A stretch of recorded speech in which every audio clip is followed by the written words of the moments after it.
Shootout Part 1. Right, these will be good, quick runs, ladies and gentlemen. They are all against the clock.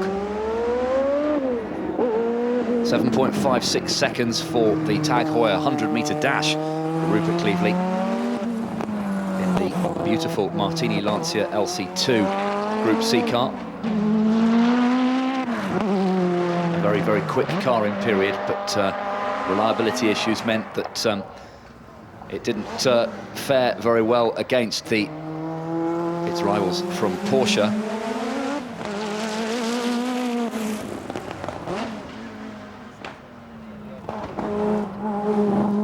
So this is the first of our top 20 shootouts, a relatively new addition to the Festival of Speed, just to add a little bit more of the competition element to the event. What's Rupert going to do? It's going to be just about a minute or so, I think, as he flashes across the line. Yes, indeed, a 59.57 for Rupert Cleveley in the Group C car. So under a minute then, in what is quite a big car on this narrow hill.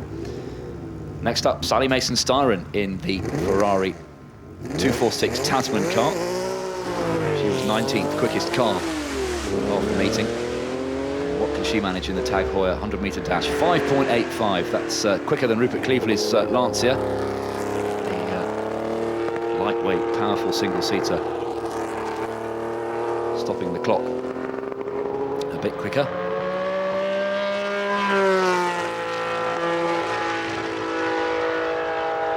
Sally coming to Goodwood for many, many years.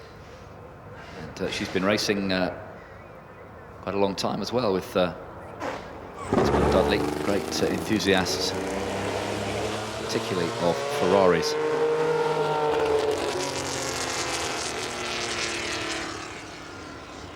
And she's not going to be quite as quick as Rupert Cleveley. Yeah, she's taking it a little bit easier, isn't she? She was quicker than him this morning, hence her running after him in the shootout. But this one was already past the minute mark.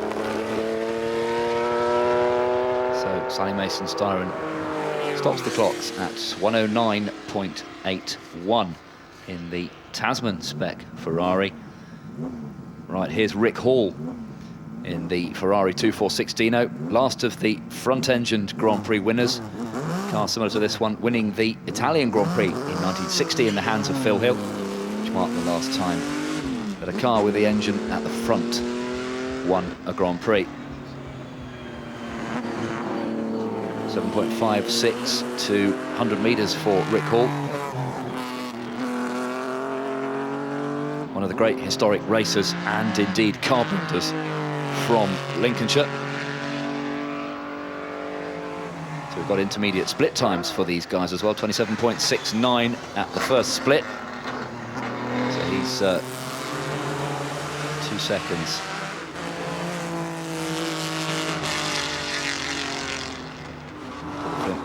Very, very committed there from Rick Hall, past the flint wall in this fabulous late 1950s Ferrari Grand Prix car. It was 18th fastest this morning. Will he be able to stop the clock under a minute? I don't think he will quite. It's going to be just over the minute mark, isn't it? Yes, 101.95 for Rick Hall.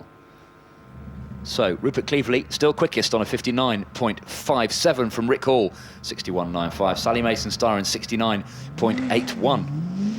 But the cars should be getting quicker as we go down. Here is Aston Martin design director Marek Reichman, the man responsible for those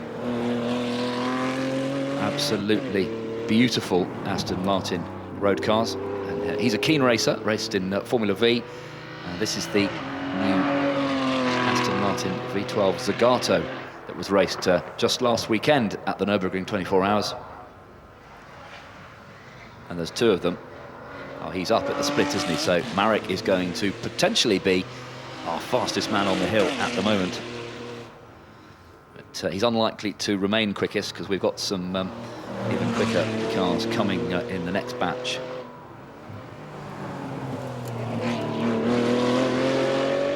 Real interest will be to see how close Michael Bartels can get to Johnny Milner at the front of the field. Marek Reitman comes across the line, then stops the clocks at 101.21. So he is second quickest, behind Rupert Cleverley, who set the standard in the Lancia LC2. Stuart Rolt is there in the Ferguson P99 four-wheel drive Grand Prix car from Harry Ferguson's stable. Let's see what he can sprint to 100 metres in. 1.35 seconds quicker, 7.56. Superb. Let's see if this is another car that can get underneath the 60-second mark.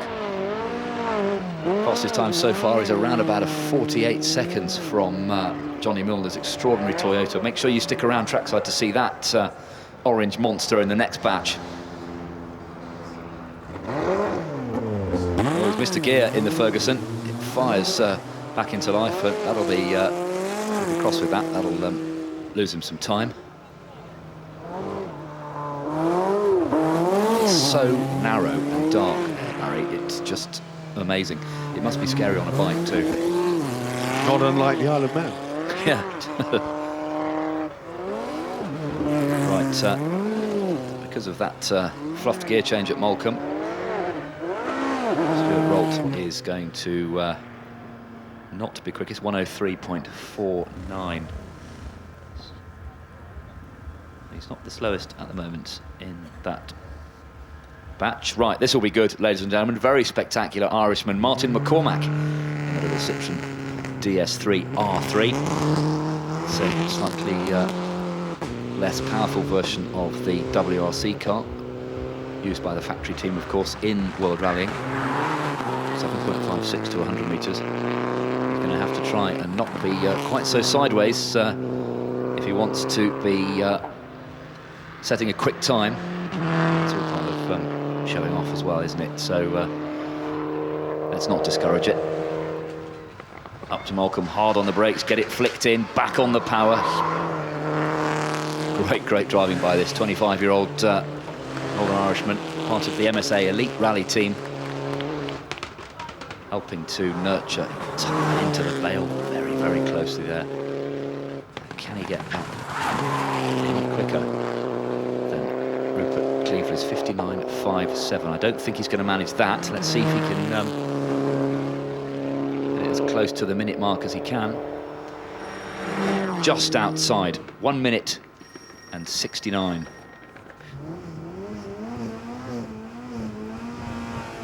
Okay, Jim Pocklington in the Cavalier was 12th quickest in this morning's timed runs. This still in the Vauxhall Sport livery of the period in which John Cleland won so many races in the early 90s. The 1992 car.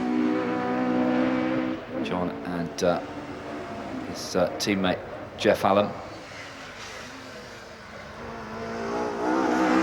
As it turned into Molecombe, back on the power.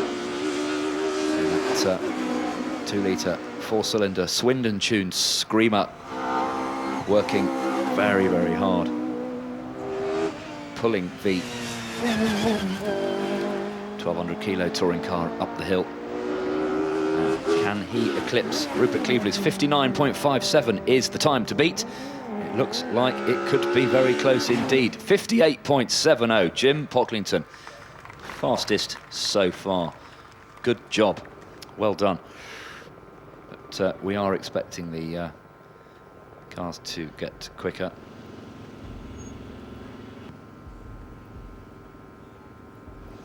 Now, this must be Gian Avignon. Well, you know, it's Gian Avignoni's car. He drove it just the once, but it's James Wood at the wheel of it, the regular Tesla driver. So, it doesn't normally happen in top 10 shootouts, does it? No. James Wood just trying to pull his helmet on. That's a fearsome sounding bit of kit, the Tesla. No, the Tesla is silent. It's the motorcycles behind that are fearsome sounding. Oh yes, I get some funny noises in my cans, I tell you. And I can tell you that Sammy Miller is 77, because he told me so. Oh, well done. 77. That wasn't a bad guess, was it? That was fantastic, yeah. Yes, why did I think the Tesla would sound like that? I think I'm losing it. It's been a long weekend. You're allowed. The idea of the Tesla is it's very quiet. 77 years of age then, Sammy. Yeah, I thought it had to be that. Had to be that. Because he was winning trials and he was an established champion when I was a schoolboy. Just after the ball. Awesome. I bet he's got stories to throw away, hasn't he? Certainly has. He's a great talker, actually. He's a raconteur par excellence. Right, James Wood is away then in the Tesla. 6.75 to the 100-metre mark. It's very quick, that little Tesla, isn't it? Much quicker than it sounds.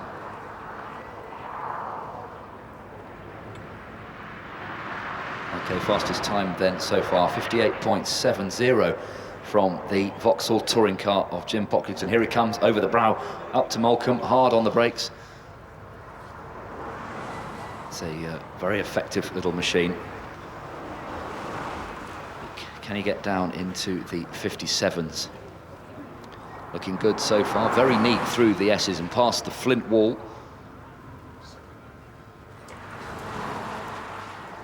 He's a second behind on the splits. He's going to struggle to get it over the line in 58, isn't he? Yeah, 61.09 for James Wood.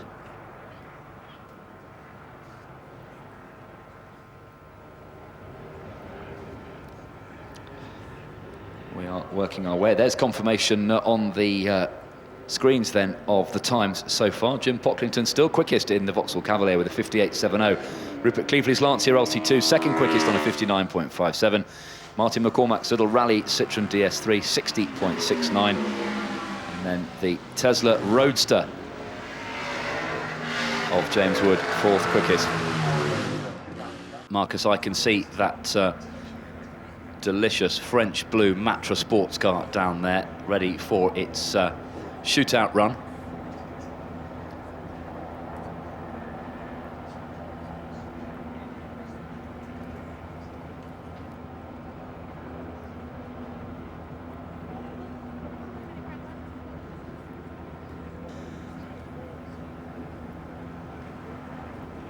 Right.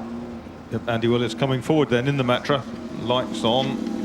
Historic Formula Ford and other types of historic cars on his repertoire normally. One of the Hall and Hall men, and driving this Matra beautifully this weekend.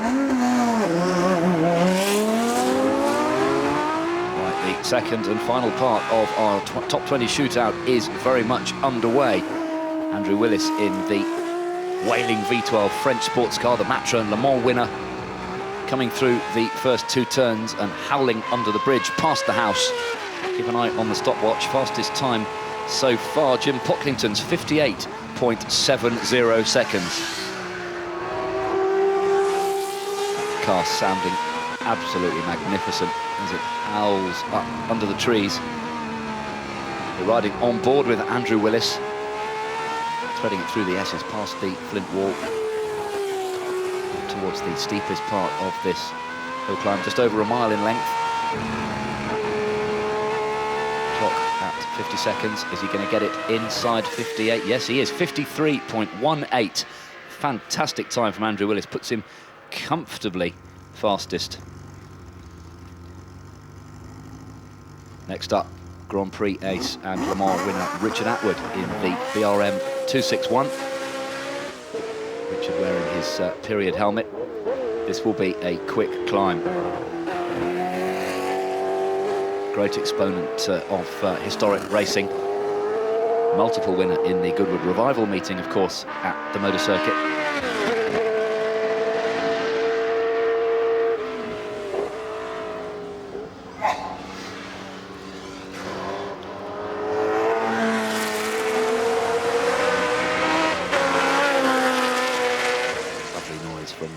BRM machine.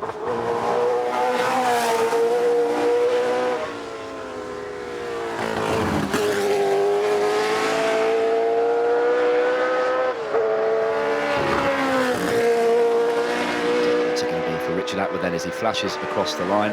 It's a 54.46, so he's a little slower than Andrew Willis in the Matra sports car.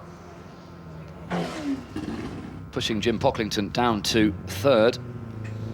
But it is the quicker cars in this batch. Stuart White comes into stage with the Honda Accord touring car.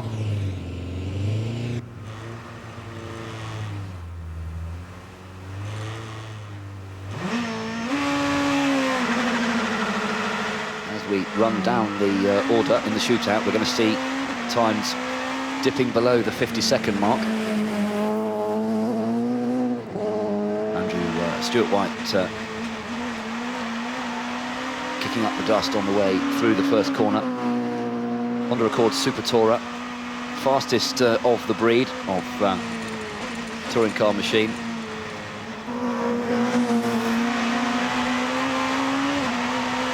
Stuart racing this car extensively. Just clipping that straw bale.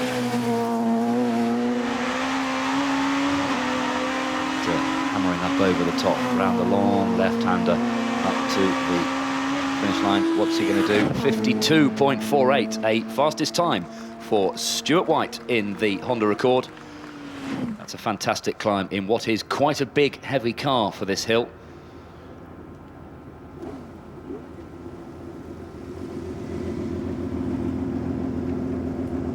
In comes the Ferrari 312B3.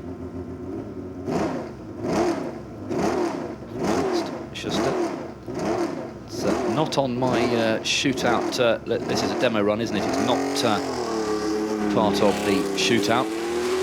Still plenty more cars to come in that batch.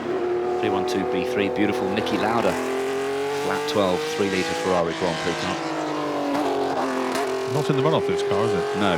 Waiting for Andrew Beaumont. He's next up. I can see him down to my right in the Lotus 76, awaiting his call.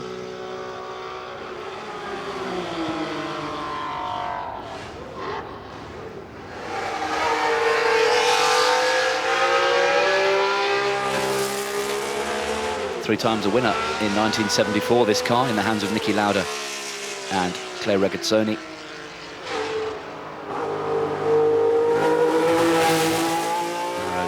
Forghieri designed car,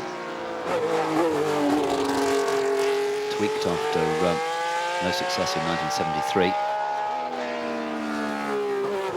Lauda came on board and the Scuderia started winning again. Here comes Andrew Beaumont in the successor to the all-conquering Lotus 72. This is the Lotus 76 in JPF's colours, originally with twin brake pedals so you could brake with either foot, twin wings, radical aero. Didn't work terribly well. And there he goes.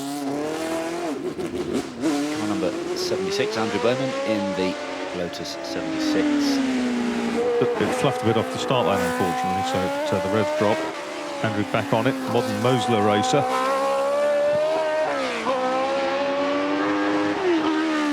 Expecting this to be the quickest time so far.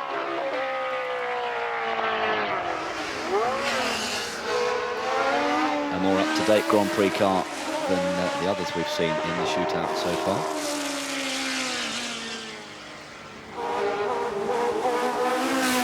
Through the S's past the wall, up towards the top now. 52.48 to beat Stuart White's time in the Honda Accord Super Tourer. I think he's probably going to do that. Not quite. No, 52.72. So... Yep, that was that misgear off the line. Yes. But the deceptive Toyota Celica now of Adrian Smith that was so quick in previous years has been developed further. And this is from the Toyota Sprint Series in the Class A1 Pro.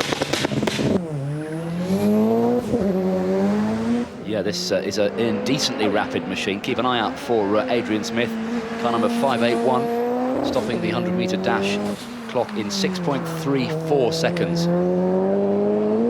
Turning in a bit early at the first two turns.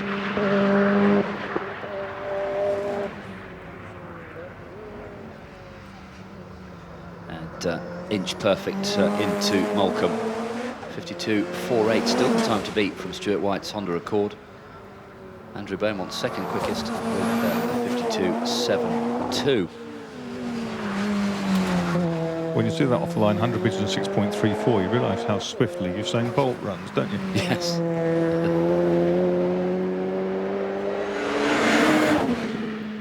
50.03. So yes, Adrian Smith comfortably quickest so far. And we've got 5 cars still to come, ladies and gentlemen, in the second part of our shootout. Gary Ward, Paul Knapfield, Dan Collins, Michael Bartels, and fastest man of all, Johnny Milner. Will he be able to hang on to that title? There's confirmation of the fastest times on the screens. Adrian Smith 50.03, Stuart White 52.48, Andrew Beaumont 52.72. So very close indeed for second fastest at the moment.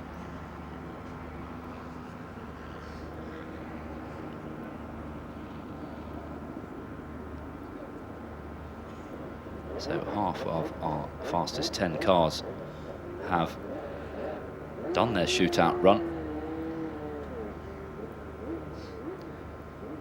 Gary Ward en route with Patrick Morgan's Penske.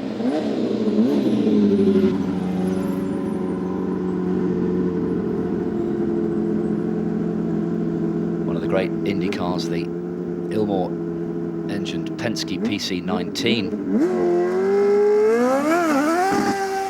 There he goes, Gary Ward. Very, very competent racer. Raced up to Formula 3 level in Britain as a youngster.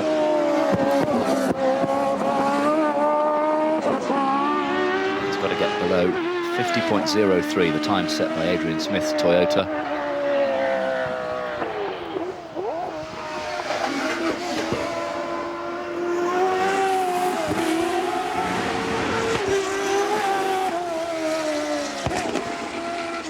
.99 at the split, so it is a pretty quick climb.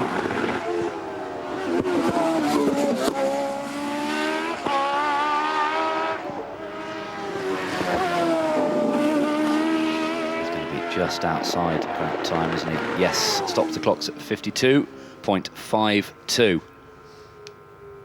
So that puts him third quickest. Here comes Nappy with that beautiful Gordon Murray designed Brabham BT42. Andrea Diadimic car in period. Also DFE power.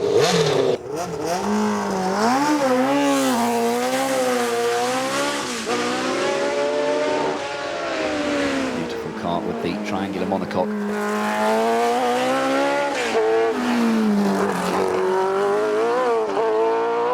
Successor, the BT44, a winner, of course, in the hands of Carlos Reutemann and Carlos Pache. Paul Knapfield at the wheel of this one. 91 miles an hour at the first split.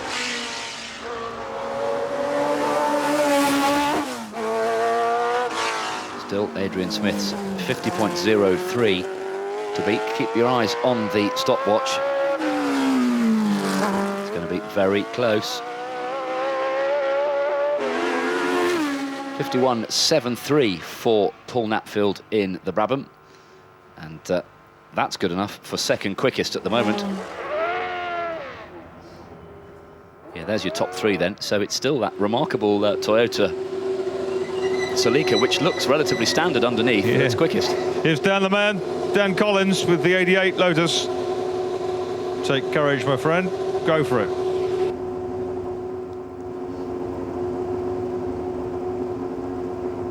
Gauge how quick he's going by how much the stick-on ears on his helmet flap as he goes along. They're already flapping before the 100-metre mark. 4.51 seconds to 100 metres.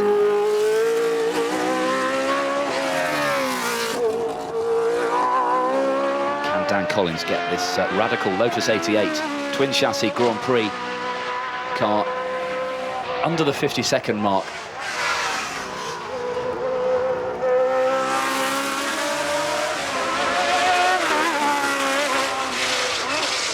races in the historic Formula One series. Championship for a number of years. Fantastic looking car this, never raced in period, it practiced back in 1981. 48.52, yes indeed. Top time for Dan Collins. That is the fastest by almost a second and a half. 131 miles an hour is time, it's a speed across the finish line between those straw bales. Right, watch this, ladies and gentlemen. Michael Bartels, German GT ace, ex-Grand Prix driver, raced for Lotus in the early 90s in the V12 Maserati MC12. This car winning dozens of FIA GT races, including the Spa 24 Hours on several occasions. Some great onboard shots. Here we are again riding with Michael Bartels up the hill. Clipping one straw bale apex and the flint wall apex the other side, just inches away. First time in this car at Goodwood. Can he beat the 48.52 of Dan Collins? Not quite. 49.09 is the second fastest time of the day.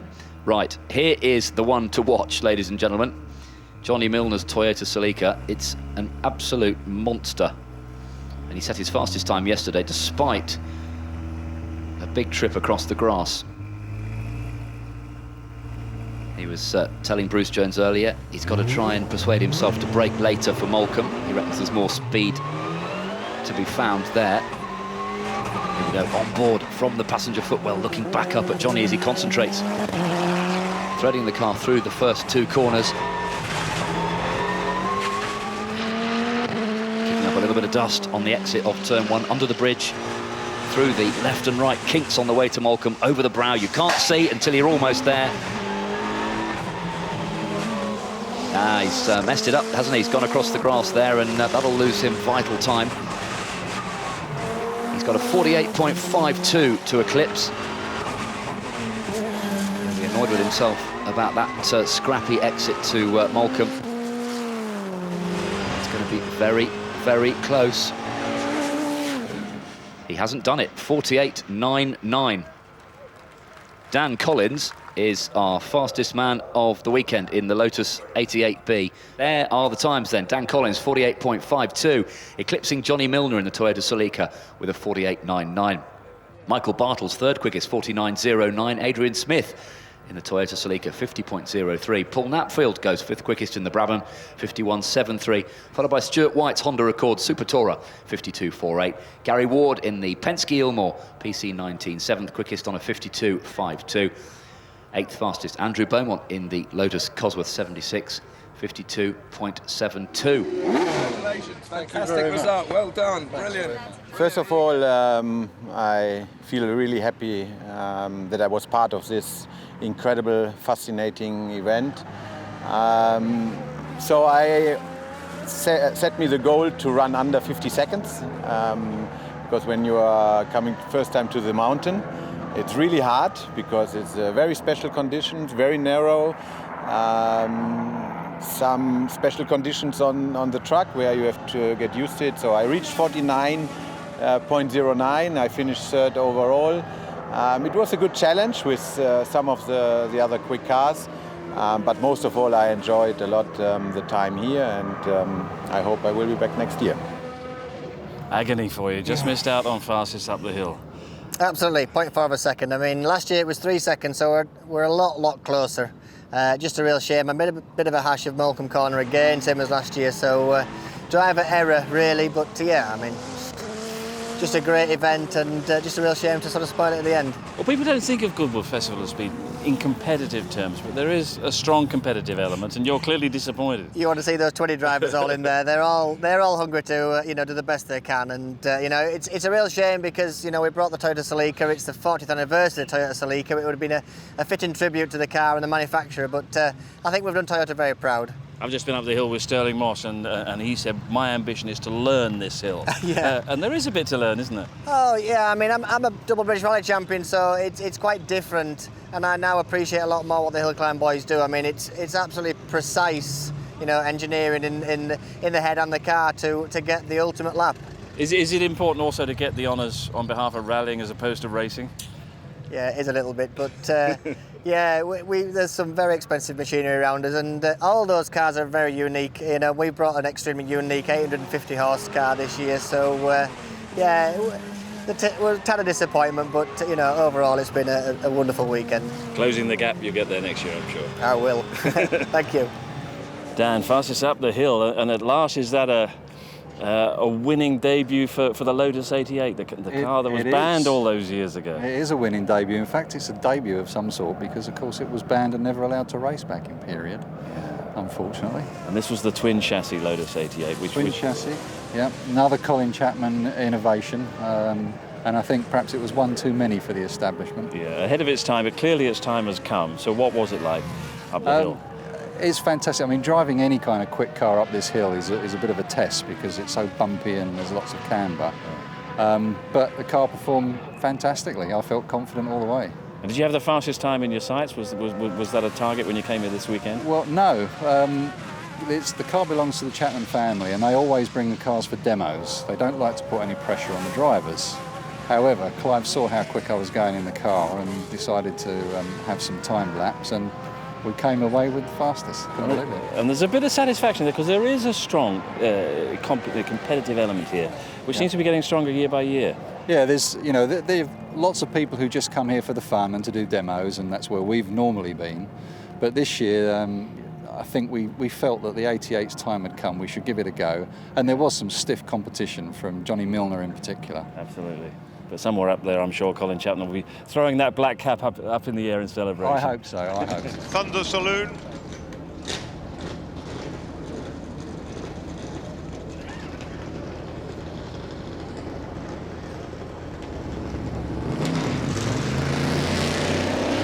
There he goes, David Tetley in the massive V8 engined Thunder Saloon.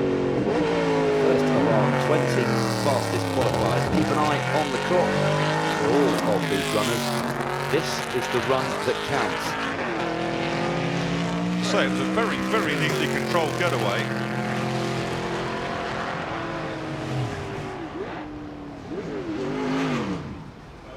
Oh, he's just saved that. It was all squirrely and locked up, and he stuck it on the grass on the apex of Moulcombe, and it gripped again as it hit the tarmac. And David Tetley, experienced racer, gathered it all up, and he'll have lost time and skipped a few heartbeats as well on the way. But all is okay for the Stars Stripes man. Certainly held our breath here, Marcus, in the commentary box, I can tell you. I did, watching it on the screen. And across the line, 57.34 for David Tetley, 104 miles an hour. Peter Stevens away in 66, the Vauxhall Carlton. This car won so many races in the British Thunder Saloon Championship of the late 80s. John Cleland, who's here this weekend, he was a champion in this car.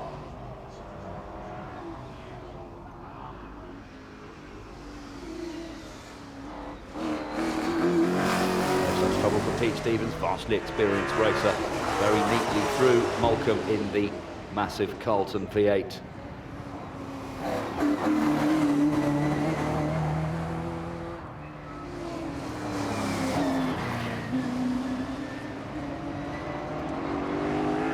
Tetley, 57.34 is the time to beat at the moment. This is going to be close, 58.38. The clock ran on a little bit there. 58.38 for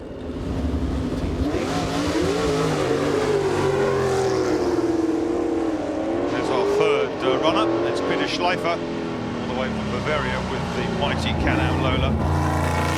Trying to get to series championship on the historic circuit. Racing Can-Am cars for many years. Dealer.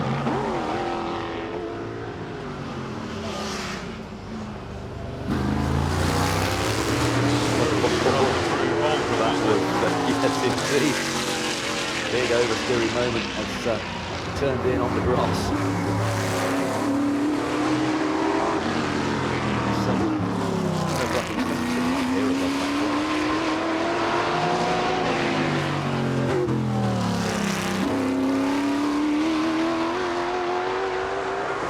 Stops the clock at 56.42. Currently our fastest time. Peter Schleifer then leads the way in the Lola T310. Zenda Garvey out of the blocks with the Pikes Peak Peugeot. We're running in reverse order, of course, ladies and gentlemen, so technically we should get quicker with each and every car, unless anyone makes a mistake. The Garvey turning in nice and early, using the grass there on the apex. First turn. Look at this massive bull-winged monster. Harry Vattenen's Pikes Peak winning Hillclimb Peugeot. Shattering turbo wastegate, and he shuts the throttle to Malcolm. Picks up the power again, and a whoosh of grunt as it heads towards the wall. Keep an eye on the clock. 56.42 is the time to beat. Similar time to the Thunder Saloons, I suspect. And the last corner, and making the final lunge for the line. What's it going to be? Can he go? Yes, indeed. 55.77 for Enda Garvey. He picked all that up from the wall to the top of the hill. Tremendous.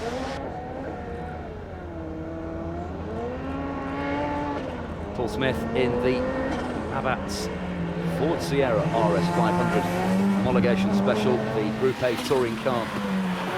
Won all before it in the European Championship and the British Championship.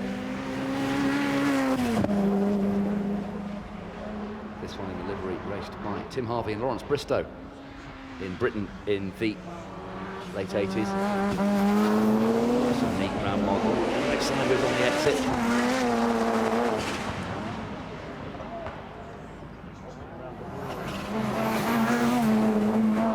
Pressure on these drivers now.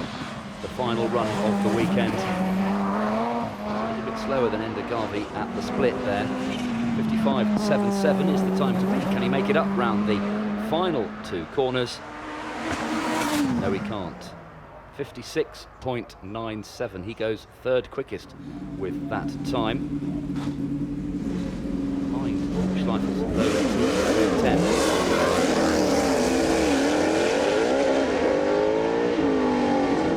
David Donner's outrageous Pikes Peak self-built 7-powered on the course.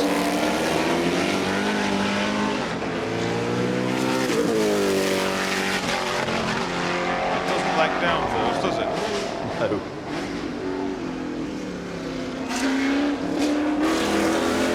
2.27 seconds to the good at the first split on the approach to Malcolm. These cars are running in reverse order. 20 cars. He's already 3.3 seconds to the good. An ultimate right-hander and hard on the gas around the left-hander. What's he going to do? 51.72. 4.05 seconds quicker than Enda Garvey. That is superb. What about Ben Schneiderman? Chris Lock on course now, and he's pushing that Lotus 77 on a 3-built. Historic Formula 1 racer. Comes to Europe a couple of times a season. Keep an eye on the screen. Is he up at the split? No, he's not. He's 1.68 seconds in arrears. That is a fantastic climb by David Donner. Obviously, had a little bit of trouble with that car in qualifying to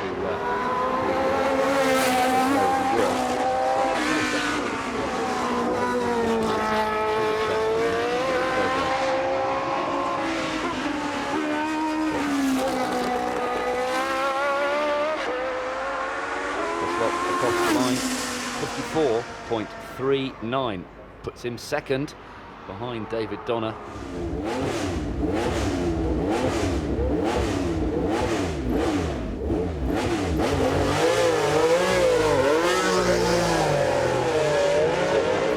Mighty Ferrari 712 Can-Am car. That must be the sun of asphalt here at Goodwood.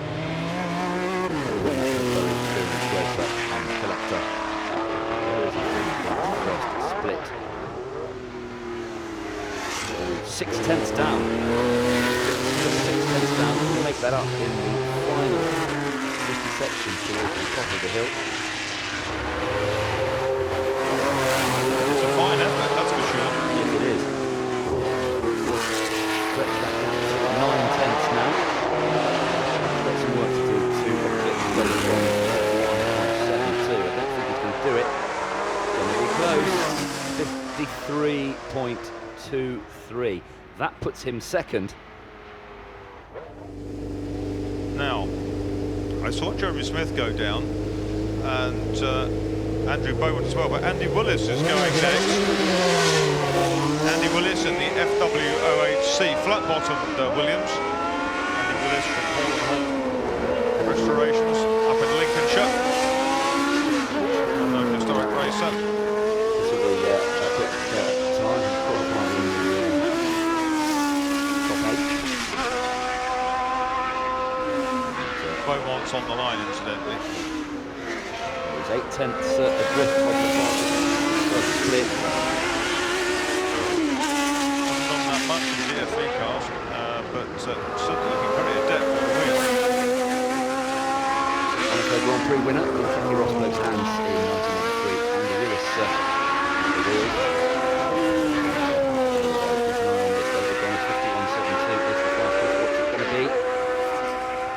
52.10. He goes second quickest, Andy Willis in the Williams. Good effort.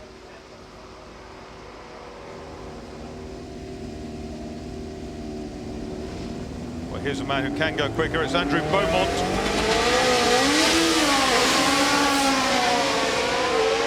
Just the right blend of wheel spin and clutch slip to get the DFV-powered Lotus Grand Prix car off the line as efficiently as possible. Using the road very nicely with the first couple of right-handers. Yeah, to help him. You need to be precise. You don't need to go onto the grass. There's no grip on there.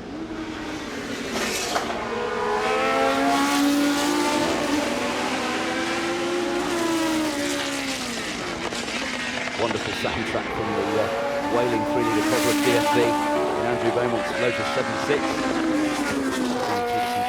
He's 1.6 seconds, yes it is. He's up on David Donner's Chevrolet Pikes Peak car. Keep an eye on the clock, sub 50. Yes indeed, 49.74. Andy Beaumont goes quickest in the Lotus 76. By some margin, that's great. Here's Daniel Lloyd then, 7th quickest qualifier, Porsche 911 GT3 Cup, number 79. I assume we've got no Jeremy Smith, Marcus, in the march. I thought I saw him come down, but he's not coming back up again. Great onboard shots with Dan Lloyd, look, in the Porsche, inch perfect, using all of the available grip on the tarmac.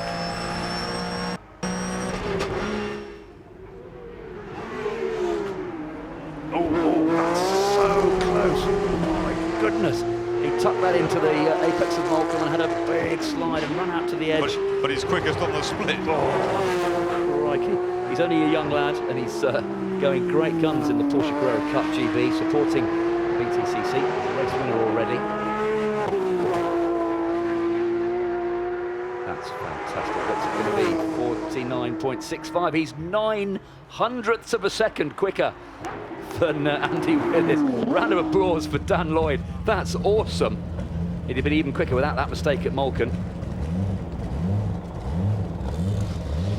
There's Rod Millen again. The Pikes Peak Toyota doesn't want to leave the line, but once it gets going... Hot bang blast. Oh, crikey. If he could just get the start sorted. Right, watch this from the onboard. Look how busy Rob Millen is in the cockpit of this unbelievable machine. Central driving position.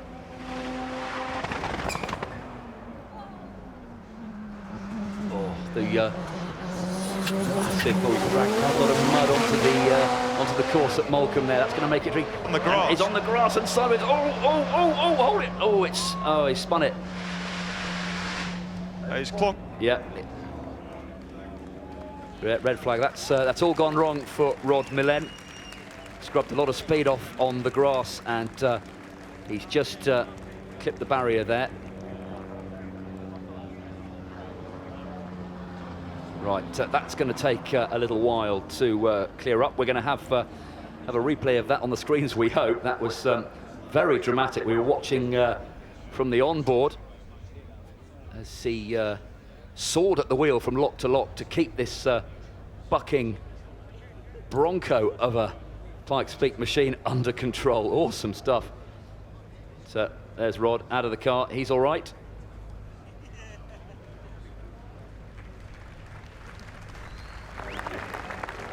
Round of applause for Rod Millen. The fans appreciating a trier, Marcus, that's for sure. What a shame, and yeah, it's just tucked all the front underneath it. That's made a mess of it, hasn't it? Yes, it has, yeah. But the good thing is that Kiwi Rod Millen out of it and absolutely fine. He got on the grass coming out of Moulcombe, as you saw when you're riding with him on the in-car. At that point, a lot of us, including Paul Swift, who was standing watching, all sort of had a deep intake of breath, but it didn't come back.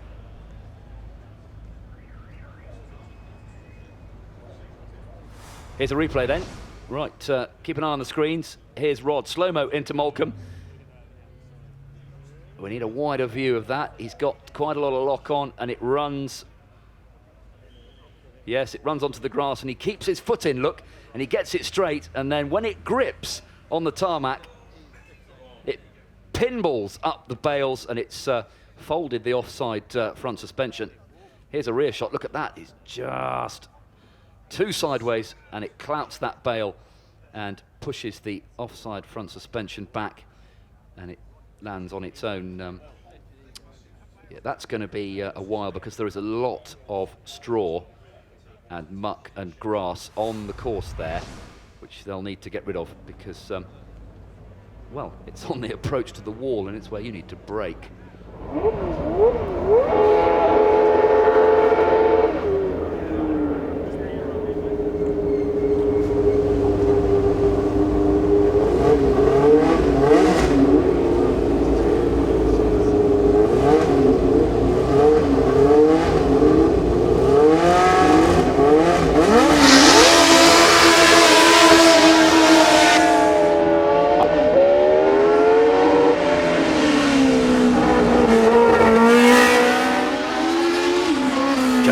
Then very quick in the six-wheeled march, very twitchy. And he comes flying under the bridge in front of the house, hard on the brakes, over the crest into Moulcombe. Get it slowed down in time, Jeremy, turn it in, back on the power. That's a fantastic performance. Very darting, this car, Henry. Yes, it is, isn't Notice. Lots of brake there going into the flip wall. Yes, it is. And it jumped sideways as well. He's 3/10 down on the pace set by Dan Lloyd's Porsche of 49.65. What's he going to do? 50.28. He goes third. And I think that would have been quicker if he hadn't had that lock up at the wall. Right, so third quickest for Jeremy Smith's March 716 six-wheeler. Sub 240.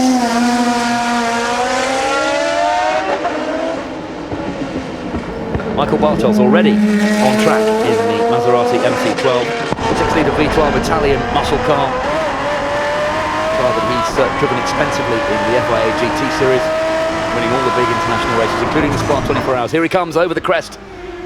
Keep it nice and neat on the right-hand side, get it turned in, back on the power, all the way up the avenue, and anxious moments as we come up to the spot where Rod Millen has made a bit of a mess on the course.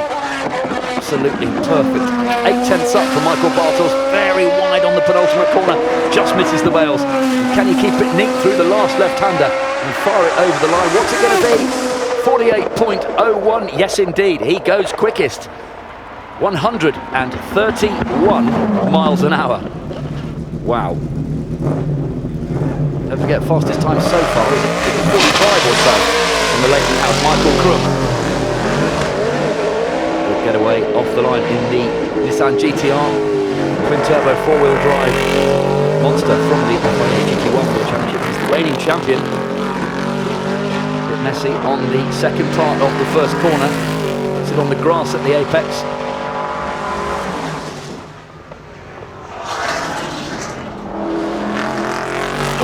Heart in the mouth moment as it runs a little bit deep on the approach to Molecombe.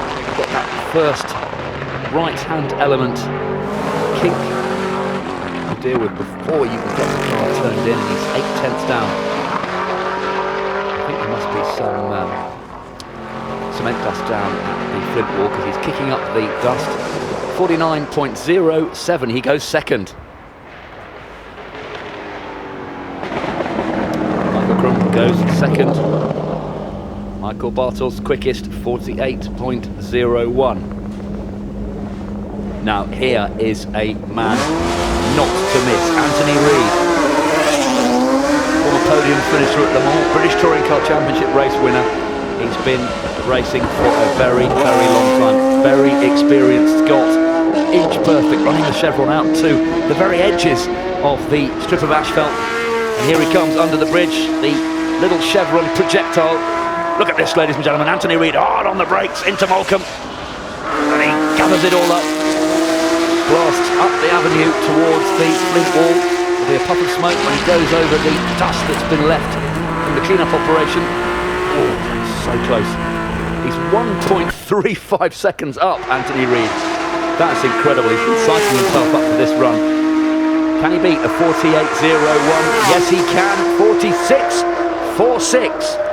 1.5 seconds quicker. 131 miles an hour over the line. Goodness me, that's amazing. Just 2 cars to go. And it's Justin Law in the Jaguar. The tension is building here as our fastest 2 men, as they have them all weekend. They clip. Amazing. 46.46 from Anthony Reid. Keep an eye on this first split there. Currently 21.82 is the best time. And Justin stops the clock at, oh, he's 900ths of a second up on that.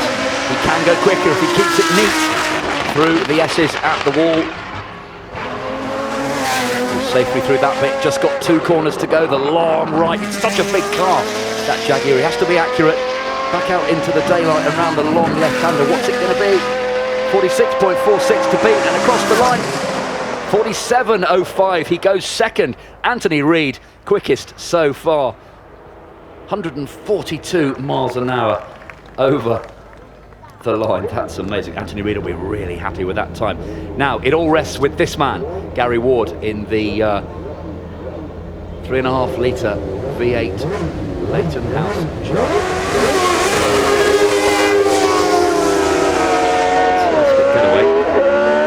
Comes to the first 2 corners. Needs to be accurate, needs to place the car in exactly the right place on the course. He's done that around the first 2 corners. Look at the approach speed of this car over the crest into Molecombe. Very neat, he's the neatest person through Molecombe. Car glued to the ground with downforce. Where is he at the split? Smoke by the wall. Down, he's 7/10 down on Anthony Reid. We could have a fastest time for a GT3 car. 46.46 is the time to beat. What's it going to be across the line? No, he hasn't done it. 46.80. Anthony Reid is the winner of our shootout in the Chevron. That is fantastic. He's beaten a Grand Prix car and a Le Mans winner, a Group C legend in the Silk Cut Jaguar. Anthony Reid wins the shootout. 46.46.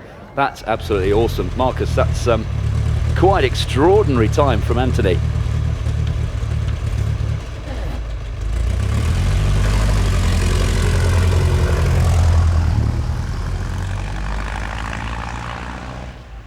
Right, and breathe. A little bit more relaxing. We've got our classes 6, 7, 8, 9 and 10 now. The last 3 batches of cars. In fact, this is George Wingard in the Fiat S74 Grand Prix car running out of batch. This one in the first class of cars.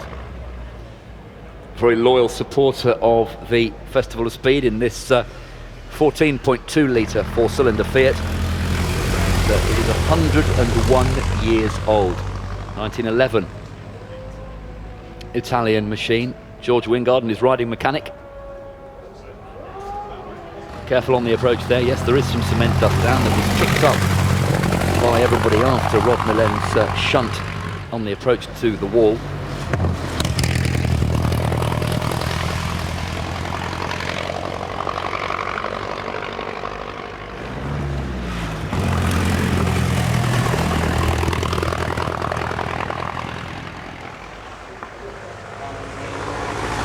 Right, we're back into class order now that George Wingard has finished his climb, because the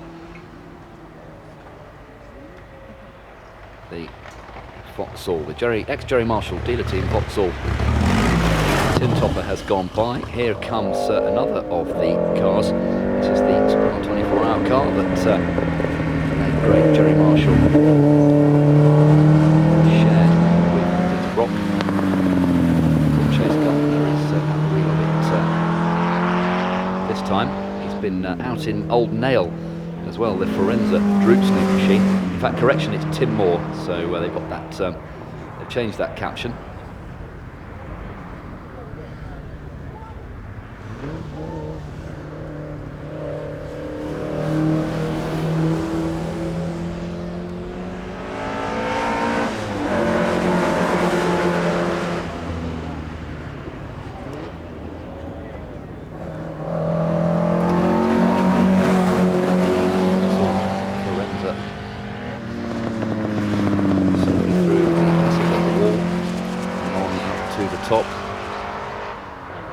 Oh, we've got a spinner, and he's brought it to a halt without touching anything. Well done, Mike Wilson. Round of applause for that. I'll give him 5.5 for artistic impression in his Armour All Mazda Cosworth Thunder Saloon. Carried a bit too much speed into Molecombe, and round she went. But, he's managed to get that going again under its own steam. No harm done. Here we go, here's the replay. Check out this for a motorised Torvill and Dean moment. The slow-mo, he turns it in, bit too quick.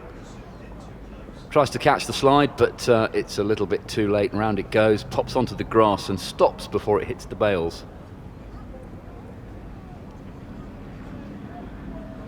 Yeah. We've got Piers Ward in Baby Bertha firing it up, waiting to go. He's only driven it once before this weekend. Drove it at a Burkitt 6-hour relay a few years ago. Julian Majoub's run was spoiled, Marcus, in the Sunbeam Indianapolis. Red flags flew on the approach to Molecombe. By the time we got here, they were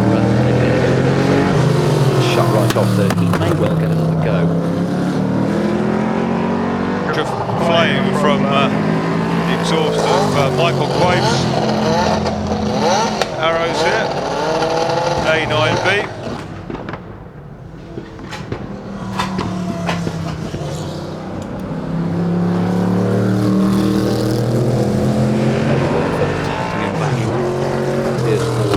Shuts the throttle on the 500 brake 5-litre V8.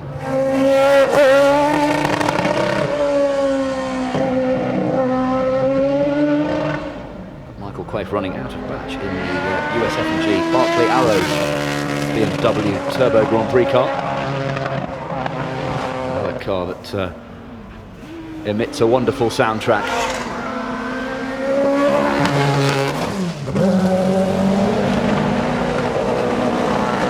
This is actually numbers 48 to 21 in the fastest times section. Michael Quaife running in place of Louis McLaughlin. Shared all weekend. Michael taking the run to Robert Hunt next up then. Sally Mason Stewart from G40. Marco Rollins should be next with the first Formula 1 Brabham, the BT3. Tom Berridge and Sauber.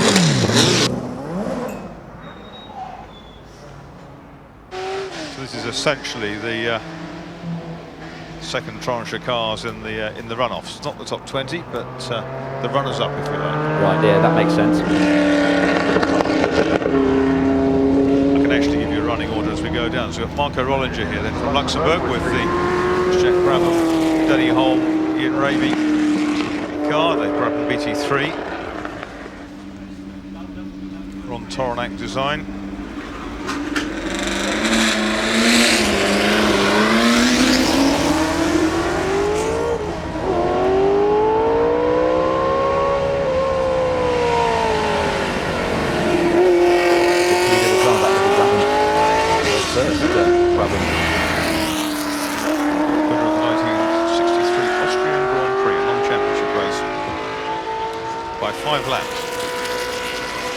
World Championship Brabham ring not coming for a year later when Dan Gurney won at Rouen. With the South Mercedes C9. Mighty machine. A real classic silver arrow. Then we should have Manfred Lebeck with the Shelby team Ford Mustang. Car that's going to the Spa 6 Hours in September, all being well. Bob Tullius and Ronnie Bucknam, the occasional Honda Formula 1 driver, shared this car in period. I've got some times, Marcus, to read out from that staggeringly exciting top 20 shootout. The confirmation of Anthony Reid's sensational win in the Chevron GT3, car number 168 in your programmes. 46.46 seconds gives him victory over Gary Ward's Leighton House Judd Grand Prix car of 46.80. Justin Law finishing third in the Jaguar, 47.05. Fourth, Michael Bartels in the Maserati MC12, 48.01. Fifth, Michael Krum in the Nissan GTR, of 49.07. Sixth, Daniel Lloyd, he was quickest for a while in the Porsche 911 GT3 Cup, 49.65. Andrew Beaumont seventh in the Lotus Cosworth 76, 49.74. Jeremy Smith in the six-wheeled March, of 50.28. There's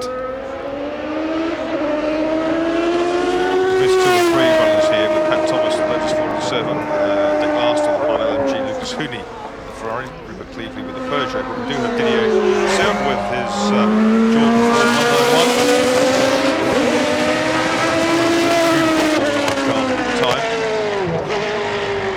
Dick Last is coming to the line, that's good news. Lovely for the Postcode. This is an engineer, Richard Last.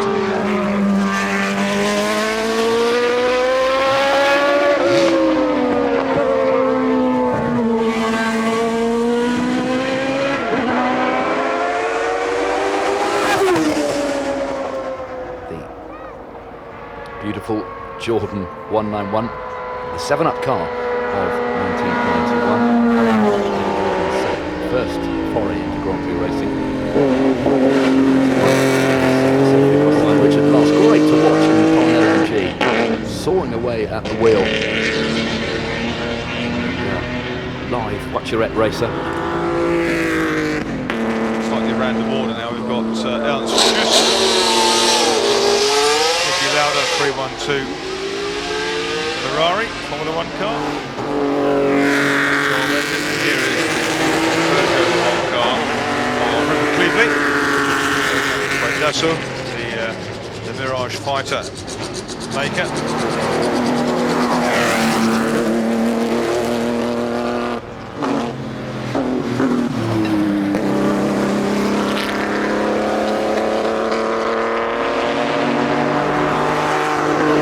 Wonderfully sonorous flat 12 Ferrari 312T. Disappears out of my sight and up towards the wall as Richard Last crosses the line in the Pine LMG. There's the Peugeot, Rupert Cleveley, under the bridge and up towards the midpoint of the climb at Molecombe Corner. 3.5 litre V10, non-turbocharged F1 engined missiles that thrilled sports car racing fans in the early 90s. World Sports Car Championship as we knew it. Here's Rob Newell with Chris Jakes' staggering 6-wheeled Maserati HCM. Race 8 motor car, Vera's car in period. A wonderful picture of this car on page 7 of the entry supplement in the programme. Birra fully committed in the 3-litre supercharged 8-cylinder machine. Rupert Cleveley is across the line. Got spots of rain as Peter Zakowski comes to the line with his fabulous 6-speed Turbo 3. Flat bottom with a massive Venturi under that long rear wing. Turbocharged motor, fresh out of restoration, as he was saying to Bruce Jones, top of the hill. That's Ludwig's championship car. I absolutely love that car. I think that might be my best in show this year. Dom the judges would most like to take home with them, kind of thing. Yes. Yeah. High on my list too. Got a brake light bulb up to the back, just careless.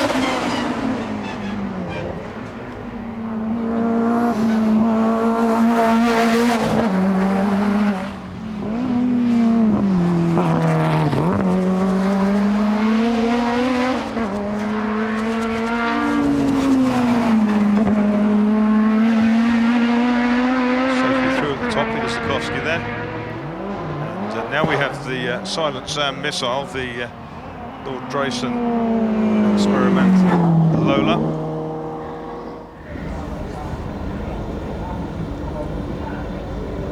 Entertaining everyone with burnouts down here, silently of course. Here's the chirp of the tyres. It's powered by 4 electric motors, isn't it? Lola built Apparently machine. So. Amazing. Ex-government minister Paul Drayson, who quit that job in 2007 to pioneer green technology in racing. Develops about 850 horsepower and looks to all intents and purposes like a traditional LMP coupe. Yeah, it sounds like kind of supersonic underground train as it leaves. Yeah, it does, yeah. It's amazing. Leaves the line. What do we get next? The Spirit of Le Mans 76. Greenwood Corvette, an extravagantly winged machine. Steve Golden taking it to Le Mans Classic next week.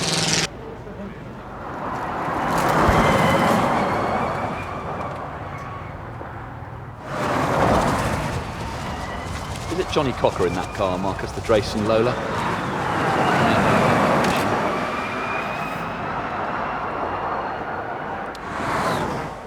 Whether it's Johnny or Paul Drayson, it's successfully at the top of the hill. 53.53, 115 miles an hour.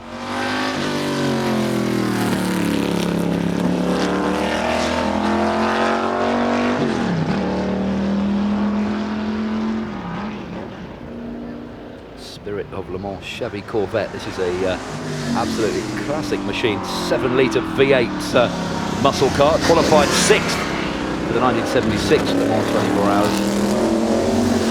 220 miles an hour at Le Mans.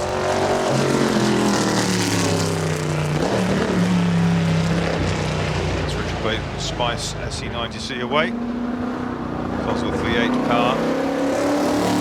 As Tim Morley brings the Bastos Rover into stage. Jack Allen, Danny Holm car.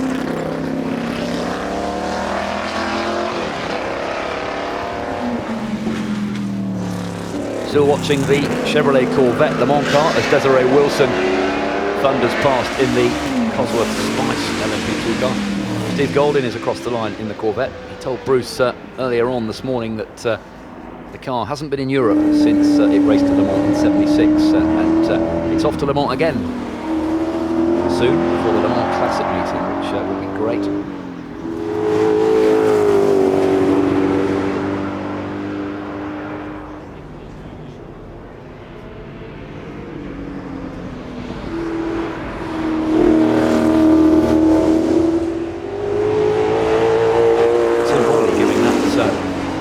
Rover SD1 European touring car machine, a proper workout at Malcolm. Very twitchy on the way out. Great to see.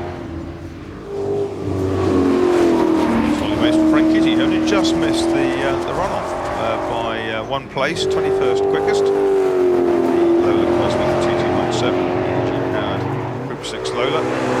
The early 70s, veteran of several Le Mans 24 hours. That's probably quite close to your best in show award, isn't it, Marcus? I love them. I think they're just wonderful cars. Yeah. I mean, race to 294. It's one of those European Tour of Sports Car Championship, fantastic series.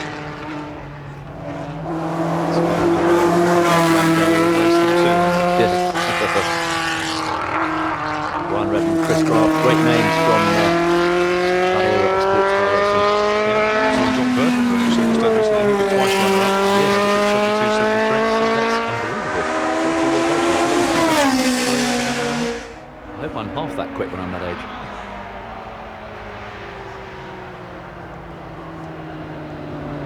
That, I think, training my neck over the bales to see whether anything else is coming. No, it's a course car. So that's the end of the batch, ladies and gentlemen.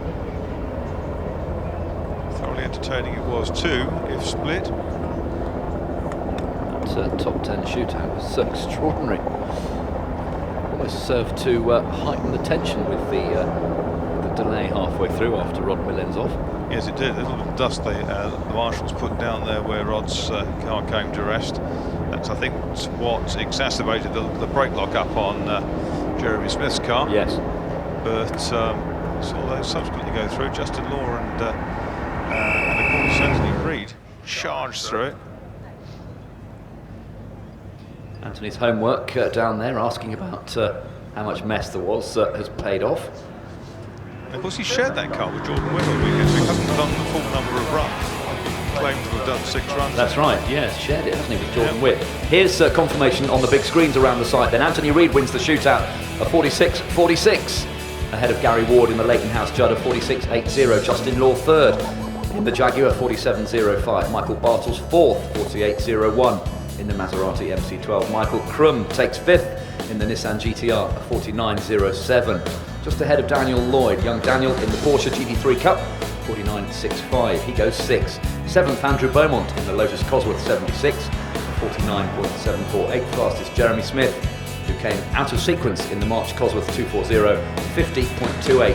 Ninth quickest, David Donner in his self-built Pikes Peak DD3 Chevy powered machine 51.72. Andy Willis in the Williams Cosworth FW8C 52.10. He goes 10th. 11th, Paul Natfield in the Ferrari 712 53.23.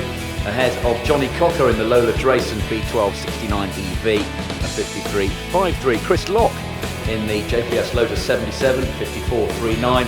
Enda Garvey's Peugeot 405 Pikes Peak Monster 55.77 gives that car 14th. 15th fastest, Peter Zakowski in the Ford Saxfleet Capri Group 5 car, 56.03. 16th fastest, Peter Schleifer in the Lola Chevrolet T310, 56.42. And the first car that's going to come up, well, it's an icon, but it's not going to be setting the quickest time of the day, of course. We start with the shootout times, and we can cross over to the real DC, and that is, of course, our sausage-eating friend David Croft, alongside Tony Jardine. Yeah, slightly less talent behind the wheel, though. Thank you very much, Keith. Slow and steady. Probably won't win you the race this afternoon, Tony Jardine, but here's an icon, a classic from the Mercedes collection of years gone by. From the early 1900s, absolutely beautiful to see at the beginning of the top car shootout to find the fastest car up the 1.16 miles, the Hillclimb, to end the Festival of Speed, and this the 20th anniversary. The Mercedes 60 HP, what a beautiful car this is. They're fantastic as well. You've got George Wingard driving one of them. There's two. There's the 1908 car and there's a 1903 60 horsepower car, as you said. And George Wingard, for example, he's a professional archaeologist and he's got a PhD in anthropology. So where's he dug this one up from then? We're not sure about that. But in the other Mercedes, Ben Collins, who's a vintage car restorer, he's loaned that one to Gareth Graham, who is driving today, and it does take him a little while to go. But can you imagine Grand Prix racing in the dust and the dirt at this time, the beginning of the last century? Unbelievable. Well, the beautiful thing is these cars, the Mercedes Grand Prix car from 1908, that did race in the French Grand Prix in Dieppe, but the Mercedes 60 HP, that goes back to the days before Grand Prix racing. Absolutely fantastic. we've just heard this car come past our commentary box, the Thomas Special. They nicknamed it Babs. This goes back to the days of the land speed record attempt in the mid-1920s. Now this is a very tragic story, of course, because Parry Thomas was killed when the transmission, it was chain driven, struck him, killed him, and the car rolled over, and the car and him were buried on Pendine Sands where they were trying to break the record. It's since been unearthed, put back together. Look at this beast, land speed record holder that it was. Amazing machine from 1923. That's Geraint Owen driving it. It is clocked though at 171 miles an hour when it got that land speed record, built by the legendary Count Louis Zborowski at Hyam Park near Canterbury. It was part of the Chitty 4 cars that were designed out of Hyam Park, and I think the largest capacity car ever to run at Brooklands, that V12, 27-litre absolute beast. Yeah, absolutely. Now we're looking at the BRM, which was the V8 1.5 litre. It's the P57, and Joe Twyman is driving this.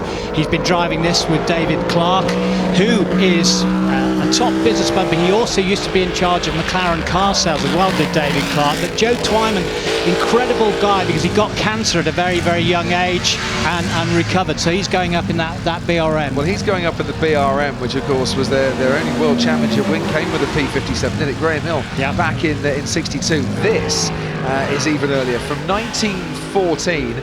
The Sunbeam Indianapolis. Julian Majzoub is the man who trying to manhandle this beast up the track here, and brilliantly we can ride on board now and see what Julian has to go through as he accelerates into the first corner. Look at that steering wheel, Tony. You know, they don't make him like that anymore unless you're driving a truck. Well, Julian is unbelievable because he's Iranian originally. He's come over here and he's driven Alfa Romeos, Cooper 500s, the Bentley Pacey, Hassan at Goodwood itself. But he's also a director of the Vintage Sports Car Club.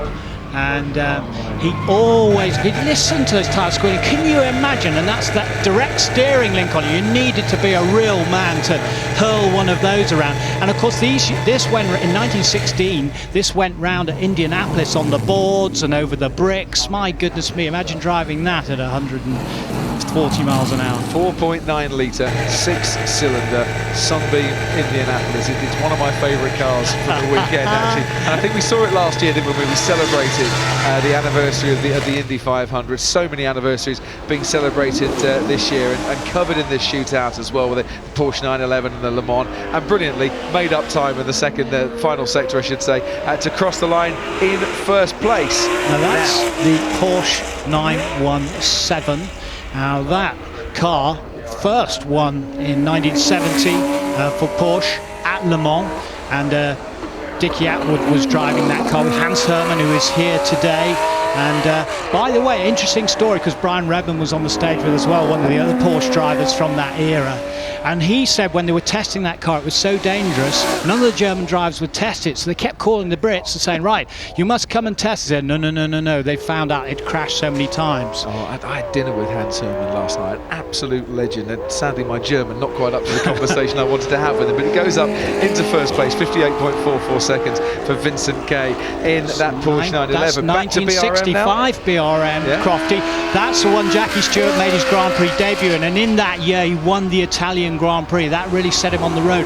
And Graham Hill, his teammate, wondered who the heck was this young upstart Formula 3 champion called Jackie Stewart who joined him. He soon found out. So let's just see then if this car is up for a fast time here. Andrew Waring, the challenge I think has been laid down. Now we're starting to get a bit more speed up on the hill. He does stay away from the Flint wall by quite some distance, Andrew there, and he's lost 2.5 seconds through the middle sector in this 1.5 litre V8, designed of course by Tony Rudd.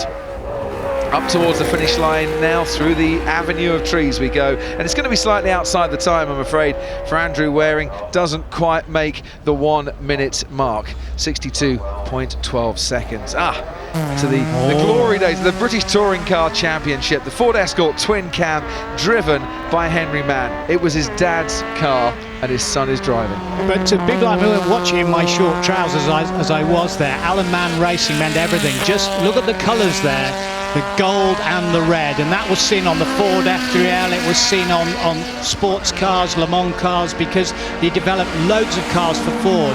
And Alan Mann himself, who sadly died last year, his son won, Henry, you're watching now, won the trophy race for him and proudly took that trophy, presented by his mum in honour of his late dad, who people like Jackie Stewart used to drive for. Absolutely. We're going to get the thoughts of a real-life racing driver alongside us in a couple of moments, but let's just see now Henry make his way up towards the finish line. From 1968, the 1.6 litre, four-cylinder Ford Escort twin cam.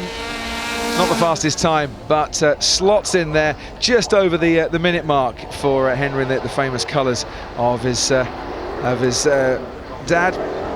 Now we're looking at Can-Am here, Crofty, because this was the March. The Inter-Series, which happened in Europe, was our answer to the Can-Am series. And March built 3 of these cars, absolute monsters, which of course anything goes, normally with massive 7-litre Chevrolet engines. Well, we said that V8 has just absolutely rattled my ribcage as it's gone past, as it has done the ribcage, slightly smaller, of Max Chilton, who's with us in the commentary box. Hello, mate. Afternoon, guys. How was it up the hill today? Oh, it's fantastic. The crowds are huge as always, and the weather is very un-English today, but we'll take it because it's very nice, and had great fun doing some donuts for the crowd. Matteo Maria Tullio is on a bit of a charge here. You were doing your best to light up the asphalts today. You couldn't do a time run, which I would imagine was a bit of a shame for you, wasn't it? I think a Formula One car up the current hill would be pretty scary. So it's a good thing we're here to just make lots of noise and give some smoke for the crowds. Well, here we are. This is our little position overlooking the track here. Max, Tony, and myself, and looking here at the Lotus Climax 25. Tony is now going to go into reminiscence. I'm sorry about that, Max, but I'm just getting very excited when I see those Team Lotus colours, British Racing Green, and that yellow flash up the middle, and that was the car that Jim Clark, won his first World Championship in. 7 wins that year, unbelievable. And Andy Middlehurst, although he's a Nissan expert, he knows everything there is to know about Jim Clark and Lotus. 50 years ago, Max, this was the car to be in. You would have fancied it? I would have, but I was born quite a few years after that. Good, probably 28 years, I think. Yeah, so even your dad was in Shaw's, I think 50 years ago on that one. Run by classic Team Lotus, who runs so many of the iconic Lotus cars that we see. Restored in 2008, and it had its first shakedown here at the festival in 2010, and we go into second place for Andy Middlehurst there in the Lotus Climax 25. What a car. And actually, Crofty, that was overseen, the preparation of that was overseen by Bob Dance, the legendary chief mechanic from the era that I worked at Lotus. Now, you've got wings on the back of that Marussia, but I don't think you've got one like this, even for Monaco. Yeah, I think we should do a demo run with one on and see how it performs. Enda Garvey in the Peugeot Pikes Peak. Now, this was the one where when the Group B technology transferred to a major assault on Pikes Peak and the Dakar Rally as well. Featured in the film Climb Dance, which you may or may not have seen, but this wasn't the one that won Pikes Peak in '88. This is the one that Ewa Kankkunen came second in, and it is just a beautiful example of the technology of that era. It is, and Ari Vatanen then drove the car. As we were talking earlier, Crofty, they developed then 4-wheel steer, and what had happened is Group B rally cars had been banned, but all that technology you were allowed to use in events like Pikes Peak, where you do what you want. And if you don't know Pikes Peak, we'll talk more about it later because there's more cars coming up. You know about it, Max. Have you ever fancied? I've only kind of just got into it this year because of watching Sebastian Loeb smash the record by quite a margin. It looks amazing, and I've seen some interesting YouTube clips this week of him getting pretty near the edges of the road, but I'd love to have a chance one day. I think it's 156 turns, and it climbs to something like 14,000 feet. You do 5,000 feet actually in the climb itself. It's one of the great hill climbs, even better than the Goodwood hill climb here, which is being led by that car there, the Matteo and Maria Tullio in the March Chevrolet 707. Here's baby Bertha.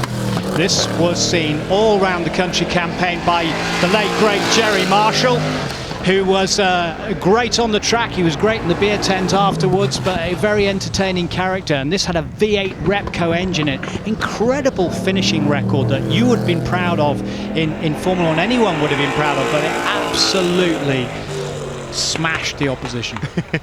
It certainly did, but it built out of the remains of the Big Bertha. This is the Baby Bertha, but it was the remains of the Big Bertha that actually gave them the inspiration and, more importantly, the spare parts. And he's not far off Chris Connolly here. He's coming up to the line now, might just be in a position to put himself in the first place, and does. By 0.8 of a second, Chris Connolly moves into the lead. That's a good effort there. Jerry Marshall would have been proud of that. Now we have the Ferrari what looks like a 312P. Yeah, no, this should be the 312. I'm going to get all technical with you. The B3S, which I don't think ever raced. It was a test car, wasn't it, for Ferrari? Right. Nicknamed the Spazanov. Or is it the... It should be the B3S if they're all running to order. Sadly, it looks like they're not. That's why I thought it was a 312 sports car, which was driven by the likes of Mazzario and the Lightsvix and so on. An absolutely glorious looking car, as you can see. And it was campaigned vigorously by Ferrari at all the major races around the world, you know, including Le Mans, including Sebring, with an enormous amount of success. And Paul Knapfield, who has a succession of these cars and who's a very good driver himself, has been up the hill this morning in his Chevrolet Camaro, the 7.5 litre car. He also owns some other iconic Ferraris as well, and he's been quite quick indeed as Paul Knapfield up the hill. Fantastic. Need some earplugs, that one. Now this car I do recognise, because this car, Max, was the first model car I ever had as a young boy. The Tyrrell Cosworth 06, Jackie Stewart's Tyrrell from 1973, and I've no idea where it is now, but I wish I could find it. It's a stunning car. I had a good chat with Jackie Stewart whilst he was in it earlier, and he felt right back at home in it. Yeah, well, he was at home in this car, and it was a brilliant car. His teammate that year tragically died in the American Grand Prix, Francois Sever, who'd been groomed to take over from him. Yeah. But this was Jackie Stewart's, as you say, favourite Grand Prix car. And then in his last championship year, 99 Grand Prix, had he gone through the American Grand Prix, he would have made the 100, but no one could really live with him, with this beautiful car from Ken Chopper Tyrrell, built down there in Surrey. Yeah, he was telling me that he won in that car around the Nordschleife by over 4 minutes. I've never heard of such an amazing margin, so I don't think we'll hear of a margin like that again. No, you won't. You won't. Just fantastic. I could watch this car go up all day long. But sadly, we've got a hill shoot to complete, and we'll get on with the action in a few moments' time. Once we've heard from the top of the hill, Enda Garvey is with Anna. Enda, you're currently 5th quickest. Sadly, you've not done enough to take the win. You're driving a Pikes Peak Peugeot. Fantastic car. How was that drive for you? We've had a few issues all weekend. It's probably only running about 60% of what it should be running, but it's great to bring the car here to such a lovely event, let the crowd see it, hear the noise, and just join in the whole festive weekend. Just what kind of issues have you had with the car? Fueling and turbo problems. The ignition's just not quite right, but these old cars, the old software is very difficult to change, so we've been trying our best to try and do something with it, but hopefully maybe if we're back next year it'll all be sorted. Still great fun, just ripping up that hill though. Oh, it's fantastic, and it'll just be interesting to see how the new 208 Pikes Peak car does. It's 26 years old now, this car, so it's interesting to see the development now of the new generation cars. Who do you fancy for the win of the Hillclimb? Well, I'm hoping Peugeot will do it. It'd be very nice now to see the car having won Pikes Peak 2 weeks ago with Sebastian. It'll be interesting to see now how it goes. So hopefully, come on, Peugeot. Thanks ever so much, Enda. Thank you. Brilliant. Enda Garvey. And we'll see more Pikes Peak challenges in a few moments' time. Talking of which, it's getting a little bit serious. Here's another Pikes Peak challenger. Listen to this, Tony. Can you hear this? No, this is the Toyota TNG EVP002. This is Rod Millen, who's actually gone onto the grass and got a bit of dirt going there. This is the electric racer. Seriously, 600 brake horsepower electric racer.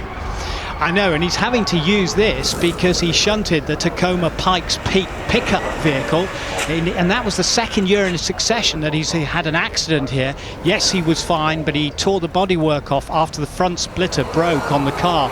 And by the way, this chap used to be quite a top stuntman too. Yes, he did, and he was also King of the Mountain. Was Rod Millen for 13 years? I think he held the record. And look at that, he's gone a 48 seconds here, which is a really competitive time indeed for an electric car with more power than a Ferrari 458. Do you know what, Crofty? I reckon that had a loudspeaker on the rollover hoop there because it made a whir as it went past. 48 dead. Max, you raised your eyebrows at that time. That was pretty fast for an electric car. The only downside was the noise to it. Okay, well, if it's noise you want, right, let's have a Nissan GTR. Not the most subtle car on the planet, and I thank the Lord for that, because this is one of my faves. They do have those digital systems now where you can select inside the car what car you want it to sound like. So I think it's the new Renault Clio. You can set it to sound like the GTR, which is just coming up now. Right, this is an interesting one because Alex Buncombe also trains the gamers to racers in GT Academy. That's right. And this is the GT3 Nissan, which is as close as you can get to the road version. 500 brake horsepower, twin turbo. And now, as you know, on the game... on Gran Turismo 6. On Gran Turismo 6. This course at Goodwood Hillclimb is now included, which is fantastic news. Yeah, so if you want to do the Goodwood Hillclimb, you can. We're riding on board now, so you can see exactly what it looks like. And you can see there, Max, you are fighting this track all the way through. Yeah, he's absolutely on it through there. That flint wall comes towards you a lot quicker than you can imagine. We can see he's up. He was fully committed there. Yeah, by now 5. He's got a... I'm not sure in that car if this corner's flat, but it was for me earlier. Yeah, it certainly should be flat. Alex Buncombe, GT racer, and goes into the lead with a 47.79. So now the pace is picking up as we move in towards the top 5, and 50 years of the Porsche 911. Why not have the Porsche 911 from the GT3 Cup? Daniel Lloyd, this boy has been going well this weekend. He has very, very well indeed, but he has quite a bit of experience. He's been the Porsche Carrera Cup in GBs with Team Parker Racing. He's been in VW Sirocco R Cup. But every time I've heard an interview with him, he said, oh, I should have got quicker, or put my wheel on the grass. He's going to make a big effort now. Oh, what a start. He's already nearly half a second up in the first 100 metres, although he's getting all out of shape a little bit and onto the dirt as he comes round the first major turn and past the house itself. Malcolm coming up next, and it is very, very narrow, that track. You just can't afford to dip a tyre into the dirt. No, it's amazing. The tyres around here don't get fully up to temperature, of course, because you just go from a standing start, so you haven't got as much grip as you should. And he was just dancing around there through the flint wall, but he's just up. It's going to be very close here. Good job you had a good start here, Daniel Lloyd. Only 5 100ths up as we come up to the line now. Past Cairns Seat, the final corner here, towards the line, and he's lost a bit of time in the final stretch. Big shame. It is a big shame, and yesterday he made a massive effort, but there was a bit of oil on the course and he got sideways and he got a bit ragged as well. Alex Buncombe going off to see, I think, the timing screen and find out if he's still in front, and he is still in front. Here's another car that you might not hear before it comes your way, but you'll certainly feel the breeze as it moves past you. It's the Lola Drayson B12. It's another electric power. Johnny Cocker is the man driving this. 4 electric motors for the car, built in 2012. Yeah, and Johnny Cocker, he's done a lot of British GT racing, ALMS as well. Now this is incredible because the car very recently with Lord Drayson, as you say, broke the electric vehicle land speed record at 203 miles per hour on an airfield in Yorkshire. Well, what's your 0 to 100 in your Marussia, Max? It really depends on how we get our starts and how the team set up the clutches. But without a racing driver excuses, it's probably 4.5, I'd say, right. Something like that. Well, this one can do 0 to 100 in 5.1 seconds. This is electric motor, and he is up by 0.2 of a second, is Johnny Cocker. And Lord Drayson, who's an ex-government minister, who Drayson Technologies have developed this Lola-based chassis, and he said, look, we're not against the hybrid cars, we are all electric. So that's a fantastic time. Yeah, that'll do, Cocker. 47.34. Don't believe you said that. Was that 133 miles an hour, the finishing? Yes. Okay.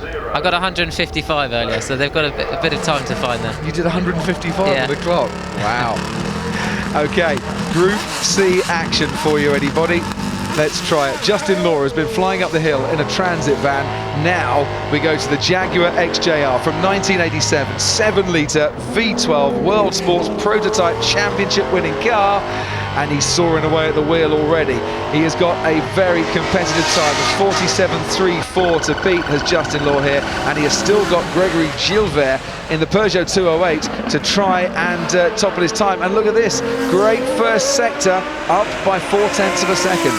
That is remarkable, and of course for many of the fans here who've journeyed to Le Mans, and 250,000 of them go every year, they will have seen this car in action at Le Mans in the 90s. And seeing people like Andy Wallace driving it, and Raoul Boesel, who won the World Sports Car Championship in the Jaguar. That'll do. Justin Law, 45.95. We're into the 45s. Perfect conditions, this. That was the man who was leading, Johnny Cocker. By the time he gets his helmet off, he's going to be in second place, I'm afraid. 45.95. It's amazing. I think the record, what is it, at 41? So they're only 4 seconds off from a car which is no way has the performance of a Formula 1 car. So it's a staggering, and he did a great job. Who can win the shootout? Justin Law has it at the moment. One man can stop him, and it's this man, Gregory Gilbert. This is Sebastian Loeb's Pikes Peak Challenger, the Peugeot 208. They borrowed the wing from the former Peugeot Le Mans car to give it all the downforce it needed, and look at that, it's nearly a second up. Oh, that's amazing. Mind you, it is a works car. It has come from Pikes Peak, and 9-time World Rally champion Sebastian Loeb, who we were talking about before, who beat the record up there by nearly a minute and a half. Look at that. He's lost time. He's now 5/100ths down. It is all about the final sector now. It's either Justin Law or it's Gregory Gilbert. He comes across the line, and he's not done it. He didn't pick up the pace as the time went on. This morning he was far faster than that. It is Justin Law who wins the shootout for 2013, and it was between the Jaguar and the Peugeot, and for once the Pikes Peak did not master the hill climb. That is unbelievable. That is the privateer beating the works team. That's the equivalent of it here on the hill at Goodwood. Let's try and hear from the winner now, see how he's feeling down there. Anna Woolhouse. Justin, you are the winner of the hill climb. How do you feel? How was the drive for you? Oh, that felt really good. So yeah, I'm over the moon. Do you know your time that you've done it in? I think it was someone said 45 something. It's a pretty good time, isn't it? Yeah, the couple of areas that I got wrong at various different times throughout the weekend, and I think I got them both right then. Yeah, felt really good. Well, congratulations, you are the winner of the 2013 Goodwood Festival of Speed Hill Climb. Thank you very much. Blazing hot sunshine here at the Festival of Speed, and a giant has been killed here on the hill climb. With me, Anthony Reid, and we'll have more reaction when we come back from this very short break. Fantastic.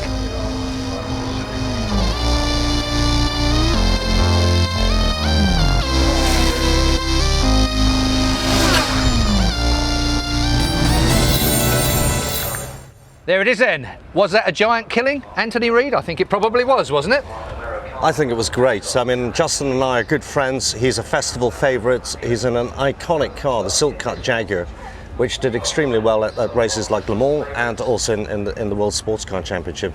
Fantastic. You said to me at the beginning of when you joined us here in the studio that you need to make the start. That Pikes Peak car made the start. The first couple of turns got itself sorted out. Driver error, somewhere up by the Flint wall? I think up by the Flint wall he lost his rhythm. It's a scary place, you know, it probably just took him out of the zone, and it looked a bit untidy there. I think that's where he lost the event. Indeed. Well, let's confirm the results then as we have them for the 2013 Festival of Speed. You can see the iconic Porsches up in front of Goodwood House a moment ago. There it is then. Justin Law takes the win, 45.95 for him. Gregory Gilbert finished second in the Pikes Peak car, which was amazing. And of course, Cocker, Buncombe, Millen, Lloyd, Willis and Knapfield round out our leaderboard finishers after the shootout today. Looking further down the order. Garvey on the other Pike Peak car, the 205, was down with a 59.23.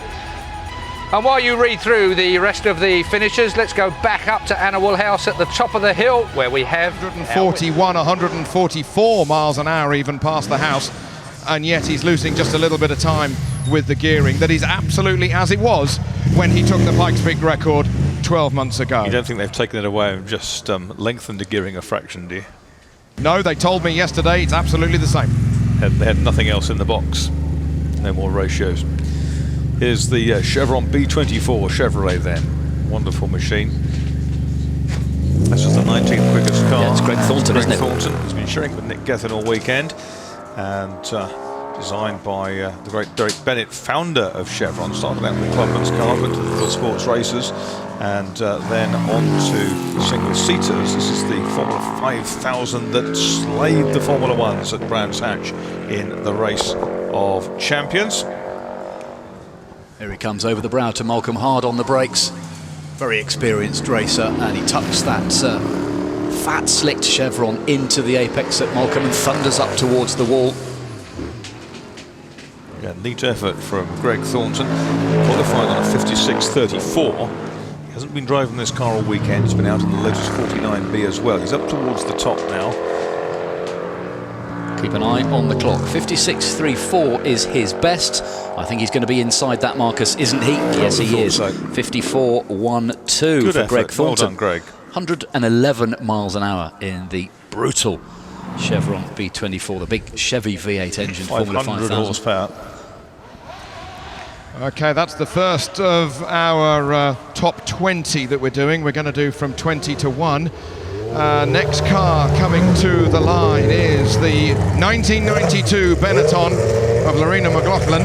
This is the car in which Michael Schumacher won his very first Formula 1 Grand Prix in the 92 season, and she leaves the line with tremendous acceleration. In the first 100 metres in qualifying yesterday, she was exceptionally fast halfway through this avenue of trees. Now she's getting into the car's stride. Little pop of flame on the overrun underneath the under tray as she's going up towards the front of the house. Sparks emanating from underneath the Venturi as she comes up to Malcolm. Yep, she's on her way, and she qualified on a 55.65. Greg Thornton's done 54.12, but she won't know that. Up to the Flint wall, neatly through, in the middle, out the other side into the daylight. This is difficult, the change of focus, the change of light conditions, and up towards the finish. Here's the final corner, accelerating hard now, sparking as she goes all the way over the top. Lorena McLaughlin, 53.12, exactly 1 second quicker. 53.12, that's by far her best run. Yes. Here we go, ladies and gentlemen. Here is Sebastian Loeb leaving the line at the Goodwood Festival of Speed. Already he's up into fourth gear as he rambles into the first corner. 875 horsepower, ladies and gentlemen. He cuts the corner on the inside. He's rocketing past the house, and he'll be touching 145 miles an hour. Look at this, he's 3 seconds underneath at the first intermediate split. He's 109 miles an hour into Malcolm Corner. Yesterday, Sebastian Loeb did 46.45 miles an hour. Already he's gone through the Flint wall. He's 7 seconds underneath the quickest time at the moment. 46.45 he did yesterday. The time of 54.12 will be shattered. Look at the speed as he crosses the line. A 44.6 second run by Sebastian Loeb here at Goodwood in 2014. Stunning. That's the fastest indeed, isn't it? Michael Bartels did a 45.81. It doesn't break the record, but it's the fastest time this weekend. That's fantastic, isn't it? Did you see a terminal speed for that? I didn't, but it was a wonderful run. Here's Max Papis with the Dow Chevrolet SS.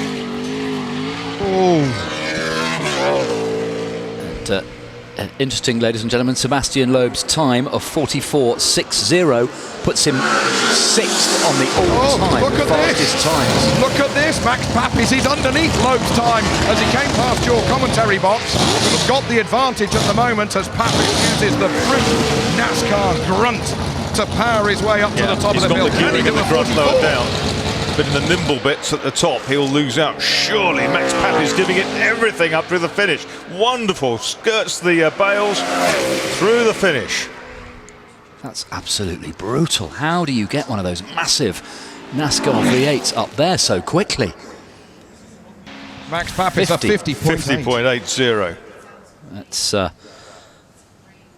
way quicker than he managed in qualifying. He did a 53.08. Sebastian Loeb with Lord March, we just saw there. Here's Andy Newell in the massive Chevrolet-powered McLaren M8F Can-Am car, last of the breed. Yeah, it's going to the States in a couple of weeks, this guy, he was telling us. And a big wodge of power, massive torque. Yeah, so he's got 800 foot-pounds of torque. Oh, goodness me. Can you see the trees falling over as he goes by? It's a neat run, that's for sure. Good drive from Andy Newell, keeps it tight going into the final bit. And he does a 49.87. 49.87 for Andrew Newell. Better than 51.53 on which he qualified. Absolutely. Next on the hill, we've got Mike Skinner, the very first winner of the NASCAR Craftsman Truck Series. And this is a deceptively quick car up this Goodwood hill climb. This has got a serious amount of pace. Oh, he's looking towards the grass on the outside of the first corner. Now he's going to use some of that Talladega, that Daytona speed as he rumbles up towards Malcolm Corner. Magnificent. Oh, and he's hugely sideways, right across the grass on the apex there. Oh, I just looking across into the grandstand, I can just tell everyone's holding their breath. He did a 51.33 in qualifying. He's got some car control, hasn't he? He's been a little bit scrappy, hasn't he? It's going to be... I don't think he's going to match his time from before. I don't know. He may do. Oh, he only has gone and done so. 57.5. He's quicker, 126 miles an hour. How quick would that have been without mistakes? Quicker than Max Papis by 5/100ths of a second. Oh. And that went into the category of great car control, but needed it. Here's the Lek in the hands of Joe Twyman, who's pushing hard. Cosworth DFV power, beautifully rebuilt this car by the WDK guys down in Stockbridge, Hampshire, and skirting the grass just on the inside of Malcolm. Fires it uphill. The type of car we used to see in British Hillclimb Championship rounds in the 70s and 80s, up against the 5000s. Yeah. Joe Twyman pushing on very nicely. He's a tall lad, isn't he, for this single-seater? See his shoulders flexing there as he guns the car. 49.81. Yeah, top job. Well done, Joe. 49.81. 130 miles an hour. Everybody so far, Marcus, has been quicker than in qualifying. Yeah, 49.81. 600ths quicker than Andy Newell. Next up, Didier Serg in the Jordan 191. He did a 51-second run in qualifying. He gets it sideways out of the first corner, and that will have given him a fright. Look at the sparks coming from the under tray. There is no more downforce available for that car. Spectacular. Jab of power as he accelerates out of Malcolm. Those super sticky Avon tyres, even they cannot keep up with the Honda HB V8 Formula One power. Now he's going around the tight right-hander towards the top of the hill. It's deceptively steep there. The screen doesn't show the climb all the way to the top of the hill. He has a bit of a wobble, but he breaks the beam at the top of the hill. The Jordan does a 48.3. He'll be over the moon with that time. Yes, 48.3. He's taken 1.7. Well, he'd been over the moon with it, but for the fact that he 47.32 this morning, so it was a good effort and a bold one. Next up, we've got the Maserati on the hill. Yeah, it's Nicholas Sterzinger, isn't it? 20th fastest in qualifying in the Maserati Trofeo MC.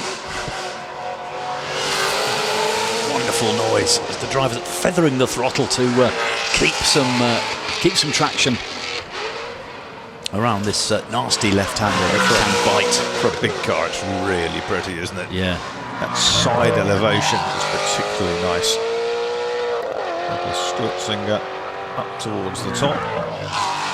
Qualified 20th on 56.43. And he's beaten his time as well. 55.71 at 106. It's not often you see people going, everybody going quicker in the main event than Jeremy in qualifying. Smith, look at his way. Look at this, massive traction off the line for Jeremy Smith with the 4 wheels driving at the rear of the car. It's light, it's nimble, it's chuckable, and a committed drive already as he goes underneath the footbridge. How late can he be on the brakes into Moulcombe? I have to tell you, he's not done many hill climbs, but he's pushing on like a veteran, drifting it, 6-wheel drift through Moulcombe. That was absolutely stunning. I'm glad I'm sitting up here. Me too. Jeremy Smith, 49.17 he did in qualifying. Can he be yet another driver to go quicker in this, the important shootout on Sunday afternoon? He's slowing. No, something's gone wrong took his hands the off. end. 50.26, yeah, I think he'd have been quicker, wouldn't he? That's a shame, that 50.26. So the quickest man at the moment is still Sebastian Loeb with a 44.6. Tell you what, our old friend Roy Lane would have been proud of that, though. That was a big effort. That was a massive effort. Second quickest at the moment. That time is going to the... Didier Serg is second quickest. Didier from Serg in Joe at 48.3. So, right, let's have a look on the big screens of the onboard footage of Sebastian Loeb's 44.6 second run. Well, standing here at the start line and seeing him launch, first gear, second gear, third gear, fourth gear. Will he stay there? No, he's going into third gear for the first corner. But listen as he goes up another gear and then all the way to the top of the box. Fifth gear, sixth gear. A stunning ride. He's on the limiter, just at the footbridge by the time he comes into your view, Henry, and rattling around Moulcombe Corner. Look at the grip of the Peugeot. Hardly any movements on the steering wheel. Bouncing off the limiter as he came up to Moulcombe. Incredible. Through the S's, past the Flint Wall, back out into Birdless Grove. Keep away from that straw apex. And is he flat? No, just feathered the throttle around that last left-hander. I bet you with a few more runs he could take that flat. Wow, 44.6 seconds then. Just needs the gearing, doesn't he, to help him bottom of the circuit. Fantastic. Imagine bouncing off the limiter into that flat-out right-hand kink over the brow, hard on the brakes. Well, that's why he's a 9-time World Rally Champion. That's why he finished second at Le Mans. That's why he's a winner in the World Touring Car Championship. We've got a small pause. We've had 10 cars, and we're going to have the next 10. 875 horsepower and about 875 kilograms is that Pikes Peak Peugeot. A stunning piece of engineering. You can only imagine what the acceleration is like as those 4 wheels try to transmit all of the power down onto the Goodwood tarmac here, which I have to say, off the start line is just getting better and better because more and more rubber is being laid down on the road off the start line, and that's going to give more and more grip for these guys as they let the clutch in and try and get the car rolling as soon as possible. So what you're saying is, and get up to speed. If we keep running till Wednesday, we'll be in good shape. Here we are then, confirmation of the fastest times from the first 10. We've still got 10 cars to run. Of course, Sebastian Loeb quickest with a 44.60. Second place, impressive Didier Serg in the Jordan 191, 48.30. Joe Twyman, the youngster, in the Lec Grand Prix car, a 49.81. Our fourth fastest man, Andrew Newell, in the massive Can-Am McLaren, the last man under 50 seconds with a 49.87. Jeremy Smith, very committed in the 6-wheel march on a 50.26. Mike Skinner just a shade behind in 50.75. Max Papis in the Chevy Impala NASCAR, 50.80. Eighth quickest at the moment, Lorena McLaughlin in the Benetton Ford B192, 53.12. 7 of our 8 drivers were quicker then than they were in qualifying. I can tell you that Greg Thornton in the Chevron B24 did a 54.12 and Nicholas Sturzinger in the Maserati Trofeo 55.71. They were our 10 runners in that batch. Let me tell you about the 10 drivers and cars we have yet to see in the shootout. We'll see Jordi Hene in the Seat Leon touring car. We'll see Simon Garrad in the Renault Laguna touring car. Enda Garvey's monstrous Peugeot 405 Pikes Peak car yet to come. Alistair Davidson, there is Alistair Davidson, in fact, in the Tolman Hart TG184. Michael Mallock in the Chevy Cruze. Paul Smith in the Audi A4. Justin Law in the XJ220 Jag.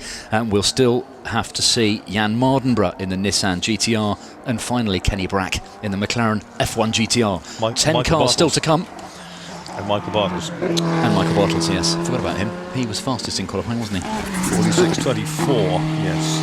That would currently put him third in the... no, second in the... He's got to really, really nail a perfect climb, hasn't he? Alistair Davidson in the Tolman, the 1984 Grand Prix car. He went up in qualifying in 53.89. Very impressive indeed. I don't think he'll be worrying our fastest drivers. No, he just wanted to beat his 53.89, won't he? So here he goes. Alistair Davidson, former saloon car racer, had a Mercedes 190 at one point, I seem to remember. And through he goes, 54.81. 54.81. So he drops back just a little bit, but better safe than sorry. Yes, indeed. Jordi Janay now leaves the line with the Seat Leon Cup racer. All getting a little bit sideways, isn't he, through the first corner? Had to get it all back together again. Kicks up a little bit of dust again on the second right-hander as now he builds the speed underneath the footbridge. He's looking for his braking point. He's looking for the crest. He's looking for the turning point for the all-important Moulcombe corner. Now he's got a straight run up towards the flint wall. He's got to adjust his sight, adjust his eyes to the shadow as he continues up the hill. Yeah, 54.74 was his queue time, and the Spaniard now going through the last couple of kinks. Giving away a lot of power, isn't it, this little touring car to some of the big, powerful sports cars and single-seaters, but he crosses the line, 54.13. He is quicker. 54.13 makes him 1/100th of a second outside Greg Thornton's time with the Formula 5000 Surtees. Next up should be the Pikes Peak Peugeot of Enda Garvey. Sorry, Vatanen car, lovely shot of that sliding Seat through T1. Here it comes then, festooned with wings. Another Pikes Peak car. We've seen Sebastian Loeb go quickest on a 44.60. Enda Garvey did 54.30 in qualifying. A little bit messy at Moulcombe there. Got it on the grass on the apex. It bogged down a bit. Will cost him time. He's far more accustomed to the gravel roads of Colorado and the fearsome Pikes Peak hill climb. And a 26-year-old car, let us not forget. So yes, indeed. Holding its own in this current shootout here at Goodwood as it breaks the beam, 55.01, 55.01. Yeah, looked a bit circumspect around the last corner, possibly gave up on that run. Now then. This is the Nissan GTR Nismo GT3 of Jan Mardenborough. He qualified in a 48.39 second run. So this is a contender for our current second position time that is being held at the moment by the 1991 Jordan, Jan Mardenborough, Le Mans racer, GT3 racer, GP3 as well. Look at the speed as we ride on board with him, coming into Moulcombe corner, down the gearbox, inch perfect through the left-hander, bit of a wobble, getting very close to the grass on the outside of the corner as now he delves into the shadows around the flint wall, kissing it literally on the left-hand side, up towards the right-hander. The bails close, he gets narrower and narrower again as he goes up towards the finish line, and it gets narrow because you're just going ever faster. And as he breaks the beam at 124 miles an hour, he does a time of 48.05. He does go into second place, beating Didier Serg by a quarter of a second. Yeah, he does sort of wobble on here at had a second bite at Moulcombe, but he was pulling just the 135 miles an hour on the way, so that might explain it. But a super run from Jan Mardenborough. Second currently. Here goes Michael Mallock with the 1.6 turbo Chevy Cruze, built by his father's RML concern up in Northamptonshire. Rob Huff's World Championship winning car. Here he comes, snakes out of T1, courts the edge of the grass, accelerating rapidly now under the bridge into our sight. On the brakes for Moulcombe, quite wide line through, but kept the momentum up pretty well.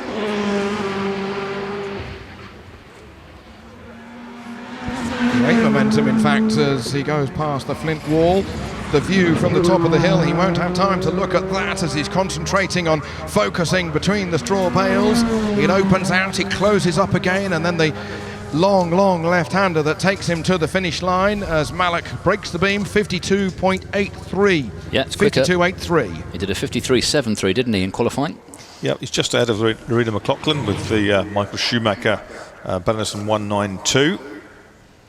That's impressive, isn't it? Currently, what, sixth or seventh place, something like that. Impressive to be just a whisker away from a Grand Prix car in a four-wheel drive Tourer. Paul Smith was quick in this Audi. It's deceptively fast. Yeah, he did a 53.66 in qualifying. Now there's Paul Smith. Oh, gets a little bit of oversteer, was it, as he went through the first corner. He hugs the inside of the second corner, as they are all doing in this runoff. Yeah, everybody's taking an early apex there, aren't they? They are, absolutely, Henry. And as he cuts through the heat haze with the four rings of Audi, a little bit of a wobble on the brakes. Oh, all the grip he was using as he went through the left-hander at Moulcombe. That's pretty dramatic stuff. Very, very squirrely over the brow into Moulcombe. I can hear your intake of breath. Yes. He's out into the open, has burst out into the sunlight at the top. Last little tunnel of trees. Now into the final left-handed kink. It's hard on the power. 52.85 was on the rev limiter, wasn't he, coming over the finish line there? He's 2/100ths of a second outside Michael Malik's time. 52.85 for Paul Smith. Kenny Brack now on the line here at Goodwood, ladies and gentlemen, about to attack the 1.1 miles of Goodwood Hillclimb. He leaves the line, and the BMW V12, beautiful, glorious sound. A quick stab on the brakes immediately offers the Indy 500 victor from the late 90s. This is a very, very quick car driver combination, and we were riding on board with Kenny Brack. It's got a sequential gear shift with his right hand. He's on the way up to Moulcombe. Down the gears he goes. Quickest into that left hand. 110 miles an hour. My goodness me, the speed is there as he comes up towards the Flint wall. He's jabbing at the wheel. He's looking to find a way through, and he does pass the Flint wall through the right-hander. Look at his arms. No power steering with this car. He's got to hold on to the long tail F1 GTR. Just look at the speed as he crosses the line at 129 miles an hour. 47.52. He takes 7/10 off his own best, which was a 48.29. And that's going to put him second, isn't it? It is going to put him second. He'll be very happy with that, I should think. Very happy with that. As Sally Mason-Stiren now leaves the line. Just confirmation on the screens. Loeb quickest from Brack. 47.52. From Martinborough with that 47.52. Sally Mason-Stiren in the Ferrari 166. She's just having a non-shootout run. The door's open on the passenger side of the Mille Miglia Ferrari. She was 41st fastest in the qualifying shootout. With a 79.98. Essentially, we're waiting just for Michael Bartels, aren't we, of the really quick contenders. Here, Michael Bartels, who qualified quickest on a 46, and Justin Law as well, we may see. He qualified in 10th place. Yeah, we haven't seen, yes, just two cars among the fastest 20 from qualifying yet to run. One of them is the car that was quickest in qualifying. To beat Sebastian Loeb's 44.60, he's got to find 1.2 seconds. He's done a 45.81, compares with Loeb's 44.60. 80.03 at 79 miles an hour for Sally Mason-Stiren, which is very, very consistent. 79.98 was her Q time, so 500ths across the pair. If you've got points for consistency, that will be top.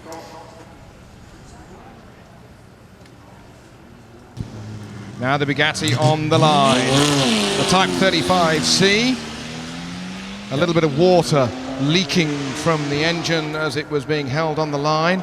A lot of these cars getting very hot by the time they've driven down to the start line. They've done a little bit of a run from the holding paddock up towards the timing beam. But if ever there was an evocative pre-war car that you could go out and buy, drive to the Grand Prix, win it and drive home, this is surely it. Yeah, it's the ultimate off-the-shelf turnkey Grand Prix car, wasn't it, of the 1920s? So we've got a gaggle of cars for you, ladies and gentlemen, that are not in the timed shootout. Walter Rothlaff running a bit wide at Morecambe there, but kept it on the grippy stuff. Took remedial action. Yes.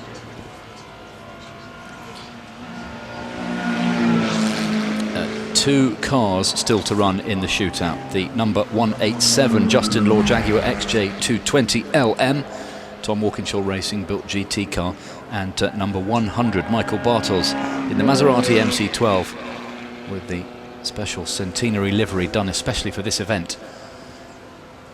So will he be able to eclipse Sebastian Loeb's time? Well, that's Walter Rothlaff safely up into the top paddock. Here's Adam Painter with the 4CS Maserati.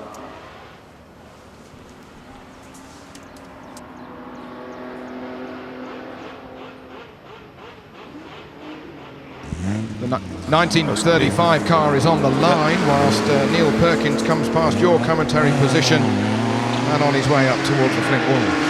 Yeah, six-cylinder Maserati of Neil Perkins, then regular Historic Grand Prix Cars Association racer. There he goes.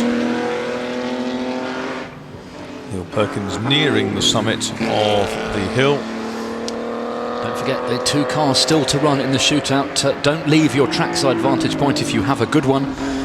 We've got to complete our official Festival of Speed 2014 shootout with two cars. The Jaguar of Justin Law, he's a former winner here, of course, and he set the third fastest ever time. Car in the background. It's about the third or fourth in the queue, behind Manuel Elicabe's Maserati A6 GCS sports car, which leaves the line now. So here he comes, just flicks his visor closed, approaching the first corner.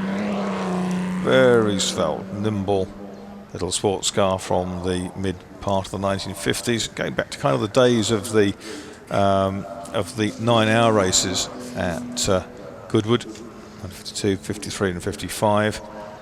And say book your tickets now for Friday or Sunday of the revival. Sold out for Saturday.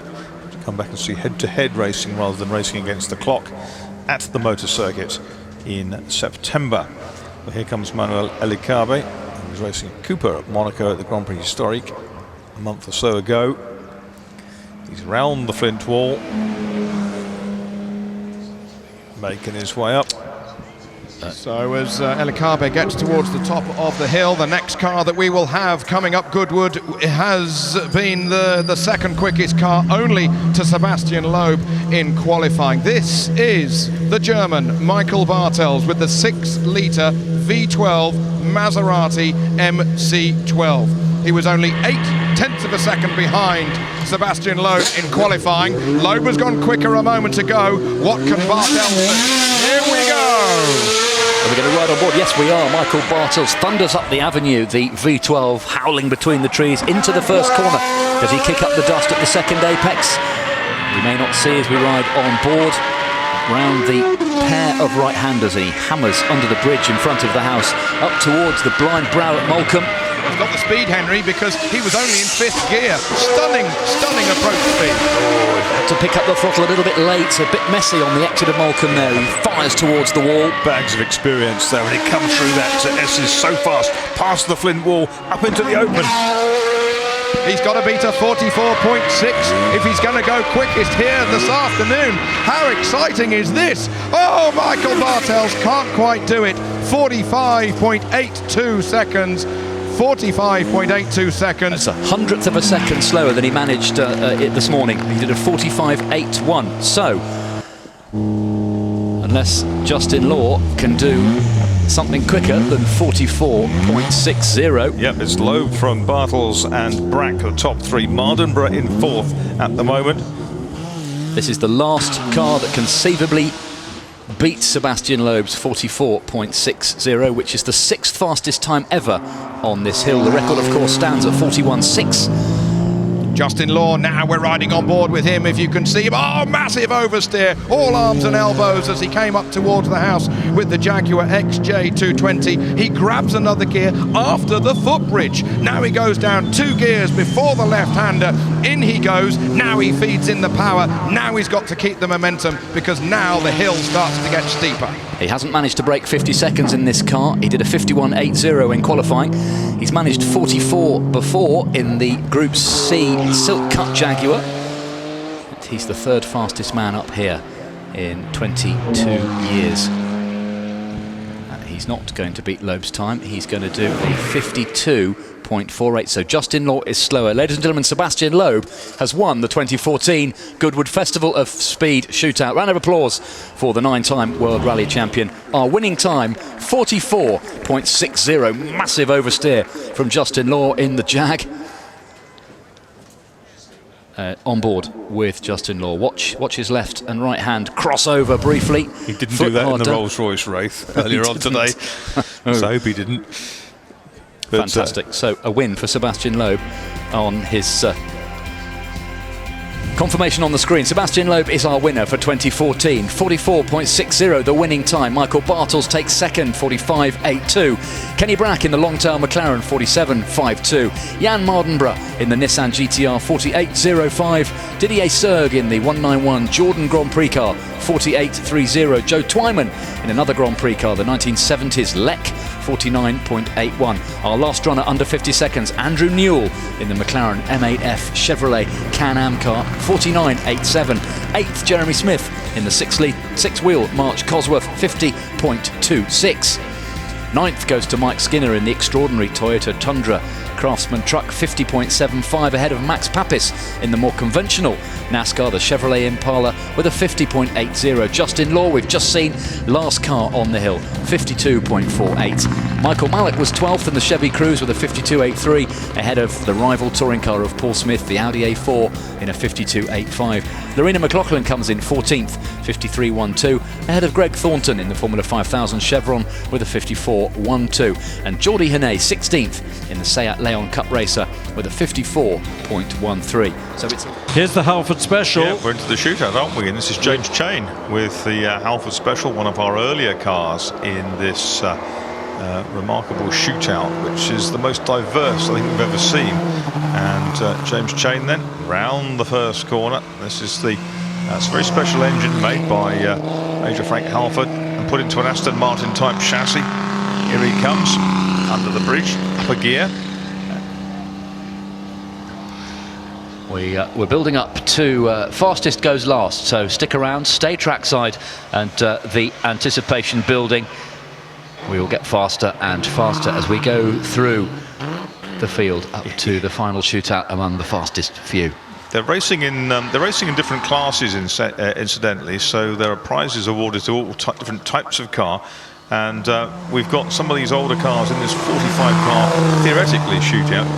He was very sideways through Molecombe Corner, it has to be said. Turned a little bit late and got sideways on the exit. But James Chain, who was due to be the third to go, is coming up now towards the top. He qualified on an 83.93. He should be inside that, but just coming up to 80 seconds now. A grand job, 81.16. 81.16, a big improvement for James Chain. As George Wingard leaves the line in the S74 Fiat with his wife alongside, she's used to riding in this car. She's got a chrome lever by her left hand, I guess for pumping up fuel pressure. Yes, the lever of fever. The happy stick.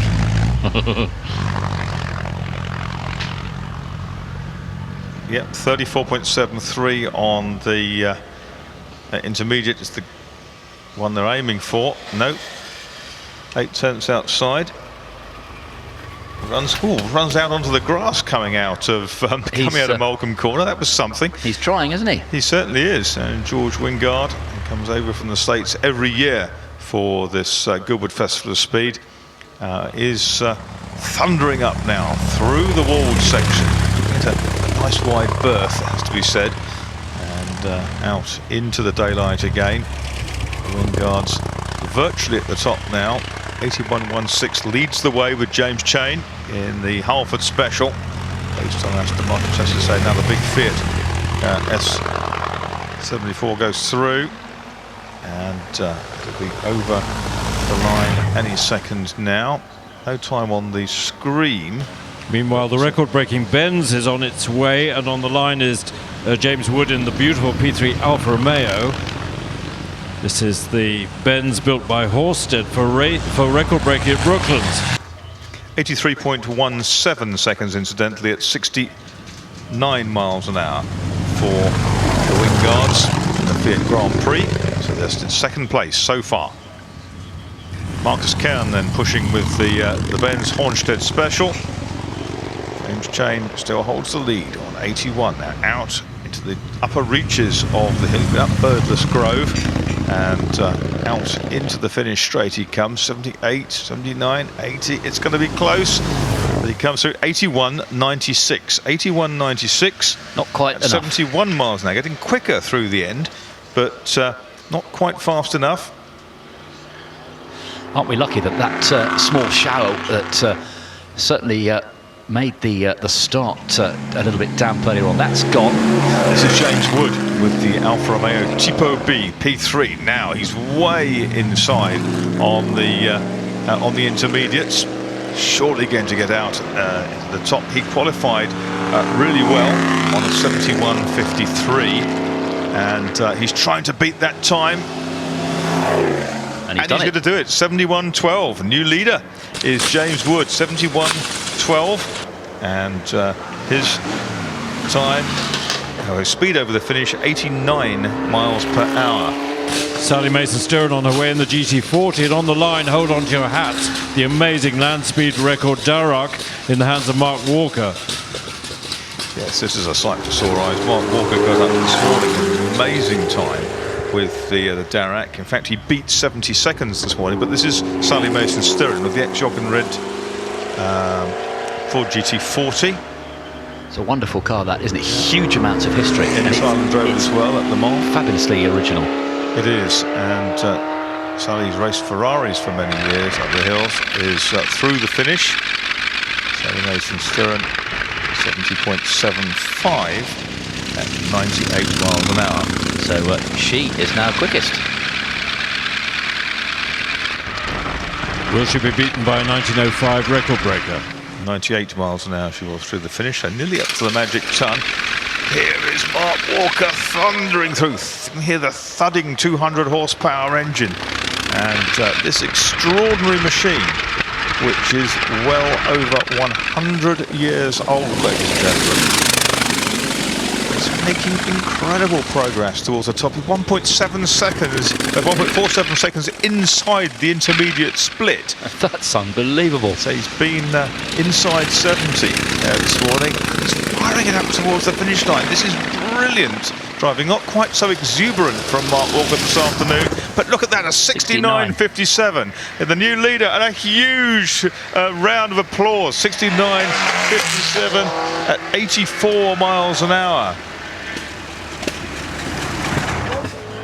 A PB then, and the new leader. That's fantastic. A sub-70 climb for Mark Walker. Tim Morley on the hill, almost to the top in the Triumph Dolomite Sprint. New fastest time in this time is 69.57. And Tim Morley coming towards the top. He's going to do it, isn't he? Yes, he is. A 65.10. 65.10 at 90 miles an hour. Not quite as quick through the finish as Sally Mason-Stirren, but quicker in terms of time to the top. They are getting steadily quicker as we work our way from back to front. Kevin Doyle in the XTWR Mazda RX-7.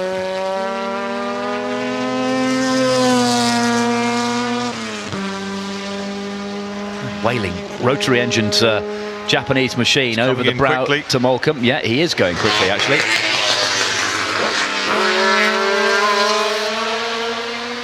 Well, that was some way wide of the apex, but yes, kept it on the black stuff just. Very didn't he? good job. So it looks like Frank Lyons not going to run in the Lola.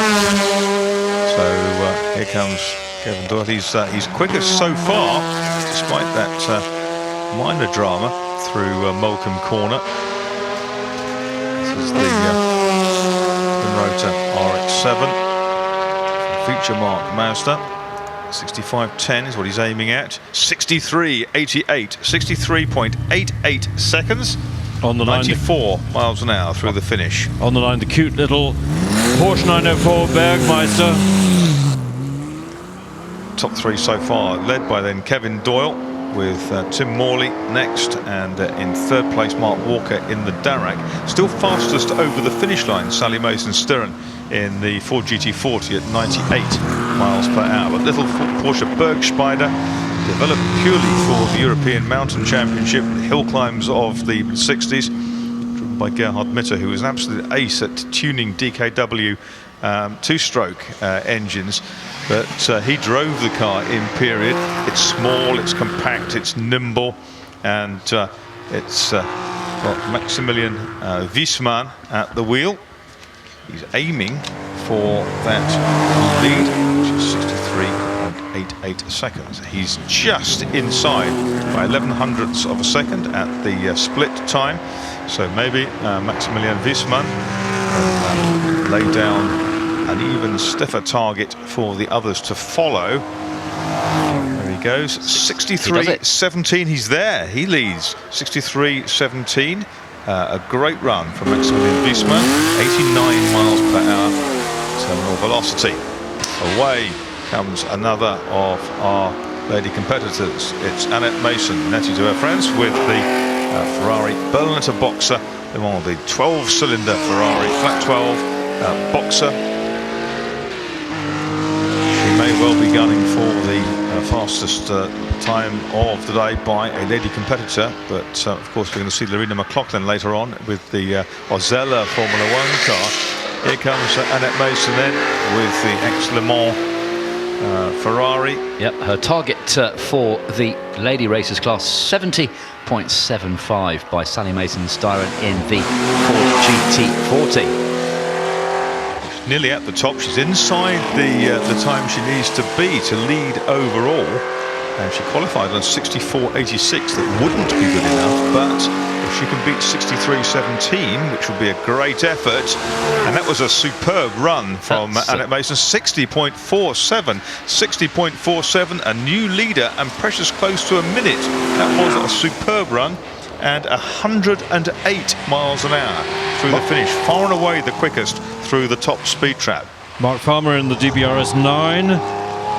Aston Martin. Yeah, Annette Mason 10 seconds quicker than Sally Mason-Stirren in the GT40.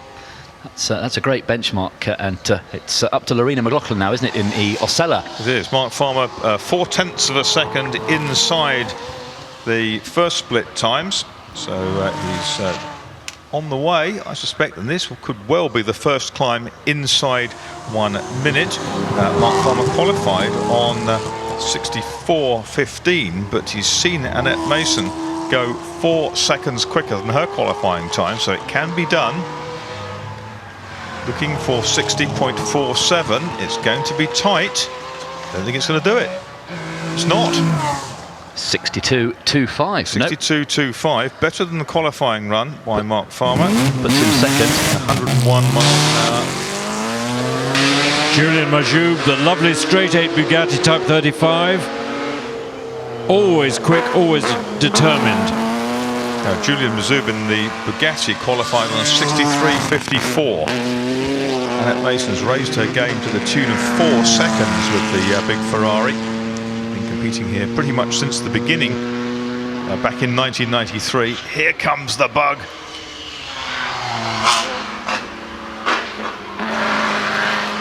Had to feather the throttle mightily through there to just keep it on the island, but brilliantly controlled, running on the Blockley tyres, which his own company makes. Unions running on Blockley's earlier this weekend. So here he comes. He's 600ths of a second inside where he needs to be. And a big slide out of the penultimate corner. This is going to be close to a minute, isn't it? For He's a maestro. Yeah, this is going to be just outside the 60-second mark, isn't it? 61.40. 61.40 for Julian Mazub. That puts him second quickest, Marcus. It does, and 94 miles an hour. And Lorena's off the line. Can she challenge Annette's time in the Ferrari? Well, Lorena McLaughlin, many times the quickest lady driver up this hill. 62.63 is the qualifying mark. That was not going to be quick enough to catch Annette Mason, but Lorena is a wily competitor. She was twice second in the National Formula 4 club racing single-seater championships back in the 1970s. She's got a wealth of experience of Formula 1 cars, and she'll save her best to last, that's for sure.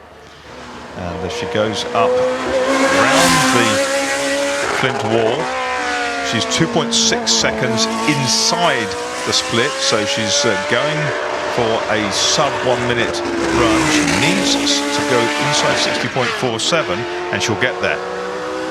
Superb run from Lorena. 57.63. 57.63. That's easily the best so far. 104 miles an hour through the finish. 104. Not as quick as Nettie Mason on one. Back live then, and it's look at Simon Diffie in the Connaught coming up now, the Connaught B-type. Simon Diffie qualified this car on a 61.55. That won't be quick enough. He needs to go quicker. He needs to challenge for the top few places as he hammers through turn one, nice and smooth, and that's what he needs to be in these 1950s Grand Prix cars. The actual car that Tony Brooks used to win the Syracuse Grand Prix. And Simon Diffie, all elbows out, look, inch perfect at the apex at Moulcombe. Great job. Very, very neat, and that's going in the right direction, certainly up towards the Flint wall. It's a right and a left round that. Carrying speed, that's also very important. You lose momentum very quickly if you lift off. He's about 6/10 outside where he needs to be. So he qualified on a 61.55, and he's now over the brow in about a 56. Well, excellent, close but no cigar. 58.38, 58.38 at 104 miles an hour. This is bound to be a quick climb. Ollie Hancock in the Lec Cosworth, the CRP1, the late 70s Grand Prix car. Brainchild of Charlie Purley, the and designed by Mike Pilbeam, the Hillclimb king. Ollie Hancock hasn't driven this car before, but he's inside the early target by some margin. Yep, Ollie qualified this car, what, about 20th, I think, in the order. And here he comes. This is looking good. He's chasing 57.63. He's going to do that very easily. Sub 50. And a great run from Ollie Hancock. 47.26 at 131 miles an hour. Takes 10 seconds off Lorena's benchmark time. 1:31. That's almost in Michael Lyons territory. Now we've got the Formula 1 Hesketh on the track. And that is the car of the Irishman, James Hagan. James Hunt car, very poignant. James Hunt died in the week preceding the very first Goodwood Festival Speed in 1993. And here he comes up to the top, really. Yeah, up into Moulcombe. Hagan's on it, once again running a little bit wide. Didn't get it turned quite enough into the corner. Looks great in the replica James Hunt helmet, the 1976 world champion. It's won at Zandvoort in 75 to give Hesketh its only Grand Prix win. JH in the JH car. Here he comes then, James Hagan, up over the brow. And it's not going to be quick enough, but James, who qualified on a 54.35, this time has done 52.86. So he's gone quicker, and that's important. He'll like that. 126 miles an hour over the finish. Olaf Mantai in the Porsche 997 GT3. Yes, he did a 53.71 in qualifying. That would currently put him in third place. Of course, it counts for nothing. They scratched the slate, and it's every person for himself now in the runoff. Olaf Mantai pushing hard in the Porsche. Gets the speed. Nicely bled off going into Moulcombe Corner. Veteran German driver who raced in the DTM, ran a number of these cars under the eponymous Mantai Racing banner. multiple Nürburgring 24-hour wins with this car as well, the 911 GT3R. 47.26 is the P1 time. Of course, he's not going to do that in a Porsche GT, but a bold effort nonetheless, and it's a 51.66 at 119 miles an hour. Good for second place. Yep, 119 is impressive. Martin Byford in the Seat Leon Cup Racer. He qualified on 53.67, the driver from Suffolk, ex-Formula Ford and Formula 3 racer. Here he comes.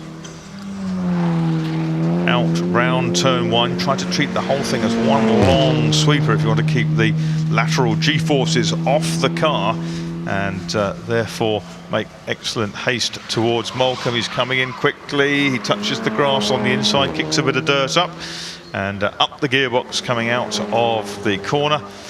He's handy, isn't he, in the Seat one-make machines. Got a lot of experience in the Seat Leon Cup, and raced in the BTCC in a Seat as well, of course. Yeah, upping the ante all the time. Molly Hancock, though, who leads the way with a brilliant 47.26, which was over 7 seconds quicker than he'd been in qualifying. 52.64 at 110 miles an hour. 52.64. Good for at third, that is. 110. Yep. Next up is Andy Robinson in the big Ford Falcon, the Australian V8 supercar. Lots of big bore grunt to fire it down. It's quite a soft chassis. You can see it rolls quite a bit into the corners. Yeah, still in the Dick Johnson Racing shell livery used by Steve Ellery and Paul Radicic over in Australia. Lots of front right wheel coming into Malcolm Corner, I noticed, out of the window of our Erie. And Andy Robinson, the Raider, with a 53.24 in qualifying. He's certainly saved all his efforts. He's kept it out of the straw bales. He scraped the wing mirror off it yesterday. And 53.24 before, 51.94, a useful improvement for Andy Robinson at 125 miles an hour, 125 miles an hour. That's only 1 mile an hour behind James Hagan and the Hesketh, but still 6 miles an hour behind the quickest car so far through the finish. That's Ollie Hancock with the Lek Cosworth CRP1. The only man to go below 50 seconds at the moment. This is our 20th car on the course. Ed Berrier in the Chevrolet NASCAR V8. Very suitable for hill climbing, but he's making a good fist of it, that's for sure. He's coming quickly, 5.8 litres of V8 power. Ed Berrier tries to slow the car, he gets a nice run through the corner.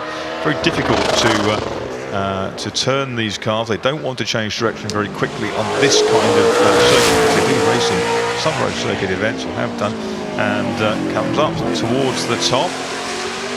Qualified on a 53.08, which was a bold effort. And over the top he goes, much quicker than his qualifying time, 52 seconds flat at 130 miles an hour. Yep, there's Ollie Hancock, our current leader. We've had 20 cars make the climb in the shootout. There he is with Lord March. That run from Ed Berrier with the Chevrolet SS, 1 mile an hour the Lek Formula 1 car terminal velocity. That's how much grunt that car has. Here's 1979 British Hillclimb champion David Franklin at the wheel of Arnold Meyer's absolutely beautiful Ferrari 312P.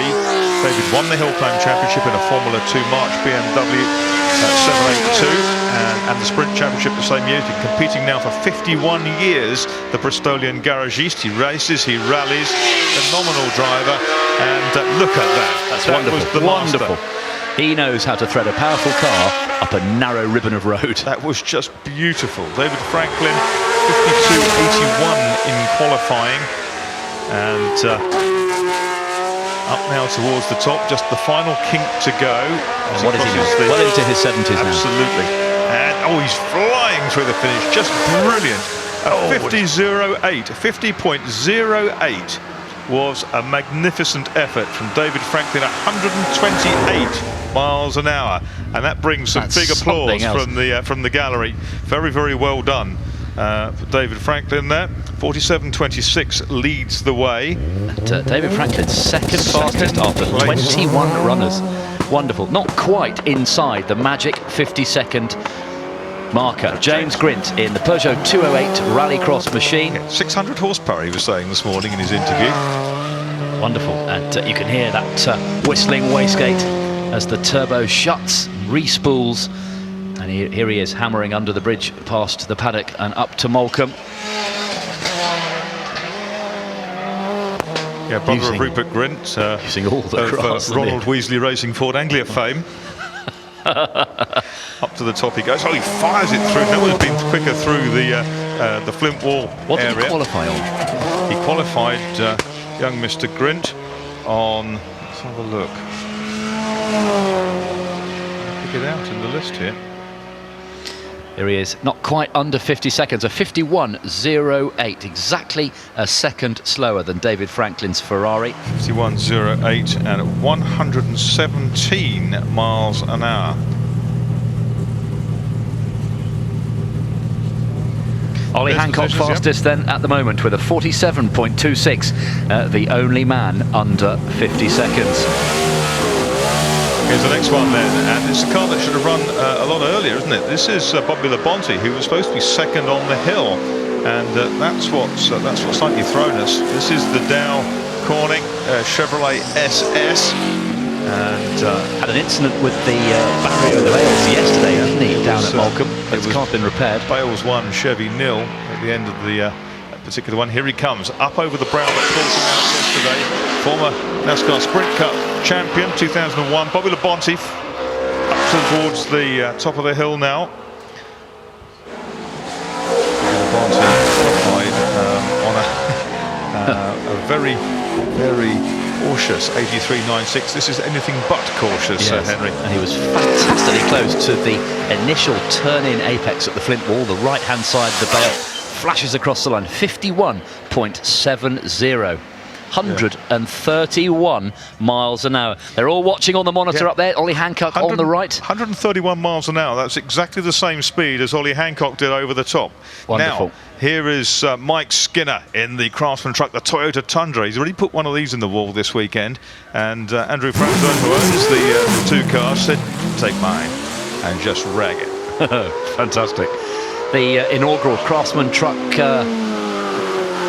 Series champion in 1995, 20 years ago, and still going strong, Mike Skinner. He promised after last year's festival he'd tweak this car, make it more suitable for hill climbing, and he's done just that. This thing is very quick. Overall, and here he comes, herring up to Moulcombe Corner, over the camera, gets it slow. Savage acceleration going out for Mike Skinner.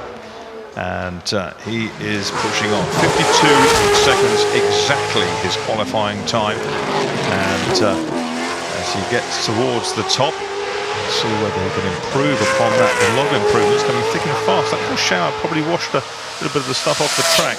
And over he goes, 50.22, so a big improvement. And third quickest. And 133 miles an hour. That is the highest terminal velocity of anybody, quicker than the Formula One car. Good Lord. Of course, we saw Michael Lyons up in the 140s this morning. This is Robert Anthony Maxwell Reed, I do declare, former winner of this shootout. Yes, stand back, folks. Exactly. Ended up in the out of the Flint Wall last year, and then Aston Martin bouncing across the meadow to a front corner out of it. But on his day, Anthony Reid is totally fearless, totally committed, and new to the NASCAR stock car this weekend, Henry. Yes, indeed. Former Le Mans 24-hour podium finisher with Porsche in 1990, a British Touring Car Championship winner.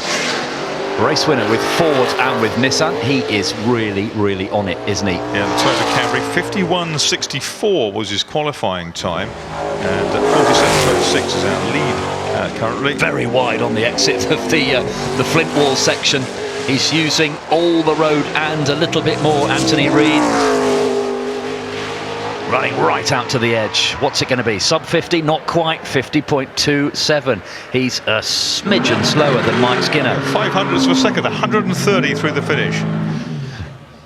Ollie Hancock's looking cool on the right-hand side, still our fastest man. Days of the British Hillclimb Championship. This is James Littlejohn in the sister leg. This is in Charlie Burkett's leg. And some here team needle. Yeah, absolutely.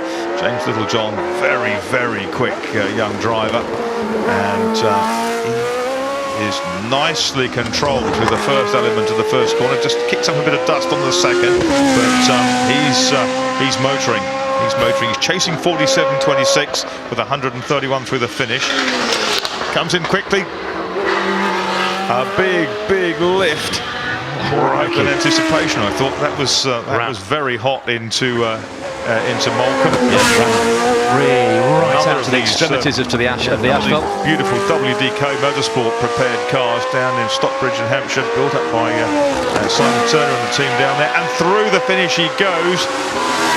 47.19. He's done it by 700ths of a second, and 133 through the finish. A shrug and a grin from Ollie Hancock. Very magnanimous. Ollie Hancock claps. James Littlejohn takes the lead of 47.19 and 133 through the finish. This is throwing down the gauntlet to Andy Newell with the McLaren Chevrolet M8F, 8.5 litres of mighty Chevrolet power. The former off-road race champion. Oh, and a massive tail slide through the first corner. Andy Newell, who raced in Formula Fords, he's driven some Formula 1 cars in the past as well, and he's driving Sir Anthony Bamford's McLaren like the wind. Can he stop it for Moulcombe Corner? He does.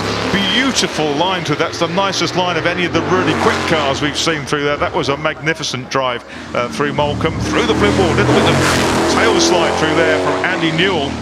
Wonderfully controlled. He's a 2.7 outside. Oh, and a side through the top part of that avenue. But up to the top, he won't match the Formula 1 cars quite, I don't think. No, he won't. But he goes sub 50. Yeah, 49.78, 135 miles an hour. That's the best we've seen through the finish. 135. And here's Ollie Hancock greeting James Littlejohn. They're 1-2 at the moment. That's brilliant stuff. Ollie Hancock on the right, James Littlejohn just climbed out. And these two identical Lex CRP ones. Here's Ender Garvey, who's been going very, very well this weekend. We've seen him numerous times before at the Festival of Speed, but he's never quite got the car running properly. This time now it's running clean. It's quick. Yes, it is. Yeah, the ex-Ari Vatanen Pikes Peak Hillclimb monster with that huge rear wing to try to generate downforce.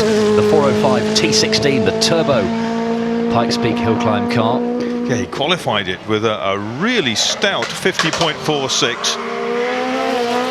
It's got some acceleration, hasn't it, out of Moulcombe? Incredible. The sun has come out, the temperature's gone up.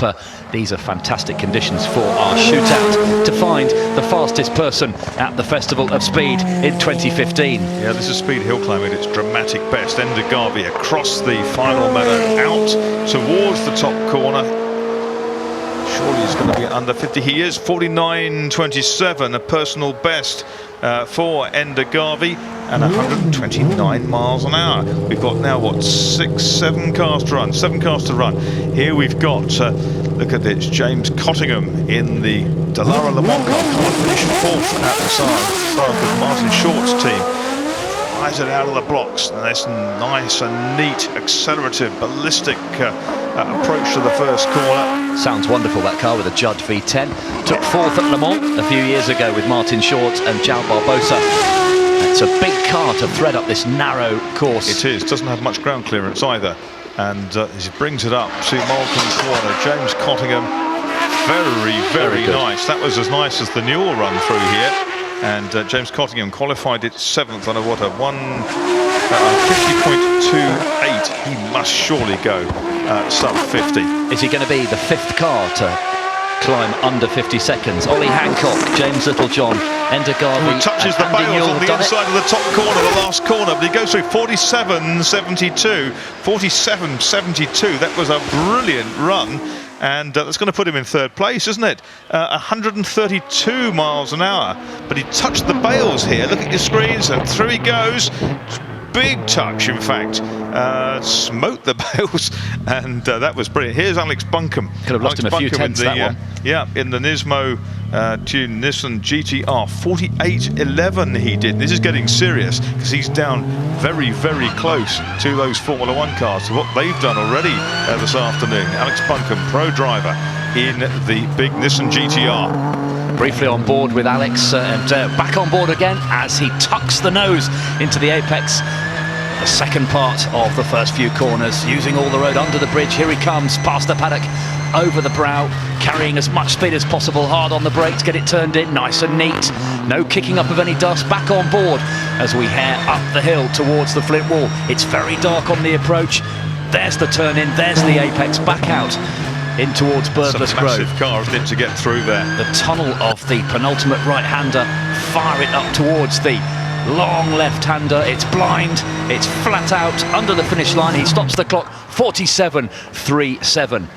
That was a fantastic effort. We've got 4 cars in the 47s now. That puts him third, and 128 miles an hour through the finish. But that is a mighty GT car. Now we've got the six-wheeler Formula One spec March, and this is Jeremy Smith.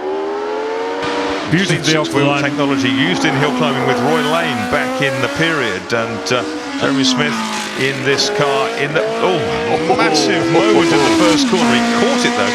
It's in the Brambilla type beta utensil colours. 4-driven wheels, but very, very long, and he squirts it through Malcolm. That was fabulous to see. The back end sliding, all 4 wheels sliding. Jeremy Smith pushing incredibly hard, very, very fast through the stone wall. That's 47, which has, isn't it, 47.19? He's up at the intermediate at Birdless Grove there. Through the finish, he touches the bales as well. 47.05, he's there by 14 hundredths. 47.05, and he touched the bales. 128 through the finish. Just brilliant run from Jeremy Smith, who's not really a hill climber, it has to be said. Here's Rod Mellon, one of the world's absolute hill climb specialists. Pikes Peak winner with the Toyota Celica Pikes Peak. It's got so much downforce, this car. It has phenomenal turbocharged acceleration. Doesn't it look good in that Pennzoil livery? It does, and the Kiwi. Third visit to this event with this car. He's been with others as well. He's up the gears. He's 600ths ahead on the first 100 metres time. That was amazing. The whistling turbo of the hugely powerful Toyota. On board with Kiwi Rod Millen. He's a veteran, been coming here for years, holding it in that gear, absolutely on the limit. Perfect, absolutely. And it's pulled cleanly out, that's unusual. Yep, had a problem here on the right a few years ago. He's into the quick right, the quick left, mind the wall, back out into the sunshine. And this is a nasty corner. This is specialist He's gone territory. quicker. Absolutely superb run from Rod Millen up towards the top. Through he comes. 45.88, 1.17 seconds to the good. Rod Millen, fantastic. 130 miles an hour through the finish. Now it is young Michael Lyons. He had 145 on the clock as he crossed the line this morning in this amazingly agile little Hesketh Formula One car. Michael Lyons qualified on a 46.77, but the 46.23 this morning. Still not quite as quick as Rod Millen has just gone. But I don't think he'll know what the target is. But you know, Michael, he's banzai. 24 years old, first time here at the festival. Ran wide, 3 barps on the throttle going through Malcolm Corner. That might have cost him a little bit of time. He won't be happy with that, Marcus. He won't. He was running wide there, standing at the throttle to get some weight on the nose, and get it steered. Now he's half a second down on the target time. Across the top he rockets. He's so fast through the finish, and he comes up. Look at that, 47.17, and that is a couple of hundredths inside James Littlejohn's time, but it's not going to do it today, I'm afraid. 137 through the finish. Live shots of the current leader, Kiwi Rod Millen in the Toyota Celica. What a staggering climb, 45.88. He's the leader with how many cars to go? Third for Michael Lyons, 2 to go. Subaru Impreza, the 780 horsepower Gobstopper 2 of Ollie Clark, qualified on a 46.75. Which won't be enough. And then Daru a 45.42 in the Mini Pikes Peak. Here comes that monster of a Subaru. The phenomenal acceleration. 700 plus horsepower, bewinged monster, built specifically for the Time Attack series, which is a little bit like this. It's against the clock, but it's on circuits around the UK. So fast into our view here. And it's got phenomenal grip, hasn't it, through the corner, Yeah, because that looked too quick to turn into the corner at that point at Moulcombe. Where is he on the intermediate? He's up! He's 0.6 of a second inside. He touches the bales on the right-hand side. Will that have cost him? Keep away from the bales on the apex there. He crosses the line. 44.91, nearly a second to the good for Ollie Clark, son of the late great rally legend Roger Clark. 45 miles an hour through the finish. That's incredible. Oh dear, Rod Millen shrugs. But here, with everything to do, 44.91 laid down by Ollie Clark is quicker than Jean-Philippe Desraux managed in qualifying by what, half a second-ish. Jean-Philippe Desraux then, the ice racing champion at the wheel of this extraordinary Mini. This is it, ladies and gents. Keep your eyes peeled on the screen. It's Here for sale. comes. Is he going to drive it like it's for sale? Yes. I doubt it. Multiple Andros Trophy ice racing champion. This is an absolute beast. On board with Desraux as he gets the power down on the road. Look how accelerative this thing is. First apex of the first corner. Fifth of a second up at 100 metres. That's incredible. That's 4.58 seconds over 100 metres for Desraux. Onboard view under the bridge. And here's Moulcombe corner and over the brow. It's pretty perfect, isn't it? Yeah, beautiful. Beautiful run. But needs to be everything to do. He's got to be so fast out of this section, round the flint wall, up out into the open. Here he comes, Henry. And he's in. He's inside by 200s. Here he comes. Just two corners to go. And the long left-hander. Is he going to do it? 44.91 to beat. He's not done it. No, 45.51. That was fractionally slower than his qualifying time. Ollie Clark's won it then, 44.91 in the Subaru. By 0.6 of a second. 45.51, he's second. Rod Millen third in the Toyota, 45.88. Absolutely incredible. Ollie Clark looks mightily relieved and quite emotional about this. It's a brilliant, brilliant victory, it has to be said. Superb drive from Ollie Clark. And he's going to go over to Jean-Philippe Desraux, shake his hand. I'm absolutely sure that was just superb. What a fine battle. That really was an object lesson in speed hill climbing, Henry. William Evans in the Benz 200, the Blitzen Benz, about to get underway. This is the shootout for the Goodwood Festival of Speed 2016. We're going to start with the very early cars, the pioneers of motorsport, as we take in cars in snapshots of motorsport history, Henry. And these are the early days, the record breakers from the 1910s. I'm absolutely staggered every time I see them, Toby, just how sophisticated these bits of kit are for their age. More than 100 years old. Can you imagine what they were like in period? Absolutely wonderful. Designed to do 125 miles an hour. Aeroplanes, trains could not even do this speed. This was a 1909 car. Flight was only 6 years old when this car was doing 125 miles an hour. The Wright brothers at Kitty Hawk, North Carolina, that only just got into the air. Yeah, the motor car was only invented in the very late 1800s, so very quickly indeed, these pioneering, these hugely entrepreneurial engineers, these brave guys were coming up with outrageous bits of kit. Totally. And as William Evans makes his way towards the top of the hill, the intermediate split with a 65-second split, now he's on his way towards the top of this 1.16 mile hill climb. Doesn't look that steep here, but I can assure you it is. You know, your average road car would be struggling a little, and he is going to set the first time here in our shootout. 87.25 seconds. Still good for 65 miles an hour, you know. Absolutely. Next up, it's Billy Evans with his riding passenger. That looks like Lord March's crash helmet, but it's not Lord March's daughter, I believe. Lord March's daughter, yeah.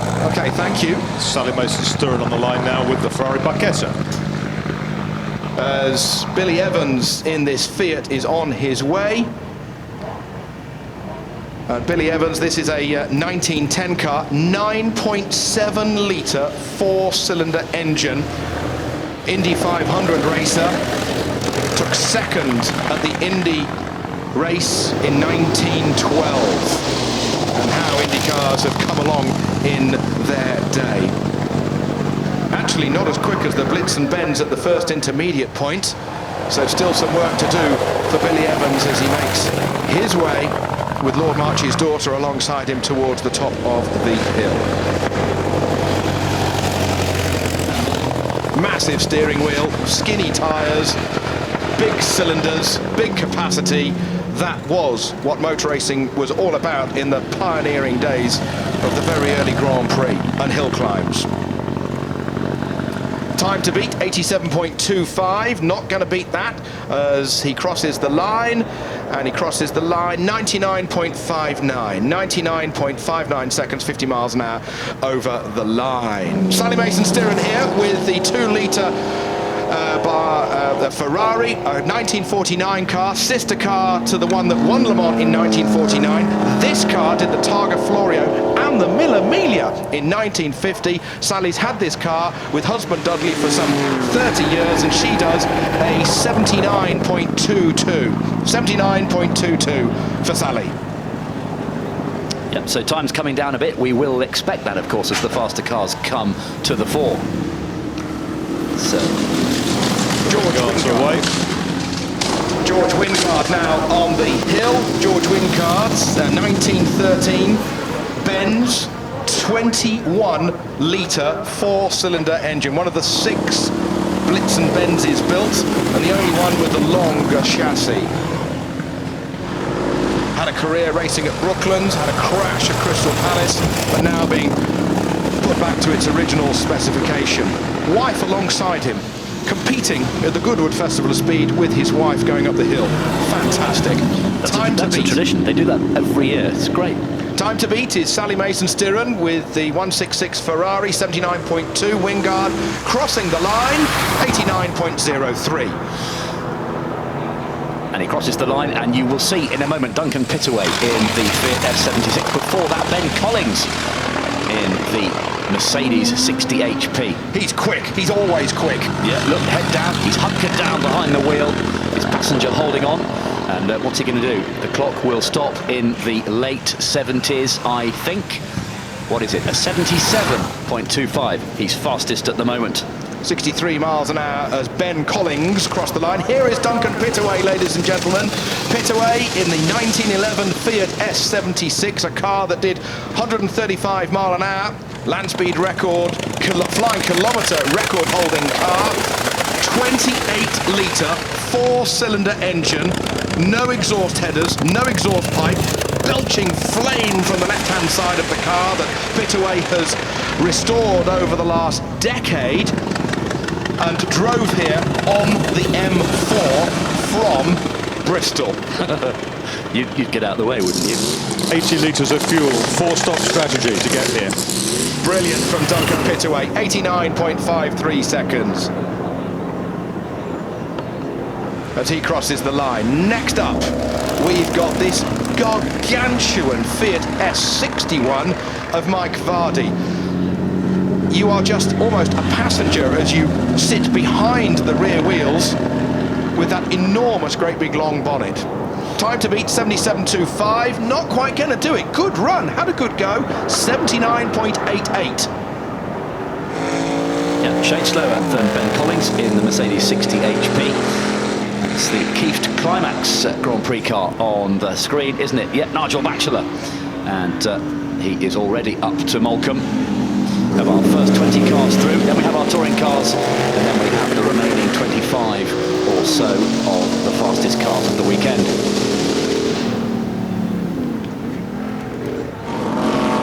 Batchelor makes his way past the Flint wall. He was going well as he came past us through the speed trap, 78.5 miles an hour as he came into Moulcombe. Batchelor, time to beat at that intermediate is a 56. But he's already in sight of the finish line. Time to beat. He's going to do a good time as he crosses the line, and Batchelor does a time of We're waiting for it.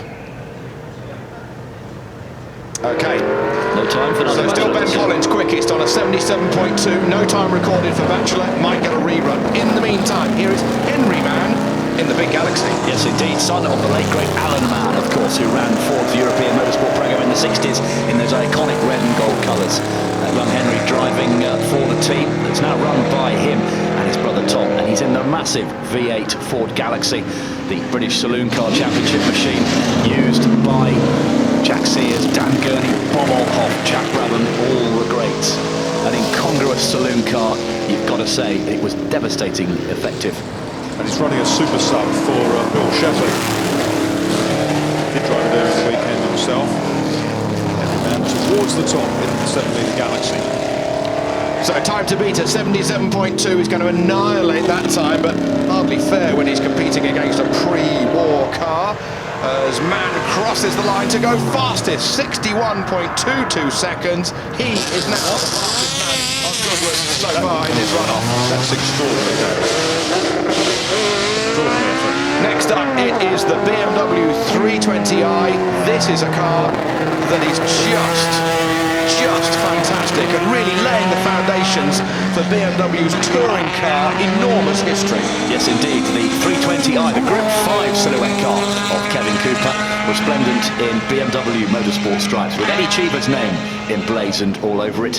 He was, of course, part of the BMW junior team, as was Mark Sura, who went on to great things with BMW motorsport, and he's here this weekend.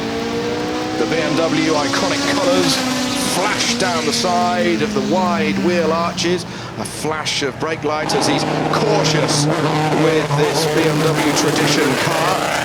Up towards the top of the hill, it sounds like it's missing a bit. Now it gets back on cam, does it? Not going to be able to beat Henry Mann's quickest time at the moment of a 61.22.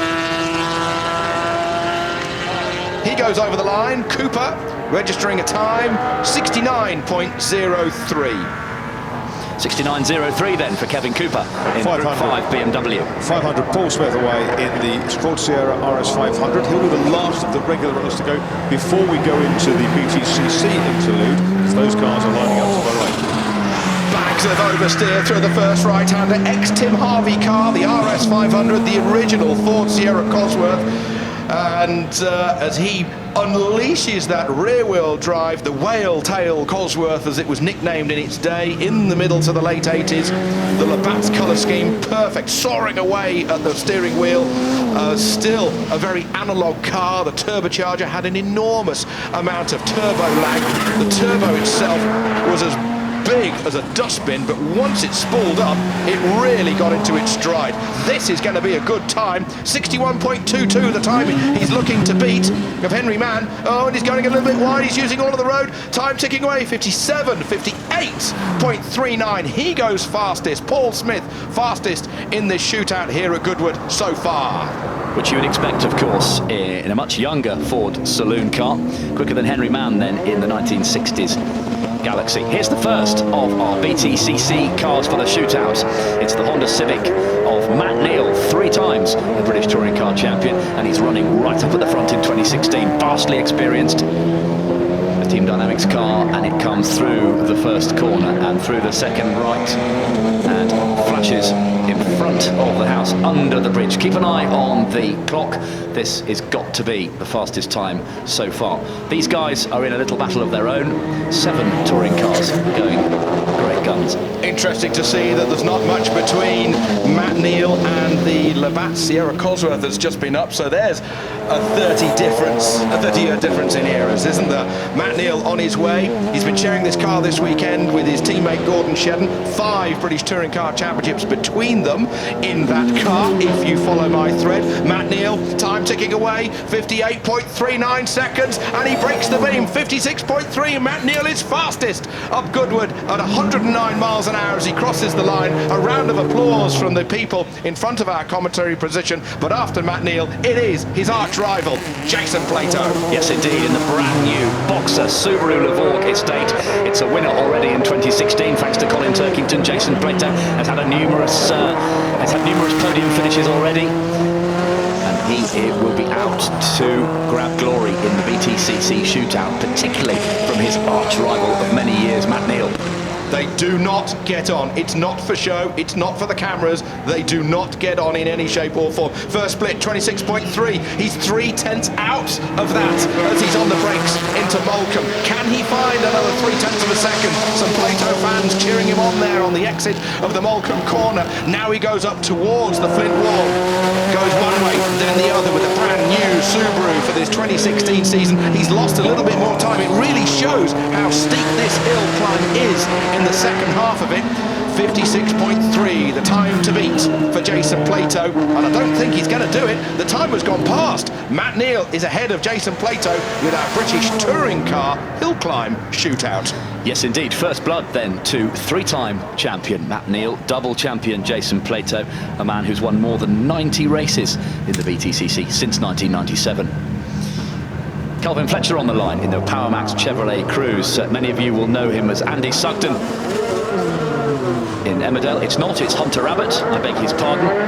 Hunter Abbott, his teammate. We've seen Kelvin Fletcher in the car already this weekend.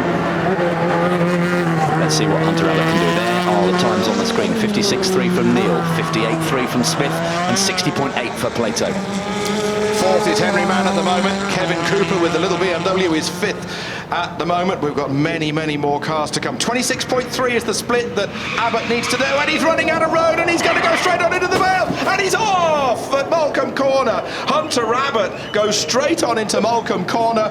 It is such a wicked, evil corner. There's a very slight crest when you come up to it, and these drivers, they're so lowly sat inside these racing cars, they can't see over the crest, they can't see the corner until they're right on top of it. He locked up the brakes, and there's nowhere else to go but into the bales. Yes, he went straight on over the kink, over the brow. The car got light. Of course, the brakes aren't going to work on the grass. And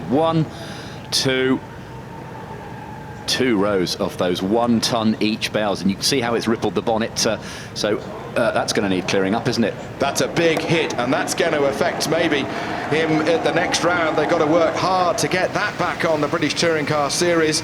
That's a big, big hit, but the straw bale's been put into position by the MSA and the safety officers here at Goodwood, and they arrest the car so quickly. The damage is done. He's perfectly okay. He shakes his head. Oh dear, if only I had another chance. And the blood still pumping around his veins. It is Kelvin. Oh, it is. It is Kelvin Fletcher. Yes. It's not Hunter Abbott. That's apologies all round. Yeah. Here he comes then, a winner in the Renault Clio Cup, a winner in the Porsche Carrera Great Britain, both support series to the British Touring Car Championship, graduated to the Premier League of British National Motor Racing with the 888 MG team, and now he is with the West Surrey Racing BMW squad. The 125i M Sport rear-wheel drive should be good off the line. Absolutely, Henry. He did a couple of burnouts before he came to the line, and he's done the best start for the first 100 metres. 5.65 seconds. That's quicker than Matt Neal by an enormous amount for the first 100 metres. Now the race is on to the first intermediate split as he rushes past Goodwood House. The British Touring Car Hillclimb Championship is on. Inch perfect round the first 2 corners where he's not picked up any dirt. The split, he's up. He's nearly half a second up at Moulcombe. Safely through there and up towards the Flint wall. It's a flick right, a flick left. Avoid the bales on the turn-in. Avoid the wall on the exit. Quick grab of the next gear just before he got on the brakes before the Flint wall. Now accelerating up, quick flick down the gearbox. Hesitant for the right-hander, and now it's flat out. It's a blind left-hander. You can't see where you're going. 56.3. It's looking to be very close. Tordoff versus Neal. He's not going to do it. He loses it all at the top of the hill.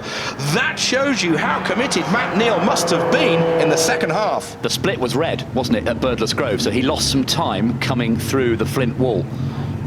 Adam Morgan there on the line in the Sicily Racing Mercedes A-Class, another winner in BTCC 2016.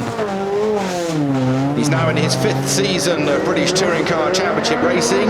Already had some victories, of course, and this Mercedes really, really working so well with Morgan at the helm. The first 100 metres, 6.61 seconds, a second slower than Tordov in those first 100 metres. The race is on. Matt Neal has over a second of advantage, but look out for the cars that come in a moment, particularly Andrew Jordan. And Adam Morgan is down 7/10 off Matt Neal at the first split. Out of Malcolm, he goes up a gear, up another gear with the Mercedes-Benz, the lights peering through the darkness from underneath the trees and the shadows. Now through the long right-hander, the pop and flutter as he gets off the gas, the turbo releasing its pressure, and as the Mercedes makes its way up the hill, this is going to be a close one. He's using all of the road. 56.3 is not going to do it. Matt Neal still quickest. Adam Morgan, a 57.74. Puts him third behind Neal, and Tordov disposes Paul Smith down to fourth. Josh Cook now on the line with the MG6 GT. This is the car that was pioneered in the British Touring Car Championship by Jason Plato in the 2012 season, won on its debut weekend at Brands Hatch that year, and he's quickest to the first 100 metres by 0.13 of a second. And notice the Triple Eight boys have fixed that car because Ash Sutton chucked it in the bales, didn't he? Josh Cook, a graduate from the Renault Clio Cup, and he's had podiums in the BTCC already. Where is he at the split? P1, he's up. He's just over a tenth to the good over our pace setter, Matt Neal, at the moment. A 56.3, the fastest time. Up towards the flint wall he goes. As you say, Henry, he had that off, but everything's all been collected together. 800ths of a second outside the best intermediate split. You can't afford too much of a lift because the hill is working against you. 56.3, Matt Neal's time there to be beaten. Oh, this is going to be close. 56.8, half a second off at the line for Josh Cook. One more British touring car racer to go, and it is the 2013 champion, Andrew Jordan. That's two cars that were quicker than Matt at the first split, both of which were slower at the end. That shows you what a good middle section Matt Neal had. Here's Andy Jordan then, British touring car champion of 2013. He sits fourth in the points at the moment, on board, up the avenue of trees into the first corner. Dead level at the first intermediate split of the 100 metres. First right-hander being done. Is he going to grab another gear? This is the quicker one. The car wants to jump over to the left-hand side of the racetrack. Andrew Jordan knows his way up this hill. He's driven the Audi S1 World Rallycross car up here already, but here he is in his regular British touring car Ford, and he's up on the split by 0.4 of a second. But now the climb really starts for Jordan and the Ford. On board with Andrew Jordan as he approaches the flint wall. It's dark under there. Get it turned in. Missed the wall. Inch perfect from Andy Jordan, Goodwood Road and Racing's official track tester. And he's up nearly half a second to the good. Come on, young man. Keep that Motorbase Ford Focus ST on the black stuff. That long climbing left-hander, the tunnel effect of the bales. What's it going to be? He's done it, hasn't he? 55.5 seconds. It's victory for Andrew Jordan in the Motorbase Ford Focus. 55.5 seconds. So Andrew Jordan quickest outright at the moment. Second fastest is Matt Neal. There's Sam Tordov. There's Jason Plato. There's Sally Mason steering. Henry Mann, they're all there watching. This is great. So then, top three at the moment, led by Andrew Jordan. So now we go away from our British touring car shootout within a shootout, shall we say, to the rest of our 45 cars in total that are running up this 1.16 mile Goodwood Hill here this afternoon. The race is on. We've had 17. We've got 20 or so still to come, haven't we? We've got some dropouts from the 45. Yeah, Rick Wood's next up in the beautiful IMSA American Le Mans Series BMW. 5 litres of V8 power, 614 brake horsepower. He's a cylinder head specialist from Stockport up near Manchester. He just recently acquired this car, debuted at Chumley recently. And as he leaves the line, those 614 horsepower being put through the tires. First 100 metres, will it work? Yes, by 0.3 of a second. Controlling the wheel spin was key, Toby. Yeah, that's the key. Trying to get some heat into the tires before he came to the line. A little bit of a wag, a little bit of oversteer. This This is the kind of car that won at the Nürburgring 24-hour race with the likes of Hans Stuck and Andy Prio at the helm, and as the E46 BMW comes into view, ex-Hans Stuck car, this ex-Boris Said car, this car, and as he growls his way up the hill, he's got half a chance to see if he can beat Andrew Jordan's 55.5. Yeah, he's down, isn't he, on the second split. He's got a lot more power and a lot more aero than a British Touring Car Championship spec machine, so should be up there. That just shows you what a quality driver Andrew Jordan is. And maybe a lot more weight. It is the enemy of a hill climber. 59.78. 7th position for Rick Wood. Next up, it is another BMW in the shape of this beautiful Jägermeister 3-litre CSL, the Batmobile. Wibble. Patrick Blakeney-Edwards, historic racer, repairer of a large number of cars, races at Fraser-Nash in VSCC events, loves this car, told me on Thursday, one of his favourites, owned by Peter Mullen, and it's a really genuine Alpina machine. Patrick working very hard, Toby, in that car. It's moving around a lot and he's very quick. Little left foot tap of the brakes there. Did you see that as he came under the bridge? Get some temperature into the front pads. Scrubs the speed off. It's a fine balance, isn't it? You've got to carry as much speed through there for the straight up to the wall. It starts to climb uphill, but you don't want to go off. You certainly don't want to bend such a lovely car as this, and with such an iconic livery, the Jägermeister original orange livery,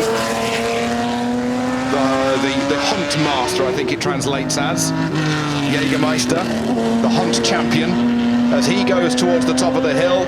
Time ticking away, 62.16 seconds for Blakeney-Edwards and his 3-litre CSL. That puts him in 10th position. Beautiful. Next up is Peter Schleifer from Germany with the ex-David Hobbs. T310, Formula 5000 based Can-Am car. And look at that for the first 100 metres. There's nothing like cubic capacity. Yes, hashtag grunt. Peter Schleifer already through the first few corners in front of the house, comes up towards the footbridge and our commentary point at Moulcombe. That Chevy V8 howling away behind Peter's head. The trumpet's almost as tall as he is. On the brakes, carefully so goes Peter. Now, all you can see is a wall. You can't see the exit to this corner at all. That camera angle makes it look as if it's, well, less difficult than it really is.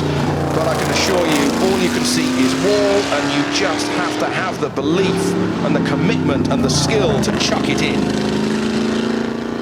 Peter Schleifer then coming up to the line. What's he going to do? The 58.85, 3.3 seconds down on Andy Jordan. 5.885. 7th position for the big Can-Am car as Andrew Jordan discusses how his run went with Lord March. Yes, I did this and I did that, and I'm quickest at the moment. Yeah, Goodwood Road and Racing test driver and of course house captain at the recent members meeting. Richard Postins in the ex-TWR Rover SD1 Vitesse, one of the first cars built by Tom Walkinshaw Racing, raced in France by Jean-Louis Schlesser, looked after by Ken Clark, of course, who built it in period.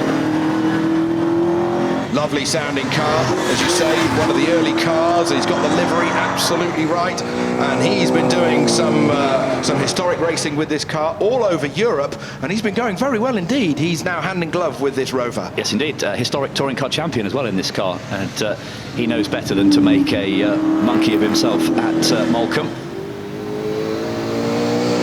What an iconic shape that is, mid-80s touring car fever, isn't it? Totally, totally. The SD1s that came out in the mid to late 70s. Some friends of mine have still got their 1977 car and use it regularly. And here it is great to see one in full touring car specification up here at Goodwood. Velour seats and vinyl roof? Absolutely. Proper. Absolutely. My father had one of these and unfortunately burst into flames on its own. But for Richard, it's all perfect as he gets to the top of the hill. 12th position on a 64.76. 64.76. Now then, if you were to ask a teenage lad who was into motorsport to draw a pre-war Grand Prix car, I think he would draw exactly what Julian Mazoub is bringing up the hill now. This is the Alfa Romeo 308C. I think it is just wonderful. And look at him working there, massively crossed up there. The Blockley Tyres proprietor, he had a spin right there on Friday. No such drama this time. That's a wonderful machine, isn't it? Built to take on the Silver Arrows from Mercedes and Auto Union. And he's quick and committed, is Mazoub. Never, ever afraid of coming forward. Drives all sorts of beautiful machinery to historic events on the road. He's only a couple of seconds down on that last intermediate split. Told you he was committed as he comes through the wall and he gets a little bit sideways towards the wall, but it's all under control. This is how you drive one of these pre-war cars. He's losing a little bit of time, soaring away at the wheel. It's all arms and elbows. He's not going to beat a 2016 Ford British touring car with Andrew Jordan at the wheel. But look at this, smoking the rear tires over the line. And he's only just over a minute into 11th position on a 61.86. A round of applause spontaneously erupting from the fans and spectators here in front of our commentary position. That is how to drive a pre-war Grand Prix car. That's a 1938 Grand Prix car. Unbelievable. 3-litre supercharged 8-cylinder motor. Look at the slow-mo of Julian correcting the slide out of Moulcombe. That's wonderful. Monstrous Can-Am march on the line, the car that won the Inter-Series round at Croft in 1970. Yeah, the only with one of the Helmut three updated. And Ross Hyatt at the wheel of the massive Chevy V8 machine. The trumpets are taller than he is. Ross Hyatt, a very experienced sports car racer, British GT racer. Nearly a second up for the first 100 metres. That's horsepower for you. Look how wide this car is. In places, it's barely any narrower than the road. Using all that Chevy V8 grumps along past the house under the bridge. It's moving around, very squirmy and squirrely. Get it settled down, Ross, into Moulcombe. Oh, that was quick. 104 miles an hour on the brakes. He's only the third driver to do that here this weekend. It's a speed trap in the braking area, so he had the commitment, he had the belief he could carry the speed into the corner, and now he's on his way, and he's within a second of Andrew Jordan as he goes through the last intermediate split. The race is on. See how everyone's giving the Flint Wall maximum respect. No one is going out there to play with the Flint Wall. 57.52, that's a cracking time. 5th position for Ross Hyatt. He'll be very happy with that indeed. Well done, Ross Hyatt. As the drivers look on from the top of the hill, we now celebrate 40 years of the Golf GTI. Is that Stuckey at the wheel? No, it's Carla. Matthias Carla, yeah, in the Volkswagen Golf. Just going back briefly to Ross Hyatt's time, he was only a second point 3 quicker than Peter Schleifer, which is a great effort from Schleifer. Matthias Kell on his way now with the Mark I Golf GTI. And here it is now in its 40th year. I remember seeing one as a lad. My godfather had one of these, and I thought it was just brilliant. I was lucky enough to then own a couple in later years of my formative driving years, and they were just fantastic. And here we are racing one up the Goodwood Festival of Speed Hillclimb in this shootout.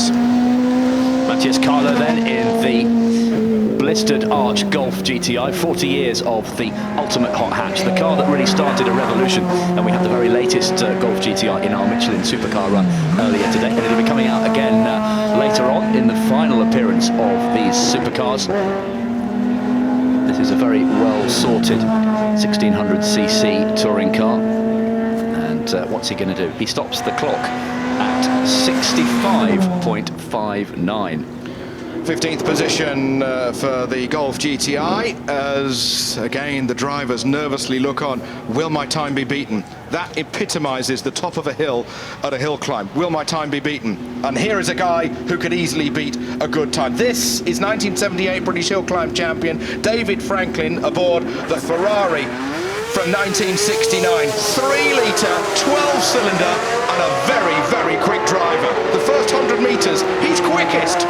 He's quickest. Is that car? How luscious is that? David Franklin, vastly experienced, former British Hill Climb champion. Listen to that 12-cylinder engine roaring in the back of the 312P from 1969. Oh, he he's touched the grass there. Clips the grass on the inside. This will be good on the split, and he's up on the split. His quickest so far. 1.6 seconds underneath at the middle intermediate split. And now the howl of the 12 cylinders echoes through the trees. Does it get any better than that when you go hill climbing? David Franklin is in his 70s, let me tell you. That's quite epic, 1.72 seconds up. And he's got a little graphic on his crash helmet. Baldies are best. 55.5 is the time to beat. He's going to win it. He's going to beat the time, and he goes quickest on a 53.33 second run. David Franklin, quickest at the moment.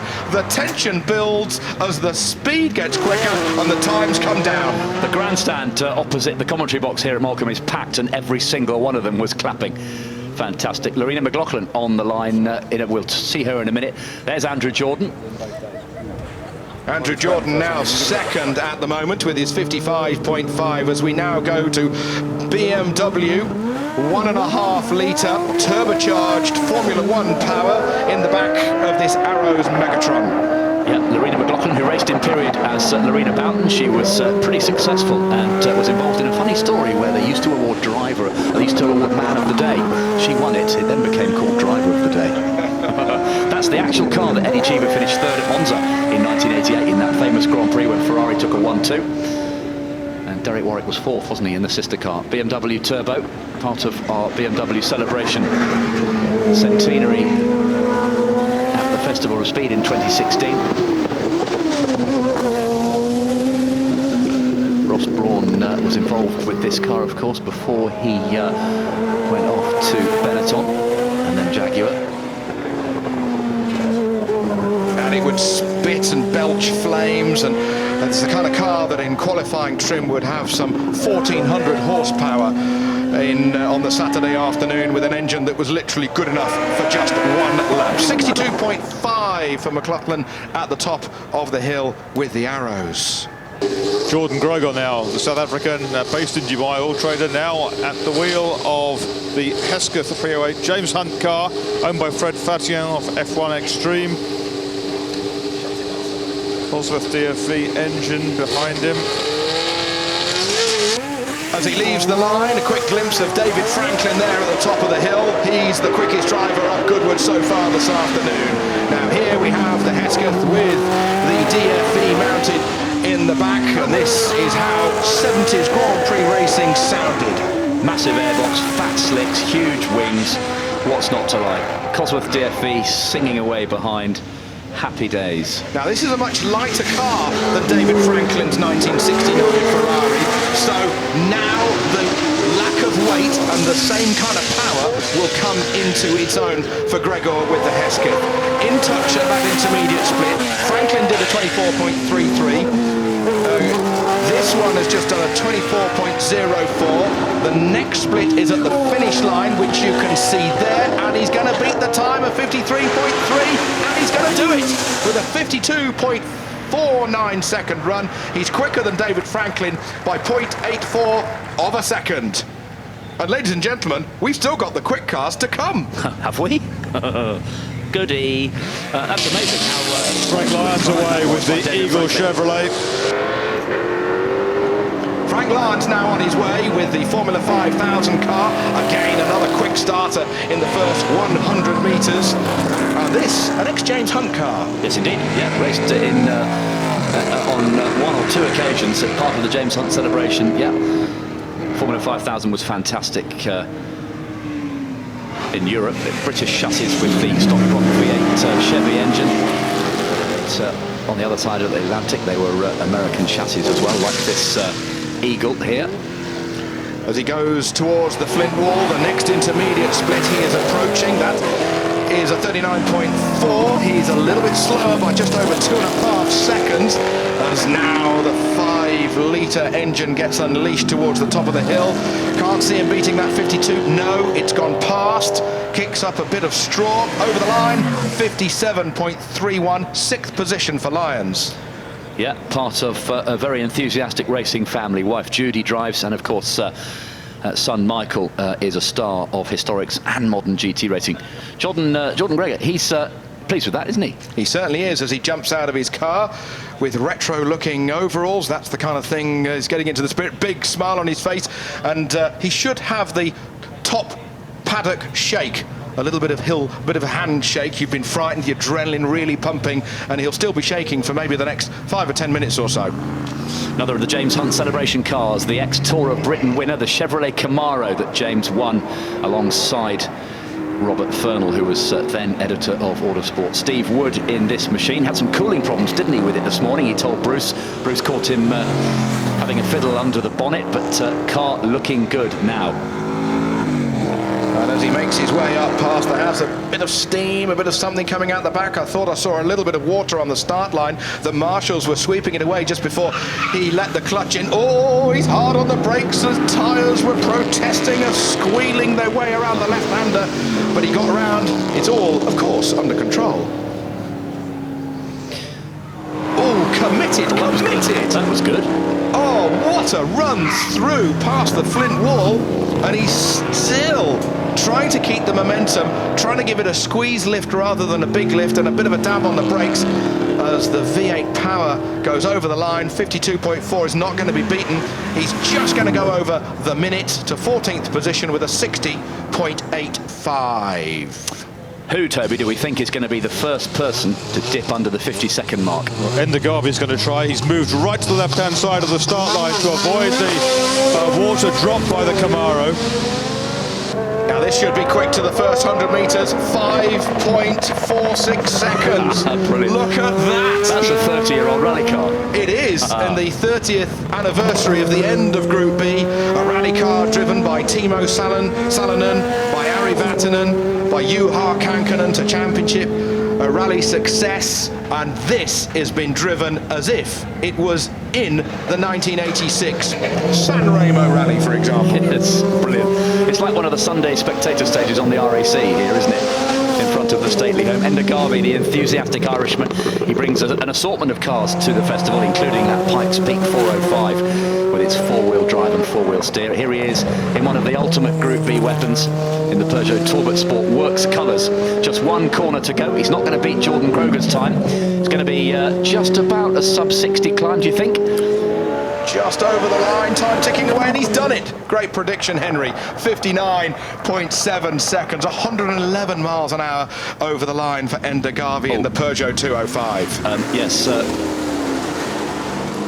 Yes, audience announcement, stand back. Here comes Andy Newell in the ferocious quickest. Look at that. Quickest to the first 100 metres, Henry. Sorry, I'm getting ahead of myself. This will be a quick run. Yes, it will. He was quick last year. How he guides this massive, overpowered McLaren M8F Can-Am car up here so accurately is anyone's guess. It's going to be close, he's going to be close, he's underneath. He's quickest to the intermediate at Moulcombe. Massive wheel spin, bit of oversteer on the exit of Moulcombe Corner as now he starts the charge up towards the Flint wall. Goes right, goes left, grabs another gear. Long right-hander, you have to brake for this. He's 1.4 seconds quicker than Gregory. At the moment, he can only see his time tumble at the top of the hill. But he was laughing. 52.4 as he spins the wheels. He's going to do it. 51.01 seconds. Newell is quickest at the moment. Great hill climbing. Andy Newell, of course, very experienced and successful racer, one of the proprietors of Jelsko Motorsport. So he looks after cars and he doesn't half know how to drive them. We're inside the top 10, ladies and gentlemen. The cars are only going to get quicker and quicker here in our shootout. 5.4 seconds to beat. Not going to be for Berrier in the nationwide NASCAR. This is a car with some 850, maybe even 900 horsepower. But of course, it's used to turning left. Yes, absolutely right. Set up a bit differently for this hill climb, of course. They make it a little bit softer. It's bouncing its way under the bridge up to Moulcombe.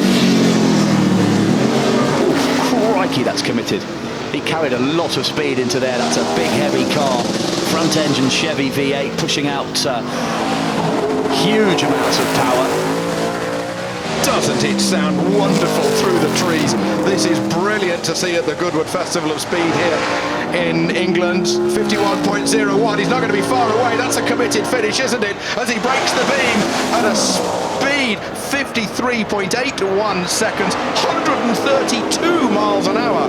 You could see even through the television it was quick. Here is Andrew Newell, fastest man at the moment, best time of day at the moment, 51.01. That's amazing. In one of the original papaya orange McLaren Chevrolet Can-Am monsters from the Bruce and Denny show. Bruce McLaren, Denny Hulme in period, the stars of that wonderful Canadian-American Challenge Cup. Mike Skinner, we're on board with him with the NASCAR Craftsman truck. He leaves the line. Now, this will be a quick run, ladies and gentlemen. We're expecting him to be top 5. Won't be quick off the line, but it's got top speed. So it's got the length, it's got the stride in its gearing. A little bit messy on the exit of turns 1 and 2 there. Gathers it up on board as we come over the brow. You can see, you cannot see Moulcom until you are on it. Get it back over to the right, get it turned in, clip the apex. A little bit oversteering on the exit, and he fires it towards the flint wall. Up he goes towards that wall, Henry. 38.0 through the next one. Little bit of oversteer. He was going towards the wall. He was going towards the bales. He's half a second off at that last intermediate split. We come back on board with him. This is mental stuff as he goes through the last left-hander, and this is going to be 130 plus miles an hour as he crosses the finish line. And he's done it. 50.44, 132 miles an hour. He goes to the top of the pile. I said that it had the length and the gearing, but the commitment from Skinner has been just breathtaking. What a run! This is a man who 20 years ago won the inaugural pickup championship. He's been sliding these things around for centuries. He knows exactly how to do it. That's one of the best climbs I've ever seen. I was just about to say, Henry, brilliant. In 24 years of Goodwood Festival of Speed hill climbing, surely one of the best runs ever with the machinery that he's got available to him. In the meantime, we go from 850 horsepower to 900. Yeah, with the V6 turbo Lancia Delta Integrale clone. Its rear engine, Peter Pentel, is almost sitting in the back with the engine. It's a time attack car, an absolute one-off special. And now you can hear it whistling and whooshing as it comes towards us. What a beast. But he's a second off at that intermediate split. Will he have the acceleration out of Moulcom?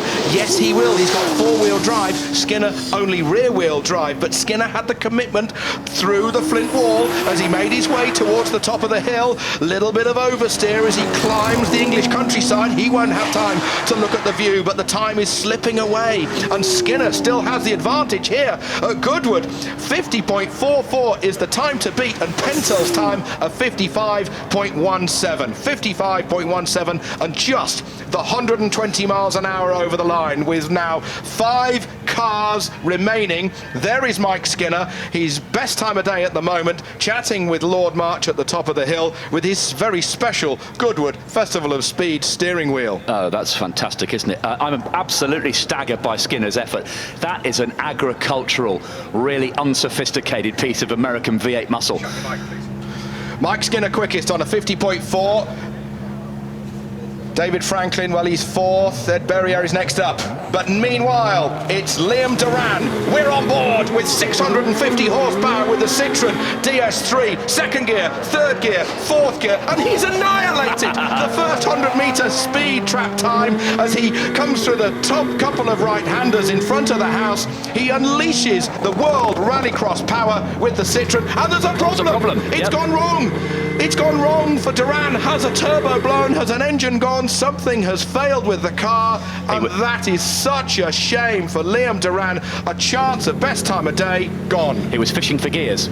He was fishing with the stick as he came under the bridge in front of the house. So that's a great shame. I was just about to say, I think Liam Duran, Rallycross star, will be the first man to dip below 50 seconds. It's not going to be.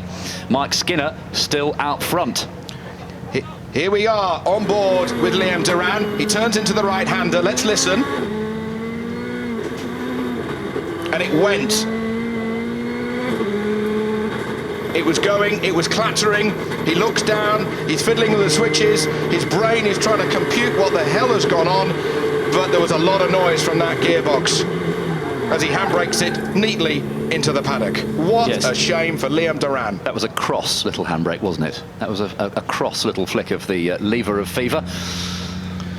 Okay, Not many cars left now as we have Jeff Svart leave the line with this Porsche 911 GT3, a turbocharged car. He took it to Pikes Peak Hillclimb in Colorado last year, and he's quickest for the first 100 metres. This will be a quick run. That's impressive, isn't it? In a Porsche 911 rear-wheel drive, quicker than Duran to the first 100 metres. Keep an eye on the clocks, ladies and gents. Our time to beat, 50.4 seconds. Into the first intermediate split, but he's lost a little. He's lost a little. Now he uses the enormous horsepower from the Porsche to try and claw back some of that time as he dabs the brakes, jabs it down another gear into the right-hander at the flint wall, drifts it out on the exit. He's losing time. He's 3 seconds off. He made a mess of the down changes into Moulcombe. The car ran a bit wide and he could hear it coughing and spluttering. He was fishing for a gear, and that's cost him, of course. Time at the finish line, 56.04, 8th position for Svart as he breaks the beam. In the meantime, next up we have got another monstrously powerful car. This is Pat Duran in his Ford RS200. He took it to Pikes Peak in Colorado a couple of years ago. 4-wheel drive, 900 plus horsepower. Let's look at his time for the first 100 metres. He's annihilated it, 4.7 seconds, only a smidge slower than his son Liam a moment ago. Rallycross hero Pat Duran took this car to Pikes Peak and he ran a more standard Group B RS200 in Rallycross, didn't he, in the 80s? A winner of the British Rallycross Grand Prix and father of Liam. Oh, and he's up! He's up, Henry, as it pops and bangs and spits on the overrun. So is Mike Skinner's overall time threatened? Has this car got the gearing at the top end? We know it's got the acceleration, and now we're going to find out at the next bit because he's lost time. He's over a second down over Skinner's split at that last split, so a 50.4 the time to beat. That's the quickest time at the moment. Pat Duran gets his foot down, he crosses the line, he's not going to be quickest. Skinner is still fastest here at Goodwood as Pat Duran 6th quickest as he crosses the line at 109 miles an hour. Here comes into stage, ladies and gentlemen, Kenny Brack, super Swede. Kenny Brack, IndyCar champion, Indy 500 winner, McLaren test driver, and he is in the P1LM, a trick bit of hypercar from McLaren. Mike Skinner quickest on a 50.4 ahead of Andrew Newell's McLaren 51.01, and Jordan Greger, he's 3rd. Kenny Brack on the line with the P1LM, 990 horsepower, hybrid power, accelerating Brack off the line. He was narrowly beaten here a couple of years ago in the original McLaren F1 car. He's quickest to the first 100 metres. A little bit of oversteer on the exit of the first corner. Has to back out a little for the second right-hander. The Lanzanti run car has been prepared within an inch of its life as he's bucking and ruining and it's dancing all over the road, and he's quickest by 2.5 seconds at Moulcombe. Now the race is on. Can he beat Mike Skinner's time of a 50.4? Well, the answer is, in practice, he did a 49.5, so he knows he can do a sub 50. Is he going to do a sub 50? He'll be the first one to do it. He's 3.2 seconds up on Skinner in this outrageous McLaren hypercar. It's going to happen, isn't it? It's going to be sub 50. It's got to be. 47.07. 3.3 seconds quicker, and a round of applause from his fellow competitors and the fans here at Goodwood and indeed the world over. Kenny Brack, best time of day at the moment, 47.07. And that's quicker than Ollie Clark's best of the weekend, which was a 47.85. 2 to go. Here he is, Charlie Eastwood, young Irishman, Porsche Carrera Cup racer, a Porsche scholar in the GT Cup Porsche. Our penultimate car in the shootout drags a little bit of dirt onto the course from the second corner. Howells under the bridge in the flat 6 Porsche. Where is he at the second split? He's a little bit slower, a little bit slower. So Brack is quickest to this in middle split here at Moulcombe. And as he makes his way up towards the flint wall, the rest of the crew look on to see if their time is going to get beaten. Who is going to be on the podium, remember?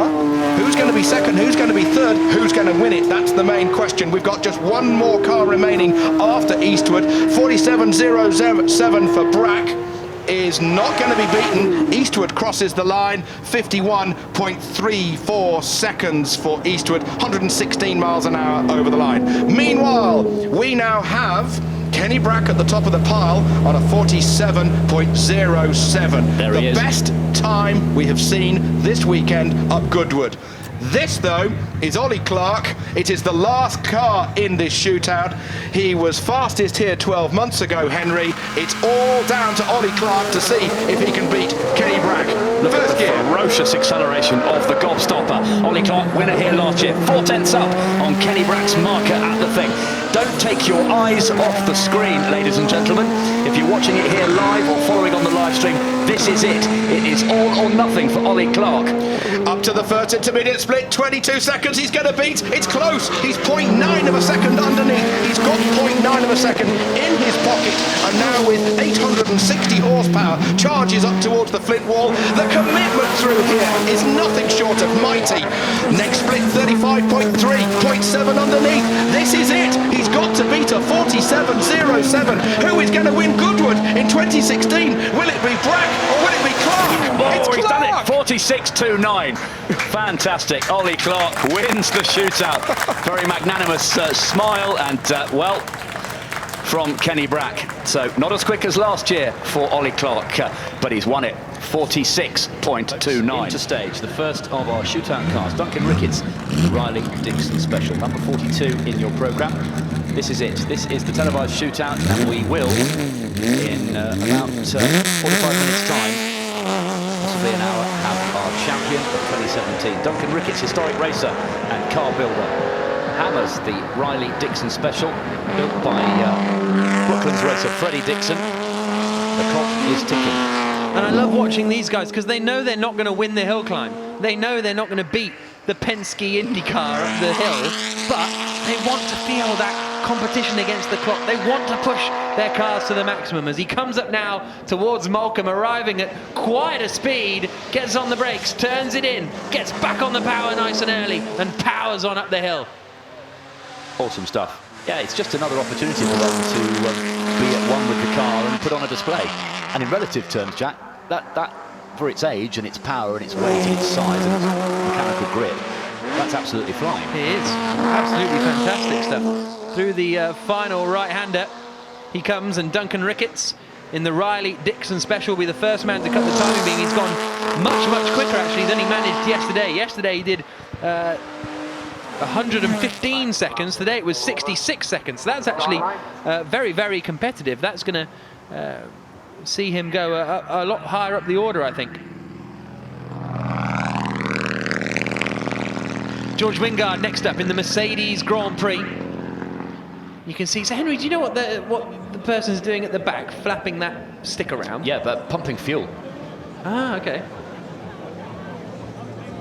Great, that, isn't it? That is a hugely important historic Mercedes Grand Prix car. That's incredible. In beautiful condition. George and Mrs. Wingard, always his faithful riding passenger at the festival. He comes every year, and he's always a highlight of our pioneering batch. Batch 1 usually kicks off proceedings on Friday morning. Now George Wingard. Not going to beat Duncan Ricketts' time, but that's perfectly understandable.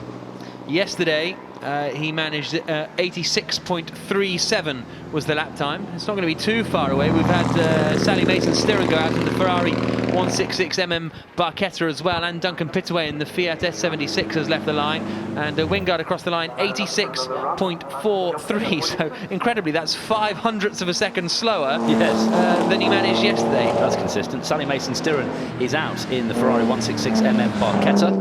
Lovely little late 1940s sports racer, similar to the car that won Le Mans for the first time when the race restarted after the war in 1949. Duncan Pittaway is en route in the Fiat S76. Sally Mason stops the clock 79.64, so she takes nearly 4 seconds off her time from qualifying. But look at this, the beast of Turin. Absolutely incredible watching this car spit the flames, and it's just under that bonnet it's a joke. Do you know, when that car was finally finished after its 10-year restoration, it came to Goodwood, and Duncan gave Lord March an exclusive fire-up ride. Really? In front of the house. It was absolutely deserted, and it's one of the most watched videos on the Goodwood website. Really? I think it is the most watched video. It's a beautiful thing. crosses the line, and it is going to be an 82.04 then for Duncan Pittaway. Half a second off his best from the last run. And that puts him third quickest of the 4 cars we've had out there so far. Still the Riley Dixon Special that went out first that is the quickest at the moment. Duncan Ricketts at the wheel, 66.19. That's going to put it sort of well up the order, actually, looking into should put him inside the top 30. That'll be the hope. Here comes Gareth Graham across the line now in the Mercedes 60 horsepower, and he goes second quickest. Yes, he does. Also got Patrick Blakeney-Edwards in the Fraser-Nash Monoposto. Look at the rear of this car as he turns through the right-hander. You'll see a big old dent. It looks like they've tried to hammer it out a little bit, but he went spinning at Moulcombe yesterday, backwards into the tyre barriers. No such dramas at Moulcombe yet today, and comes across the line, not quite going to beat the Riley Dixon Special, but does slot into second place, 3.3 seconds back. No Ed Berrier, Jack, in the Chevrolet SS. Didn't go past us, did it? No. Here's Ben Collins in the Mercedes Grand Prix. Look at that, the two. A bit of concentration, sitting close to that wheel, giving it big twirls out of Moulcombe. Split 48.92 to beat. He's not going to be inside that. Today was a 56.73 that he managed in the second split, and today it is a 55.92, so he's looking set to beat his lap time from yesterday, Ben Collins. He thunders on up the hill. Fantastic to see these cars, isn't it, as the checker flag falls across the line, and it is a 76.22, 10 seconds off the pace of the Riley Dixon Special. We've sort of been, it's sort of gone a little bit out of the way, hasn't it, having that Riley Dixon Special go first, sort of out of sequence a little bit. Yes, we've just seen William Medcalf on the screen. We won't have Dieter Kvester in the AFM Intertype because that caught fire, didn't it, down in front of the house earlier? So we'll... oh, yes. William Medcalf in the Pacey Hassan Special. Bentley will be next. There he is, making his way up through the penultimate corner at Birdless Grove. Just the long left-hander to finish his climb. Where is he going to be at the split? Martin Beesman also has started in his Mercedes-Benz W125. Here comes Metcalf across the line, and it is 74.59. It's a fraction quicker than he managed yesterday, almost a second. Here comes Martin Wiesmann in that lovely Mercedes-Benz. That is just tremendous. Listen to him, just dabbing on the power, dabbing on the power, dabbing on the power, and flying up the hill. Wonderful supercharged Silver Arrow. That really was one of Motorsport's game changers, fitting in perfectly with our theme of 2017. Peaks of performance, Motorsport's game changers, where we celebrate all those great machines that were either too quick or too successful to continue, not have the rules rewritten. 1937, that car defeated everyone around it. 70.99 for Martin Wiesmann in the pre-war Grand Prix Mercedes. Dudley Mason-Stearns in his way up in his Ferrari 365 GTB4, or the Daytona LM car. Whoa, thundering past the commentary box. Absolutely fantastic stuff from that Daytona, as in true test match special fashion. Cake's just arrived in the commentary box. Classic. Save it for later. Yes, all right. We've got work to do, my friend. Fine. Sally Mason-Stearns did a 79.64. What can husband Duncan do in the admittedly much more grunty Daytona? 72.44 in qualifying. Just the last corner to negotiate. That's a glorious car, isn't it? The Maranello concessionaires, red and blue. Big front engine V12 Ferrari GT car, and across the line 71.32. He's gone quicker too. Our very first car on the hill, Jack, is still quickest. Yeah, impressive stuff. Duncan Ricketts in that Riley Dixon Special, which I wouldn't necessarily put it down for going quicker than the Ferrari Daytona. The fastest car is almost 20 seconds quicker than that marker, though, so obviously Duncan will not stay at the top for long. Tim Duncan in the Type 59 Bugatti is safely through Moulcombe. Lovely car. Just brilliant. You could go to the Bugatti factory with your bag of gold and just come away with a ready-to-go, absolutely turnkey Grand Prix car in the 1920s, and then you could do the Continental circuit and those are the days. Chase the big boys in your customer Bugatti. So cool. So here comes Dutton towards the line. Also out, we've got James Wood in the Alfa Romeo Tipo B. Well, that's waiting at the line, I think, as the checker flag falls for Tim Dutton, and it's going to be a 72.98, 6.8 seconds slower than the Riley-Dixon special of Duncan Ricketts. Interestingly, I've got Mark Newson down as the driver of that Type 59. Okay. It said Tim Dutton, didn't it? We'll get clarification on that when we can. James Wood in the glorious Alfa P3 Tipo B, car in which the great Italian, the flying Mantuan Tazio Nuvolari was so sensational in the 1930s. Car with which Enzo Ferrari made his name as both a driver and as a team manager. And then in 1947 he thought, do you know what, I'm going to build my own. And he's less than a second down in the first split, is James Wood in this Alfa. So he now starts to climb the hill again. Look how packed it is up there after Moulcombe. Fantastic to see so many of you out here. Thank you very much for coming, and thank you very much for joining us on the live stream as well. Here comes James Wood, and he's quicker in that middle sector than the quickest car, so he's only a tenth of a second down now. He's a top peddler, James Wood, married to Karina Laumann, so has access to all these fantastic cars in the Laumann collection. Wood across the line now. Is it going to be quicker? Yes, it is, by half a second. So we've got a new car at the top of the pack, and it's the Alfa Romeo Tipo B of James Wood. Look at this one. Oh, this is the wonderful Ferrari 166, isn't it? The ex-Fangio yellow and blue Ferrari of Max Wiesmann. Manuel Fangio, 5 times Formula 1 world champion, dominated the early years of Formula 1 world championship racing. Did the Argentinian after growing up, rallying around Argentina.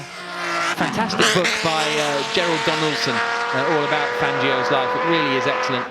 Gerald, one of the top authors, basically. Oh, yeah, absolutely. And his Gilles Villeneuve and James Hunt biographies are absolutely top draw. But this is Wiesmann making his way up the hill. Let's see what he's got in this second split. That car is going for it, isn't it? Look at that, almost a little bit of sliding through the left-hander. He's about to cut the second sector beam, and he's 1.7 seconds up. So I think we're going to see this Ferrari 166 go back to the top of the times, or move to the top of the times. And he keeps it neat and tidy up the hill. Yeah, Duncan Ricketts managed to hold on to fastest time for about a dozen cars. That's not going to happen anymore, because we're getting quicker and quicker with each one. So that's 1.1 seconds quicker, and there is the second place driver at the moment, in James Wood in the Alfa Romeo Tipo B. 65.68. No, yeah, 60. Away goes Stephen Hepworth driving the Hepworth-Ferguson Hillclimb car, the Sandblaster Special as it was known.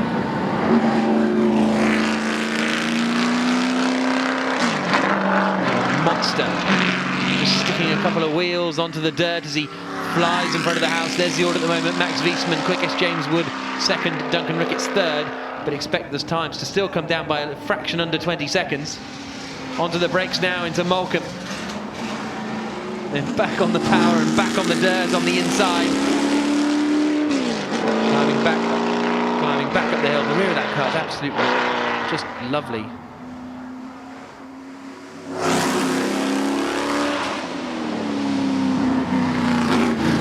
.8 seconds up as well after that middle sector. So this is a good run from Hepworth. Are we going to see a new leader then in Stephen Hepworth in the Hepworth-Ferguson? Built by the family, of course, in period. Father David, a great Hillclimb champion, 61.97, comfortably our new leader. And a couple of seconds quicker than the previous run. A great onboard footage there of Lorena McLaughlin, lady racer. Very successful in Formula Ford in the 70s when she raced as Lorena Bowden. And she's in the 1985 Tolman TG185, Benetton sponsored car, raced by Teo Fabi. And he took a couple of pole positions that year. It's the rather unfortunate distinction of starting a World Championship Grand Prix 3 times from pole and never led a lap. Really? 2 of the poles he didn't come round in the lead at the end of the first lap. Yeah. One of them didn't start. started from the back, or the pit lane, if I recall correctly. Taylor probably never led a lap, but he had 3 poles. That's quite something. Here comes Lorena McLaughlin then through the middle sector split, looking like she's a little bit down on time at the moment. 1.4 seconds down after that split, so we're going to see her come up towards the line and revving the Watsits off it. Sounds like it's misfired, doesn't it? Yeah, it doesn't sound good, does it, at all? Good, no. And coming across the line to do a 63.92, which is about a second slower than she managed yesterday in qualifying. Foggy is right on. Pleased with that. And I think that was Stephen Hepworth. Stephen Hepworth, yeah. Massive Ford Galaxy 500, big American V8 saloon car icon. Bill Shepherd, who's a master of these machines, based down in Byfleet. He's got a great setup there. Tweaks, Galaxies, Mustangs and Cobras. If you need your American V8 to stonk along, you're going to see Bill. What if you need an American V8 to start with? You need to speak to the National Westminster. 0.6 of a second down at the first split then, 67 miles an hour as he cuts the timing, the speed beam at Malcolm. Now climbing up the hill, past the flint wall on the left-hand side. And we'll get the second sector split in a second. Be a little bit down again. Still just a little under a second here for Bill Shepherd. Back on the power, having a few little bites at the throttle before finally committing. And up and across the line in that beautiful Ford Galaxy 500. And it is second quickest, a second down on the quickest time so far, set by that man there, Stephen Hepworth, in the Hepworth-Ferguson. Next up is Julian Mazoub. This is going to be mighty. Pay attention, everybody. Here's Julian Mazoub in the supercharged Bugatti Type 35B. He is fantastic. He chucks this thing around with absolute abandon. Look at the oversteer already. This is a 90-year-old car. Truly magnificent. Look at him sideways round the first part of the opening series of corners, hammering along under the bridge. Julian giving it as much as he can. Got to get the speed scrubbed off over the brow there, Julian. Onto the brakes, get it turned in, feathering the throttle. A nice clipping point out to the edge. 0.6 down in the first sector.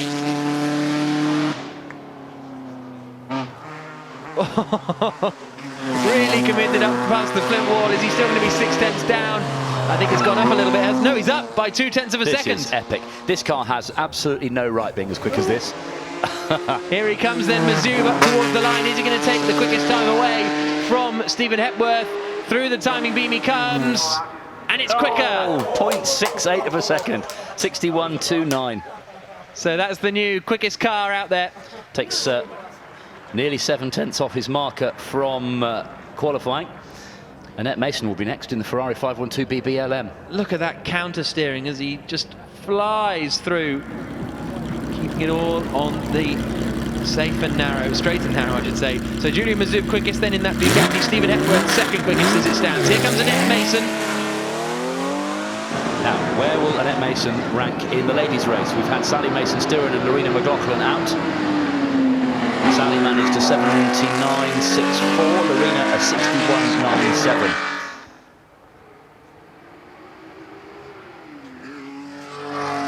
It's a cool sounding thing, isn't it?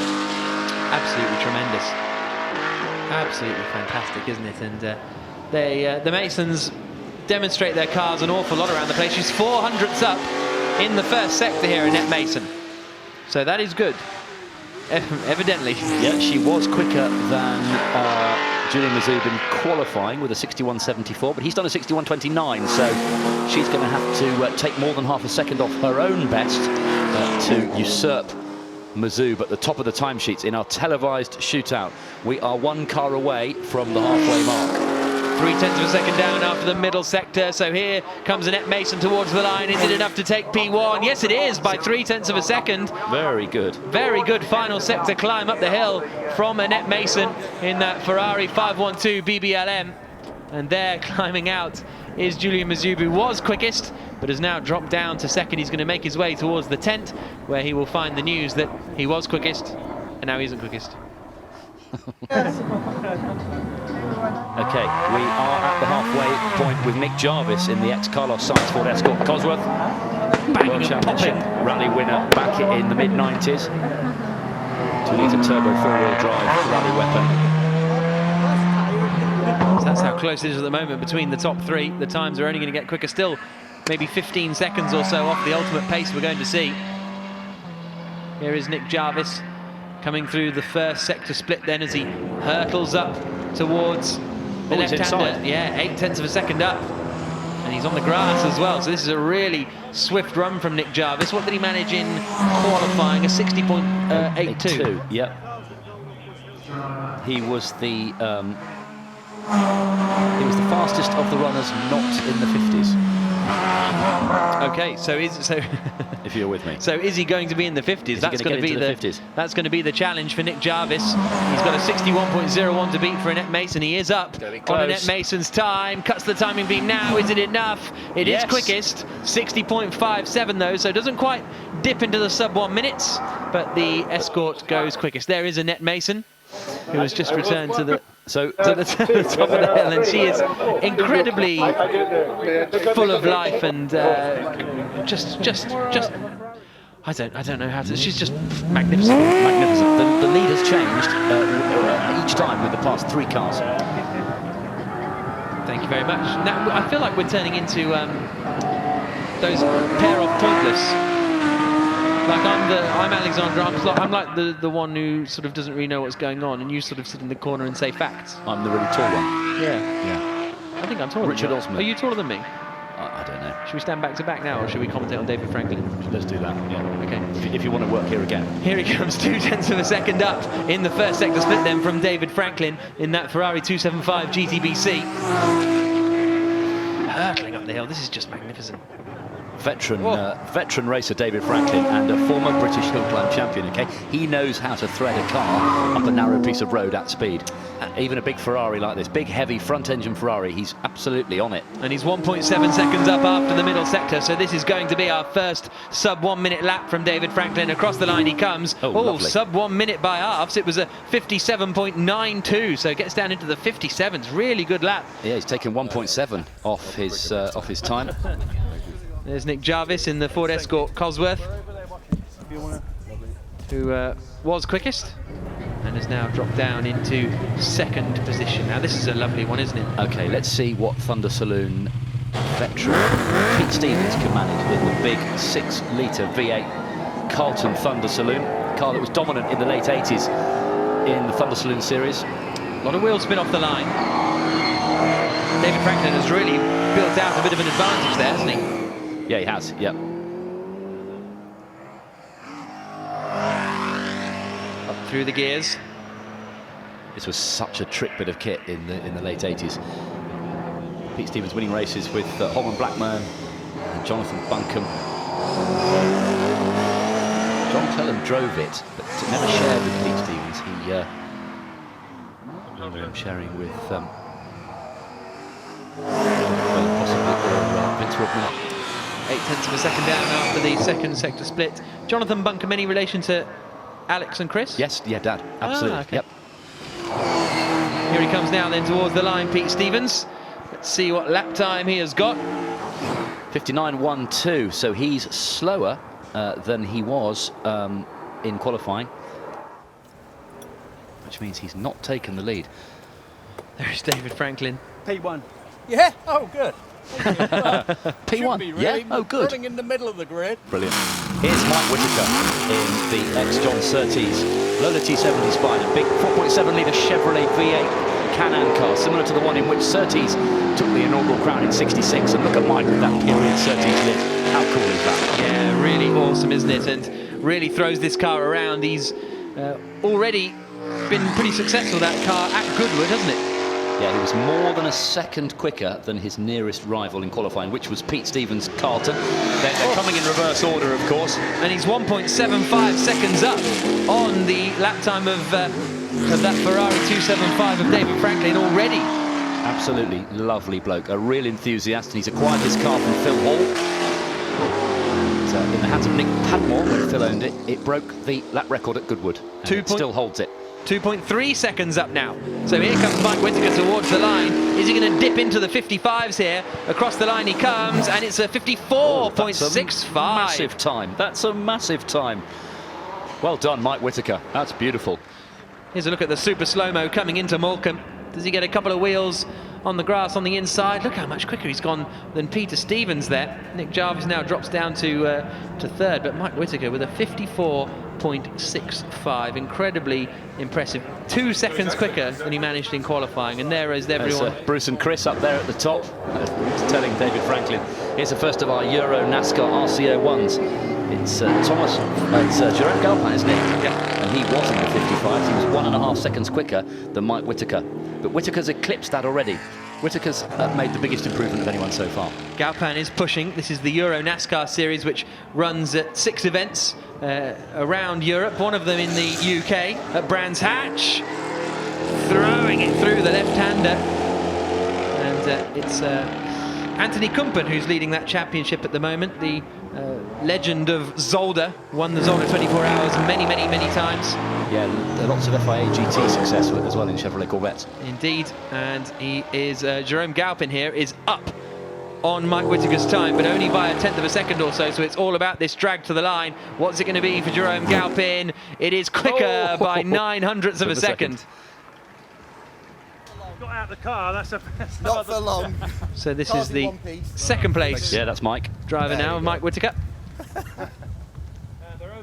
What did he do? A 54? Who, sorry?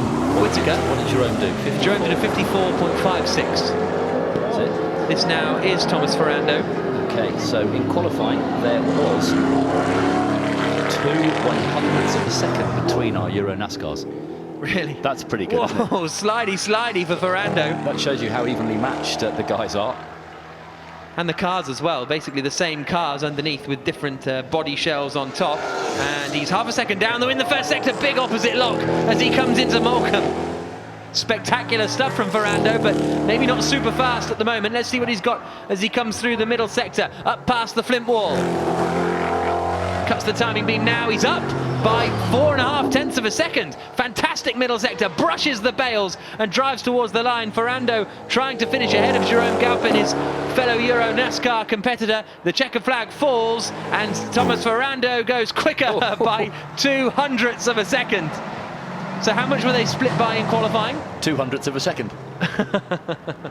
Well, consistent. I'm not joking either. How brilliant. That's great. And they're both, they're both quicker than qualifying. Fantastic. By the two, just under a second. And look at those top three all separated by and arriving in style there. Big skids at the in top the of top the hill for Jerome Galpin. Who's next? Right. Oh, Brabham BT49. How luscious.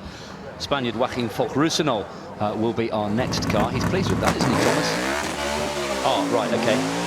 This is Ed Berrier running out of sync. Yeah. So I will have to tip X out the line and put through his name. Oh, and he's off. Ed Berrier's off. He had a spin earlier on at the second corner, but this time it's the first corner that has seen Ed Berrier in the bales. That came out of nowhere. Oh dear, yeah, it did. But no damage to the bales, I don't think. Let's look at it again. Here he comes towards the first corner. And... Oh, that's got to be a failure there, hasn't absolutely. it? Absolutely, yeah. It's got to be. Because I wasn't even, to be honest, really looking at the screen at that point. I was looking at my notes because he was just at the first corner. So something must have gone wrong with it. That's understeered straight off, hasn't it? The fronts weren't even locked. No. Yeah, something's broken on that. The steering arm possibly, or something like that, or... He's got the Euro NASCAR to beat. That's got some punch though. And this is a GT4 spec, remember. You can get a GT3 McLaren, which would be a bit quicker. Well, quite a bit quicker, probably about over a lap at somewhere like Donington Park. You're probably looking at 7 or 8 seconds a lap quicker, I'd say, a GT3 car. Yeah, these are the entry-level ones, aren't they?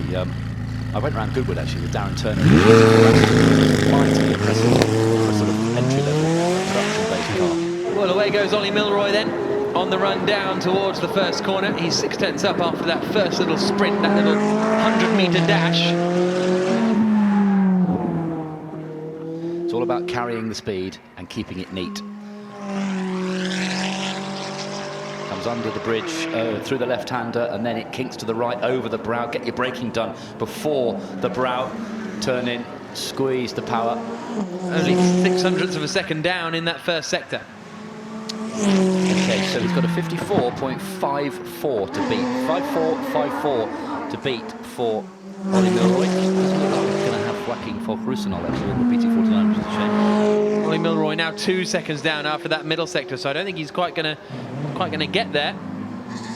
Now he comes towards the line, 54 to beat, and it's going to be somewhere in the 56s here, maybe in a 57.76 for Ollie Milroy, 3.22 seconds down. I just wonder whether the grunt of those Euro NASCARs up the hill is what helped him. Thumbs up for Thomas Ferrando, who is still the quickest man. Yeah, and thumbs up to Paul O'Neill, who was quicker than Ollie Scott actually in qualifying.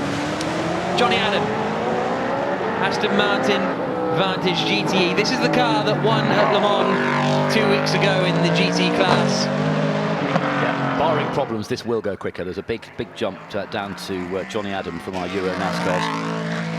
Here he comes then through the first sector split. Headlights ablaze, as you would expect from a car that races at night time, and he is a 10th of a second down in sector 1. Leaning on the car all the way through the left-hander.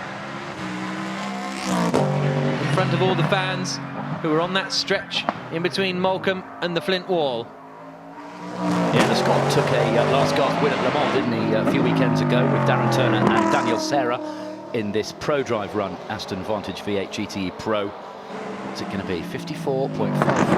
He's not going to get there, is he? No, I don't think he is. So across the line here comes Johnny Adam. He did a 53.96 in qualifying, but that's a 58.17, so that's quite dramatically slower. Yeah, he's either has he made a mistake somewhere, or has he just eased off? Didn't really see it, but maybe he just wasn't super pushing.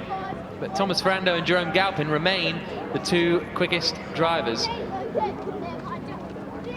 So where are we up to now? We've only got about 12 cars to go or so. Yeah, the gaps start to get a little bit bigger now as we spread out. Billy Johnson goes next in the Ford Mustang GT4, 53.05. So he was nearly 9/10 of a second on Johnny Adam after qualifying. He's been spectacular in this car. Look, he's taking a grassy apex, which has pushed him out wide a little bit there. About to come through this first sector split. Hurtling up towards Moulcombe, really, really fast. And he is 0.8 of a second up in that first sector alone. Flying lap from the Ford Mustang GT4. He's more used onto the brakes now through the Flint Wall. He's more used to the GT, the World Endurance Championship GT Pro car, which generates much more downforce than this. Lost a little time in the middle sector, so can he beat the 54.54 set by Thomas Ferrando, who's watching on as the checker flag falls, and Johnson goes quicker by a second. Wow, made up an awful lot of time in that final sector. Not as quick as he was in qualifying, though. He's half a second down. Here's a look at him going all over the place. Look at the rear of the car as he just comes through. Well, that was a bit weird, wasn't it? Yeah, so I think there's a bump under the bridge there. Slow-mo coming over the brow, hard on the brakes into Moulcombe. You can see the car moving around. Okay. Yeah, there's a big gap to this car. This cracked 50.37. Charlie Eastwood, young Irish Porsche Carrera Cup GB race winner. Straight out of karting. Did a little bit of single-seaters, didn't work out. Became a Porsche scholar. It's been a star, and Porsche have let him drive for all their old classics. Now he's in this wonderful 911 Cup car, 1.5 seconds up after the first sector here, Charlie Eastwood. Really starting to hurtle round, isn't he? We'll get a look at the middle sector split here as he flashes past the Flint Wall, and he's 2.3 seconds up now. So I think we're going to see him go quickest. He managed 50.37, so can he get sub 50 seconds here? It's going to be tight across the line. No, not quite. 50.51, so fractionally slower than he managed in qualifying, but the quickest time of all so far. And that was the... no, we've still got one more GT car, haven't we? We've got Anthony Reid to come as we look at Billy Johnson there. Second place in the Ford Mustang GT4. Okay, what have we got now? Anthony Reid in the Polish supercar, the Aranera Hozira GT3. This is a beast, and Anthony Reid is maximum attack. He's missed a commitment. He's won this shootout before in a GT3 car, in a Chevron. I'll never forget his commitment through the flint wall where he touched the veil and the wall. It was just mighty. Here we go, on board with Anthony Reid, former Formula 3 champion, British Touring Car Championship race winner and podium finisher at Le Mans. Get it turned into the apex, hard on the power. Identical first sector time to the Porsche 911 GT3 Cup car, to the nearest hundredth of a second. Here he comes up through the flip wall incredibly quickly. This is impressive stuff from this Polish supercar up against a tried and tested Porsche 911 GT3 Cup car. He's a second up now after that middle sector. Oh, he's run that absolutely to the max. 48.2. What on earth? So, Anthony Reid, what are you taking? That's 2 seconds quicker than he went in qualifying. That is a tremendous lap time from Anthony Reid. And there is Charlie Eastwood getting out of the car. He was quickest, now he's second quickest. 48 seconds in a GT3 car. That's tremendous. Brilliant. Right, David Shaw in the Eiffelland Cosworth, based on the March 1972. Raced in period by Rob Stomlin, and David sporting a Rob Stomlin lid, which is cool. There's confirmation. Reid from Eastwood from Johnson. Anthony Reid, the Scot, veteran Scot, hugely experienced and successful. He's way out front, isn't he? Now, this car in qualifying, why am I struggling to see a time? Am I being blind? Yeah, 54.47. Okay, I'm being blind. He's a second or so down after the first sector split. Oh yes, no, I see it now, sorry. I found it in the end. Yeah, you're back in the room. Here he comes through the middle sector, almost 3 seconds down now, so this Eiffelland isn't going to set the world alight. Could put him, though, up into the top 5, maybe even the top 3 if he has a good run up the hill. Here comes Shaw across the line, and it is third quickest, 4.6 seconds down on that lap time. And Anthony Reid looks suave, doesn't he? There he is. Look, he's got overalls made to look like he's wearing his members' meeting house captain's jacket. How cool is that? What does the house captain do? There are four houses for the members' meeting. Obanyi, Darnley, Methuen and Tor Bolton, and they each have captains, and spectators and fans score points towards their house by playing games. Drivers are assigned a house, and you win a race, you score more points. And as an overall house, it's a little bit boarding school. That brings back memories, doesn't it? Yeah. Here comes Pat Doran, who shunted on day 1 up at Moulcombe as he hurtles away in his RS200. Anthony Reid quickest then so far, 48.28. Pat Doran managed only a 52.29 in qualifying.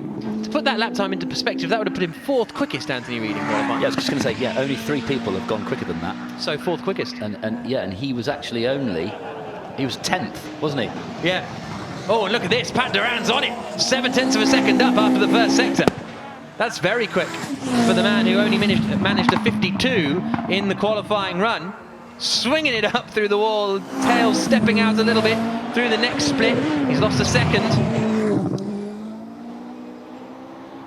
And now driving towards the line, Anthony Reid has the time to beat, 48.28. Pat Doran did a 52 in qualifying. He's going to better that time with a 50.98. So that's 3rd place for Pat Doran. And Anthony Reid with a little smile and a little Vettel #1. I love those overalls. Yeah, they're tremendous. Classic, aren't they? I'd get some like that in like pyjama style as well. I think that would look really classy. Not working in here with me, you wouldn't. Look at that delight for Anthony Reid. Still quickest. Here we go. Oh, Paul Dallenbach, he's always mighty in this shootout. In the extraordinary PVA Special Hillclimb, guys, done a 51.13.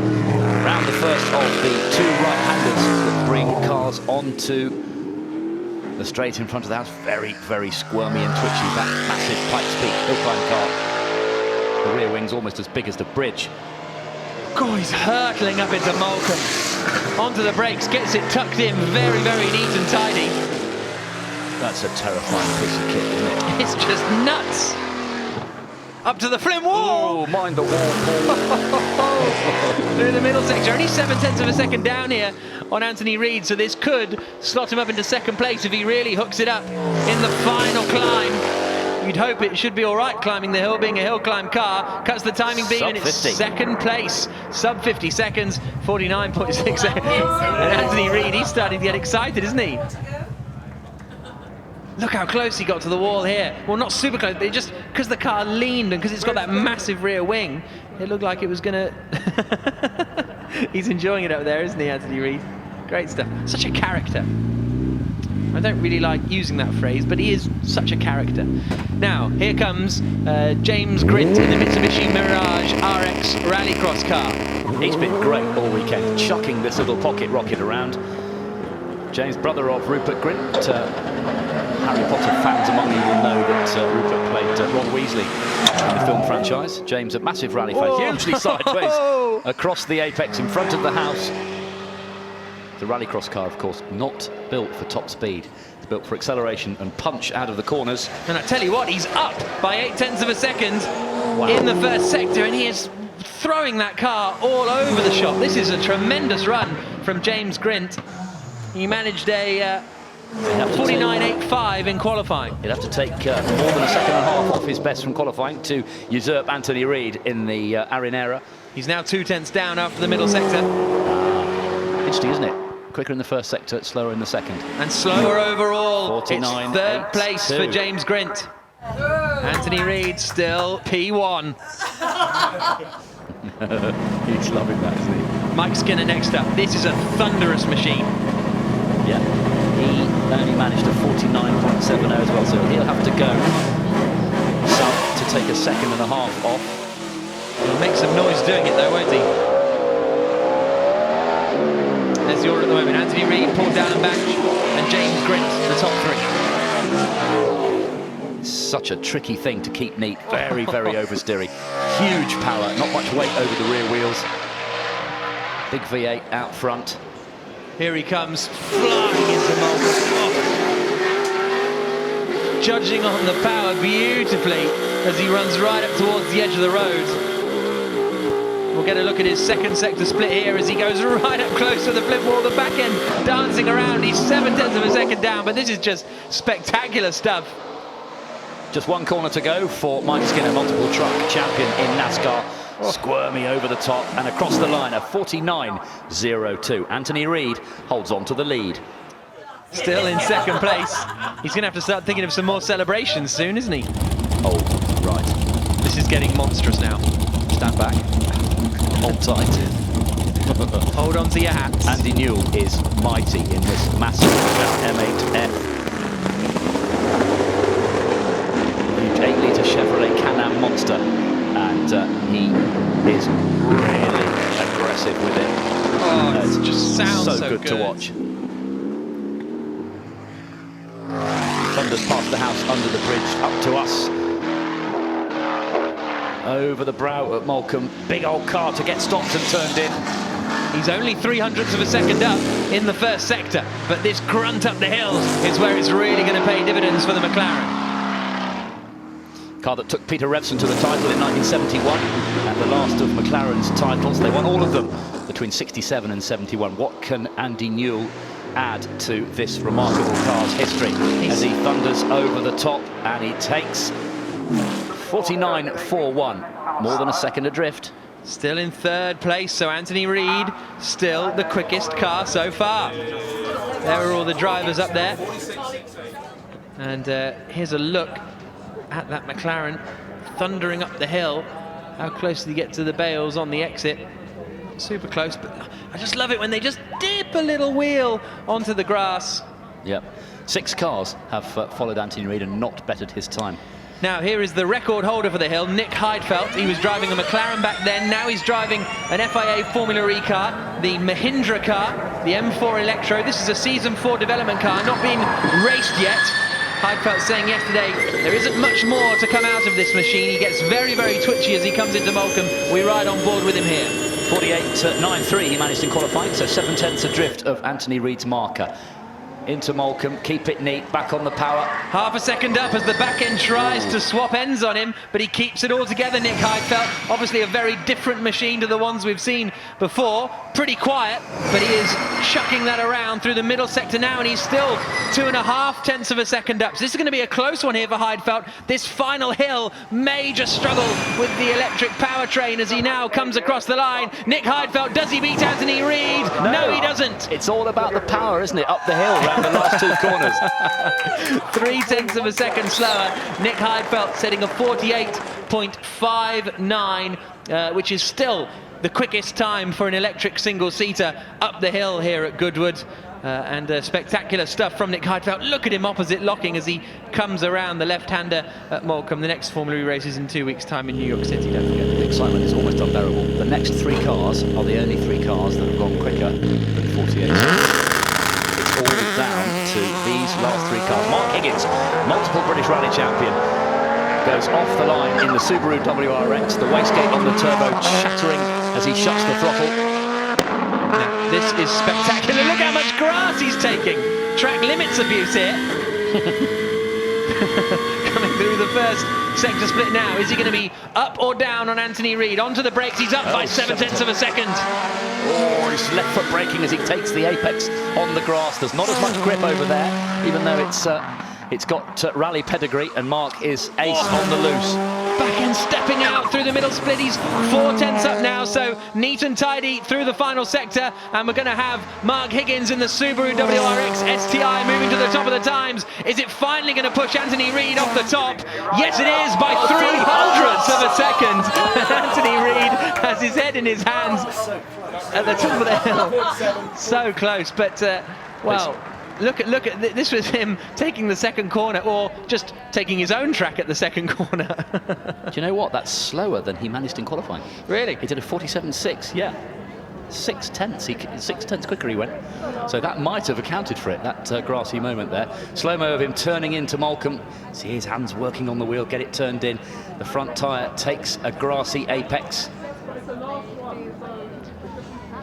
Well, 2 to go, and this is Justin Law in the Jaguar XJR 12D. This is going to be spectacular. 2 cars to go. And they were within 1/100th of a second of each other, both in the 46s.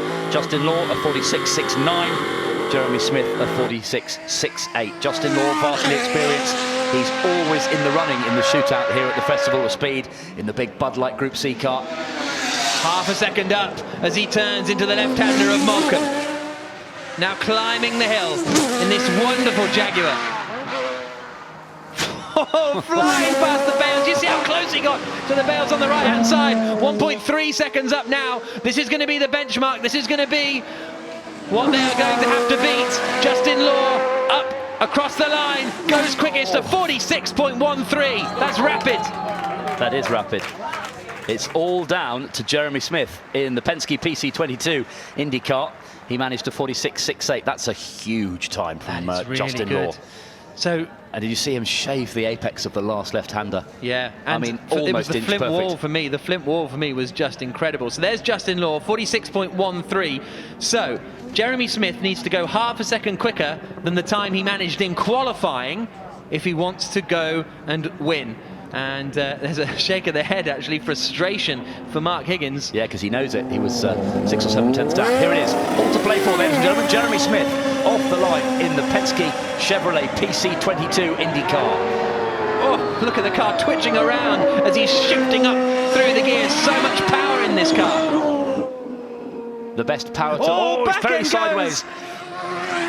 This is incredible stuff as he really throws his way up the hill. How's he going to be at the first sector split? He's 4 tenths of a second down already. So what can he rescue on his climb back up the hill? He's got it all to do now, otherwise we'll have victory for Justin Law in the big Jaguar. Here comes the second sector split, and he's 3 tenths down, so he's closing the gap. It's Jeremy Smith trying to outfox Justin Law. Here they come up the hill, smoke pouring from the back of the car. Who's quickest? It's going to be 900ths of a second between them, and it is Justin Law who is quickest. Yeah? Yeah. Has he done his run? I think so. Yes, Justin. Is that it? Yes, and he's slower than you, my friend. Is that it? Yeah, still P1. So that's it. Justin Law finding out in the Jaguar at the top of the hill that the... So Terry Grant it is who starts off the activity with a world record. Are we going to get a new Goodwood Hill record? Not from George Wingard, we're not, but what we are going to witness here is some breathtaking technology. The Goodwood Festival of Speed has always showcased remarkable cars, and here is one such. Away we'll go. The Cotin des Gouttes GP hill climber. It is George Wingard with Mrs. Wingard as the riding mechanic. It's a car that goes back to 1911. It was the winner of the 1911 Mont Ventoux hill climb in France. It was a course that went up to 53,000 feet in 13.4 miles on an unpaved surface. If you can do that, you can do Goodwood. 5,300 feet as he got to the top of Mont Ventoux, but it was very much part of the European hill climbing scene, Mont Ventoux. It was also part of the Tour Auto, the Tour de France race that happened in the 60s and the 70s. Those of you who follow cycling know how barren it is up there, how steep it is up there, how difficult it is to get up there. And in this era, David, you know, 1911, it was still the way of manufacturers showing their pace that they could actually climb the hill. So the car goes through the flint wall, the time ticking away. We've already gone through the intermediate split, which gives us a measure of how things are going for the competitors. And now he gets up towards the top of the 1.16 miles. And bear in mind that these sector times will become more important when we get to the later runners. For now, it's just a chance to wallow in the machinery, isn't it? Because this will start us off with a target time. So through will go George Wingard. That is 92.32 seconds. He goes the fastest, but it won't stay that way because we go straight to Alfa Romeo. This is Annette Wiesmann with the HC 2300 Monza. It makes a glorious noise, and Annette Wiesmann has been getting quicker and quicker all across the weekend. Another car from our pre-war Grand Prix car category, and this should go quicker than the 92 seconds, heading now up towards the timing line. So Annette Wiesmann will break the beam, and the time is going to go top. It's an 86.63. 5.69 seconds quicker for a car similar to which that won at Monza in the 30s. Now, can you imagine this? The Mercedes 60 horsepower. Now, this is Gareth Graham making his way up to the hill. I don't think there's many gear changes involved here because it's all about torque. And maintaining momentum. And imagine being that riding mechanic in period on bumpy roads with no safety, no roll cage, no seat belts, no nothing. It goes fastest though, 79.26 seconds. Some brave driving by Gareth Graham. Here is Sally Mason-Steeren. She was the first car to climb the Goodwood Festival of Speed hill climb back in 1993. She saw this car in the early 70s. She fell in love with it. She always kept tabs on where it was in the world, and then it came up for sale, and she said, I've just got to have it. She drives it all over the world. It finished 4th in the Mille Miglia in 1950. Sally gets to the top of the hill and she does a 78.5 second run. She goes top as a consequence, but that time is going to be beaten for sure. Now, what about this car? Philip Dressel at the wheel of the Mercedes. This is another car from pre-war power, the 710 SSK, 7.1 litre straight six supercharged, designed by Ferdinand Porsche. It won numerous races in the hands of Rudolf Cracchiola and others, and as it comes across the timing line, that is enough to go quickest on a 75.57, a full 3 seconds quicker than the rest. In 1908, the new Grand Prix rules meant that Mercedes came up with this. Now, this is Ben Collins. He knows how to guide these cars up hill climbs, around circuits, or even to take his children to school on the Herefordshire-Welsh borders, because he uses this car to do just that. Again, another car with torque and power. Low revving, of course. They have the riding mechanic alongside them, pumping the fuel pressure up to make sure that the car can get to the end of the race, to the top of the hill climb. It's going to be close by the time they get to the top. 75.57 seconds is the time to beat for Ben Collins here at Goodwood. And he just misses out by just over 1/10 of a second.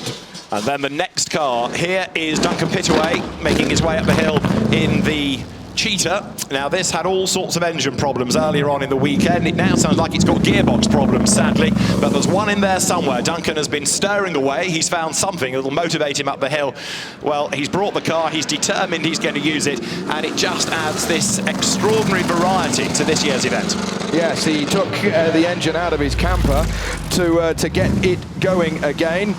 As you do when you have a camper with a great big thumping V8 pushrod engine. Brilliant, that's pitch away through and through. It's a 1963 car, but then we go back in time to this because the Mercedes now climbs the hill.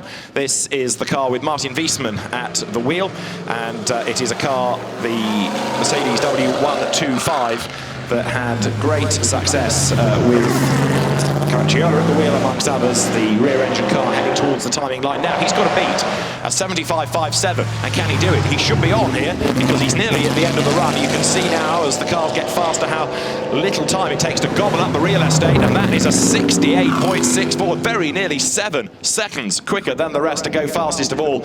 But James Wood in the Alfa Romeo P3, the Tipo B here, is no slouch either. This is a very low seating position in this car for these guys. The prop shaft splits. There's 2 differentials either side of the driver's seat. And this is evocative of pre-war Monza Grand Prix racing. 68.6. He's going to go top of the pile. And he goes to first position. The Alfa Romeo, James Wood with the P3 is fastest on a 66.17. And now we go touring cars because this is Tim Morley with the Group 2 Spec Triumph Dolomite Sprint. The sort of car that Andy Rouse, Derek Bell, David Hobbs shared in the Tourist Trophy, the European Touring Car Championship race that year.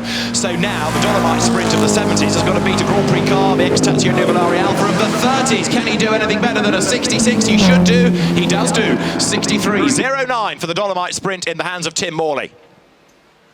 Next up, we've got Frank Lyons in the Gurney, the Eagle Chevrolet. He did a 65-second run in practice and qualifying. He's going to have to find a couple of seconds to go top of the pile to do a 63. He looks like he's going to do it. Oh, a brilliant run. So 60.62. First position for the Gurney Eagle Chevy. Now, what about this? The Mini is next in the hands of Charles Rainford. There were hordes of these in the British Saloon Car Championship.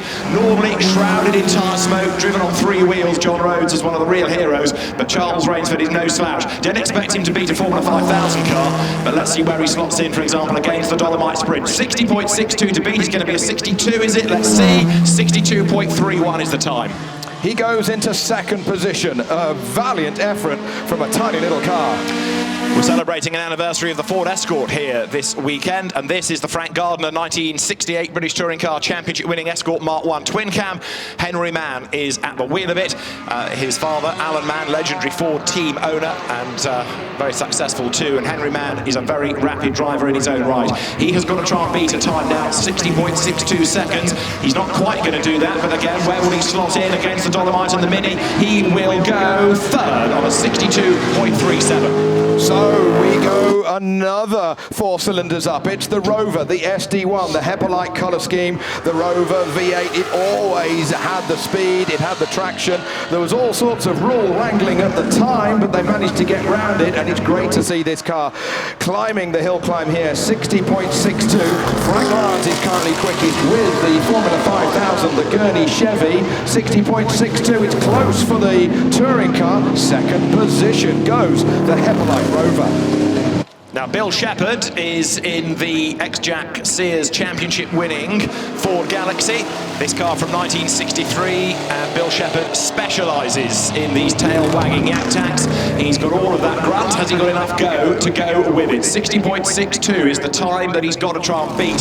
You're asking a lot of a touring car to beat a Formula 5000 single-seater racing car, but it's going to be close. 60.62, 60.76 is what he does. That puts him second fastest. A really good effort. The track is a lot narrower when you're driving a car like that, isn't it? Meanwhile, at the Flint Wall, here comes BUY1. It is the Jaguar Mark I of Grant Williams. This has always been rapid throughout the entire weekend. I thought he was going to brush the straw bales on his left-hand side as he came through Carne Cedar. He's going to go wide. I thought he was going to go into the bales. 60.62. He goes quickest by 1.68 seconds. Fantastic. It's Jaguar beating an F3000. 5,000, sorry. That car from 1959. The Mark 1 Jaguar from 1959 is fastest. This is Franck Viola with the Euro version of a NASCAR. It races in its own series. It's got a very, very big engine in terms of power. It's also got a very, very big wheelbase, so it fills an awful lot of Goodwood. But Franck Viola has been getting quicker and quicker across the weekend as he now accelerates up towards Flint Wall. Let's see what he can do here. Can he beat a 58.94? Just to put it in context, if a car of this decade can't beat a Jaguar of 1959, there's some explaining to do. But it's an illustration of how quick Grant Williams is, because this is going to be a 58.39, which will put him top. So then, it's the Euro NASCAR that's quickest from the Jaguar Mark 1 as we now go to Italy. It is Tom Andrew in the Alfa Romeo, the 155, shades of 1994 in the British Touring Car Championship. It's a car from the Italian series that Antonio Tamburini drove. It's in the livery that Gabriele Tarquini took to British Touring Car title success in 1994.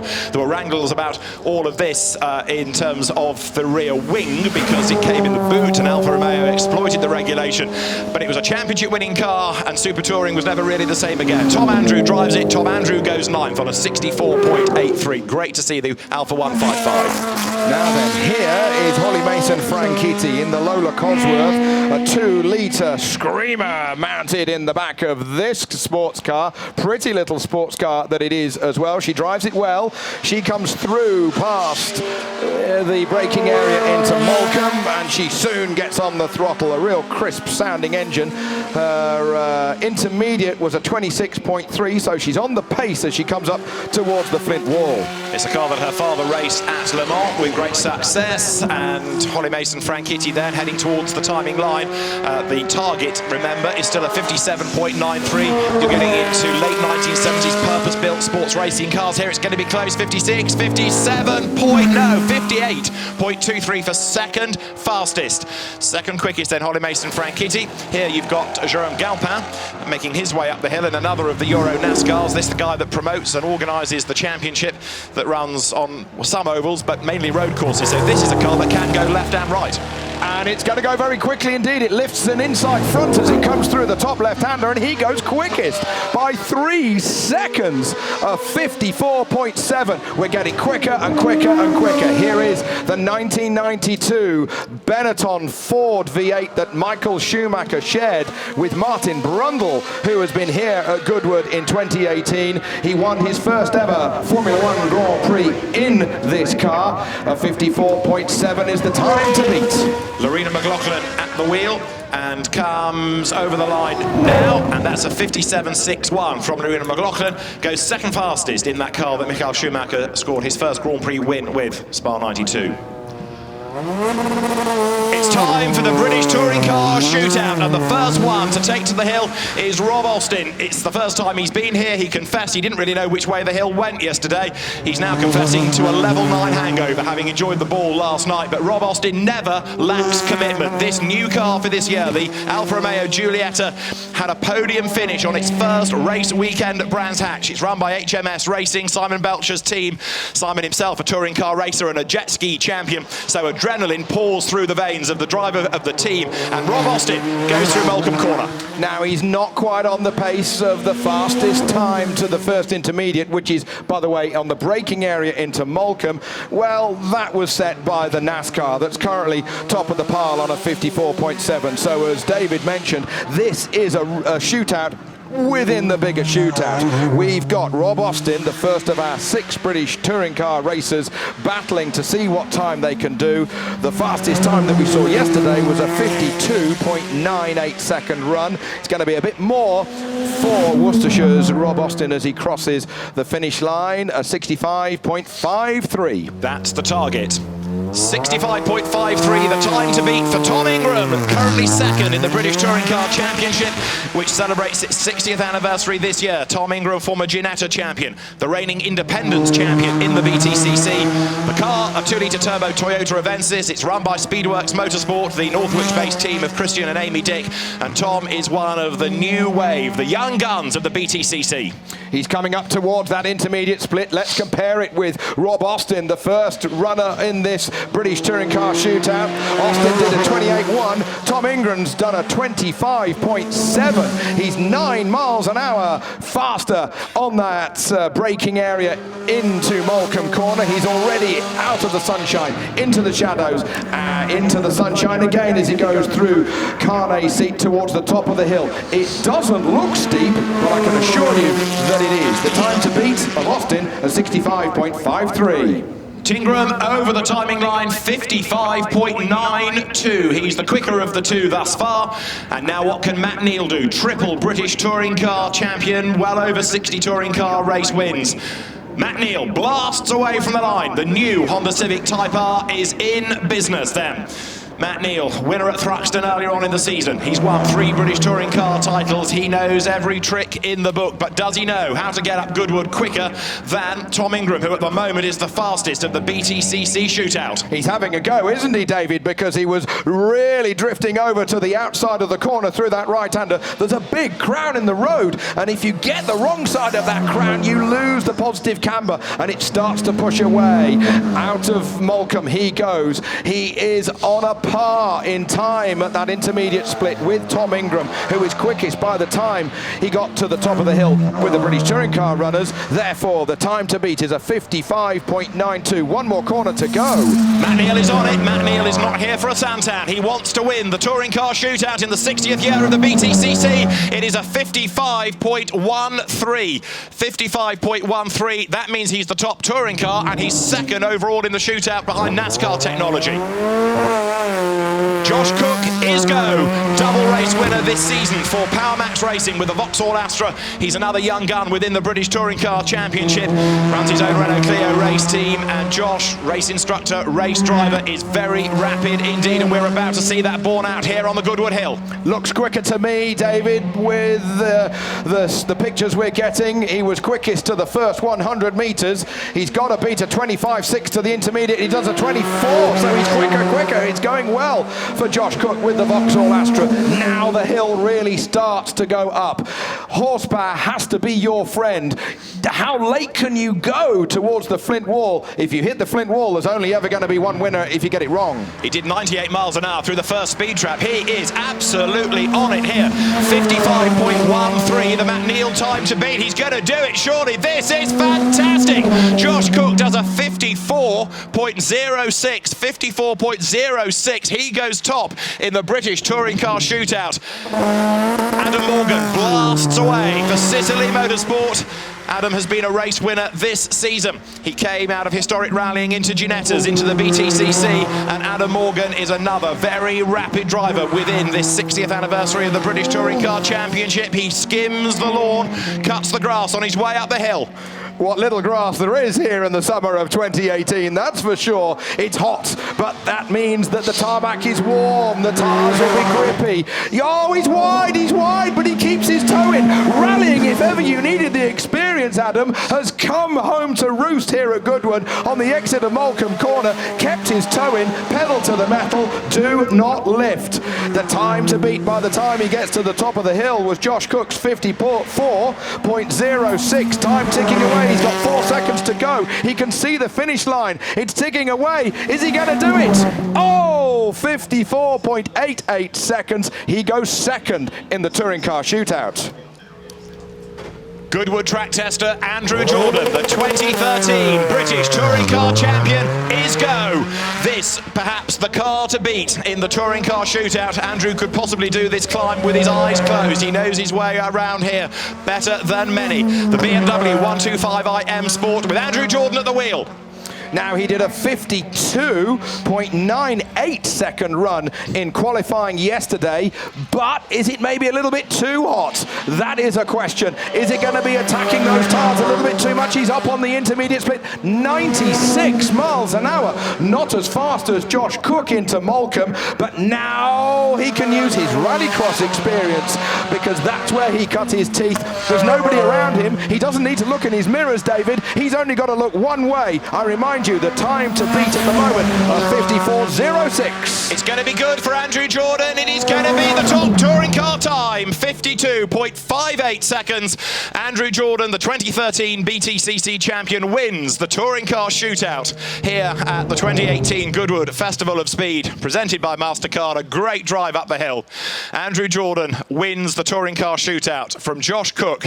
And if we want to look at the overall times, taking the touring cars and everybody else into comparison for the moment, it's Andrew Jordan the quickest on a 52.58 from Josh Cook, 54.06. Jerome Galpin third, 54.75. Adam Morgan is fourth ahead of Matt Neal and then Tom Ingram.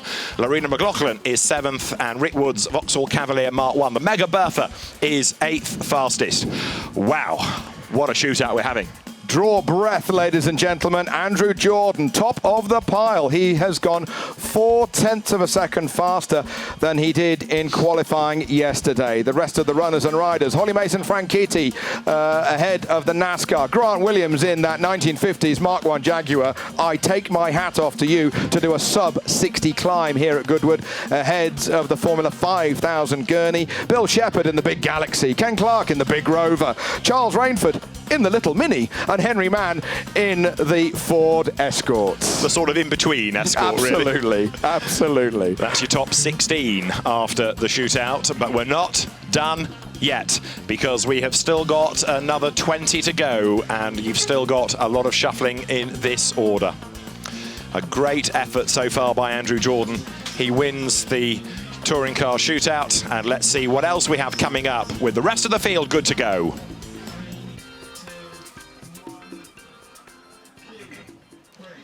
Congratulations, the first part of the shootout, the British Touring Car Championship shootout, is complete, and you are the winner. 52.58 seconds, victory by about 1.5 seconds. That's a big margin.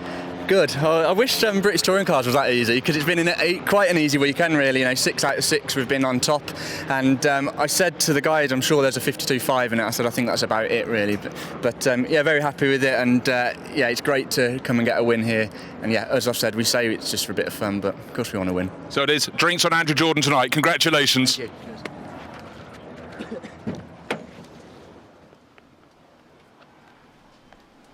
So back at the start line, we turn our attention next to the Chevrolet SS. This is NASCAR technology. Ed Berrier is due to be the man behind the wheel. The NASCAR cars have been shuffled around across a variety of pilots, all brave, over the course of this weekend. And this, you'll see, runs in the Elvis Presley tribute livery. The number 77 is a nod to the year in which the King passed away. Ed Berrier was a winner in 2000 at the Hickory Motor Speedway in the NASCAR Busch Series, resplendent in its Elvis Presley tribute livery. And let's see whether Ed Berrier is going to be all shook up.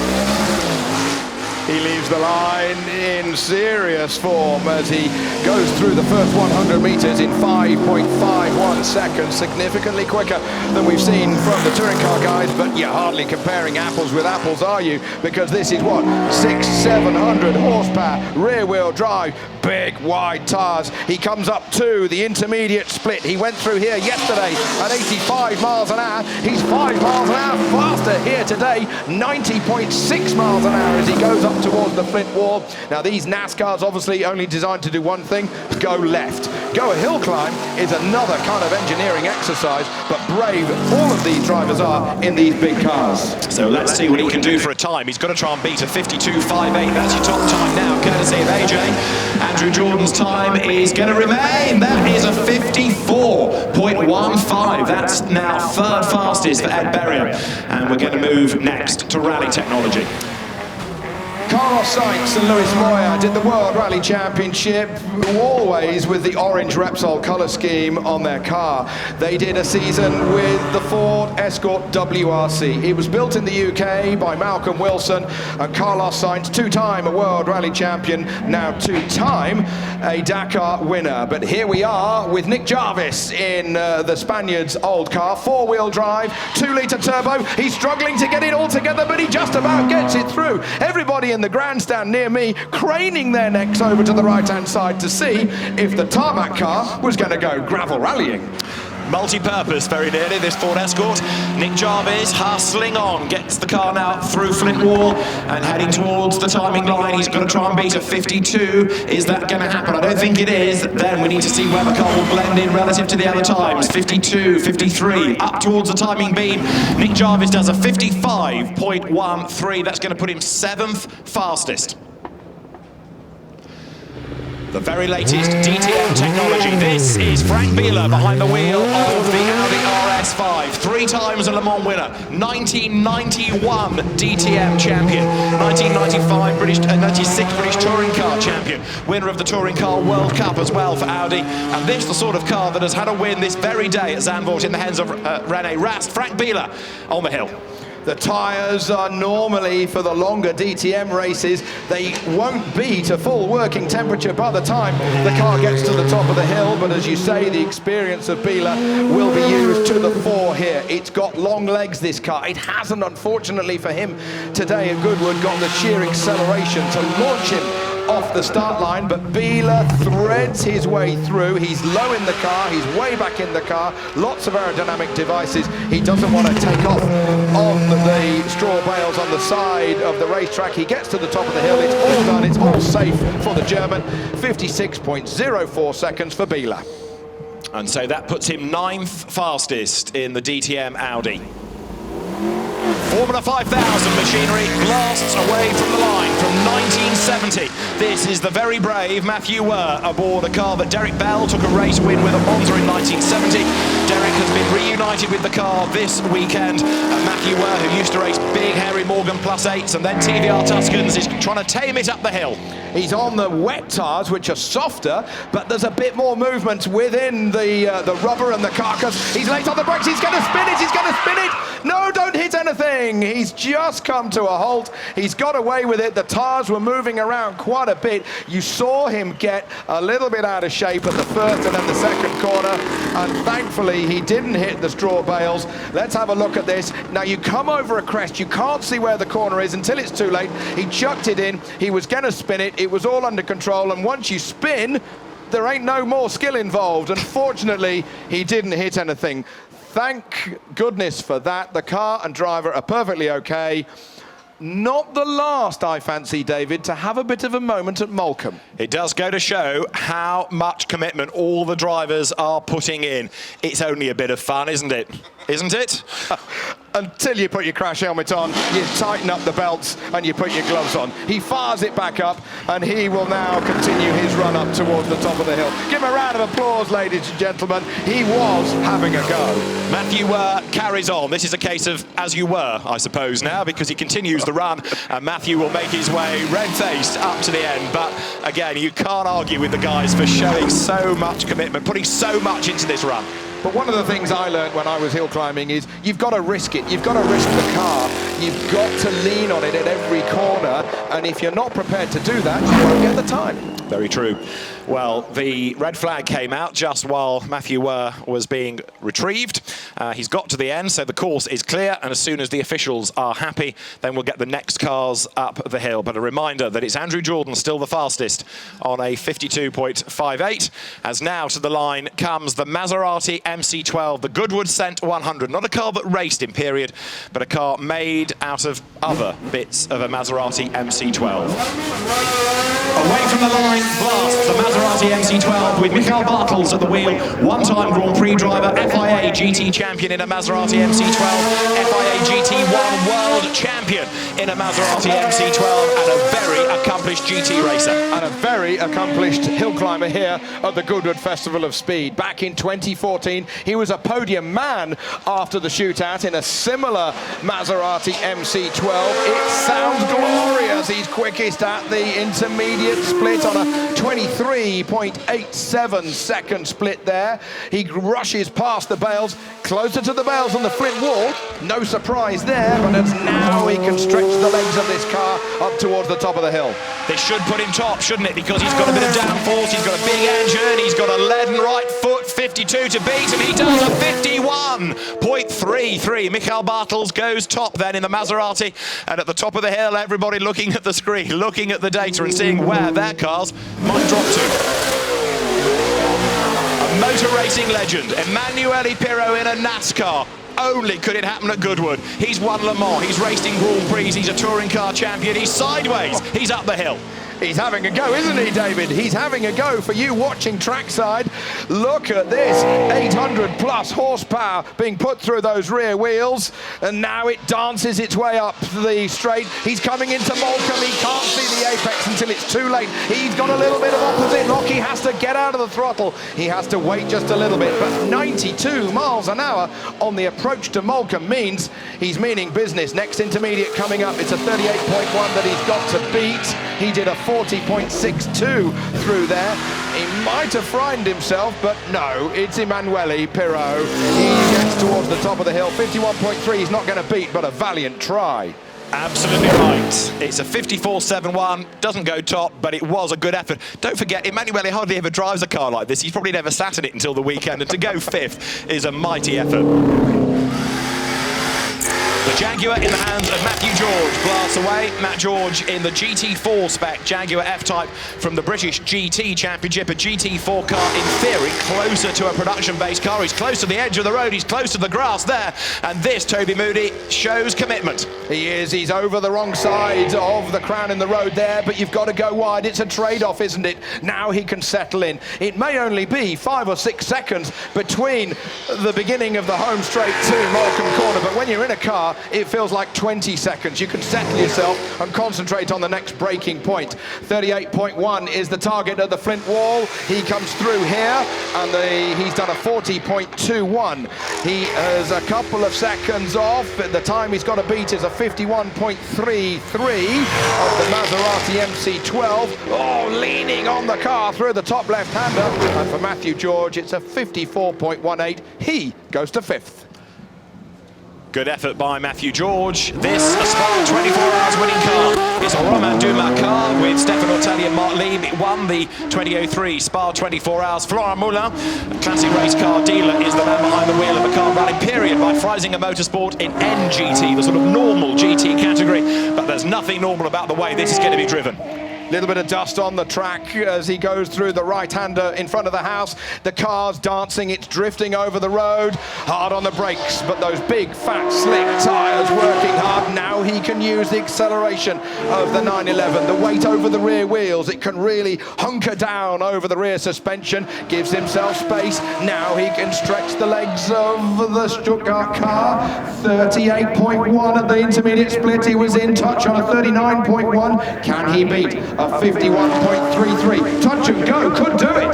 The teeth on the front, gobbling up the real estate as he goes over the timing line to go third. 53.34. Florent Moulin has not done any timed runs all weekend, but when he needs to, he certainly shows the energy that needs to be put in. Rallycross technology next. The Elmar Renison Ford RS200. It won the British Rallycross Championship. The man behind the wheel is Steve Harris.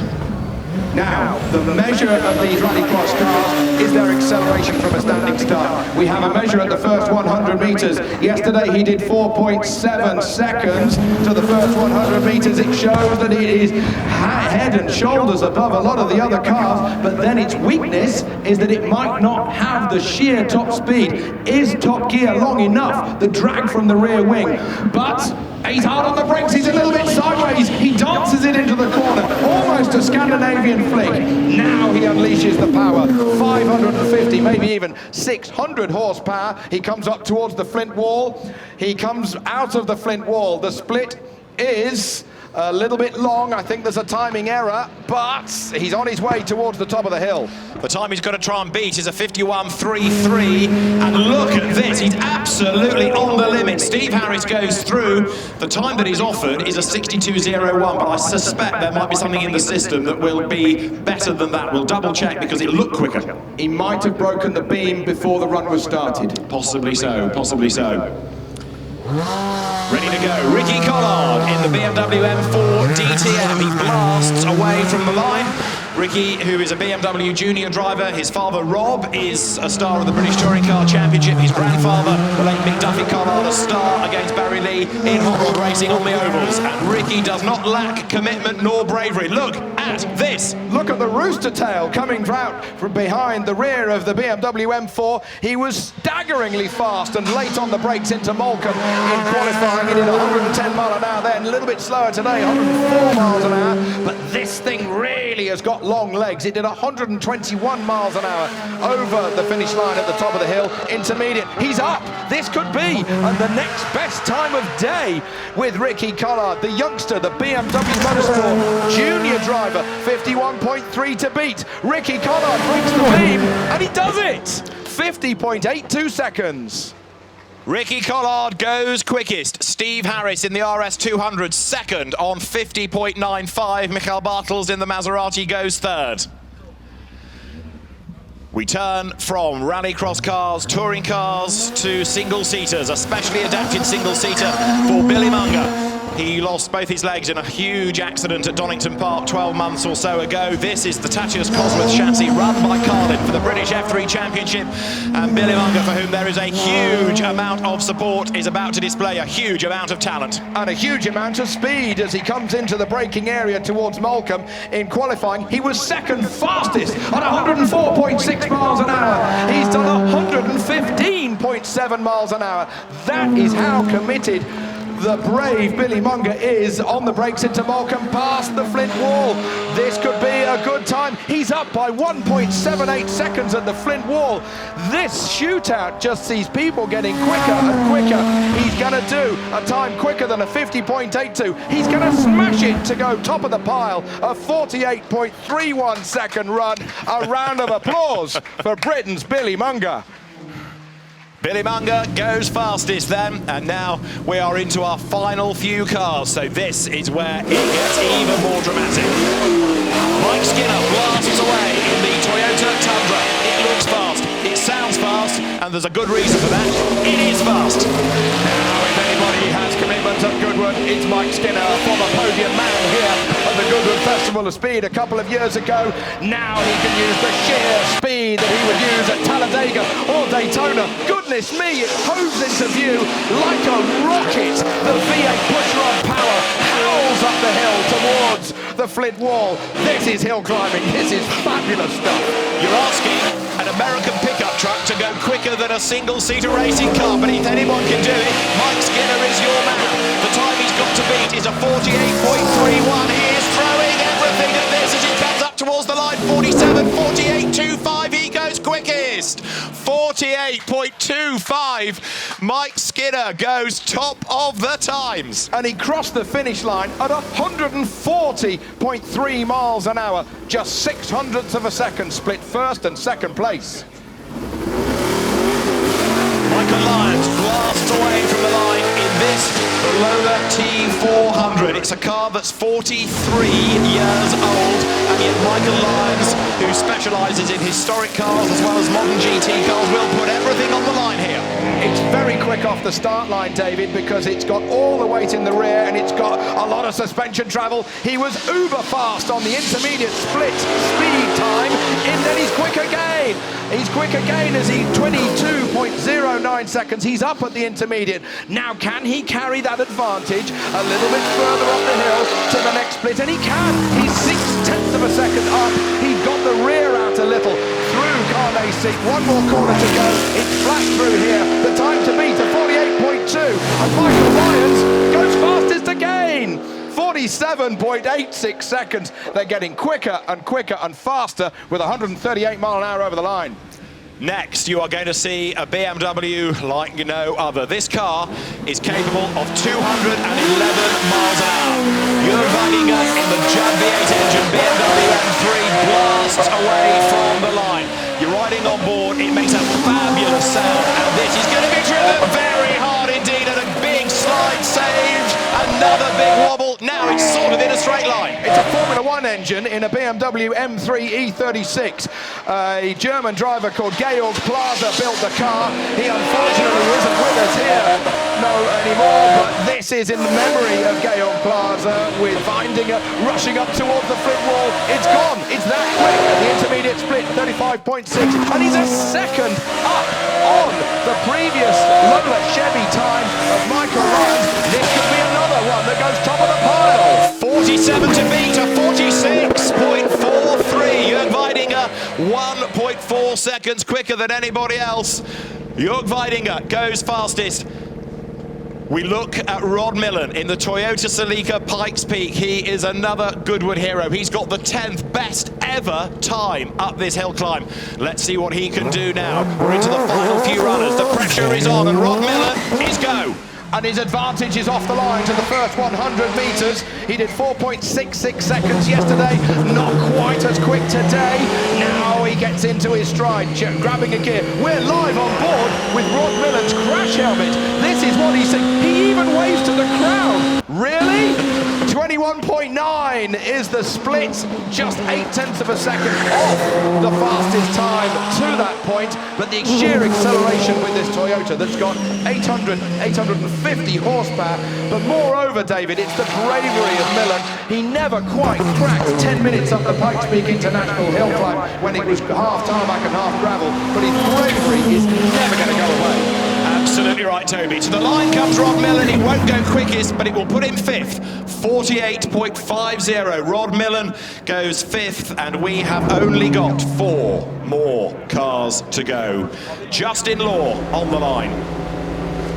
Justin Law ready to go in the IMSA American Spec Jaguar. This car from the sports racing legends class that we've had here this weekend. Justin is the man with the 3rd best and the 4th best times up the hill. It takes you to the early 1990s. It's going to be driven hard. It's going to be driven with a huge amount of commitment. Justin Law almost on the grass. Here he comes. He did a 45.42 second run yesterday. If he can replicate that time, he's going to go top of the pile. The car hasn't got the sheer acceleration off the line and out of the slower corners, but boy oh boy, believe me, it was the fastest over the finish line yesterday on 150.9 miles an hour. That's a new outright record on speed over the line. He's not quite in touch on the intermediate split, but now he can really stretch its legs. 46.4 to beat.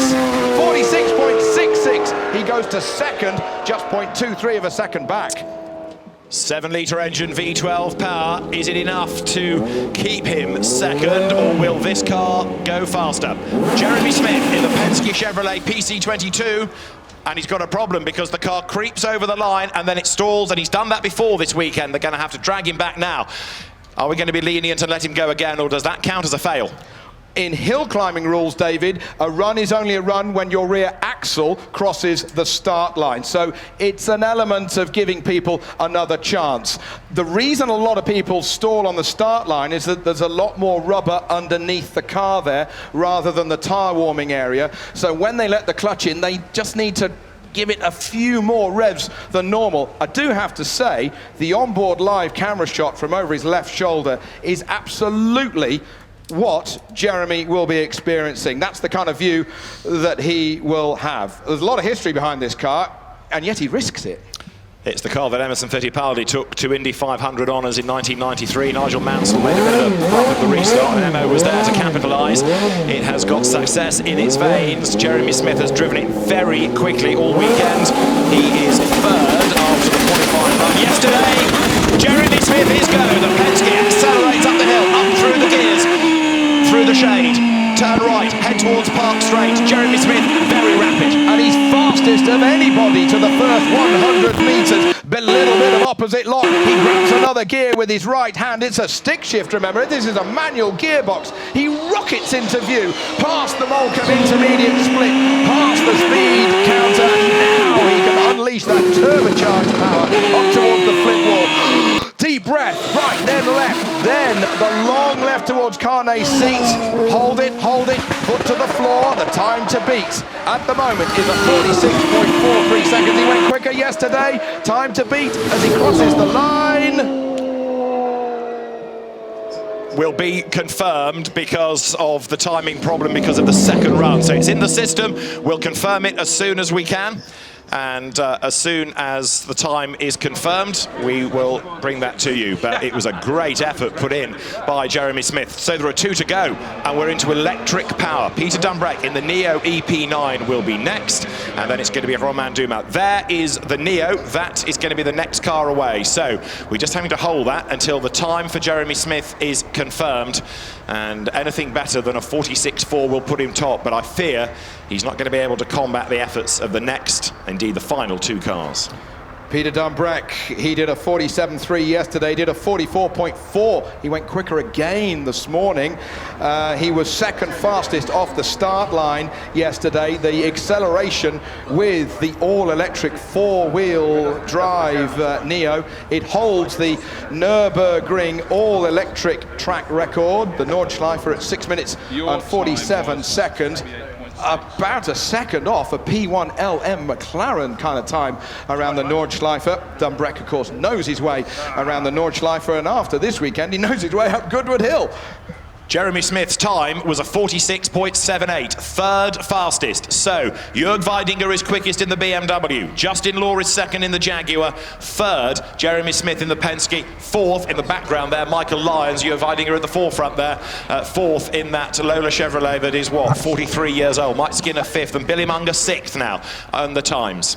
0.23 of a second, covering first and second position. The Penske, as you say, David, going into third position. So it's the European Hillclimb car, the BMW E36 with the V8 Judd engine, that is top of the pile at the moment. Therefore, Weidinger is guaranteed a podium position. 2 more cars to run.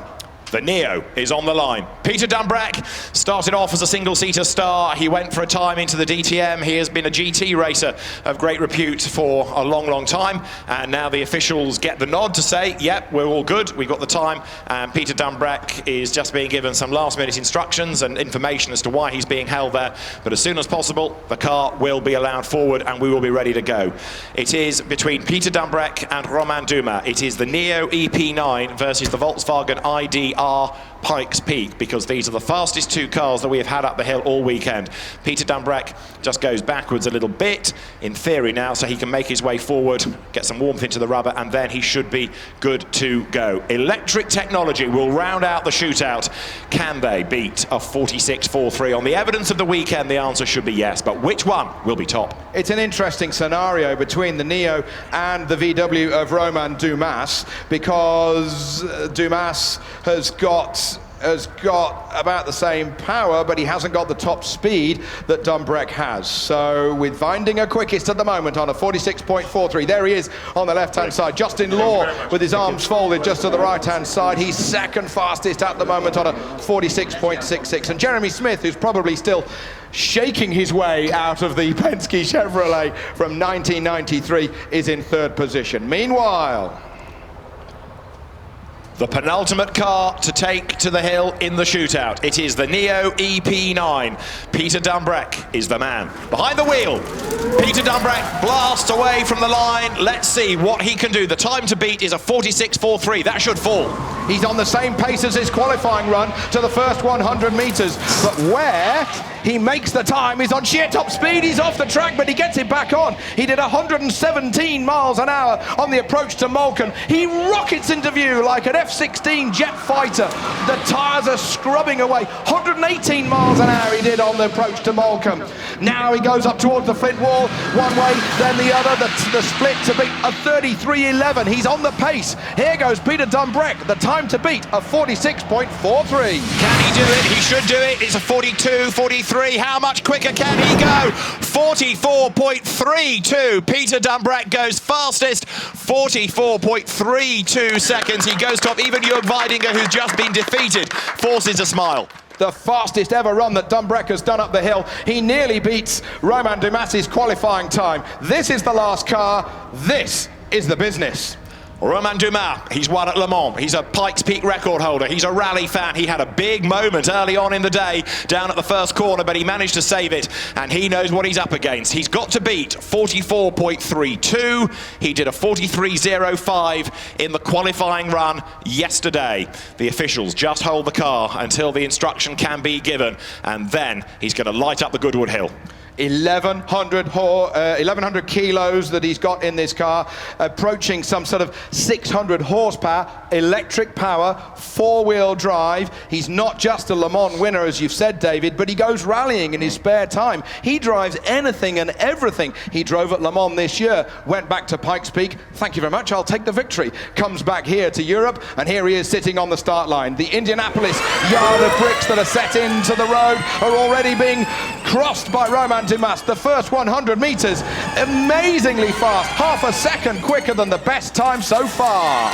So he is on the money, and he is quicker in that first intermediate. So 44.32 to beat. Is he going to be able to do it? Here comes Malcolm Corner. He turns the car through that left. He's up at the next split as well. So Romain Dumas is looking good here. He's quicker in the first two splits. He is by a full second at Malcolm. Already he's past the Flint wall. The Frenchman trying hard with the Volkswagen. He's 0.83 of a second up as he goes towards the top of the hill. One more corner to go. 44.32 seconds to beat for Dumas, and he's done it. 43.86 seconds. Best time of day. Romain Dumas, it is, who wins the shootout at the Goodwood Festival of Speed. Romain Dumas, it is, with a 43.86 second run. Fantastic. We have just witnessed some very brave guys putting everything on the line. Romain Dumas wins the shootout. Peter Dambrecht second, and then third is the BMW of Jörg Weidinger. Fourth, Justin Law. Fifth, Jeremy Smith, and sixth, Michael Lyons. And where does that put Romain in the all-time greats? Overall in Goodwood history, it's the third fastest ever run of history, but more importantly today, it's the quickest here this weekend. Romain Dumas with Volkswagen, victorious in 2018. Romain Dumas wins the shootout. Peter Dambrecht second fastest, from Jörg Weidinger third. Justin Law fourth. Jeremy Smith in the Penske fifth, ahead of Michael Lyons in the Lola Chevrolet T400. Mike Skinner seventh in the NASCAR-style Toyota Tundra, and then Billy Munger in the Tatuus Formula 3 car with the Cosworth 2-litre engine, eighth fastest. Ninth, Rod Millen in the Toyota Celica Pikes Peak. Ricky Collard rounds out the top 10 in the DTM BMW, 11th. So we are about to get underway for the shootout, because Nick Pellet will be on the hill, and so too William Evans. And so this, ladies and gentlemen, is, and we've had many a highlight over the weekend, another highlight. The clock will run, and this is the shootout competition underway. The cars will go in reverse order from yesterday. Steve Smith's Hotchkiss was damaged, so that is missing. The Fiat S61 of William Evans goes first. Now, a quick reminder that the hill is 1.16 miles long. We'll talk about sectors, talk about splits, and we'll talk about the time at the end, which is going to give us the order as the cars then now turn through Malcolm. This is William Evans in the Fiat S61. This car from 1910, one of the oldest cars that we're going to see out in the field, and it had a successful racing career on both sides of the Atlantic. 125 horsepower meant that in 1910 you could reach 100 miles an hour. Victor Henry won the Grand Prix of France, which was held at Le Mans, by 2 laps, and one finished third in the Indy 500 the same year, and then S61 won the American Grand Prix in 1912. So a car with a lot of history, both in terms of simply years and what is achieved in that time. Indeed so. So the Fiat up towards the line. As I say, they're going in the reverse order of the time set yesterday. So each subsequent car you see will be going quicker and quicker and quicker. The time to beat from yesterday, 39.9 seconds, and 41.6 currently standing as the course record.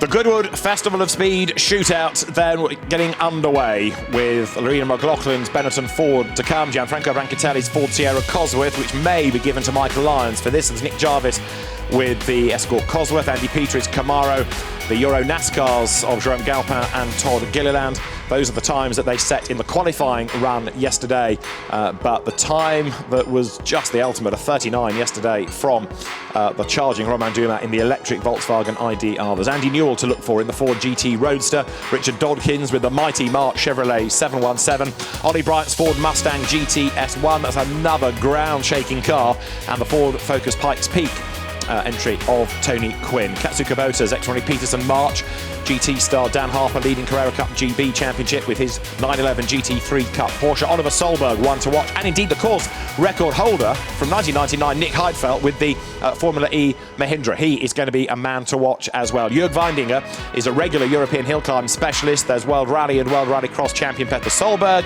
Jeremy Smith, really brave with the Penske. And Romain Dumas, fastest in that qualifying run yesterday. He's already been the fastest man in this car up Pikes Peak and round the Nordschleife. He did a 39.9 yesterday. Can he add another record come the end of the weekend? So we're starting off with some of the slower cars from earlier on in the qualifying section. Here pulling away is the 505 Aston Martin Ulster in the hands of Holly Mason Franchitti. The Ulster gaining its sobriquet thanks to the great success in Northern Ireland at the Ard Circuit, a 1-2-3 in class for Aston Martin. And on the back of that, they took the Ulster tag. Holly Mason Franchitti, daughter of Nick Mason, married to Marino Franchitti, accelerates up Park Straight with a road that is drying out all the time. It was pretty wet and horrible for the bulk of the morning, but actually it's drying fairly swiftly now. There are still one or two damp patches, but the more cars we send up the hill, the drier it gets, the quicker it gets as well. 5 seconds up, Holly Mason Stirren in the first sector as she continues this climb. And it's just amazing, isn't it, to see the cars getting quicker and quicker and quicker as we go through the order. And then you see the oddities in there, don't you, where some of the older cars, for example, Julien Majoub is out there in a historic Bugatti, and he ends up in the middle of a lot of modern machinery. Yeah, Julien Majoub is going to be worth watching. Not saying that Holly Mason Franchitti is not worth watching here in this car that dates back to 1935. It's a 1.5 litre 4-cylinder engine. And as the cars then come to the timing line, it's up through the gears, assuming you've got gears, which isn't the case for everybody in this, if you're in one of the electric cars. But the time that is set is an 87.30. So Holly Mason Franchitti then to the top of the times. This is the Penske Xerox Special, a 2.7 litre 4-cylinder engine. Gregory Heacock is driving it, and it was originally a Cooper Formula One car, but it was crashed and then resurrected as a sports racing car by a young Roger Penske, who went on to have a reasonable amount of success in Formula One, winning a Grand Prix in 1976, and then more notably in America. And then the car was sold to Bruce McLaren, who then started building his own sports cars and Formula One cars. So in a sense, this car, you can effectively trace its lineage to the start of the McLaren car dynasty. So the car up towards the timing line, and Gregory Heacock on this ever-drying road accelerates now towards the finish line, an 87.30 to beat. Here he comes then, up towards the line, and he cuts the timing beam, and he's going to go quicker than Holly Mason Stirren, and is 20 seconds up. So that was a good little lap from the Xerox there, as he comes across the line. Now we go back in time a little. You talked about oddities. We have all sorts in this run. Julian Grimwade's Bentley 3-litre Le Mans we should have next. And the car coming to the line. The 1925 Le Mans 3-litre Bentley. Julian himself has been a regular in the Vintage Sports Car Club events for many, many years. A great Bentley enthusiast. And away he goes. Accelerates off the line. We're celebrating Bentley's centenary, of course, this weekend here. And it's a company still, of course, massively involved in sports car racing with modern day GT cars. But Julian Grimwade then takes to the hill, accelerates up Park Straight. This car that was driven in the 1925, or entered for the 1925 Le Mans. That was the year that the famous Le Mans start was inaugurated, where you ran across the road. But the organisers insisted that for the first 20 laps, the car had to run with the roof up. So it was harder to get in, and therefore it didn't behave quite as the drivers wanted. But that was the regulation that year. Now it's allowed to run up the hill with the roof down. And Julian Grimwade, with the air conditioning vents, sitting out in the fresh air, going through Moulcombe. Yeah, fantastic stuff.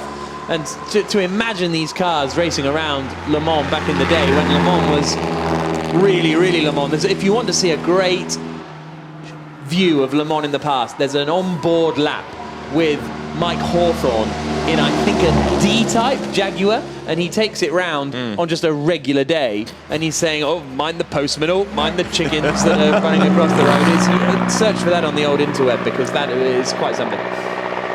So this is sedate motoring in comparison with what we will get to see later, but Julian Grimwade's Bentley 3 litre Le Mans up towards the line then. A 67.3 is what the target time has now dropped to for Greg Heacock in the Penske Xerox Special. And there is the checkered flag, there is the timing line, there is the Bentley 3 litre Le Mans that does a time good enough for third, a 98.98 second run. So next we turn our attention to Robert Murray, takes to the hill in the Aston Martin Grand Prix 11 horsepower. And this is Green P, one of two cars entered at the 1922 French Grand Prix at Strasbourg, where it was driven by Count Louis Zabrowski. So an awful lot of history in this car, and it makes its way up the hill in that 11 horsepower machine.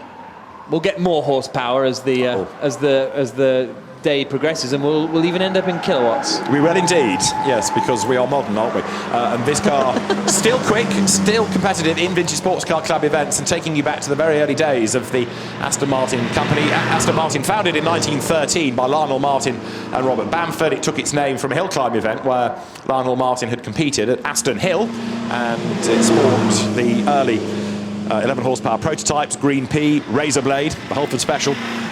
And although Aston Martin then decades later had perhaps more success in sports car racing, it was a Grand Prix constructor for a brief period with the DBR4, an example of which we've had here this weekend as well. So Robert Murray in this car that dates back to 1922. You wouldn't anticipate to beat a 67 time, but he does go across the timing line to go third with an 87.69 as the time that he sets.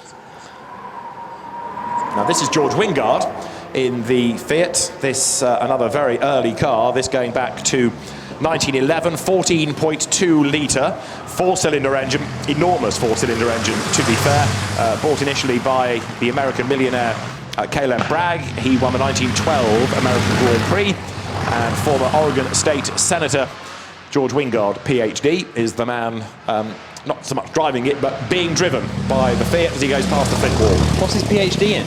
Anthropology. Anthropology? Thought you'd have known that. Oh, sorry. You being a student of human behaviour and all. Yeah, how about this? This is the beast of Turin. This is the redoubtable Duncan Pittaway at the wheel. And this car, every time you see it, it takes your breath away. 28.4 litre engine, four cylinders. Only two of these were ever built. This was driven by the very brave Pietro Bordino. It took the record for the flying mile on Saltburn Sands in 1911. It got up to 116 miles an hour. Duncan Pittaway brought this car back from Australia, where it had been taken by a Russian prince. He's repainted it, he's gone racing in it, he's gone hill climbing in it, and it is just an amazing machine. I feel like you must have to repaint the left-hand side every day, because it spits out the flames, it spits out the smoke. So keep an eye, if you see the driver's left as it comes up the hill, you'll see it banging and popping and covering the car with black marks. Climbs up the hill now, races this car. If you were at the members meeting earlier in the year, or watch or come to the Goodwood revival later in the year, you'll see Duncan Pittaway throwing this car around wheel to wheel with other cars, and he drove it here from Bristol.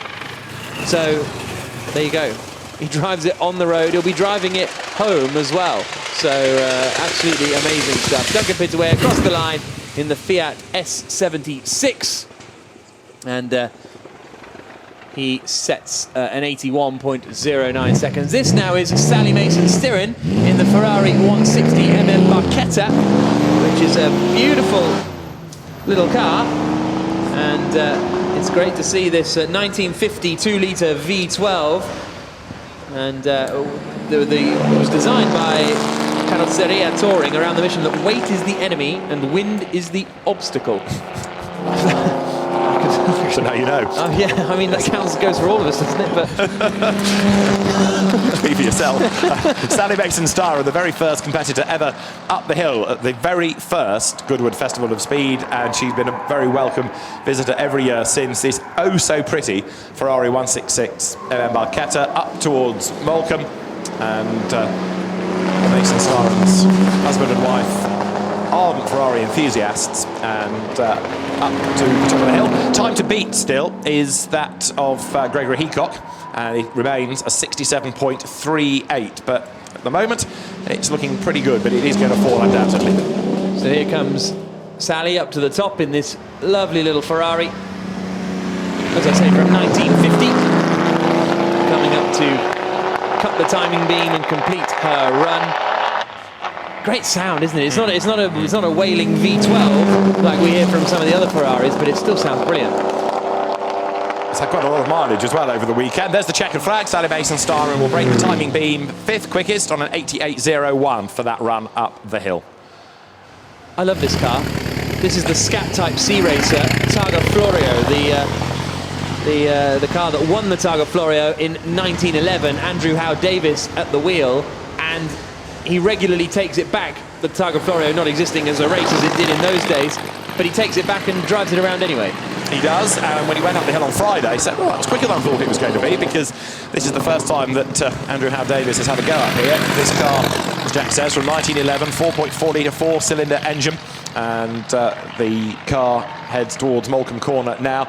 Again, as so many cars of that era, the driver sitting on it rather than in it. No real protection at all. There's no roll cage, there's no side protection, there's no seatbelt even. It's just down to the driver's bravery and how much of the right foot he's prepared to apply that gets you safely through the corners. And as the sun now starts to break through and the road dries, the speed builds as he heads up towards Flintwall. And this is the era that was really creating the start of the Italian motor industry. Giovanni Serrano sold the rights of his first car to Giovanni Agnelli, of Fiat, and this Scat was built in its in Turin, and it's fantastic to see it up and across the line. Andrew Howe Davis having some fun with it as well. The Targa Florio Scat Type C, lovely stuff. Being urged on to the timing line as we now see Gareth Graham taking the seat of Ben Collins in the Mercedes Grand Prix. And we're celebrating 125 years of Mercedes. Look at the way it's all vibrating through the steering wheel as it rattles away from the line. So Gareth Graham, who's not driven the car, I don't believe, this weekend, but we've had a bit of driver shuffling, so he takes over, we were told, from Ben Collins for this car. But that graphic telling us it's Herman Leyer in the Benz 200 Blitz & Benz first of all to go, which makes sense, forgive me, as he goes now up towards Park Straight.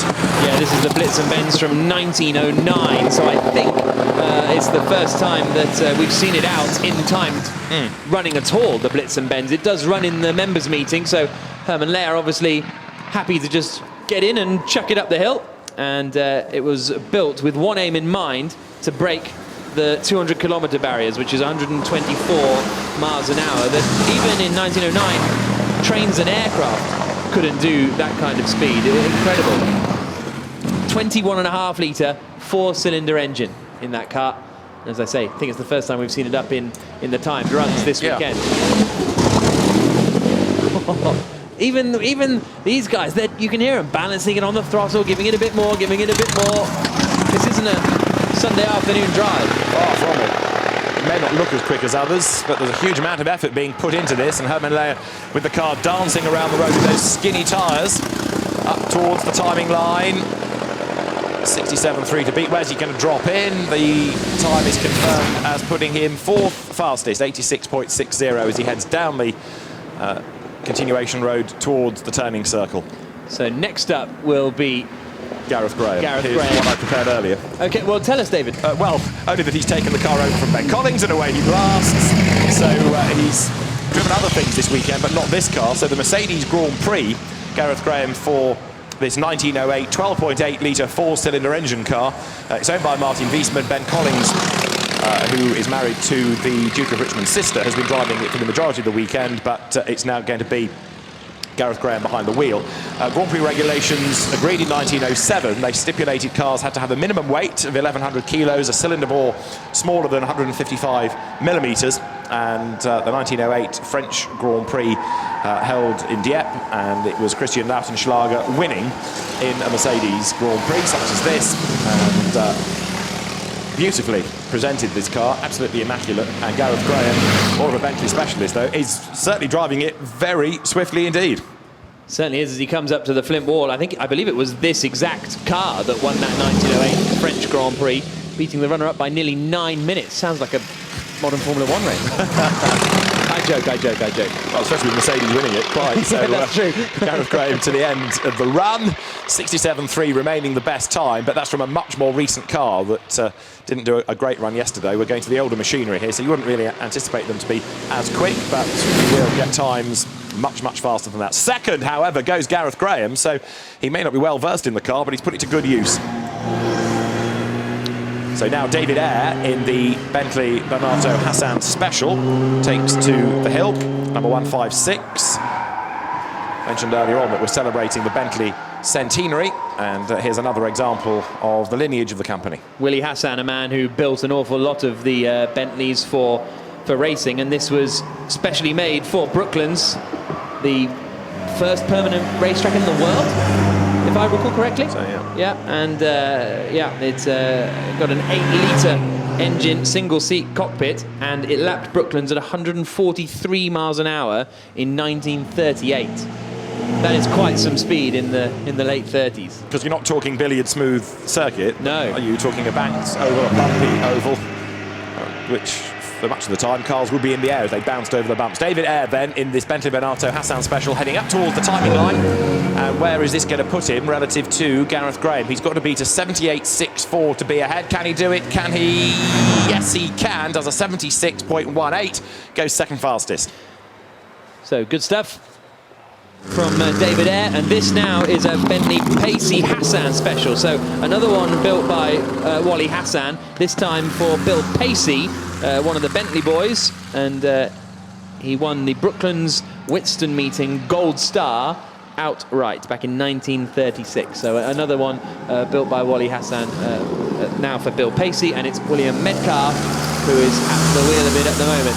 It's a 4.5 litre, 4-cylinder engine car, and as up through the gears goes William Metcalf. We've seen quite a bit of him on the hill this weekend, and always trying very, very hard. He blasts his way past the Flint wall. Keep saying this, the road is getting drier, but it's going to be interesting to see what the later cars can do. So in this timed shootout final, the Bentley Pacey Hassan Special heads towards the line. So don't forget that in this we've got different classes. So you've got the fastest Pioneer racing car for the pre-1919s. You've got the fastest vintage racer, 19 to 1930. And as William Metcalf goes across the line, this car drops into the post-vintage racer class, 1931 to 1949. He goes third overall on a 76.89. So we saw Ben Collins give up the Mercedes Grand Prix car that he's been driving so far this weekend, and now he's at the wheel of the W125, the Mercedes-Benz Grand Prix car from 1937. This was the car that won the European Championship that year, also was raced by pre-war greats like Richard Seaman. It was a car that Colin Crabb found in Eastern Europe, brought back, restored it, and Imperial, the sort of car that Rudolf Caracciola and Manfred von Brauchitsch and Hermann Lang would have driven. Ben Collins, real Mercedes specialist. He is, of course, the brother-in-law of the Duke of Richmond, and he flings the car now past the Flint wall, and he's back on the power as he heads towards the line. Now this is going to be quick. It should be quicker than that last handful of cars we saw. He's not going to get anywhere near the Special. Yeah, he could just about sneak there, couldn't he? Because he's a brave driver, is Ben, and it's a nice streamlined car, this, even though it's giving away, 30 years or so. 67.3 to beat. Is he going to break 70 seconds? Yes, a 69.17 for Ben Collins in the Mercedes-Benz W125. That's a mighty effort as we look at the Aston Martin DB4 GT of Tom Alexander, an ex-Sterling Moss car, this built with a slightly more powerful engine and a shorter body than the earlier DB4 to take on the Ferrari 250 short wheelbases in GT racing.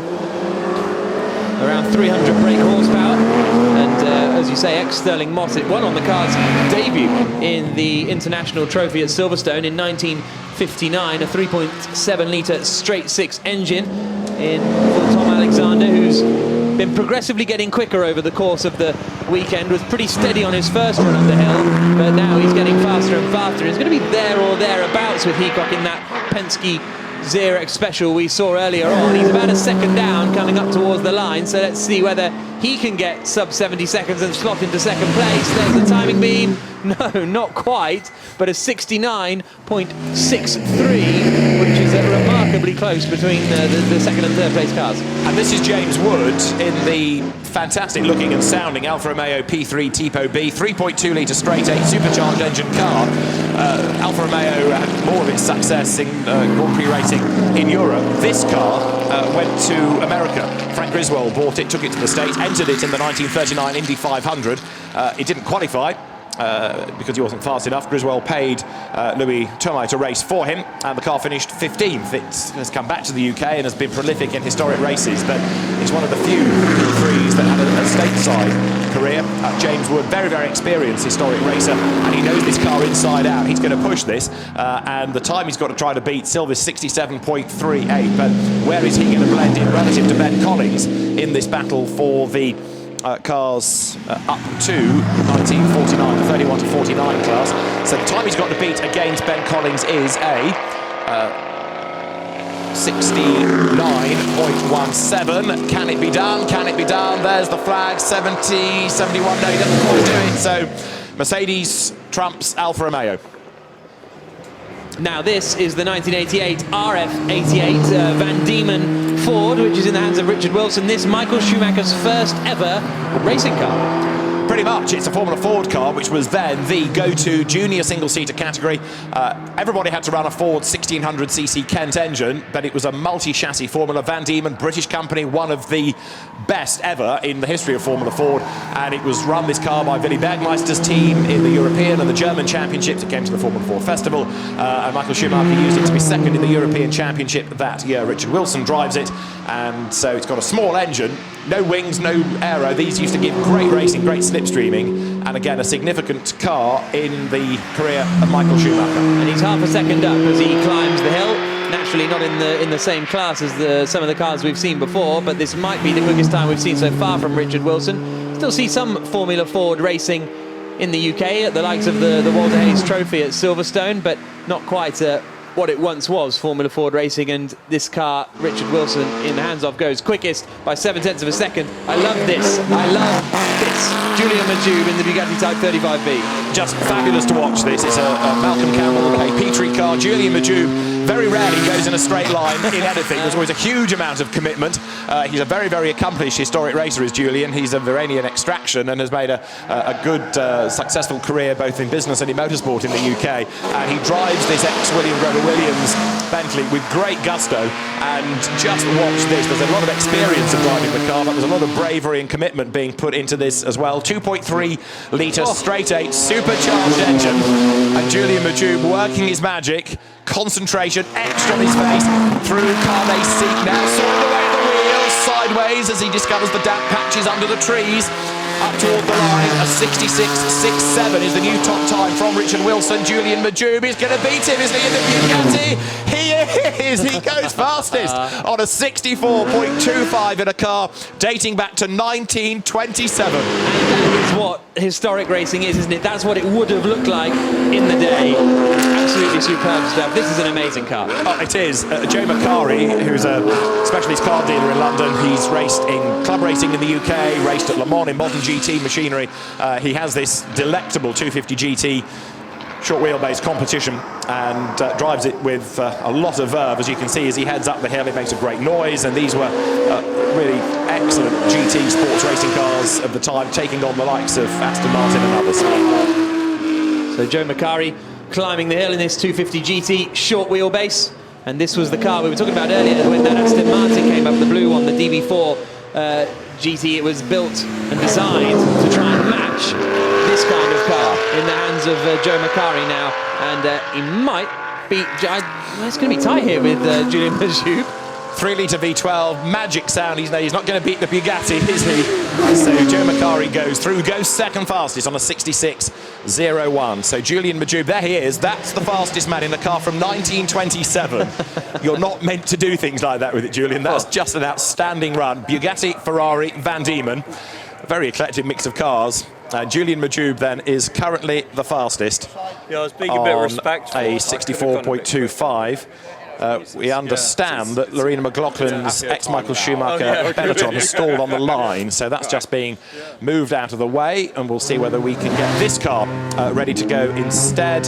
Now, Gianfranco Brancatelli, we're told, is going to drive today, and he blasts off the line. Lots and lots of wheel spin from the Italian. Marina McLaughlin's Benetton in the background as the Ford Sierra RS 500 heads towards us, the car that won the Spa 24 Hours in 1990 for Gianfranco Brancatelli, for Ben Schneider and Wim Percy, and heads now onto Park Straight. The Sierra RS 500 that came from the Cosworth just blew the doors off everything in international touring car racing for 2 or 3 glorious seasons. And this was a good era of tin top racing, wasn't it? It was. Star drivers you had in it, star teams, and great racing. There was always the legality protests, but that aside, the racing was good. Gianfranco Brancatelli had already raced in Formula 1 in the late 1970s for the rather unsuccessful Vinnie Carlson team before he became a touring car driver. In the mid-80s, he was the go-to driver to do great things for Rudy Eggenberger in the Volvo 240 Turbo, and he was one of the few people that Tom Walkinshaw, who was a rival, feared. So he put him in his team for the following year, put him in the 3rd car, and Gianfranco didn't get much mileage, which was one way of combating his pace. But a great driver, Gianfranco Brancatelli, was really spectacular. The Sierra Cosworth has gone through, and now Marina McLaughlin blasts away, lights up the tyres in this 1992 Benetton, the car with which Michael Schumacher had his first Grand Prix win. Yeah, we didn't see this car up with the Michael Schumacher celebration because it's out now in the timed run, and this was the car that he was teammates with Martin Brundle in 1992, and it was Schumacher who took victory in Spa-Francorchamps that year, typically in a wet, dry race, I think it was, and the car that gave Schumacher his first. And if after that win, if you'd have said there's going to be another 90, you'd have got some funny looks. So here comes Marina McLaughlin. She runs this car an awful lot at various hill climbs around the country. So hugely grateful that she brings it here to Goodwood and is running it up the hill, about a second away or so from the quickest time we've had so far. And the fastest time is Gianfranco Brancatelli. It's always a fast-sounding name as well as being a fast driver, Gianfranco. He's done a 63.61. Lorena is a little more circumspect in the Benetton, but not by much, and she will break a lead 64.74 seconds. 64.74 for Lorena McLaughlin's 1992 Benetton. Julian Majube watching all of this. He's 2nd fastest now, but being outgunned by a Sierra RS 500, that's not too shabby. Certainly not in that wonderful Bugatti Type 35B. Now, here we go. A Carlos Sainz-style World Rally car in the hands of Nick Jarvis, the Ford Escort Cosworth WRC. Love the sound of this as it bangs up through the gears, and he's 2 seconds up after the first 100 metres on the Ford Sierra Cosworth that we had up a moment ago. He's not really using the road there, is he? Just cut the corner, he'll be fine. It's a rally car. Exactly. So rally cars are used to going off-road. There was Nick Jarvis mowing the lawn as he comes up to Park Straight. This car with the Repsol colours, braking late, scrabbling for grip. Again, he hooks wheels onto the dirt as he accelerates up towards Flint Wall. This car that Carlos Sainz and his regular co-driver of the time, Luis Moya, shared for many an event. Many an adventure, goes now up towards the completion of the run. Nick Jarvis, a great enthusiast, racer and rally driver, and he's putting a lot of effort into this. Nick gets quicker and quicker, season after season after season. The time to beat is Gianfranco Brancatelli's 63.61. This is going to be close. There's the flag. The Escort should go top, and it does, a 56.92. Nick Jarvis fastest then in the rally spec Ford Escort. Very good run then from Nick Jarvis up to the top of the hill. Look at him here at Moulcombe Corner. Little twitch and then just turns in super early. 2 wheels on the grass around the left-hander. I guess that's always going to give you a couple of tenths, isn't it? But maybe not the full 6 seconds. Now we get on to some of our NASCARs and Euro NASCARs. Coming off the line here is the Euro NASCAR of Jérôme Galpin. And he's a second down on Jarvis after the first 100 metres. But these basically NASCARs that race in Europe. That's right. They have one oval event at the little circuit at Tours, not that far from Le Mans. The rest of it is on permanent circuits. Brands Hatch, in fact, next month is a venue, for example. Jérôme Galpin is the man behind this series. It is blessed by NASCAR. It's a sanctioned championship, and it's got stronger and stronger and stronger. They have a pro driver class, an elite driver class, and it's the same type of machinery. And Jérôme Galpin then comes past Flint Wall, pressing on, and the time he's got to beat to go top is a 56.92, just set by Nick Jarvis. Good go. It's only 0.3 of a second away, isn't he? Yeah. So Jérôme Galpin up to the line. And we'll see what he's got compared to Jarvis. Very different cars. One's a rally car, one's a NASCAR, and the quicker of the two is the rally car, just by 0.3 of a second. In fact, there was only a thousandth splitting them in that final sector. And that's the beauty of the Goodwood Festival of Speed, all this variety, and shows you who the really good drivers are, the brave drivers are in this. Don't forget, there's no warming up lap. You come out of the assembly area, you go down the hill, turn around, sit in a queue, and off you go. So you've got to try and get the heat into the tyres and assess the grip as you go and not make a mistake. Todd Gilliland in another of the Euro NASCARs is next, still the target time, 56.92 seconds. So we'll see what he can do again, these Euro NASCARs. Oh, gets a couple of wheels on the grass and has a bit of a slide. These are all basically the same car, so it's pretty much a head-to-head in terms of drivers and setup rather than the actual machinery that you have. And he's a second down after the first sector split, and now starts to climb the hill. Still, we're seeing, though, people having yet to improve on their times of yesterday as Gilliland gets oh so close to the wall there, but although each car subsequently is getting faster than the previous, still the road is not quite as conducive as it was yesterday to good times. And as Gilliland got a problem, he slows, look, coming towards Carnet's seat. So the Euro NASCAR is going to trickle to the line, but a problem, something has broken in the transmission, I fear. So Nick Jarvis knows that he's still safe as he watches on the screens. And Todd Gilliland is going to have a fail next to his name, I suspect, because the car has ground to a halt and he's not going to get to the line. That's going to give us a delay, a red flag, while that car is retrieved. He's close to the end of the run, but unless he can get the car fired up again and move it off the road, Andy Newell's GT40 is going to have to wait. And yes, indeed, we do have a red flag. Well, hopefully it shouldn't take too long to clear. Plenty of marshals around the course, and especially up at the top there. They'll be able to either push him up or roll him back down to the little runoff area on the right-hand side, and it is going to be down the hill. Quite as quick in most cases for drivers today compared to their time of yesterday, but we're still in isolation for a great shootout, but it's just all fascinating to see whether the Nick Heidfeld record can be broken, isn't it? So Andy Newell is next to go. The car from 1965, this 4.7 litre V8 GT40 Roadster. Only 3 of these were made. They took the roof off the car, but it didn't really make it an advantage because it lost the aerodynamic edge. It did save a little bit of weight. This car that Sir John Whitmore and Bob Bondurant drove in the 1965 Targa Florio, and it was one of the few events where it wasn't disadvantaged on that length of lap. Sadly, the car crashed out. Now, Andy Newell is an absolute gun in historic racing. He's a great preparer of historic racing cars as well. Came from Formula Ford 1600 in the 1980s, but Andy Newell, great value to watch. You've established that so far, looking at him coming onto Park Straight. If anybody can go quicker than the Escort, Andy could well be the man, even though the car's much, much older, and he's having a real go as he heads up towards the Flint Wall now. Looks brilliant, sounds brilliant. The sector split is not quite brilliant enough, 0.4 of a second away. He's going to be there or thereabouts as he powers now up towards the line. Nick Jarvis's rally car is the quickest time so far. The Ford GT40 Roadster cuts the timing beam and misses out by half a second, and that half a second slots him all the way down to 3rd place. Does indeed, but in his class, not a bad effort. Remember, that car is from 1965, so that puts him into the GT and Sports Prototype 65 to 81 class. He's up against much more modern opposition, but still going to be a good time, I'm sure, as David Gilliland now gets ready to go. The family seems to like confectionery, doesn't it? Because Todd's got one confectionery backer and David's got the other. What confectionery would you have on your Euro NASCAR? I'd go for this one. Okay. Through the first corner he comes, and we've seen these NASCARs be pretty spectacular over the course of the weekend. You can see how lively it is and how much it's leaning over towards the left-hand side as he comes through that second right-hander now up Park Straight towards the left-hander here at Moulcombe, where we actually lost one of the NASCARs earlier on, and he gets on the dirt on the outside. That is right on the limit. There's a lot of commitment being put into this. The time to beat, a 56.92.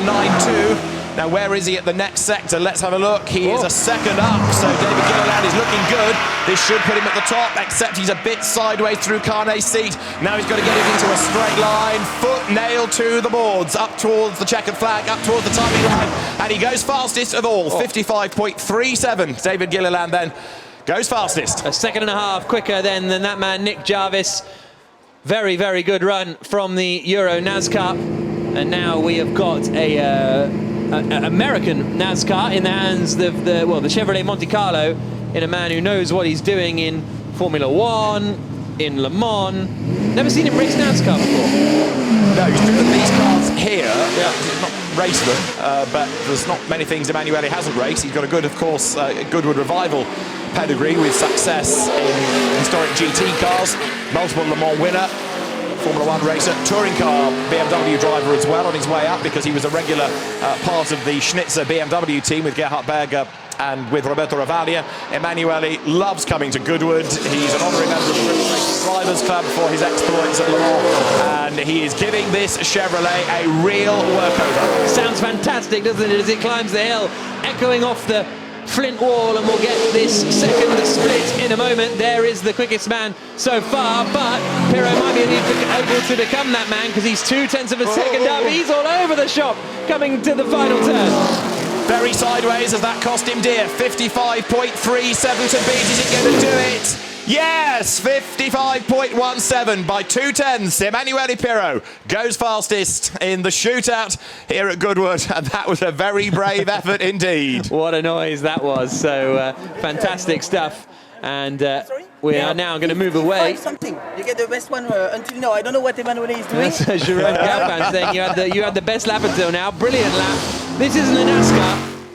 But it's big and it's brutal. It's the March Chevrolet 717, the car built for Can-Am racing, but this actually spent most of its time in Europe in the Inter-Series series, which was the European version of Can-Am.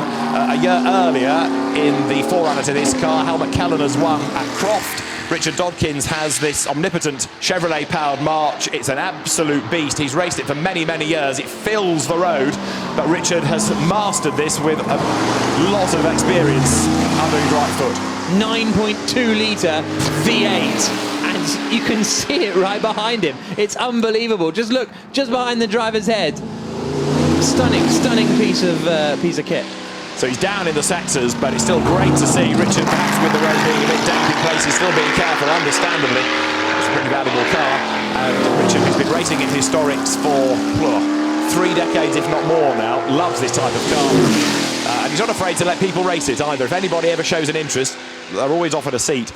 And he's enjoyed his run. But that's the man currently who is the fastest, with a spring in his step, Emanuele Pirro. Quickest. How are you? I'm very well. How are you? So he's speaking to Julia Bradbury there for the ITV4 highlight show, which we'll be able to see. Now this is quite a car. Oliver Bryant in the Ford Mustang GT S1. A noisy car. This from the mid-90s. It's only got a 5.9 litre engine. It's a V8. It only does 750 horsepower. But I tell you what, it gets the wax out of your ears, especially how the road is dry. And Ollie Bryant can really push this car. Very experienced GT racer, modern and historic. This car dates back to 1995. 3 Trans Am titles taken by this, and he's quickest in the first sector. Finished third at the Daytona 24 Hours in that year as well in 95. Oliver Bryant powering his way now towards the Flint wall, where we'll get the second sector split. Barely enough room to manoeuvre through that narrow part of the second, and he's down now by 0.4 of a second, so it's all past Carney's seat and up towards the final corner, down to whether Bryant can beat Pirro as he comes towards the line.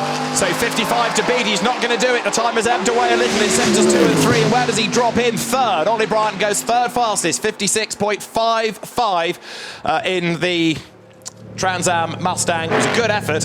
Now, how about this? Is this the ultimate Ford Focus? It's Tony Quinn's Pikes Peak car, 3.8 litre V6, turbocharged engine, and the New Zealander ready to go. Power coming from a twin-turbo V6 engine from a Nissan GTR. This means 850 brake horsepower is on tap.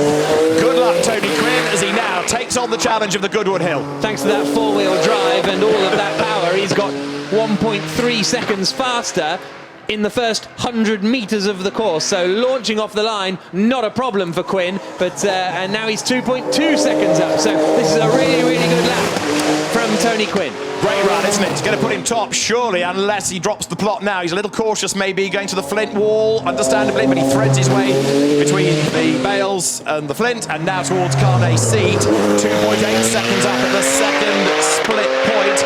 55.17 to beat. He should do that easily, except that he gets into the straw. Is that going to delay him? Yes. Is it going to matter? No. He goes quickest on a 52.40, and he's brought a bit of the bale back with him. Just shortening the corner, David. Of course, for others to come later. Yes. Well, that was quite a run, wasn't it? Yeah, absolutely fantastic. Here's a look at it again, coming through the final corner. Oh, just caught it with the rear left of the car. Wonderful stuff. And that forward focus across the line. And Emanuele Pirro there, texting everyone, tweeting everyone, saying, I'm fastest at the moment. Well, except the bad news is, not anymore. Katsu Kubota in the ex-Ronnie Peterson mark 7.61, taking you back to the Formula One season of 1976. The car raced by the likes of Ronnie and Vittorio Brambilla that year, then a year later by Henton, by Hans Stuck, by Jody Scheckter even. And Katsu Kubota, a great fan of 3-litre Formula One cars, also a great fan of Lotuses. He's got a lovely collection of them. And Katsu Kubota accelerates now. Malcolm, he's down by a second in the first split. Ronnie Peterson won in a 7.61 like this at the Italian Grand Prix in 1976, which probably more vividly remembered for Niki Lauda's return after his accident, and he's in the wall.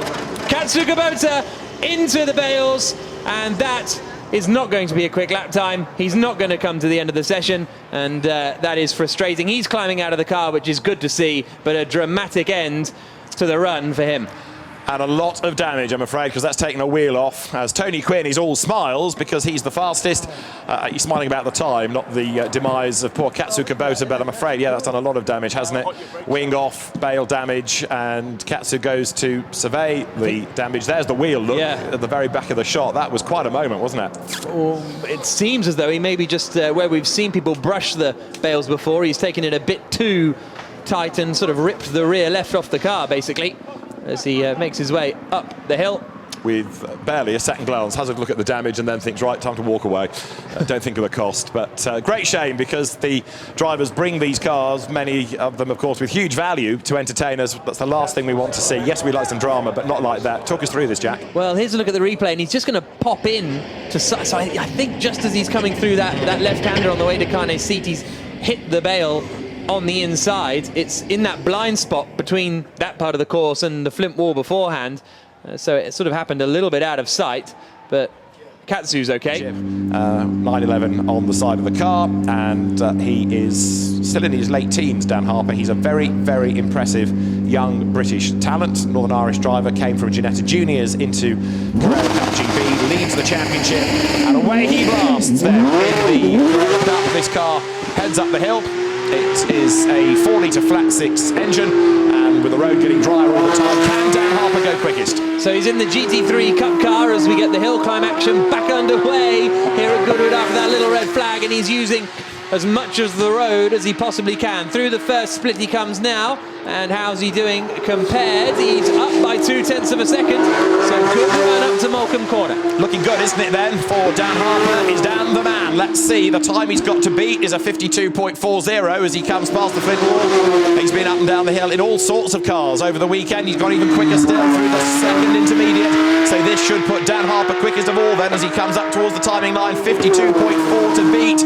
He's going to be in the 50s, but where is he going to be as he breaks the beat now on a 50.89? Dan Harper is fastest. Found a lot of time in that final sector, didn't he? Ended up 1.5 seconds ahead of Quinn, although that was when Quinn brushed the bales, so that may well account for some of that time gained by Dan Harper. So really good run up the hill in that Porsche 911 GT3 Cup car.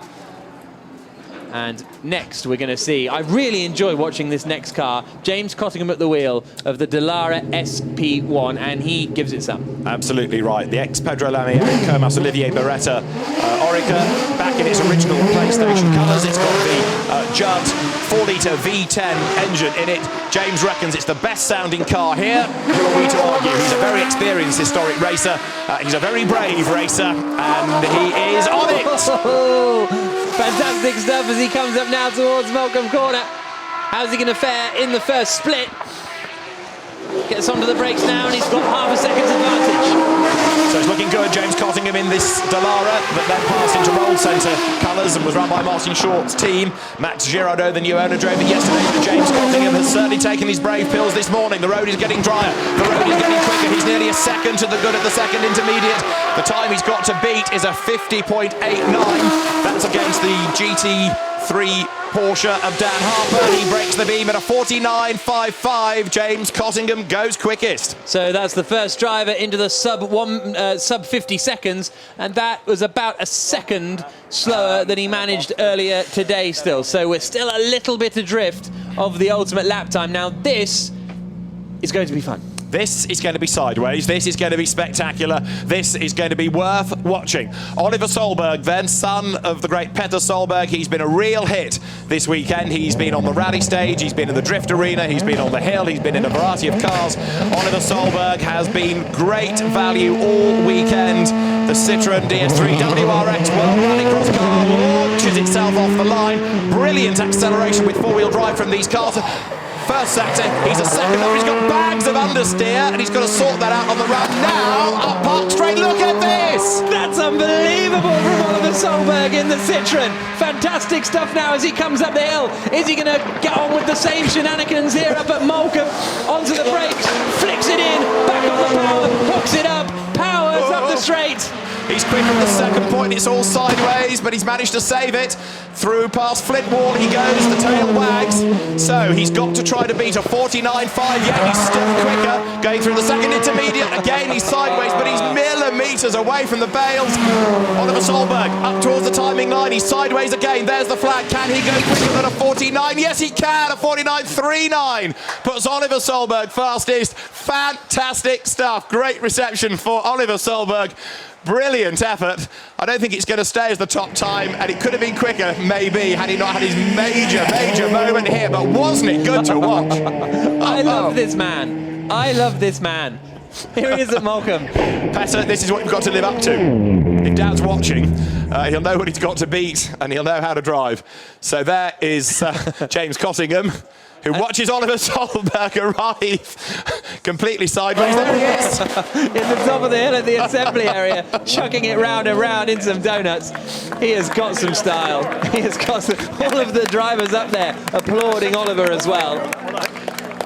Fantastic stuff. Absolutely. Now, the next car that we should have is the Mahindra M6 Electro, the second generation Formula E car, to be driven by the man that still has the course record, a 41.6 Nick Heidfeld set in 1999. He's next up to the line. Can he maintain that record? Well, if he can, I think it's going to be by others' performance rather than a performance in this car, to be fair. But it's still a very rapid piece of kit. If you're not familiar with Formula E, it is a category that's been a huge success in a very short space of time. We'll come back to that in a moment, because here's the hero of the weekend in many senses. Oliver Solberg out of the car. 49.59. I missed the first corner. I missed the first corner. He said, yeah, we noticed, Oliver. No kidding. But he's the fastest so far. My first corner, I really fucked it up. Well, apologies for the language there, but he's not wrong, but apologies for that. Here's a look at the first corner where he just sort of, well, as you said, David, Mass's understeer went right, nearly ended up in the grass. Yeah, and then, look, he mows the lawn on the inside, flicks it sideways, and had to sort that one out as well. It's great to watch, but it didn't help the time. It was quick, but it could have been quicker, and you've got the message. But don't forget, these rallycross cars with absolutely stunning acceleration and a great reception. Goodwood, well done for Oliver Solberg. Oliver, make sure you come back next year, please. So I think the Formula E car's got an issue, so we are moving on to the next car of Jörg Weidlinger. There you can see the Formula E car's trying to sort it out. There is Nick Heidfeld standing at the front there as the Mahindra team try and get it sorted again. But this BMW is quite something going up the hill too. Yeah, it is. It's this 3.4-litre V8 Judd engine car from 1991. Looks like a race-prepared BMW M3, but it's designed with its 560 brake horsepower for hill climbing. The Judd V8 really designed for prototypes, powering this car. Jörg Weidinger then with a huge rear wing for downforce goes through the first intermediate. He's trying to be precise, but he's also trying to be quick. 560 horsepower coming out of this V8 Judd as he climbs up now to Moulcombe, arriving at very impressive speed. Onto the brakes, back on the power, and up the hill. We'll get a look at his second intermediate split in a moment as he comes up past the flint wall. Not short of commitment though, Jorg. I think he's a little bit away from the fastest time. He has about 1.8 seconds away from Oliver Solberg at the moment. Indeed so. It's going to be good though, isn't it? Still, it's going to put him in the mix, in the top three potentially. His target's going to be James Cottingham really into Tavara, and he goes third, misses out on the top time by 1.26 seconds. So the BMW does a 50.65. Jörg Weidinger goes third fastest. It's Oliver Solberg there he is, who is still the fastest. Now Nick Heidfeld we've seen out of the Formula E car, so it's time to look for Solberg Senior. Petter is next to the line. So Oliver had the Citroën. This is the Volkswagen, which was the car to beat for 2 seasons in World Rallycross. Absolutely dominated in the hands of Johan Kristoffersson last year in the World Rallycross Championship. Oliver says, right, I need to go and watch the old man. Excuse me. Goes to find a timing screen. And so Petter Solberg, World Rally Champion, World Rallycross Champion. He's always been box office, and this is why, as he blasts away from the line, up through the gears, and Petter Solberg concentrates hard as he heads down towards the first corner. This is where Oliver got all sideways. Petter much more in control, and now launches up Park Straight, although he's up the grass, isn't he? And he almost runs wide. Little dab on the brakes through the middle of the corner there for Petter Solberg.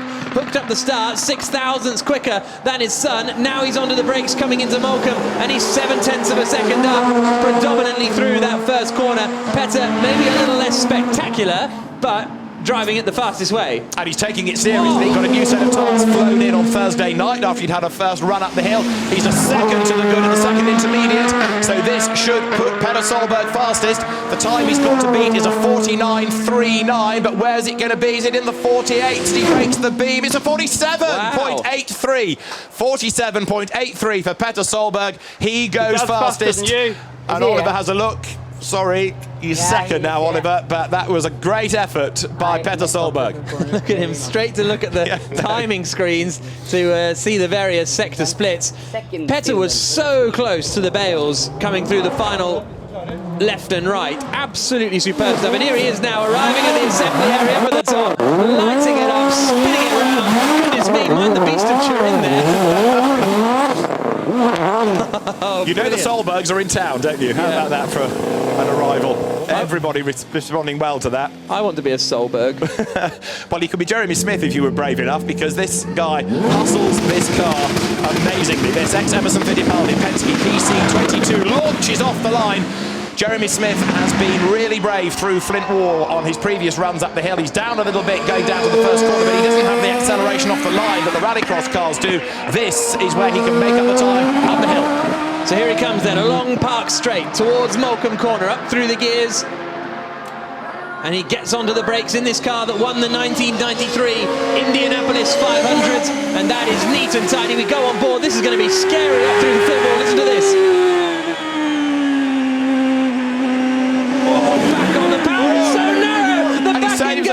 And it's 1.6 seconds down. I think he might have lost a bit more time there. That is a lively, lively run from Jeremy Smith in the Penske Chevrolet PC22. He may have lost time, but he has gained a huge laundry bill, that's for sure. That was a mighty moment. Jeremy Smith breaks the beam. He goes fourth fastest, 50.31 seconds, so Petter Solberg is still the quickest. Whoa, I wasn't convinced that was coming back. Jeremy Smith deserves a big round of applause for that, because that was some run. It means that if the Formula E car is not going to be able to run, we've got one more car to go. It is the Volkswagen IDR of Romain Dumas. He went up the hill yesterday in just under 40 seconds.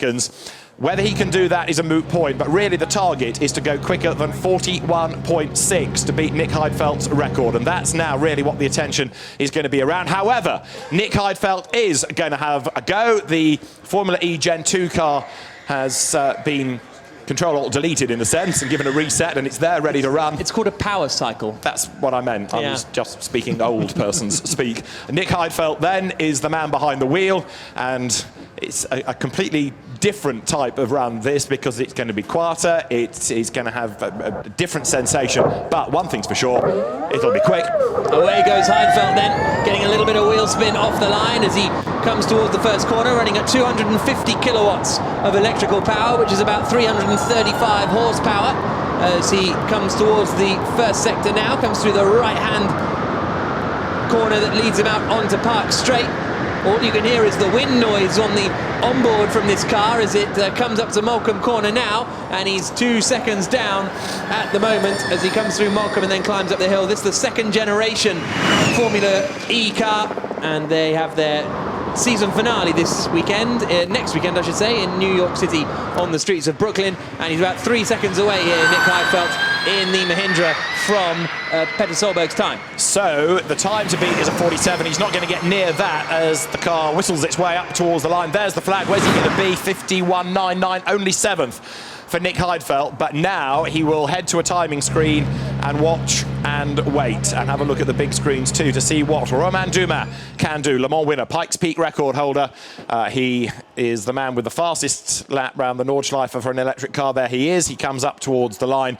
So the figures really are now what we need to be looking at. This car should go fastest within the shootout, no question. Yesterday he did a 39.90 in sunny conditions. Can he do that on a damp road? Doubt it. Can he go quicker than 41.6, the course record, which will now be officially compared against? That is possible because the road is drying. Romain Dumas blasts away from the line. Storms down towards the first corner. Really, we're looking at the time of 41.6 to beat, and straight away he's quicker than anybody in the first intermediate. Decent first split then for Romain Dumas in this all-electric Volkswagen IDR, making his way along Park Straight, and he arrives at Moulcombe Corner so fast, stamps on the brakes, tucks it into the left-hander, and back on the power. What is this split going to be as he comes up towards the Flint wall? He did a 29.46 after the sector, 39.9 after the second split yesterday. This is looking good for Dumas as he comes towards the line, but will it be a record? The question is, can he go quicker than 41.6 seconds? He's not going to do that. He comes across the line and wins the shootout on a 42.32, but he's not as quick as the record of a 41.6 of Nick Heidfeld from all those years ago. He has gone quicker than the record in the practice sessions, but technically speaking, it's only a record if it's done in the shootout itself. But Romain Dumas is the fastest up the hill. That was always to be expected. He gave it his best shot, but it's a 42.32 quicker than Petter Solberg. It's a Volkswagen 1-2 from two very different types of Volkswagen. Romain Dumas is the fastest in the shootout here at the Goodwood Festival of Speed. Wonderful stuff from Romain all weekend. A brilliant Volkswagen IDR machine, and you can bet your bottom dollar that they are going to be back next year to try and lower the time even more, because they made up 2 or 3 seconds on last year's run coming back this year, and how frustrated will they be that we had all that rain this morning. We'll be able to see all the cars come back down the hill in a few moments' time as well, but Romain Dumas hauls himself out of that incredible machine. Electric power, not noisy, goodness me fast. Absolutely right, and driven by a great sports car racer and somebody that's won many a new fan over his 2 visits in recent years to Goodwood. So Romain Dumas wins the Festival of Speed shootout, but not quicker than Nick Heidfeld's record in that run. He's with Ed Foster. What did you do? Romain Dumas. But I'm second enemy. Yeah? Sorry. I fucked up the first Romain, so we're live on the screen at the moment. Not as fast as yesterday, but what a time, a victory today. Oh yeah, I mean it. 42.32. Yeah, I mean it was not really easy. We started with rain towers, so we didn't know what to expect. And with the delay, we saw it was getting drier and drier. But yeah, anyhow, it was a correct run, no stress, no risk. It was for sure drier than expected, but you know, it's a part of the game. You don't know what you will discover in the corners, but it was such a nice weekend, incredible performance from Volkswagen Motorsport. Again, a lot of fun for me. Very, very nice always to be part of this event in Goodwood, Festival of Speed or the Revival. I always have a lot of fun, so thanks for the organization for sure, and hopefully see you next year. I agree with that. Thank you very much, Romain. We'll see you next year. Thank you very much. Well, it's a shame that the record wasn't bettered there. It was bettered yesterday in that qualifying session. So yes, Volkswagen can crow that they have gone quicker than the record. Sadly, it wasn't broken in that run, but blimey, it wasn't for lack of effort or commitment on the part of Romain Dumas. No, look at this, so fast as he comes up through Moulcom. And then this was the top of the hill. Back on the power, coming through the final left-hander, and it wasn't quite to be this year for Romain Dumas. As he said, hopefully see you next year. I can't imagine they won't be back next year, as they came across the line in that Volkswagen IWR. Romain Dumas, either way, the winner of the run. Yeah. And he's straight away pointing to Oliver Solberg and saying, that lap from that guy. Results of the shootout final this weekend. Romain Dumas, the fastest by some margin over Peter Solberg in the Rallycross Polo. Then Oliver Solberg, third ahead of James Cottingham's Dallara Sports Racer. Jeremy Smith in the Champ Car Penske, fifth. The BMW M3 of Jürgen Weidinger, sixth from Dan Harper's Porsche 911 GT3 Cup. And Nick Heidfeld, eighth in the Formula E Mahindra. Tony Quinn taking ninth ahead of Emanuele Pirro, then David Gilliland and Oliver Bryant 12th, and it's Nick Jarvis from Jerome Galpin, Andy Newell in the GT40 Roadster 15th, and then Richard Dodkins in 16th. George Wingard has done a bit of shuffling from what he was initially entered in, so it's going to be the Mercedes 60 horsepower, which is an even earlier car, can you believe, 1903. It's amazing what conversations go on in the Drivers' Club in order to do a bit of shuffling of cars. I believe there was a cracked block that led to changing of the vehicle, but had to be driven in a similar way, a very visible way, because of course they're sitting atop rather than within. The shootout underway, the first car to go, the Mercedes 60 horsepower, George Wingard at the wheel.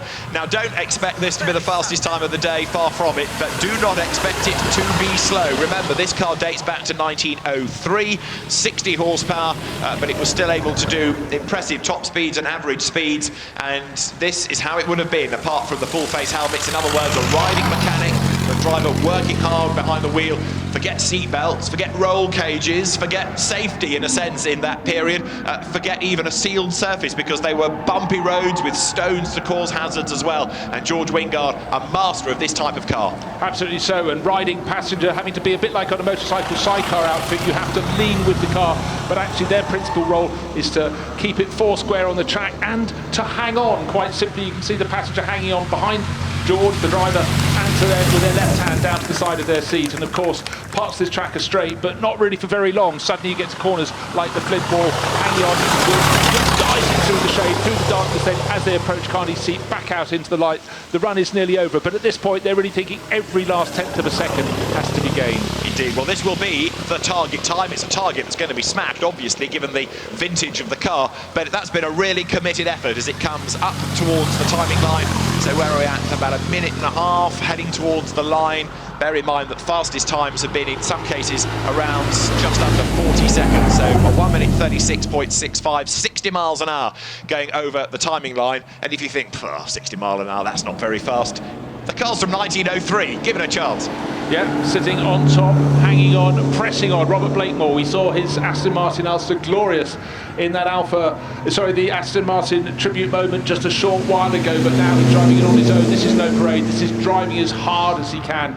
And the Ulster was the car that really put Aston Martin on the map in terms of performance. You can drive them on the road, far better to drive them on the circuit and even on hill climbs. And Robert Blakemore pressing on very hard. 7 seconds faster at the intermediate, so it's going to be a much quicker time. It's a much later car by a decade, and he comes up towards the line now then, so 96.65 to beat. And let us see where Robert Blakemore drops in as he comes towards the line. It's going to be about 90 seconds, is it? Breaks the beat now, 89.87, so 6.7 seconds faster. That puts Robert Blakemore quickest thus far. This is Sally Mason-Stirrod with a beautiful Ferrari 166 Barchetta. She hasn't missed a festival of speed. She was the first car up the hill in the inaugural festival of speed in 1993. Plucking cars from the family stable, such an enthusiast, such a supporter. She doesn't expect to topple the big one. She's completely outpowered 66 Barchetta, but she drives absolutely beautifully and is so enthusiastic, really part of the scene here at the Festival of Speed.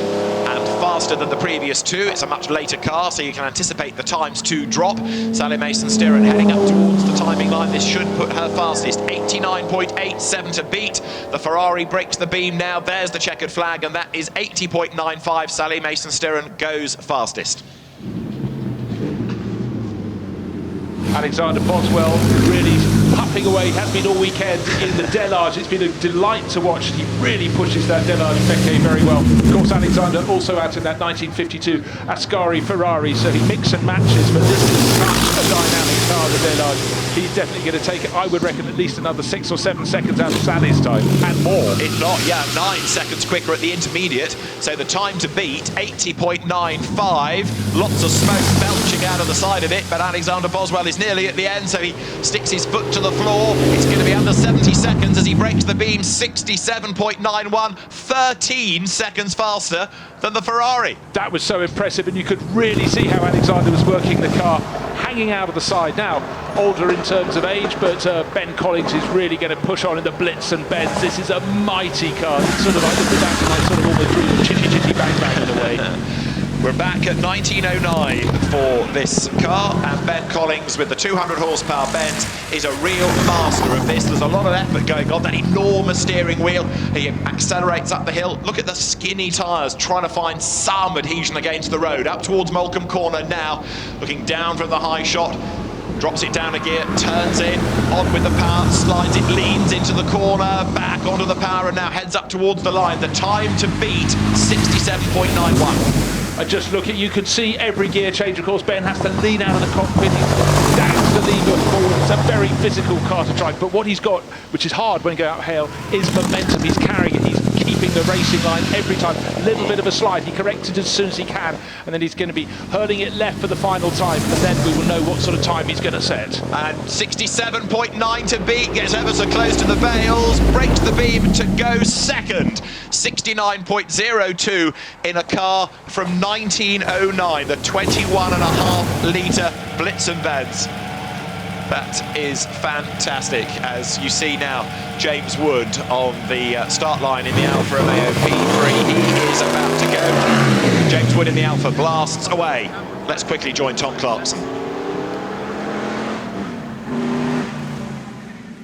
Lovely to hear your enthusiasm, and my goodness, it's mental down here at the start. So much excitement, listen to the noise. Everyone is loving it. We've just spoken to Travis Pastrana. He's excited.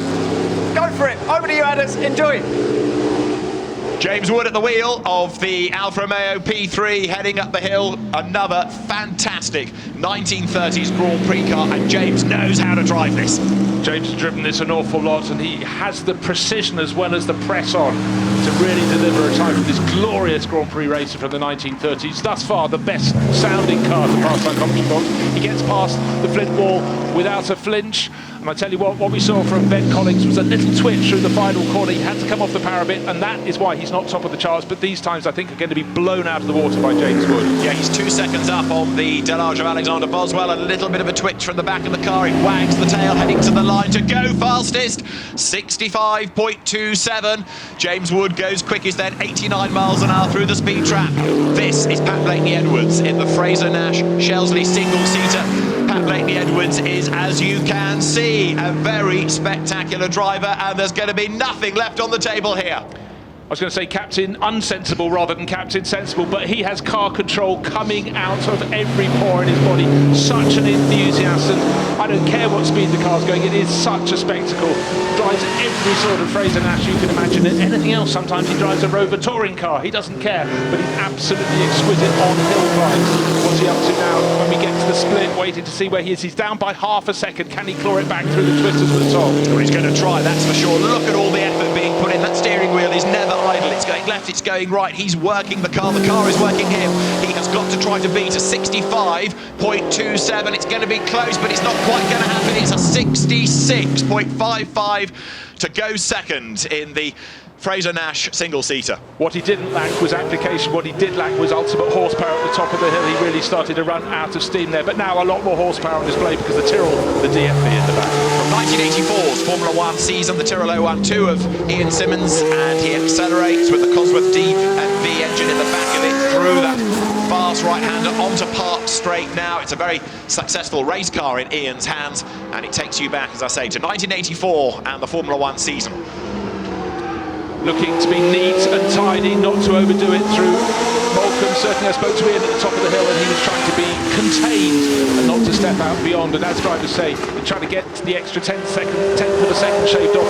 You can blow away far more than that. You can waste a second or even two if you get it wrong. So precision is what Ian Simmons is looking to achieve. Well, at the moment, he is the fastest, and let's face it, that's no surprise. This car is from 1984. It's got to beat a car from 1935. So the advantage goes Ian Simmons' way. 65 seconds to beat, goes over the line, and he does it, but only by 2 seconds. So it was a gentle run, a safe run up the hill from Ian Simmons, but it's great to see the Tyrrell in action. The touring car that you see now is Matthew Holmes' BMW 320, Spa 24 Hours winning car in the hands of Eric Ellery, Marc Duet and Didier de Radiguez, the former motorbike champion, and Matthew Holmes attacks the hill right now. You always expect the touring car drivers, their cars aren't as leery, but they've still got to bring the performance out of them. Tidy through Moulcom, that's important, and then you try and build as much speed as you can before you get to the fearsome Flint Wall. Here he goes, dives into the shade. Nice, neat flick, a little bit of space on one side, a little bit of caution, but then back into the sunlight. And now the final sprint, he's 8.89 of a second up on the best time so far, pretty much where you'd expect him to be. Yeah, but not a full second, so it's a more recent car, but a less powerful car. It's a touring car, not a Grand Prix car, so up to the line, 63.2 to beat. Is he going to do it? Yes, yes, yes! By just under 2 seconds, Matthew Holmes goes fastest then in the BMW. Next away, Richard Westbrook, GT star for many, many years in Porsches, in Corvettes, in the Ford GT, and this is the Ford Mustang Mach-E GT. He's learnt this car very quickly over the course of today and the last handful of days. Normally this year he's racing the Glickenhaus hypercar in the World Endurance Championship, so talk about changing the season around. Paul Swift is being listed as the driver of this car rather than Richard Westbrook. We'll get clarification on that, but Paul has been sharing the car through the course of the weekend, and we know he's a driver who can drive in a similar fashion to his father Russ Swift, can be spectacular, but right now he's not trying to be spectacular, and as he's trying to keep it four square on the hill. Doing his best, isn't he? So yeah, stunt driver, rally driver, and right now Hillclimb. Paul Swift accelerates towards the timing line, taking over the seat from Richard Westbrook, and he's dropped some time in the second intermediate then, so he's a little bit down on the BMW. Was quicker, he's now lost time against Matthew Holmes, so 61.23 to beat. Matthew Holmes' time stands up to the flag, 61.91, just under 7/10 split them, so he lost time heading up the hill. Paul Swift goes second.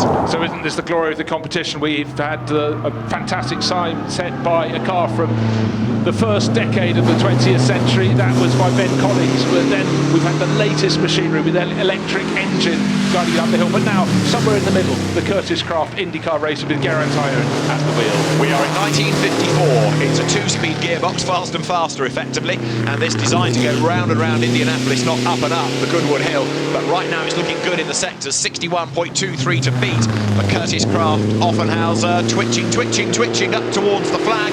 61 seconds to beat, yeah, done. 59.10, that goes quickest. And just looking at the adjustment of the cornering line several times to get through the final corner, Geraint did not want to lift, but now if you want noise, here is the noisiest car on the hill. Duncan Pittaway blasts away in the Cheetah Chevrolet. It's a very stubby little car, it's a very leery little car, it's a very noisy little car. Can it go faster than Geraint Owen's Curtis Craft Offenhauser? Well, let's see, because now Duncan Pittaway attacks the hill. He makes the climb then in this 6.9 litre V8 engine Cheetah. And just bear in mind that Duncan's such an entertainer, but probably, I think, today the only driver competing in the Hillclimb wearing collar and tie. He had standards, you know. He also had plenty of horsepower, lots of grunt from that Chevrolet V8 lump at the front. There's nothing at the rear. There's a bit of colour. It's the back flap of the car and the tail lights. But Duncan Pittaway sitting literally over that rear axle, swinging it. He really attacks through the flip wall. David, is he going to go top? He's almost half a second down. Can he be brave in the ultimate sprint to the finish? We know that he's brave, but has he got a heavy enough right foot as he accelerates up towards the timing line? Let us see. 59.1 to beat, and slightly down, 60.08 seconds. So second fastest for Duncan Pittaway, but a good effort nonetheless. Now this is Ewan Sergeson in the Shadow DN1, Formula One machinery. So again, it just shows the mixture of machinery, Formula One, excuse me. And this is a car made famous by Graham Hill back in the day, tried to take it towards victory for his own team. But right now, the focus for Ewan Surgison, who's has a whole host of people in the style of Embassy Racing. I love the support crew here, but how's he doing on the split? Just waiting to see. He's 59.1 seconds to beat David. Is he carrying enough speed into the final corner? I think he's going to come up just short. It's going to be close, isn't it? 59.1. It's just the wrong side of the minute. 60.93. Puts him third then. So it is Geraint Owen ahead of Duncan Pittaway, Ewan Surgison third, Matthew Holm is fourth. This is one of the best cars here, the unique 250 GT Ferrari, so-called bread van.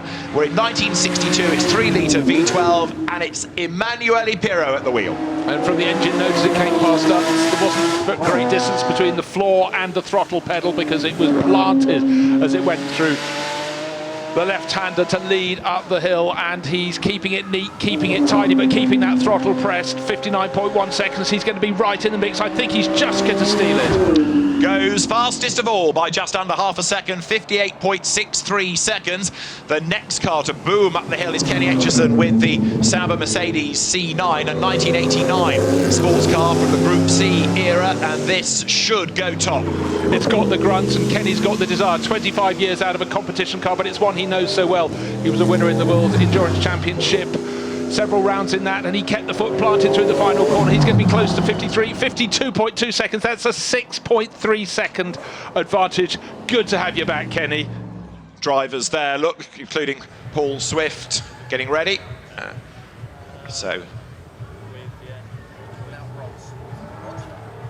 To the line comes Ken Clark with the Rover SD1, the Rover Vitesse from 1983 that starts the Saloon Shootout here in the Goodwood Festival of Speed, presented by MasterCard Shootouts. The car is an original 1983 Rover Vitesse. Steve Soper raced it in what was then called the British Saloon Car Championship here at René-Mech. Shared it to win the Silverstone Tourist Trophy in the round of the European Touring Car Championship, and Ken Clark is the man who mechanicked on the car in period and is the man behind the wheel of it today. We have a standalone competition for the touring cars, and Ken Clark accelerates up the hill, the first of the touring car subset to go. Let's see what his target time is going to be. There are going to be people he's competing against in this special subclass. It's a class of its own. There are going to be people in faster cars, younger cars, but Ken Clark really putting the power down. And for so many people, that Rover 3.5-litre engine, when revved hard, is such an evocative sound. It'll be bouncing off the flint wall right now if he goes past it.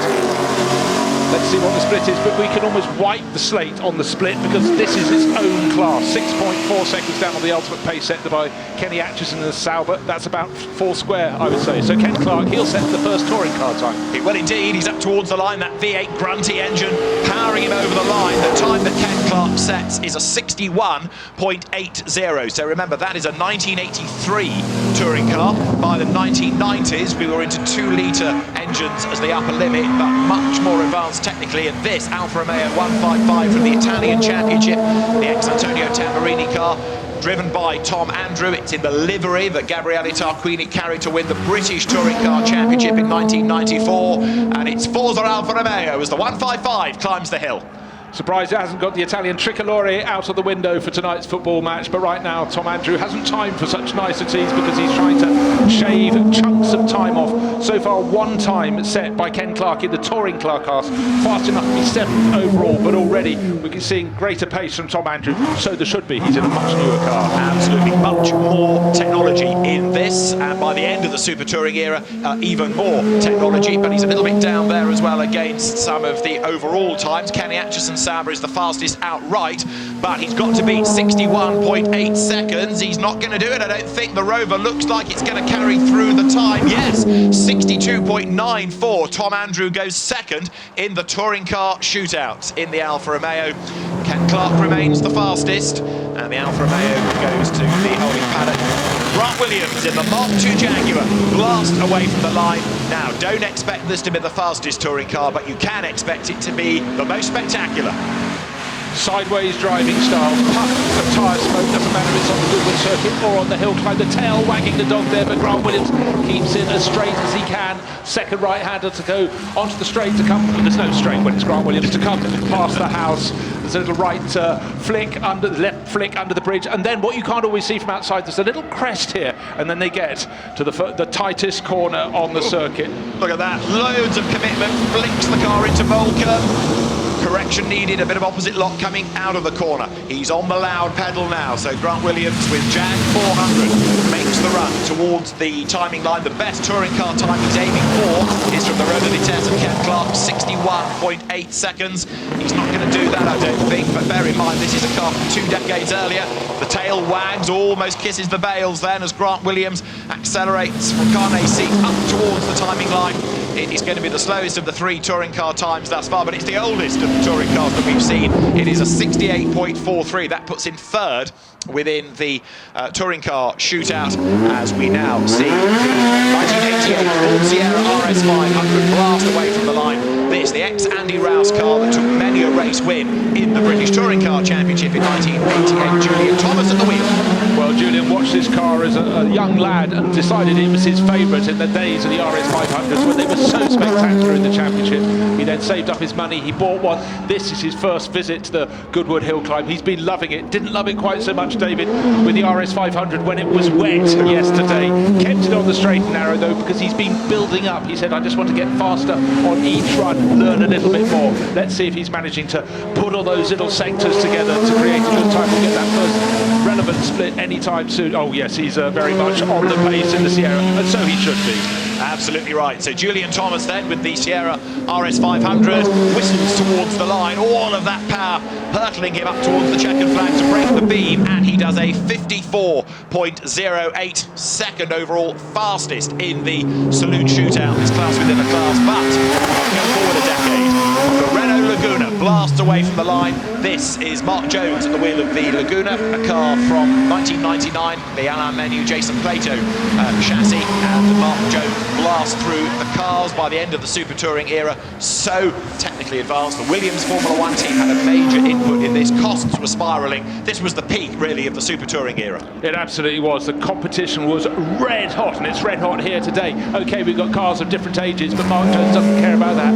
He just wants to come out top of this class, and at the moment it's looking very good for him. He's really attacked the first part of the course, very neat and tidy through Moulcombe, up to the Flint wall, very close to the Bales on the right hand side, but staying suitably away from the hardest thing up there, which is that Flint wall. But can he build the momentum for the rest of the course through Carnet's seat? He's almost at the end of the track. The last burst out into the brightness and then into the dark, David. The target, I think, has got away from him, so he will go second in the touring car class.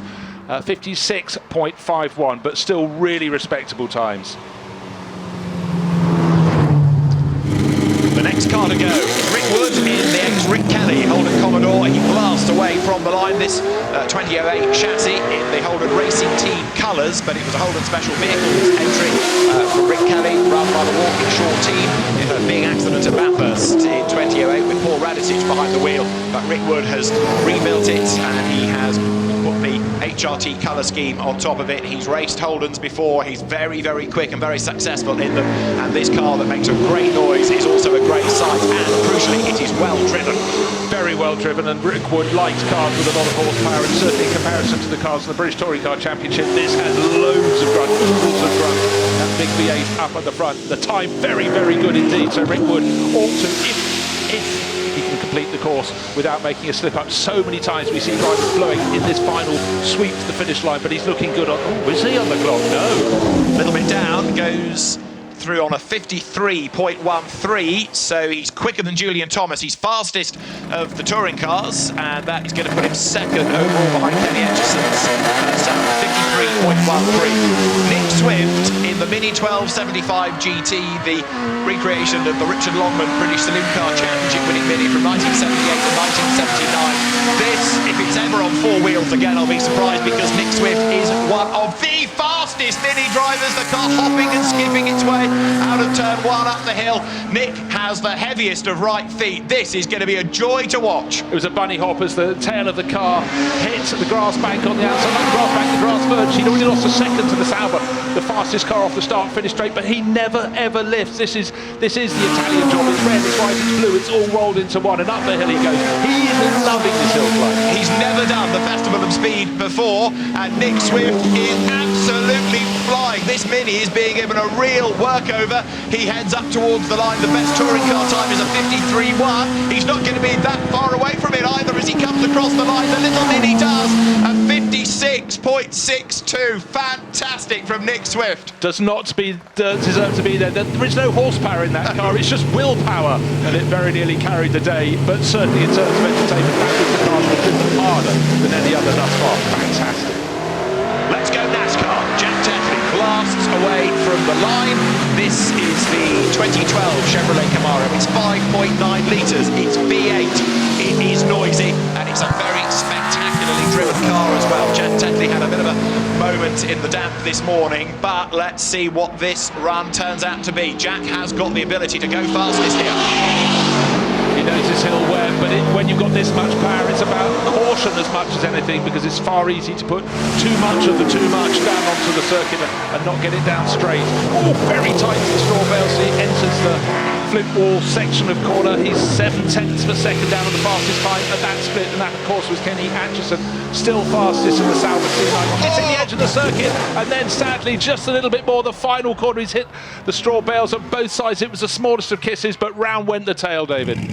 Indeed so. Red flag comes out, so the shootout is going to be suspended. Jack Tetley just with a wheel onto the grass, but at that speed shows the commitment the drivers are putting in, but that, I'm afraid, has been quite a moment, doing damage to the car. So the shootout is for the moment stopped, and the marshals will attend to get the car out of the way. Jack Tetley is okay, that's the good news, but he has done a huge amount of damage to that. Oh no.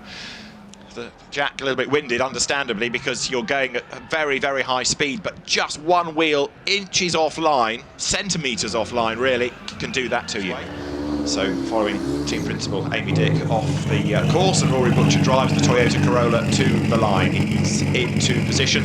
We're talking two-wheel drive, front-wheel drive, 2-litre turbocharged power in the Toyota Gazoo Racing UK Toyota Corolla, run by Speedworks Motorsport. Scottish driver Rory Butcher is at the wheel. Butcher's brother-in-law, he's a touring car race winner himself, and he is go down towards that first right-hander. Let's see how he fares against the top touring car time, 53.13 of Rick Wood. Interesting little thing. Loses ground, of course, in a touring car on the drag through the first 100 metres, and actually wasn't as fast as the little Mini in Nick Swift's hands, but I'm sure he's going to make it up further up the hill. Let's see the application from the Flying Scot. Lovely line into Malcolm. Such a tricky corner, perhaps a little bit on the wide side. It just kept going deeper and deeper into the turn.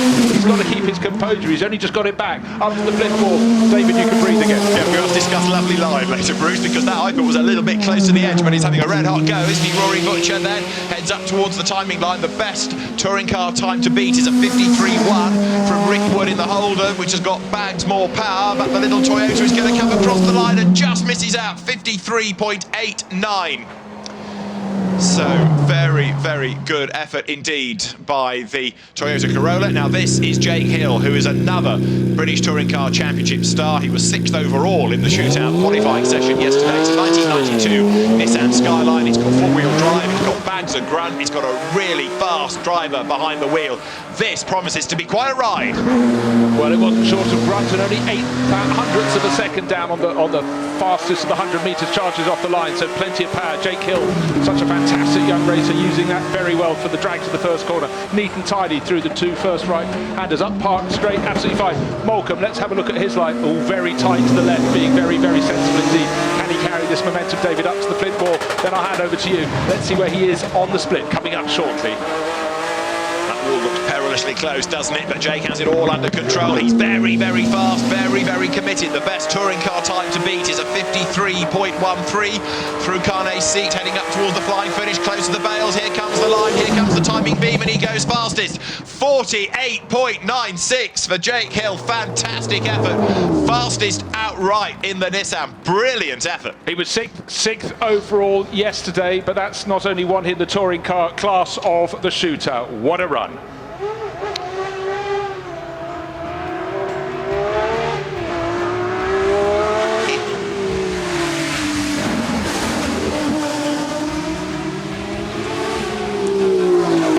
Sam Hancock blasts away in the BMW then. So Jake Hill fastest in that saloon set. And Sam Hancock takes us then into the last 10 in the main shootout in this 1979 BMW M1. This is a brilliant car.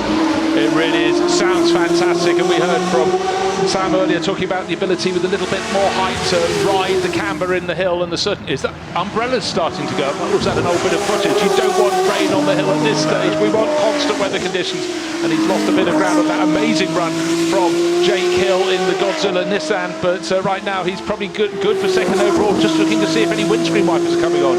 Looking out the window, can I see rain? But we did see that umbrella.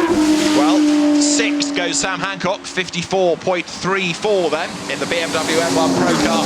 But from here on in, we're going to just get faster and faster and faster machinery. Jim Farley, Ford's CEO, with the Ford Mustang Mach-E 1400 is next to whistle away from the line. This is electric technology. This might not look like the most obvious of competition machines, but this is incredibly quick. And in fact, a driver swap, Richard Westbrook takes over this car, and that's going to make it go even faster, because as more umbrellas do come up, Richard Westbrook is now hunting for traction. If the weather is against us, this is going to turn the complexion of the shootout upside down. Absolutely it will, because the drivers who are fastest in qualifying will be the last ones to go, and therefore they might have the wettest surface. But don't forget, here on the hill, we had rain yesterday, literally just at the finish line, nowhere else, and it was a deluge. I don't think we're heading there, but the track has to be giving the level of grip it can, and the drivers have to interpret that when they often can't see it as they flash past the flint wall. But Richard Westbrook, very good run from him thus far.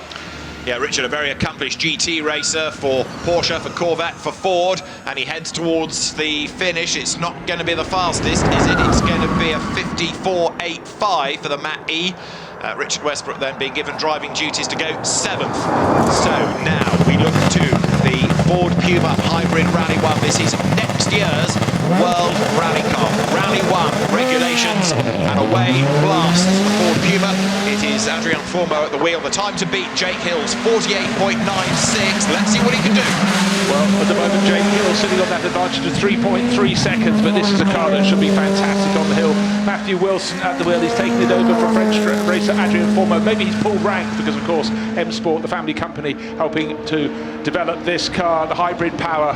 Windscreen wipers on, even down here. He kicked up the dirt, a very strange line, trying to go too deep into Moulcombe, and then he had to rescue it. So certainly even below our commentary box, now we're just getting the first splashes. But is it wet at the top as well? But you normally get the rain at the top and nothing down here. Now we've got light rain everywhere. Last to go, Travis Pastrana's Subaru, four-wheel drive, so it could be very much a Travis Pastrana run, this, as Matthew Wilson heads towards the line. I think he's lifted a little bit, hasn't he, just to be on the safe side with the conditions. So for Jake Hill, he got that time in at just the right moment. 54.55 for Matthew Wilson as he goes across the line.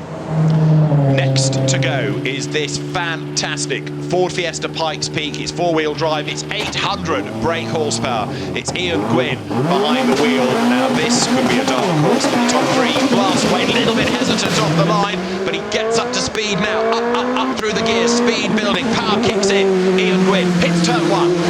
Now, of course, when you're competing in Pikes Peak Hillclimb, it goes up to 14,155 feet, and the big problem at the top is that altitude really affects the engines. Don't think we have that concern here in the South Downs in southern England, but taking the shortest line possible, the little kick to the right over the crest. How can he get through Moulcombe? Neat, tidy, and then the 800 horsepower being released up the hill. So he's a little bit down at that first sector point in the intermediate. How does he fare? Let's see, 36 seconds to beat. No, he's lost a bit of ground there as well against the standout Jake Hill time. So Ian Gwynn with all of that power, trying to be careful as to when he applies it. Now, can he claw back some of that lost ground here? No. A 48.9 is going to be very hard to beat right now. He skims the bales, coming up to the line, 54 seconds. Yeah, just 54.96, goes 9th fastest. Ian Gwynn in the Ford Fiesta Pikes Peak. One of the hard things to assess is just how wet the track is becoming. It doesn't look out of the windows of the commentary box those almost any different, but for those at the top, most especially Jake Hill, suddenly the excitement is really building. Maybe the realisation from outside the top 10, 6th overall in qualifying, of course, he can take the big prize. But let's not get ahead of ourselves. Anthony Reid in the Ford Escort Cosworth blasts away. Single-seater racer, sports car racer, touring car racer in a rally car. The ex-Carlos Sainz Escort WRC that Anthony has been given driving duties in for the first time this weekend, and he has taken to it like a duck to water. Expect commitment here. Well, that might be appetite, a duck to water, but no one tells Anthony it's raining. He comes from Scotland, he knows full well the value of rain, and therefore he would have spent his childhood driving in it before he moved down south, bested himself near the circuit here in Goodwood in his Formula 4 days and pressing on really hard. He wasn't expecting to drive the car, and he is very, very quick and very committed. Let's see where he is on the split. 2 seconds down, bearing in mind how others who could have been quicker weren't. That means Anthony is not paying attention to the rain at all. So here he comes up towards the line, 48.9 to beat, again close to the bales on the outside. It's a 51.6, goes 2nd fastest. It's Jake Hill's Nissan, Anthony Reid's Escort, Kenny Atchison's Sauber, the top 3. Jake Hill can't believe this. The Praga goes next. This is the Praga R1, and the time that it has to beat is 48.96 seconds. The Praga blasts away from the line, down towards the first corner. Alice Jirasek at the wheel. Every single driver that fails to beat him raises the pressure on Jake Hill, sitting at the top, fastest in the Nissan. I'm so impressed with Alex Jirasek and the really immaculate little tiny sports race of the Praga R1. Look how neat and tidy it is, and that is the beauty of this car. But it's a question, can Jirasek, he's only 0.3 of a second down as he sweeps left through Moulcombe. This is the point at which, with flecks of rain on the camera lens, yes, where is the rain at the heaviest? Is it heavy, or is it just enough to make the track a little bit slick? There's not a lot of heat in the tarmac. He's good on the split, not enough to topple Jake Hill, but he could go into 2nd place. Let's not talk about the rain, it might go away. 48.9 to beat. Alice Jirasek up towards the line. 47.48 is going to be about 50 seconds as a prediction. 51 indeed, 0.38. Goes 2nd, but Jake Hill survives. Another car goes up the hill. There is Jake. Great effort. Well done, Jake, so far. And he is the fastest. Now this could change things. From 1988, the Group C2 Spice Cosworth. Jeremy Smith at the wheel. He had not driven the car until this weekend. He is always massively committed when it comes to the Goodwood Hillclimb, normally in champ car machinery. Just watch this. He always attacks. He's almost always in the top handful of the drivers here. Doesn't always have the ultimate machinery. This one even had a gearbox failure. He had to go up to Birmingham, get a new gearbox, come back down on Friday night, fitted it yesterday, been fast ever since. Fantastic through Moulcombe. What a line. Faster than Jake Hill to that first intermediate, so this is looking good. All of a sudden, Jake Hill's time is in jeopardy. 48.96 to beat. He's a second quicker at the first intermediate point there as he heads now towards the finish. Absolute commitment into this car. 48.9 to beat. 45, 46, 47.1. Jeremy Smith goes quickest. Well, fair dues, says Jake Hill at the top, but that took a drive of supreme focus, and his line through the flint wall, I think you might be looking at the timing screen, David, it was exquisite. Right, new target time, who's the man who's going for it? It's Harry King, the young superstar in the Porsche. 20-year-old Harry King, the reigning Carrera Cup Great Britain champion. You're riding with him in the 992 iteration of the 911 GT3 Cup Porsche. Harry King is one of the most exciting young British drivers in a GT car. And just look at this! That was to the edge and almost beyond in front of Goodwood House. Only 2 drivers to go after Harry King. The target time, we've just seen it being set by Jeremy Smith, 47.16 seconds. He's got more power, Jeremy Smith, than Harry King, but Harry King just 0.15 of a second down just before he flashed into Moulcombe. He goes past the flint wall. He was a little bit close to the grass as he headed up towards Moulcombe. He's 4/10s down. It's going to be hard to pull that back. But Harry King fighting the car up towards the line. He's giving it everything. His foot pressed through the bulkhead then to try and get every last thousandth out of it. He goes across the line, goes second. 47.65. Harry King goes second fastest. That was another run full of commitment. Harry King has become something of a Goodwood hero. after his exploits this weekend and at Speed Week. Now, go on, next one, last one, penultimate one. This is the McLaren 720S GT3X. Rob Bell at the wheel. This is a GT3 Plus car in a sense, and he's got to try to beat a 47.16. The penultimate car to go. Rob Bell said he was a novice here, he'd been here long ago, but this is his first time to attack, and what a car to do it in. It's not a GT3 car, it's GT3 plus, but precision is required to ally that with power. He's faster by a full second before Malcolm, so is it going to come down to a straight shootout between him and Travis Pastrana? Has that flurry of rain gone past? Look at the next split, he should be fastest in that as well. 1.25 seconds to the good. This is going to put Rob Bell at the top of the times unless it all unravels in the last few hundred metres then. The time to beat is a 47.1 and he's blitzed it! 45.01, 2 seconds quicker, 135 miles an hour through the speed trap at the end. Brilliant stuff. One more car to go, Bruce. That was just remarkable. He joined all the sectors he'd learnt through the previous 3 days and absolutely nailed it. Now, if you ever want to see concentration, look at an onboard shot of this man, Travis Pastrana. Let's check when he next blinks. We think it'd be when he crosses the finish line. Psyching himself up. The last car to go in the shootout here at the Goodwood Festival of Speed. It's go! Travis Pastrana blast away from the line in the Subaru WRX STI. Total commitment, total concentration through the first 100 metres. He's faster than anybody. Nearly a second to the good before he even turned into the first corner. The acceleration of that Subaru, absolutely mighty. Even a thumbs up, that was to you, David. Look at this, heads up the hill, Malcolm corner beckons, he brakes, the nose dips, charges through the corner, flat out now, back up through the gears, another gear grab, he's heading towards Flint Wall. The time to beat, remember, is now 45.01 seconds. The back of the car is as loose as it can be. He's lost half a second, he's going to have to work hard to pull this back. He's concentrating like crazy, he's talking to himself almost, trying to find that last fraction of time as he heads towards the line. He goes across the line and he goes second. He misses out by just over a second. Travis Pastrana loses out to the shootout winner, Rob Bell. Well, what a phenomenal run from all the drivers, but the last two in particular. I think Rob Bell nearly achieved perfection on that climb, 45.01 seconds. Travis Pastrana was certainly not hanging around. First half, he was nearly a second to the good, and yet it went away from him.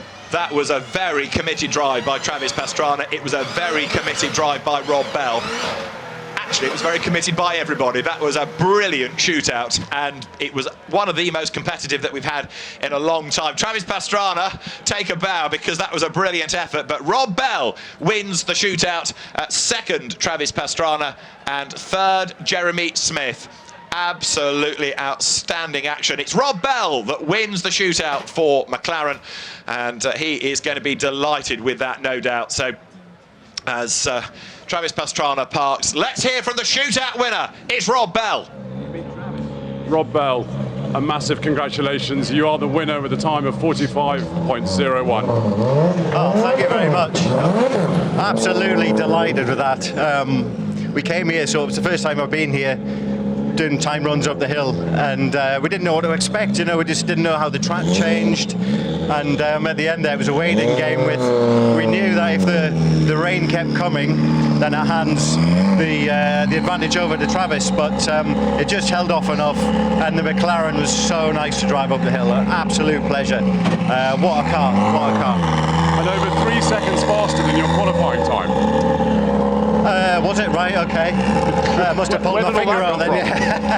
Yeah, just took a man uphill this morning, and I think it was a little bit damp in the quali run, and I took it easy. And we knew we had a fast car on the dry, so we were just heading to hoping it was going to stay dry. And look, I just put it together. Every run you get faster here, and like I said, what a car. Rob, thank you very much. Absolutely brilliant. Thank you.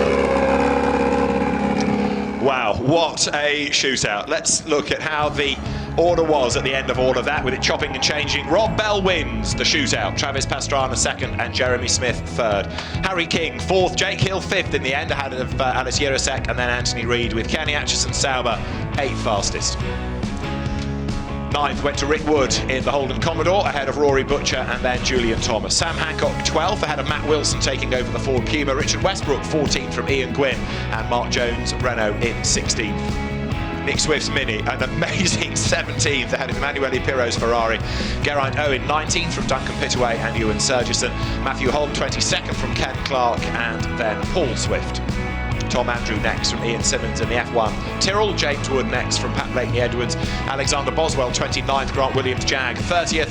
Ben Collins 31st ahead of Sally Mason Stirron. Robert Blakemore 33rd in the Aston Martin Ulster.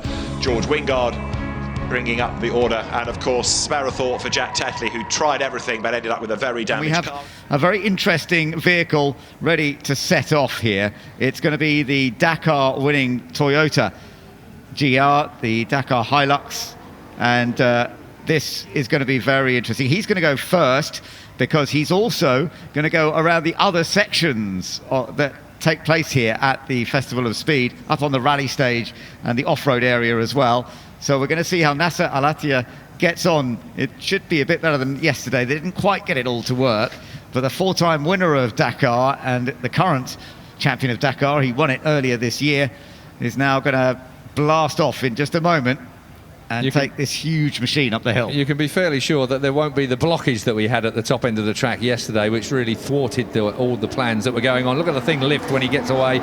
He put a bit of warmth in the tyres when he pulled it to the line, and now wait to see if he takes any inside grass. Yes, he does. Expect that. So tell you what, that was scrubbing off a little bit of speed, but the thing has certainly got some performance behind it, that's for sure.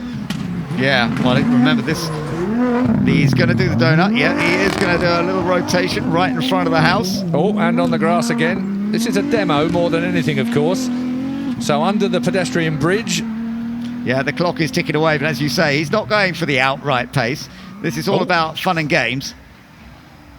That's the lower pedestrian crossing just there that he's managed to make the most of. The next one will be right out the front of our commentary position. So if we go a little silent, it will be because, well, he doesn't care where he is with this. He's doing it everywhere. There's more donuts than you can get at one of the side stands. Yeah, and he's getting carried away on the grass now as well. Don't knock the barriers down. We'll have another stoppage. He is going pretty rapid at the moment. So he's going to be going dizzy. I don't know how rapid. Nasser Al-Attiyah, he's been involved in rallying for many, many years. He was production world rally champion back in 2006. I tell you one thing that worries me a little bit about this, Keith, is he's making the track a bit more dirty. You're exactly right. The dirty track is going to make a difference. There's a lot of debris spread out over those three areas that he's managed to do those donuts on, and it's not a case of being able to sweep them. Mind you, the big vacuum cleaner's coming later than McMurtry. Yeah, that's true. And it will come last, so there will be plenty of other cars coming up before it to clean the track up. So hopefully the track will still be in good shape. I think first and foremost it's about entertainment. It is, and that's this weekend. It has, a lot of it has been about. He's having a bit of fun right down as he comes down to the end there. He is the only driver from the Middle East to take multiple Dakar wins in his career. Do you know what? He also got a bronze medal at the 2012 Olympics in London in a shooting competition. He's an Olympic shooter as well in his background. So he's a sportsman, a bit like Jackie Stewart, a shooter back in the day, but also a great motorsport driver as well. I've got the words of my mother echoing in my ears at the moment about misspent youth. Riding and driving and shooting and generally playing games that you should be studying, of course. So we wait for the top half of the course. We should see him in that Toyota Hilux Dakar. So this is where he's coming from, the hill climb up towards the rally section of the Festival of Speed here. Now some of you will have walked all the way up here or got a ride up there, and he's got a car to follow as well, but he's going to get onto the rally stage next and show us how a machine like this can go on any kind of surface and be impressive. That's what it's built for. It's already been pretty impressive on the rather flat and unusually. So he's taking it up to the starting area of the rally stage. He's also going to, in theory, he's going to finish off the rally stage, and then he's going to do, there's an off-road section, which is also used here at Goodwood. I've just taken a look across at the timing monitor in here at the moment. Despite the fact he's in that massive Great Dakar vehicle, he's been the fastest man off the line out of the four that have left the grid since him. 5.28 over the first 100 metres. So this is no slouch. Let's see how he goes on the rally stage. Here we go. Lights it up, lifts the front, and off we go again. And down the hill. If you can see Look him. at that. Can we see him? How do we spot him next? He's kicking up a lot of dust. It has been so dry here this weekend, of course. And we're going to see him come into appearance any moment. 16 times the Middle East champion. And there he is, reappearing once again. Just about, is he going to get? He just about gets it stopped to be able to turn left. We can hardly see him. He's kicking up so much dust everywhere. So the Toyota really is being used as it's meant to be used through the jumps and the slippery stuff. Yeah. Well, we'll see him through this next section, and that's Alatea. Such a star. We've got a few other cars that are coming up on the Hillclimb. We haven't got anybody setting particularly quick times as yet. So we'll see some of the faster vehicles heading up in a little while. Won't be long.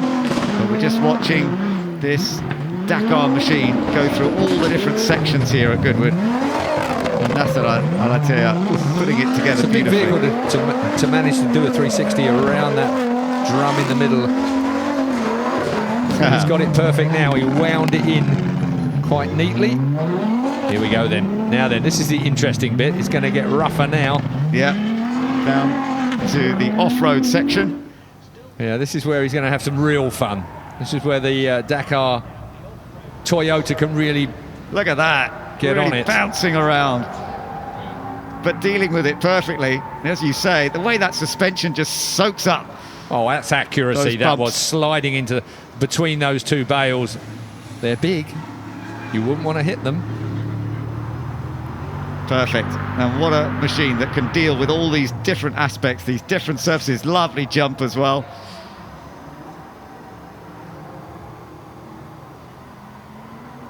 Of the 8 cars that have left the grid, I have to tell you, this is still the fastest one over the first 100 metres. So it just goes to show you how powerful it is and how much grip it managed to find from the start line before he produced the rally course and now the off-road course as well.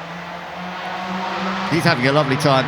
They weren't planning to do this earlier on today. He's having a long run. I mean, normally when you do the hill climb, it's all over so quickly. That's what Wayne Rainey was saying to you, Keith, about riding the motorbike up there. He wished it could have gone a bit further. Well, Nasser here, he's got a great chance to do plenty. He's having a great afternoon out here at the Festival of Speed. There we go. Then that was well caught. Very good stuff. Oh, and we've run a marker down. Someone will be there to put it back up again in a moment or two. So great fun on the top half of the course, that's for sure. Dusty. Tony Giardini's up there for us as well. He's probably going to have to wash his hair after this, I would imagine, with the amount of dust that's going to be in it in our commentary position up on the top hill. Yeah, it's certainly getting pretty grubby up there, but Nasser Al-Attiyah has done a wonderful display of what this car can do. He's also racing or competing in the Extreme E Series this year. With Jutta Kleinschmidt. She was the winner of the Dakar back in 2001. They've only had the one round so far this year in Saudi Arabia. They were 8th at that event. He is a full-on competitor, anything off-road in particular. And this is what he's been demonstrating to us here today. Inch perfect as well, with the front wheel just scrubbing the berm, if you like, the raised area of earth that he's just skidded his way through that right-hander. And the Toyota Hilux Dakar then of Nasser Al-Attiyah is doing a great job here at the Festival of Speed. And I can tell you there's one man that's gone faster than him over the first 100 metres. Since we've been watching him, I've been keeping an eye on the timing monitor here for cars that have been leaving the grid in the shootout that's going on at the moment. So yeah, we've got a few more cars that are heading up the hill now, beginning to set a little bit of pace. They are still running up the hill. We haven't got down to the 40s with anybody yet. We're seeing some cars getting down into the low 50-second bracket, but of course it's getting down into the 40-second bracket that really means that we're amongst the pace setters. So we're going to see Nasser Al-Attiyah come to the line and complete this absolute combination of the Festival of Speed events here, going up the hill climb, doing the rally stage, doing the off-road section as well. And it's the first time I've seen a vehicle do all of those sections in one go. Thumbs up from the marshals then, he completes. So we go back to the shootout. This is where it counts. This is Lewis Kent that's just launched in 5.95 over the first 100 metres. The quicker cars are now coming. They're rolling up to the grid. Lewis Kent taking a bit of inside earth there as well. I don't know whether there'll be any left after we've seen the Dakar vehicle digging a fair bit of dirt out. And it's going to be now about what the order is in the shootout final. We are there. This is it. This is the Hillclimb competition proper. Fastest at the moment is Rick Wood in the V8 supercar, the Holden Commodore, but we are going to see some big improvements on that as we continue, because we're now getting into a faster group. Now, Lewis Kent, TCR champion last year, and running this new car, the Veloster NTCR, and he is 5th fastest at the moment, so doesn't quite go to the highest pace, but they're all quite close at this stage. We're going to start getting into some pretty rapid machinery. Now, this is the hydrogen electric mixed machine. This is where hydrogen and air actually combine to generate electricity. It is an amazing piece of kit. It's the future of some of the types of vehicles that they're hoping to get into into Le Mans in the coming years. It's been a development for the last couple of years, and it is an amazing machine. Listen, just listen. Very different sound, of course. It's an electric, but it isn't fully charged beforehand. It does carry a battery, but it generates its own electricity from the hydrogen held in its tanks around the driver. This is the point in commentary, Ben, where I wish I'd gone to school, because it's so incredibly technical, the way that this car performs, the way that it produces power. Is it the future? It's almost like a rolling test bed of technology that's happening now. The H24 Green GT is an interesting vehicle, but I do not understand it. No, well, I had a quick look at it yesterday, and it's quite an impressive machine. Very different, of course, with the technological layout of it. It goes across the line 6th quickest, so it's certainly not the fastest, but still a good effort. Now, we're looking at one of these super touring cars, heading out the Honda Accord, number 172. So Stuart White's going to see what he can do now in a car that Tom Christensen used to win races with back in 2000, and a time when touring cars were spent a lot of money on. I have to say, high budgets in touring cars back then. Yeah, a little bit, how shall I say, I won't say slow, but 6.23 over the first 100 metres isn't going to do it for him. He's going to have to work extremely hard if he's going to put himself on the leaderboard with this car. Yeah, I mean, it is a touring car. They're 2-litre engines, they're race engines, but they weren't massively powerful. So we are going to see certainly quicker cars. It's good through the corners, though, and that's where it can gain a little bit of speed. But yes, you're right. I don't think this is going to be an outright pace setter. Let's just see what he does as he comes over. It's a 52.86, so he goes 5th fastest now. Stuart in the Honda. Plenty more cars to come. The last one scheduled is the McMurty Automotive Spieling. Now this is a quick car. It is. This is the Shadow Formula 1 car. And Ewan Ferguson has put in a couple of good runs already this weekend. So let's see whether he's going to be able to set a quicker time than we've seen so far. I think it could be possible, because it's the Holden Commodore, having done that 51.7 so far. I reckon we may be seeing a car into the 40s potentially. Remember, the outright pace at the final shootout on a Sunday here in the past, the record is in a Formula 1 car set by Nick Heidfeld, and that was a 41.6 in 1999. But it was in an pretty up-to-date Formula 1 car at the time. This, of course, is an older car. Back in 1979, this car comes from.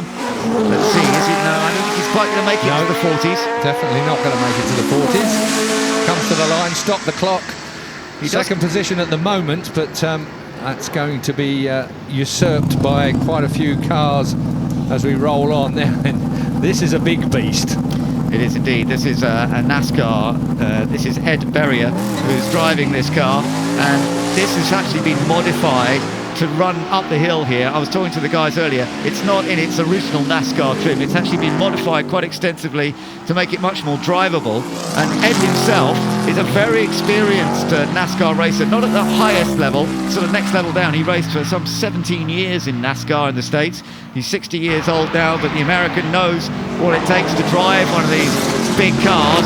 And let's see how it's going. It sounds good. Yeah, it was quite neat through Molecomb. I've got to say, for a car of this size, Molecomb Corner is a really, really tricky corner. Some people just get into it a little bit early and clip a bit too much grass, and then it drops away from you as you come out of the left-hander. But you need that launch up the hill. You've got to keep the power in. And I think that's where some of the slightly smaller but more powerful vehicles, power to weight is everything up a hill climb here. Over the line, then he gets the top position at the moment with that. It was a good run actually, 51.39 for a car of that size. It's got plenty of grunt, but it looks like it's a bit of a handful. So for new fastest time, but we still haven't quite got into the 40s. So are we going to see somebody else managing to do that? Seb Perez is next up into number 214 entry, and this car has won rallies in Catalonia and Corsica with Marco Martin over the years. So this is built as a rally car, but remember, rally cars often run on tarmac, Monte Carlo rally and other rallies that are pure tarmac, so they have great pace, and we'll see what Seb Perez can do. See what his line's going to be through here. Yeah, plenty of grass on the inside, plenty of grass on the outside. Yeah, even more. You know, rally cars are always going to try and take liberties and cut the corner, but it's a question of whether they can find the traction as well. It's been dry all day, so maybe there is enough traction out there for this thing to be able to pick up the pace where he needs to. Through Molecomb Corner already, and again, plenty of inside and outside grass that he's taking everywhere. So really, this car's being used exactly, in my view, how it should be. Yeah, and I think this is going to be a representative time for him. He's very close to the times we've seen already from Ed Berrier. Very different kind of car, of course, to that big American NASCAR, to the Ford Focus World Rally car. But it's going to be a similar kind of time. Is it going to be enough? I'm not sure it is. He goes third. Yeah. Good run, though. 52.14 seconds. You don't get the feeling you could have got any more out of it. No, that was a good run, as you say. He was accurate, he was pushing hard right from the beginning. And that is the third fastest at the moment. We still, at this moment, got the NASCAR, the Chevrolet Camaro as fastest. Ed Berrier is the fastest at this stage. Now, Anthony Reid is lining up in what was David Leslie's car, although, funnily enough, he drove one of these cars himself back in the day. And Anthony Reid has been the fastest man here at Goodwood in the past. He won't be today because, as we say, these Super Tourings, although they're wonderful, they're not going to be the pace setters. We know that the outright pace setter today is like to be a very, very different machine as long as it runs reliably in the final stages. It's going to be an electric machine. He kept it on the tarmac right till he was trying to squeeze every millimetre out of every corner there and trying to keep the pace right in the car. The first couple of corners were very, very good. The launch wasn't quite so sharp. It just didn't seem to get off the line in the way that you would want it to do. In fact, it was a 6.15 over the first 100 metres. So quite a bit down on the quicker cars so far. He won the shootout here at Goodwood back in 2007. And in 2012 was the last time that he won it. So 10 years ago since Anthony last won it. He's not going to win it this time, and it was close to the wall there, wasn't he? He goes 6th fastest in the Nissan. Yeah, he didn't leave a lot on the table when it came to the flip wall, that's for certain. But a decent run, a little bit of flame pouring out the back as he backs off the throttle. So shootout-wise, we are well into it now, but as I say, the faster cars are still to come. Yes, we're beginning to see some of the quicker machinery that is lining up. We've got some modern GT cars that are about to head up the hill now. Kevin Estre is next up in the Porsche 911 GT2 RS. A very competitive regular racer in GTs. And this is obviously a very quick modern car. So now I think we are going to be starting to see cars get into the 40s. 5.0 off the line over the first 100 metres, so certainly his launch was to be expected, I suppose, from this Porsche. He's just watching through the left-hander. A little bit of a flick there, wasn't perhaps quite as tidy as it could have been. It shows how hard he's pushing it. Yeah, if he pushed it just that fraction harder, Molecomb might have had a bit of a connection coming his way. So leaving nothing on the table. This is what counts. It is the final at the end of the day. This is a shootout. This is the one that everybody wants to find their best performance of the week for. Over the line. And let's have a look. Oh, yes. 51.05. He's gone fastest. Still just outside that 40-second barrier. Couple of places where he could have perhaps picked up just a tenth maybe here and there, but pretty much he got as much as he could have done out of the Porsche in that particular instance. Back down at the start line then. Yeah, we're just waiting for the next group of cars to get themselves ready to go. Here we go. Beckoned to the yard of bricks. Ferrari next up. This is the new 488 challenge car. It's a car that is very much designed for competition, and Ferrari, of course, providing these cars that people can run as a one-make series effectively, and very competitive. So there we are, looking at the best times so far, and Kevin Estre up there at a 51.045. That is the pace to beat at this stage. So the Ferrari, he'll be setting up his launch control and all the other aids that he will have in this modern day monster. James Swift it is, behind the wheel. Oh, that did get off the line well then. I'd like to see what that was. 5.01 it was for the first 100 metres. Seemed quicker than that to me, but there you go. The clock doesn't lie. Oh, that's quite neat as well. Very neat and tidy. Yeah, no, he's got a good smooth rhythm going here in the Ferrari. Let's see how he heads up. 128 mile an hour through the track, 22.6 through the intermediate one. That's one of the quickest I've seen. In fact, that is the quickest I've seen so far through intermediate one. So we could be on for a new pace setter here from James Swift in the Ferrari 488. Can he beat that 51.04? That is the target at this stage. It's going to be close. I would say he's got this covered. Over the line he goes, and it is a 50.10. So we're still just outside that 40-second bracket, but he does go fastest, or second fastest, sorry, no, fastest now. 51.04 with the second fastest for Kevin Estre, fastest now for James Swift at a 50.10. And everybody now just watching to see how this battle is going to progress. But I think everybody is also aware of the McMurtry Automotive Spearling that has set the pace this weekend. It will be the last car that we will see coming up the hill.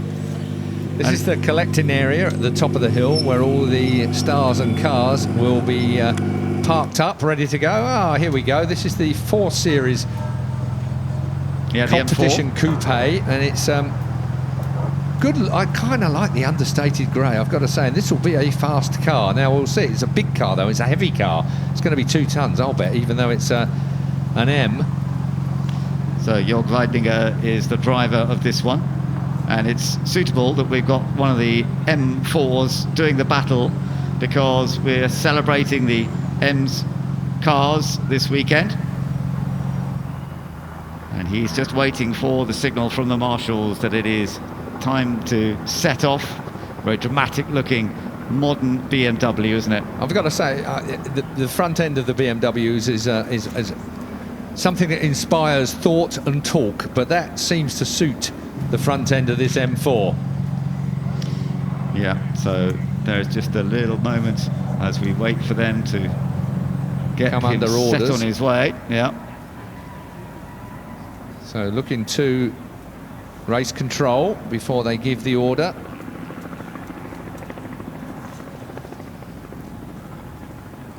Still it is at the moment, 50.10, 123.5 miles an hour at the top of the hill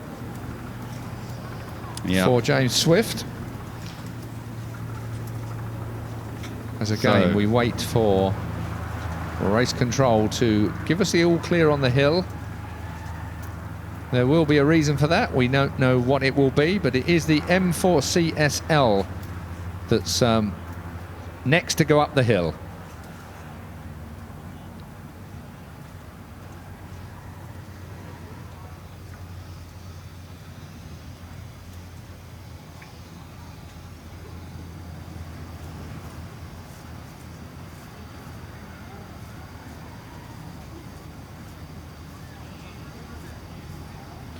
The shootout is well underway, and the next car that's going to be heading up is the BMW M4 CSL. So we've got a really modern machine. We've got such a variety of cars coming up the hill here at Goodwood, from ancient historic cars to the very latest, and Jörg Weindinger is taking up this new BMW M4 CSL. It has an output of some 500 horsepower, 650 newton meters of torque, and he's pushing it on hard. He certainly is, there's no doubt about that. The Coupe M4 is properly underway. It's got a lot of horsepower, but it's a big and it's a heavy car, even though it's a CSL. But the fact of the matter is, Weidlinger is absolutely slinging it all over the track. We've got grass on the inside, grass on the outside. Now he's got the gas open and he goes up to the flip wall. That was neat through there. I'll tell you what, he didn't leave any inches available for anybody to slip up the inside of him there. He's taking away the straw from the bales, and he's heading up towards the line, so he's got to beat 50.10 if he's going to go fastest. Over the line he goes,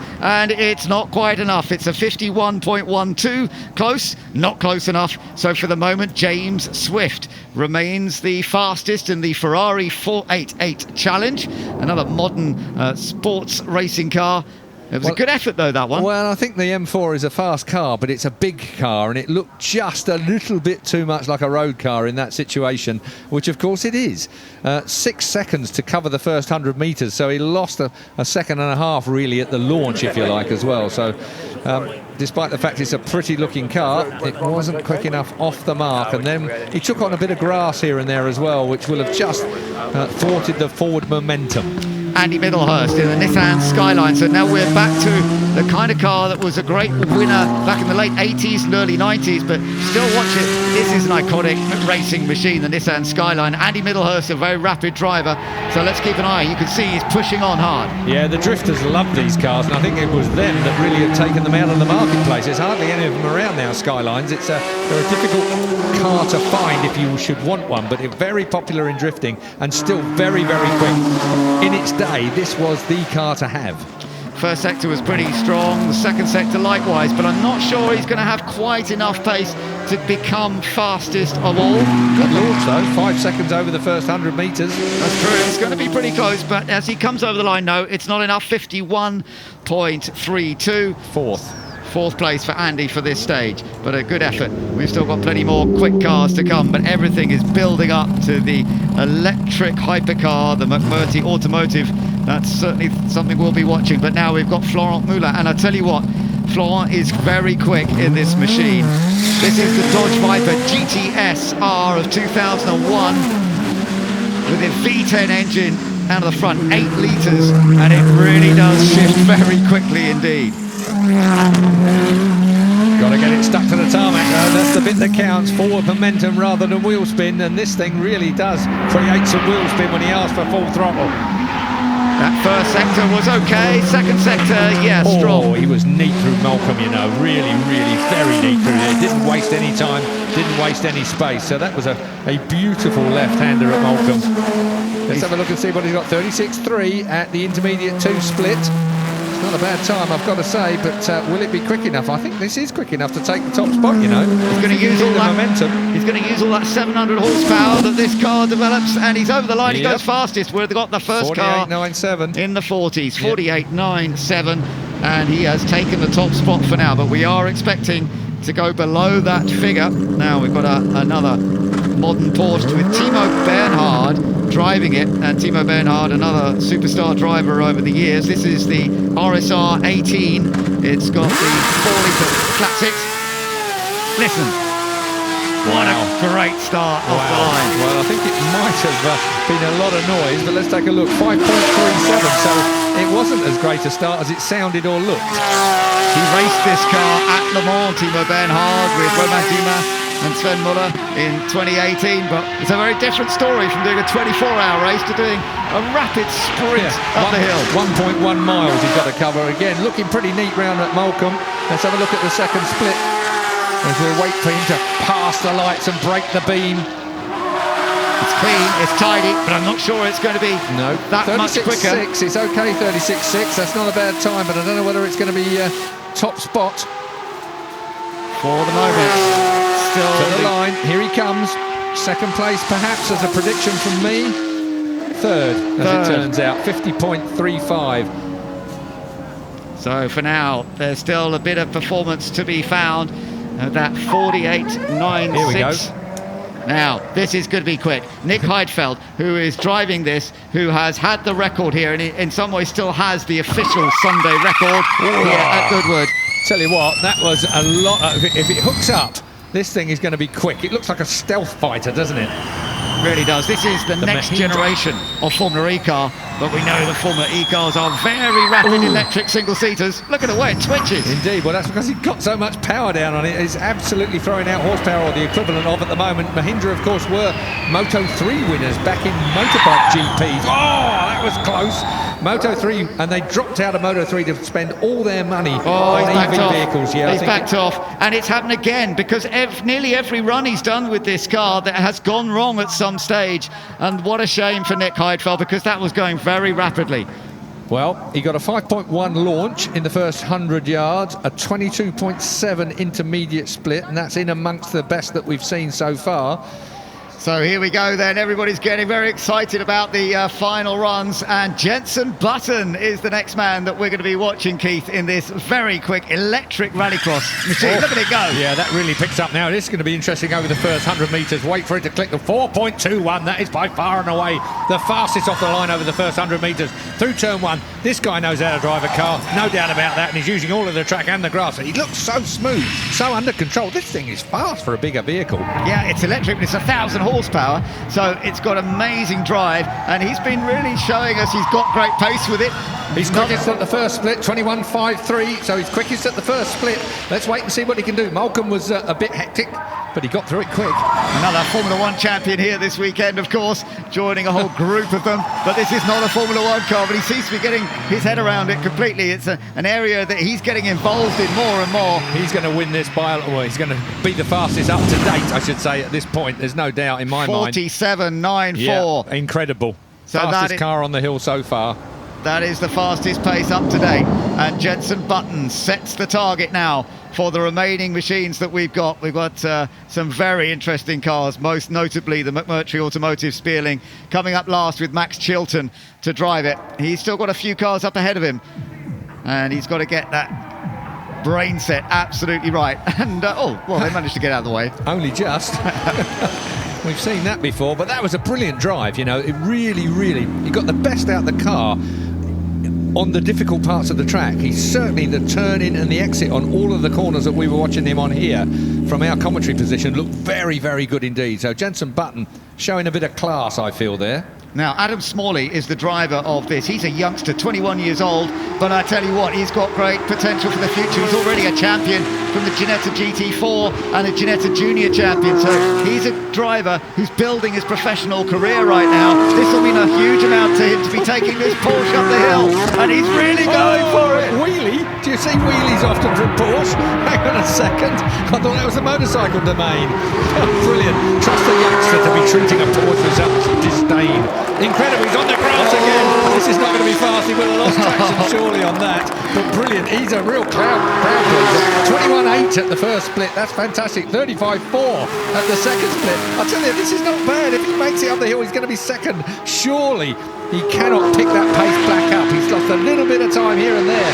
Over the line then, blast through. Oh, he does make it. Look at that, 47.91. Wow. That is outstanding. 47.94 it was for Jenson. 47.91 for Adam Smalley. What an inspired drive.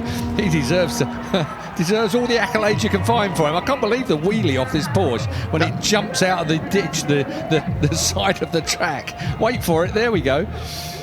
Yeah, that was fabulous stuff from Adam, and well deserved the fact that he has now just taken the top spot by 0.03 of a second. He's not on the grass by a bit, Ben. He's properly a tyre on the grass. Now, we've got a really good driver in this one too, another man who has been fastest here over the years. But what is this you're looking at? Well, it's the new Supervan. It's the Ford Supervan 4, seen for the first time here at Goodwood, following in the tradition that Ford have produced these Supervans, sporting versions of their vans over the years, but nobody had seen it until this weekend, and this is another all-electric machine.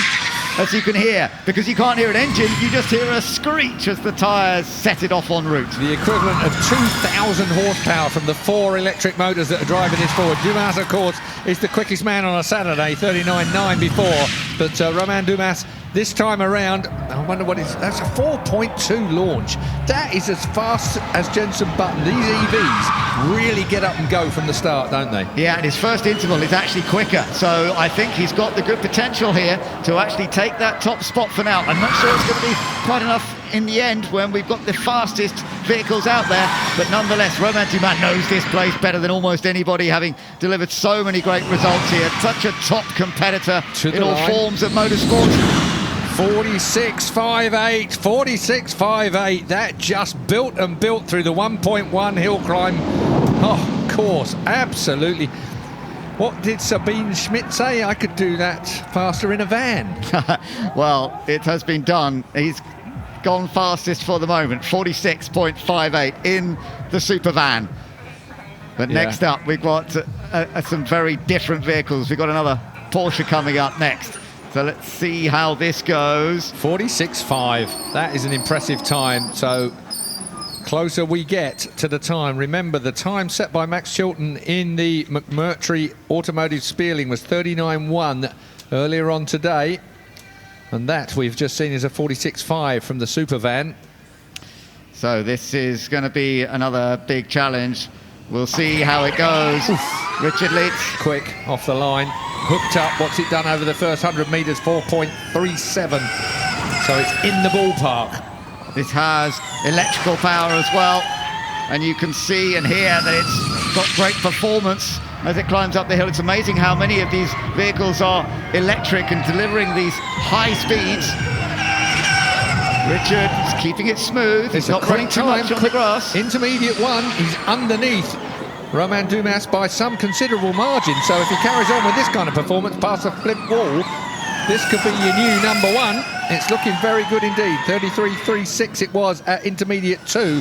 So he's dropped him by another second. He's going to go top with this, I'm sure. Yeah, 45.5. He has gone fastest. Richard Leitz in the Porsche 718 GT4 E Performance. Another electric-powered motor has gone very quickly indeed and has taken that top spot for now. But now we're going to have a very different kind of machine. Right back from the 1990s, we're going for a Group C Jaguar sports car, the sort of cars that raced at Le Mans in the 1990s and at Daytona in 1993, and it's being driven by Justin Law, who's a former pace setter, has won this shootout here at Goodwood in the past. Last year he was right on the pace and he crashed out. So can he keep it all together? Well, he was just half a second off the launch time of Richard Leitz a little bit earlier on, so that first 100 metres, but he's probably about a second off now at the first intermediate split. So unfortunately, the EVs seem to have it at the moment. The electric vehicles are so quick. He was clean through there. That's where it went wrong for him last year. So that section has gone well, but you're right. I'm not sure this is going to be enough to beat the target. 45.5 is the target over the line. 45.8. Well, he's close, but it didn't quite work out.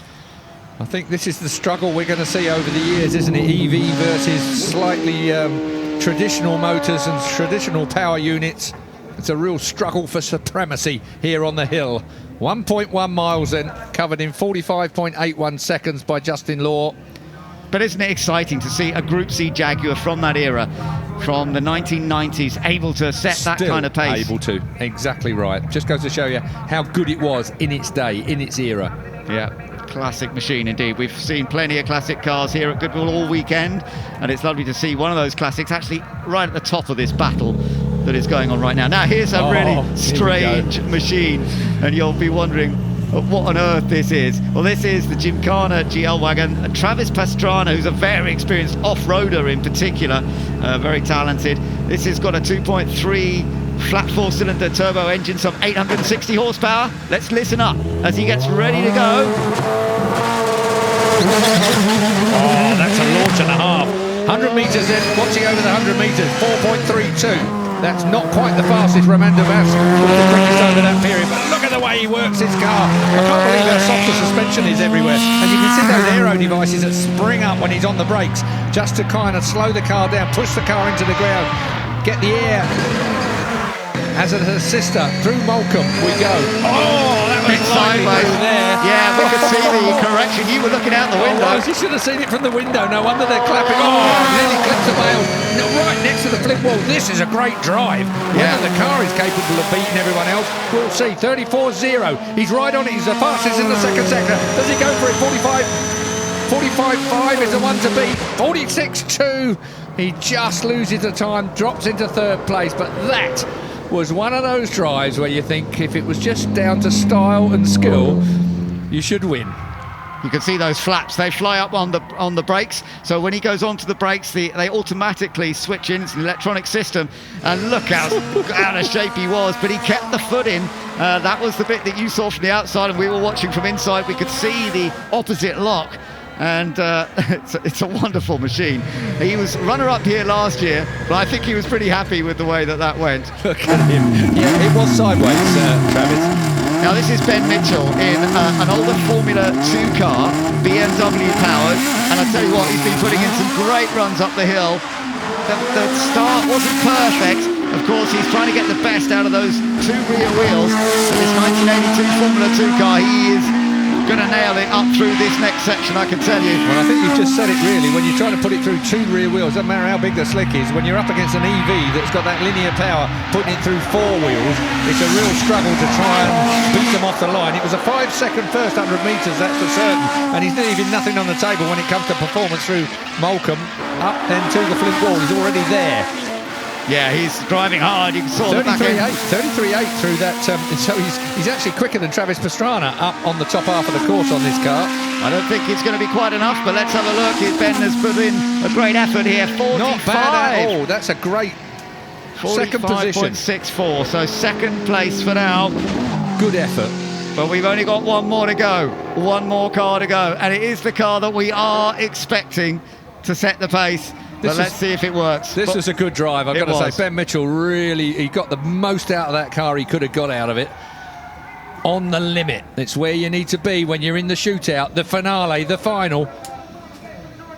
Beautiful. Taking every bit of the track as well. He really was using everything there was to be had there. Great driver in historic racing, winner of various championships, and I think he delivered a great drive. Nick Heidfeld, though, things didn't go so well for him in the Formula E car. Jenson Button doing a good job. Enjoying the sun. Indeed. So he's still up there in the mix, but they are all going to be watching to see how Max Chilton gets on when he does his run in the final part in the McMurtry Automotive Spearling, which is, I know, a very strange noise to talk about, but it is a car that is incredibly rapid. So where we are right now, Richard Litz being shown on there as the fastest at this stage. Yeah, but we're moving on to the McMurtry Automotive Spearling, 0 to 60 in under 1.4 seconds when that fan's working perfectly. Alex Summers did a great time with it yesterday, and then we had a 39.14 from Max Chilton. Listen to this. Ready to go. And it's nearly blast off. Look at that.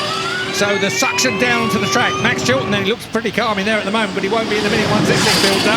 Through turn one, look at the way it sucks itself straight down onto the track. Yeah, you can see how the fan at the back, that creates 2,000 kilos of downforce. It grips the car down. It's got 1,000 horsepower. It's a tiny car as well. 3.51 seconds over the first 100 metres. 17.34 seconds at intermediate one, and I can't hardly read it out as quick as he's getting to these points at the moment. Through then he goes 28.24 at intermediate two, and he's already heading up towards the line. So what's it going to be over the line? Is it going to be a new record? Of course it must be a new record, surely. 39.008. 39.08. He is the fastest ever man on the Sunday. He's the fastest ever man whatever day of the week it is, because here at the Festival of Speed. The previous on any was a 39.90. A 39.08. It's quicker than what he did earlier today in practice as well, and he's going to get applause, I'm sure, from some of these top drivers.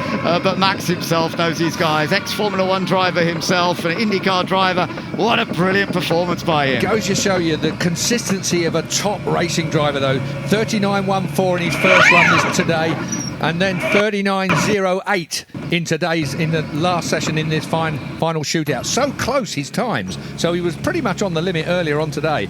But maybe the track was just, it looked a little dirtier up the hill as well, at the top end of the hill. And we know it loses a bit of suction up there. So a new record setter of the shootout at the Goodwood Festival of Speed. He's taken victory. And he has set a new record in this remarkable machine.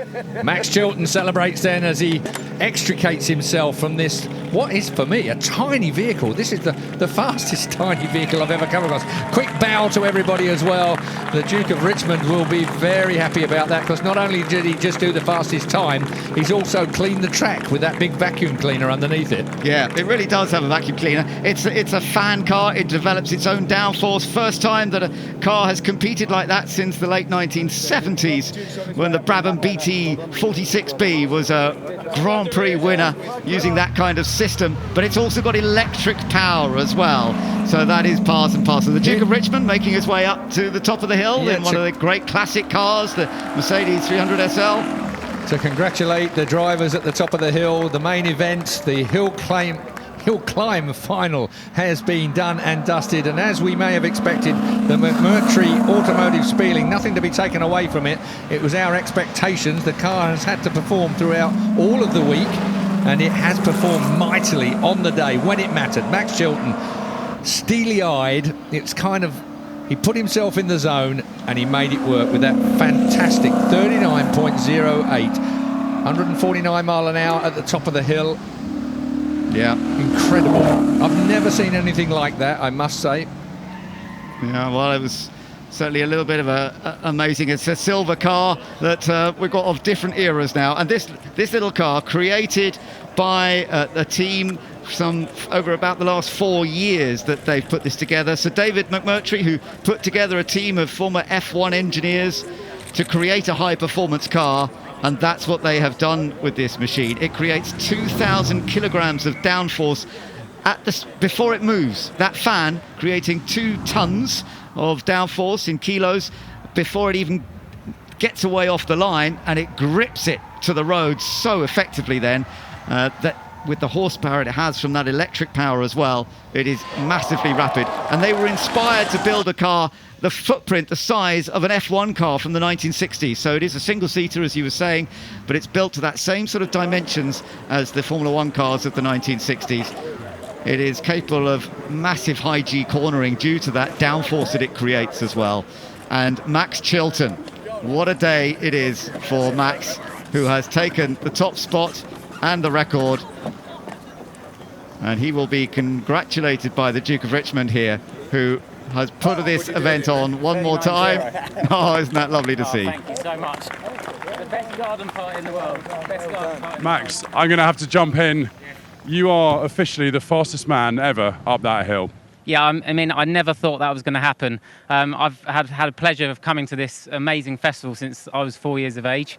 I've known this man my whole life. He's the most generous, and I'm jealous of how he can remember everyone's names. He remembers your name like he really genuinely knows who you are, which he does. But he's such a lovely man, great family, honoured to be here. And as I said, I've been coming since I was 4, and if someone had said one day, you're going to beat every single person that's ever come up that hill, I wouldn't have believed you. So it's a real honour. I didn't sleep last night. I got 1 hour's sleep because I was so stressed. But it's a measure, a bit of pressure makes diamonds, as they say. Imagine what you could do with a full night's sleep. Yes, exactly that. But super proud of the McMurtry Automotive. I know you've got the Union Jack down there, British engineered, British designed, British manufactured and British driver. So I couldn't be any happier.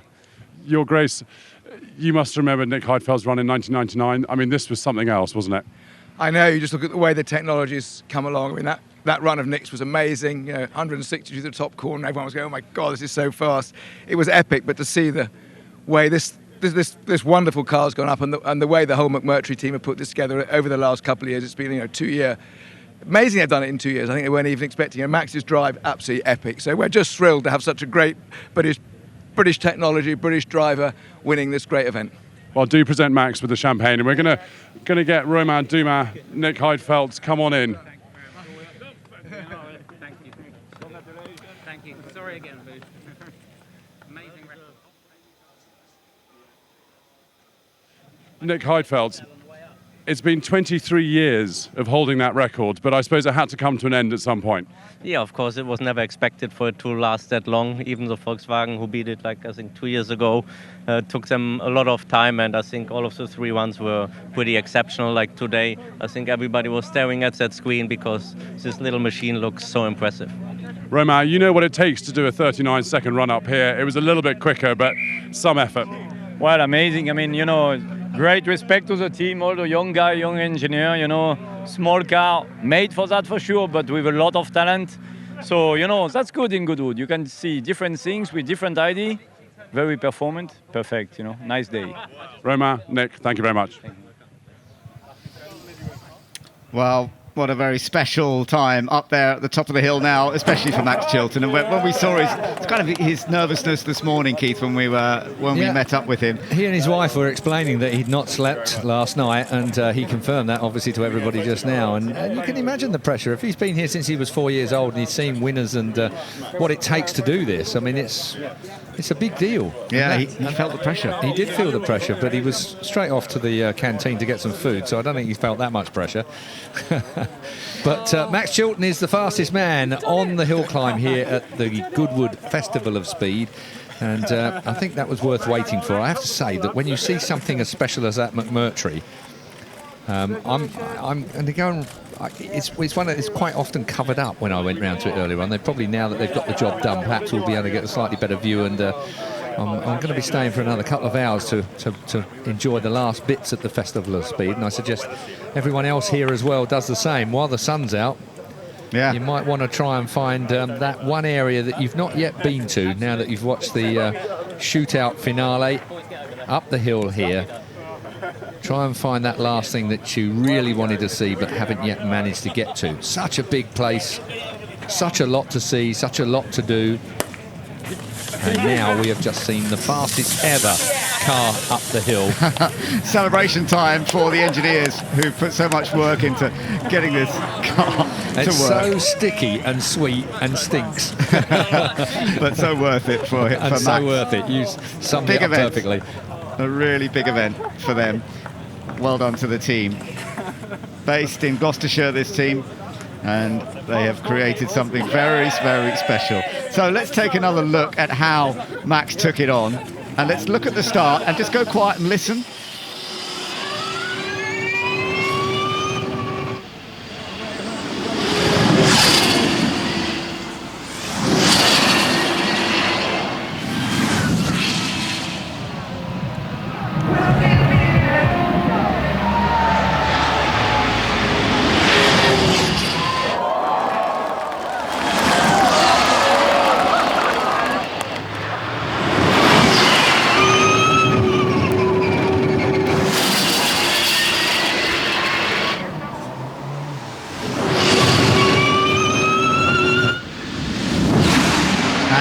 That was it. It was wonderful to listen into it, Keith, and it was not only the fun of the whistle from the car, but the cheering from the crowd as well. The air it was moving around it. When you're inside the car, you got the sort of traditional electric vehicle whine. When you're on the outside of the car, it sounded like a stealth fighter, like a jet fighter going past. Completely different sound to what we're used to. Normally that whine that you get from an EV is fairly prominent, but in this case it wasn't, was it? It kind of just stealthily whisked itself and now up the hill. Watch Max's face. He's certainly got the composure. He's focused into that first right-hander, and it's then very stable. Remember, this car is creating a massive amount of downforce. It's sucking itself down onto the tarmac, basically, which is what's giving him astonishing grip. But it's got to be a combination of great grip and straight-line speed. You need both. So this was how it worked for him. Up past the tight section, past the wall. Not easy when you're getting into the shadows as well at this pace. The problem is you come out of bright sunlight into the shaded areas of the trees, and that this time of the day, with it as bright as it is outside of the trees, very tricky indeed. So Max had a lot to contend with there, and he was arriving at a faster speed than anyone else ever has on the hill. Yeah, and he ended up some 6 seconds quicker than anybody else today. I mean, what a margin. You know, most of the others were separated by, at the top level, were separated by a tenth or two. He was 6 seconds faster than the rest. Well done to Max Chilton, well done to the team. And as you could see him thanking the guys from McMurtry. who have created this little beast that has set a new record at Goodwood. Interesting to wonder where they're going to go next with that technology. It's something that you wonder what else they're going to be able to produce that can better that. So as Max Chilton and team enjoy the champagne at the top of the hill, the other cars are already rolling back down the hill. It's not over and done with here at the Festival of Speed yet. We've got plenty more for you still to come on track and off. So prep yourself for a little bit more action. Let's take a look at the results then. And Max Chilton, the comfortable winner in the end, with a new record, 39.081. That's the one we all have to remember now for the future. Richard Leeds was second, with Ben Mitchell excellent third in the March BMW 782, ahead of Justin Law in another older car, the Jaguar XJR. Travis Pastrana, he was so entertaining to watch in the Subaru Family Huckster, as it's called. Romain Dumas, Adam Smalley, he was very impressive. The youngster really went on the attack, ahead of Jenson Button, the world champion, Florent Moulin, and James Swift, who was quick in that Ferrari 488 Challenge car. Further down, we had Timo Bernhard and Kevin Estre, Jörg Weindiger, Andy Middlehurst in the Nissan Skyline, a very popular car here, and Ed Berrier in that Chevy Camaro. Then a real mixture of machinery. Rick Wood in the Holden Commodore V8, Seb Perez in a rallying Ford Focus, and then a Formula One car, the shadow of Ewan Ferguson. Then a Can-Am car of Dean Forward and another touring car from Anthony Reid. That's what's so wonderful here at Goodwood. You see a mix of machinery that you would never see really competing against each other in quite the same way. Stuart White further down and Lewis Kent. One of the big disappointments, of course, that we did have was the Nick Heidfeld problem with the Formula E car. He didn't get a finishing time in the end. That was a disappointment. I'd love to have known what that new Formula E car could have done, but they'll be back in next season with that car, and hopefully it'll work then. We're getting ready to go for the shootout now, and the first of the cars beginning to line up is one of the most modern machines that could be very, very rapid up here. The Rimac Nevera, this all-electric supercar that is being driven by Miro Suzunce. And let's see what he can do. He's part of the development of this car, has done a huge amount of work on it, and off the line it goes. It's able to do 0 to 60 in 1.7 seconds. It's that kind of machine, and already it is rapid through the first section, 4.49 seconds to the 100 meters, and then up through into the next stage. Yep, so blazing underneath the bridge, now kissing a little bit of glass. You can see that the ABS is kicking in as it throws it into Moulcombe Corner, a corner where we see plenty of cars ending up in the hay bales as it charges all the way up the hill now, dabbing on the brakes just to get the front end in, going past the wall there, which can really make you feel quite claustrophobic. As you can see again, ABS kicking in to bring it up now, heading up towards the start line to set our first time in the shootout. And I tell you what, this is going to be a pretty good time. Let's see, 49.32. That is truly competitive. We've seen a 48.5 as the fastest of the weekend so far, but we'll just have to see how this goes. Now, this is going to be an interesting run. Yes, so Rahel Frey now, a very, very talented female driver, loads of experience as she storms now through the first corner, getting a little bit out of shape. It is quite kicking up plenty of dust there, kissing the edge of the grass as she storms up past the packed grandstands. She was fourth in class this year at Le Mans, just missing out on the podium in class. They did a fantastic job. They had a bit of poor luck with the car just towards the end, but she's putting it together here. Let's see, not quite as quick in the sector as we saw from the Rimac a moment ago, but not far off, about a second down. Yeah, I mean, she's heading up through the speed trap now, and she's topped the speed trap compared to the Rimac, but I don't think it's quite going to match the pace as she's going to bring it over the line to probably set a time yet into the 50 seconds and a 54.2. Yeah, so Rahel Frey goes second fastest for the moment. As now look at this. This is an amazing beast. This is the McLaren that we have seen going up this hill already, the Solus GT, and it's actually Marvin Kirchhoffer who's in the car this time. So we shall see just how rapid it will be. Again, this is another supercar with a mid-engined 5.2 litre V10. Let's watch it as it goes, ready to get off the line. I think this could well be right up there. It's a central seat cockpit as well, as a racing driver loves. Absolutely, and it launches off the line as we eagerly look at its first 100 metre, and it's not quite as fast as the Rimac, but it certainly has got the pace to charge up the hill. We've got a glimpse of the fantastic onboard here of Rob Bell taking it up earlier. 829 brake horsepower as it steams past our commentary box, slams onto the brake through Molecombe Corner, takes it a little bit gentle, and you can see how dirty it is there, Ben, kicking up the dust. Yeah, and you've got to be so careful with track limitations here. There are no curbs to go on. You can end up in that wall too. We've seen cars hit that flint wall before, but it was beautifully done. Marvin Kirchhofer is actually driving it very, very well, and the sector times are looking good. This is going to be a very rapid time coming over the line. 45.34. That is a very quick time, fastest so far. Yeah, it's not quite the record that we saw last year from Max Chilton of 39 seconds, but I tell you what, Ben, I think that could possibly be the fastest time we may see go up the hill today. It's a very, very competitive time. It is indeed. Right now you're going to see an older Formula One car. Always lovely to see.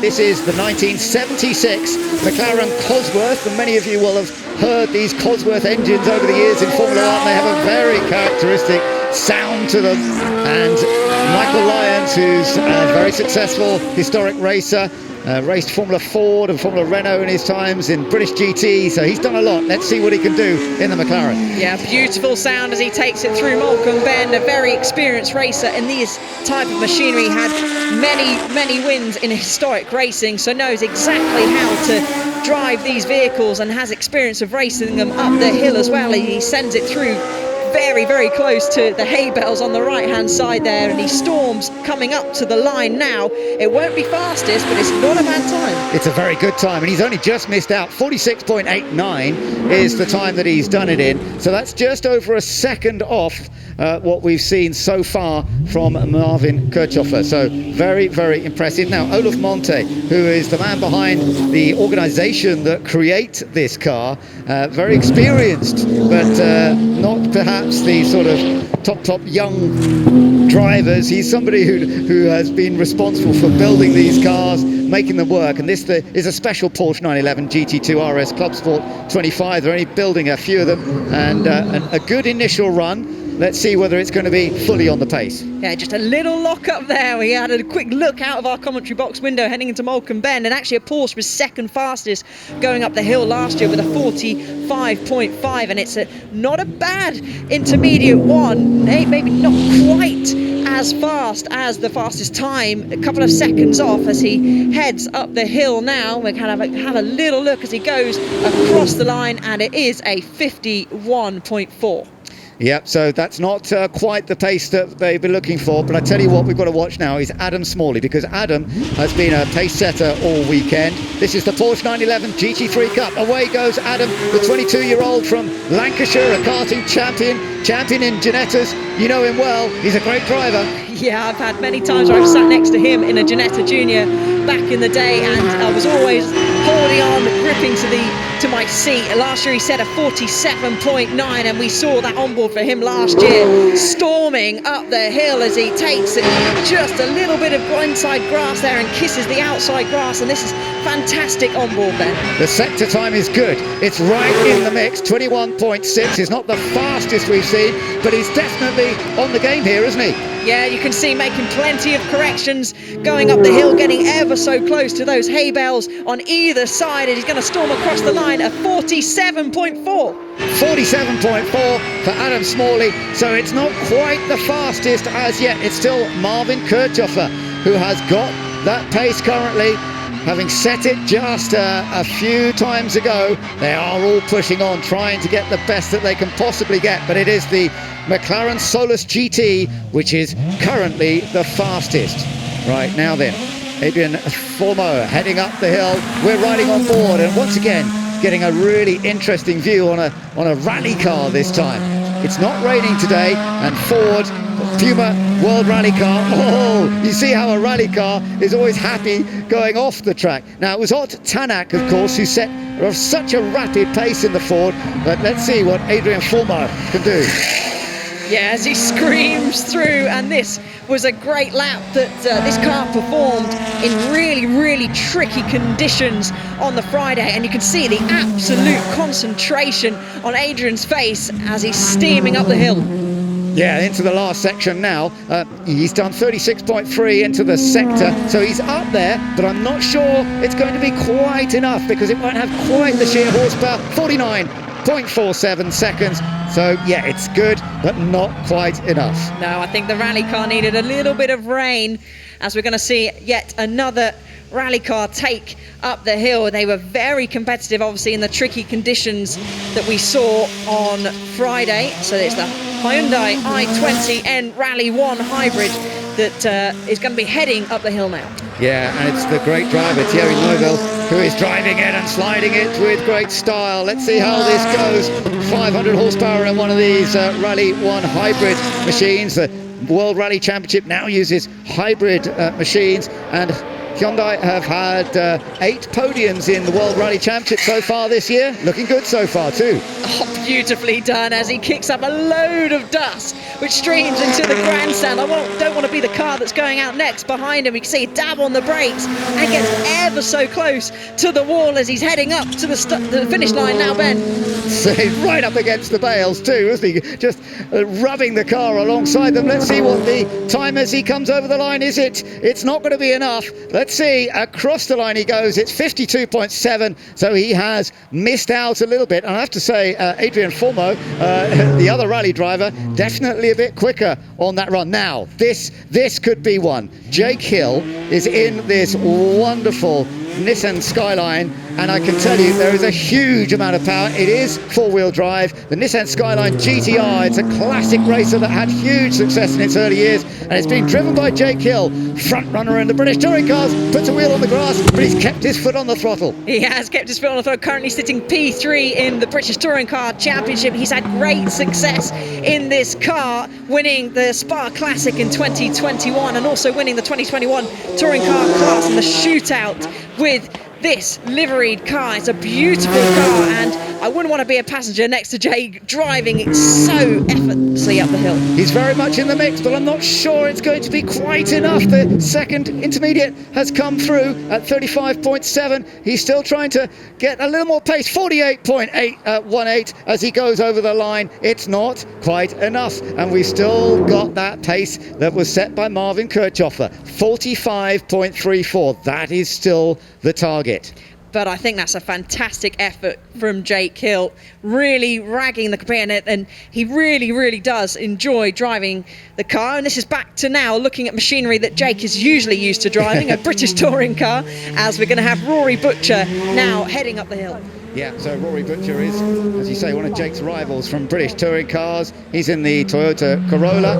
His best finish this year, he's had a second place at Snetterton in this car. He's been with Toyota now for the last 3 years. He's got to keep it going nice and smooth. But of course, touring car limitations on the rules. You don't have quite the same power that some of the vehicles we've got out there have. No, you don't, and that's why they are put into their batches. So we can make it a little bit fairer for those that are trying to compete. As you can see, Rory just a dab of the brakes and easing the touring car into the corner. Foot now flat to the floor as he heads it up. As you said, not going to quite match the pace that we currently have seen, but it's not going to be too bad, Ben. Let's have a look. He did 38.4 in the second sector, 51.6. So it goes just over the 50-second mark. So not as quick as Jake, but of course Jake in a much more powerful, even though it's an older touring car that had so much success in the late 80s and early 90s. And I know, I was talking to Jake earlier, and they've turned up the turbocharger a lot for today's run. He said it was about 700 horsepower. It might be even more than that. But it hasn't been quite enough, because at the moment it's one of the newest cars we've got here at Goodwood this weekend. It is the McLaren Solus GT of Marvin Kirchhoffer, who has set the pace. And of course, all of those front runners are now watching the screens at the top of the hill, waiting to see how they go and whether they're going to be threatened. Adam Smalley there, who's done a great job as well. Always competitive here at the Festival of Speed. Yeah, certainly are. They're all eagerly watching on as they await, and so is everybody in the crowd, really enjoying the atmosphere and seeing these wonderful cars be put through their paces, kicking up plenty of dust on their way up and setting some very impressive times. I have to say, Marvin Kirchhoffer's pace, setting it at 45.34, is so good. Are we going to see anybody able to beat that? Don't forget, there are still some very rapid drivers to come. Travis Pastrana, of course, who we've seen competitive, not just this weekend, but in the past. Now, that could be exciting to see.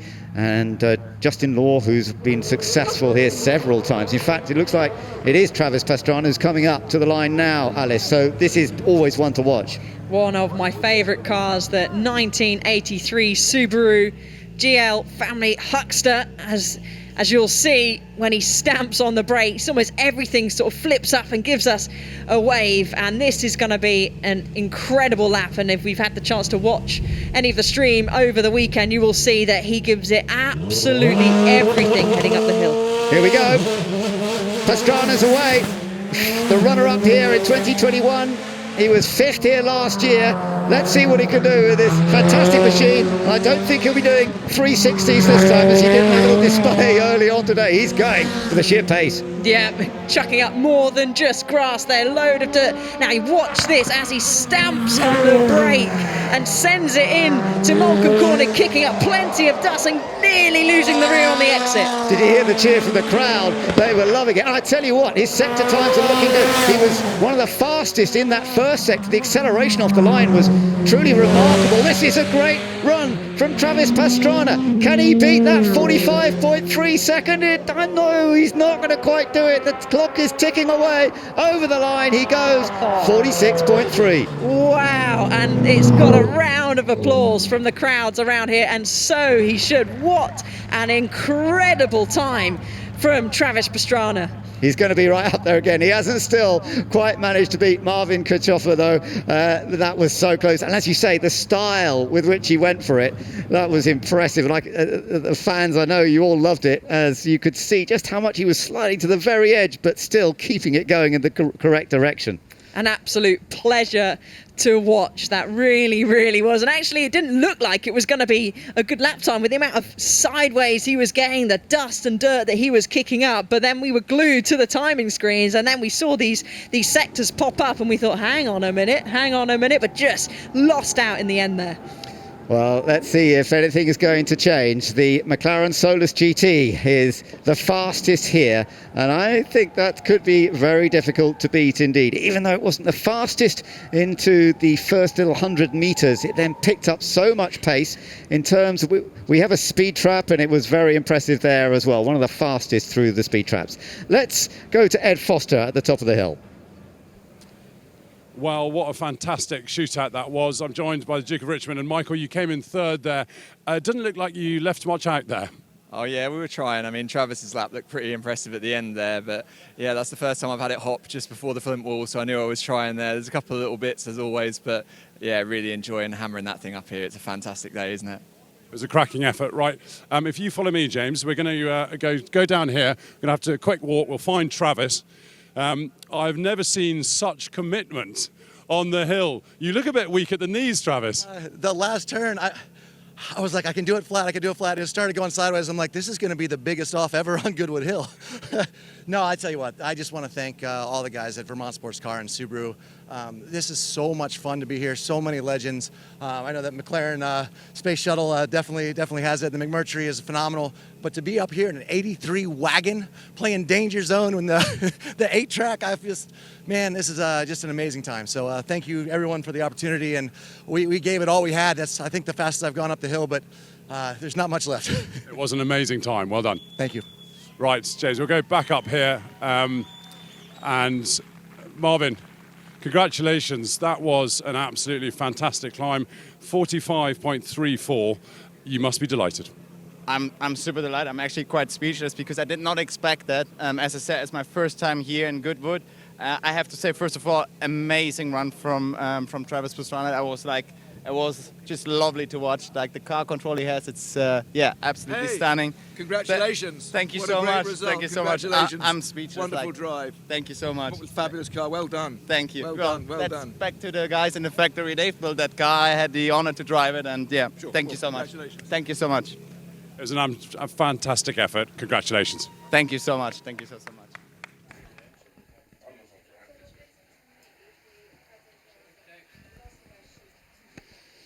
So Marvin has been recognised as the winner of the Festival of Speed Hillclimb.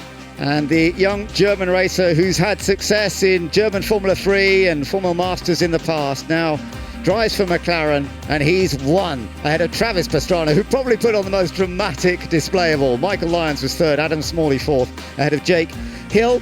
The Rimac Nevera was in sixth place ahead of the rally car, the Ford Puma, and then we had the Porsche, Toyota and Hyundai finishing in 10th place. But it was all about Marvin Kirchhofer. He did a stunning job. Yeah, an absolutely incredible lap. Like they said there, everyone was glued to the screen, and we've got more cars now which are going to continue their batch of shootout. We've got the Ferrari 488 Challenge there, the little stream up the hill, very popular race car this is.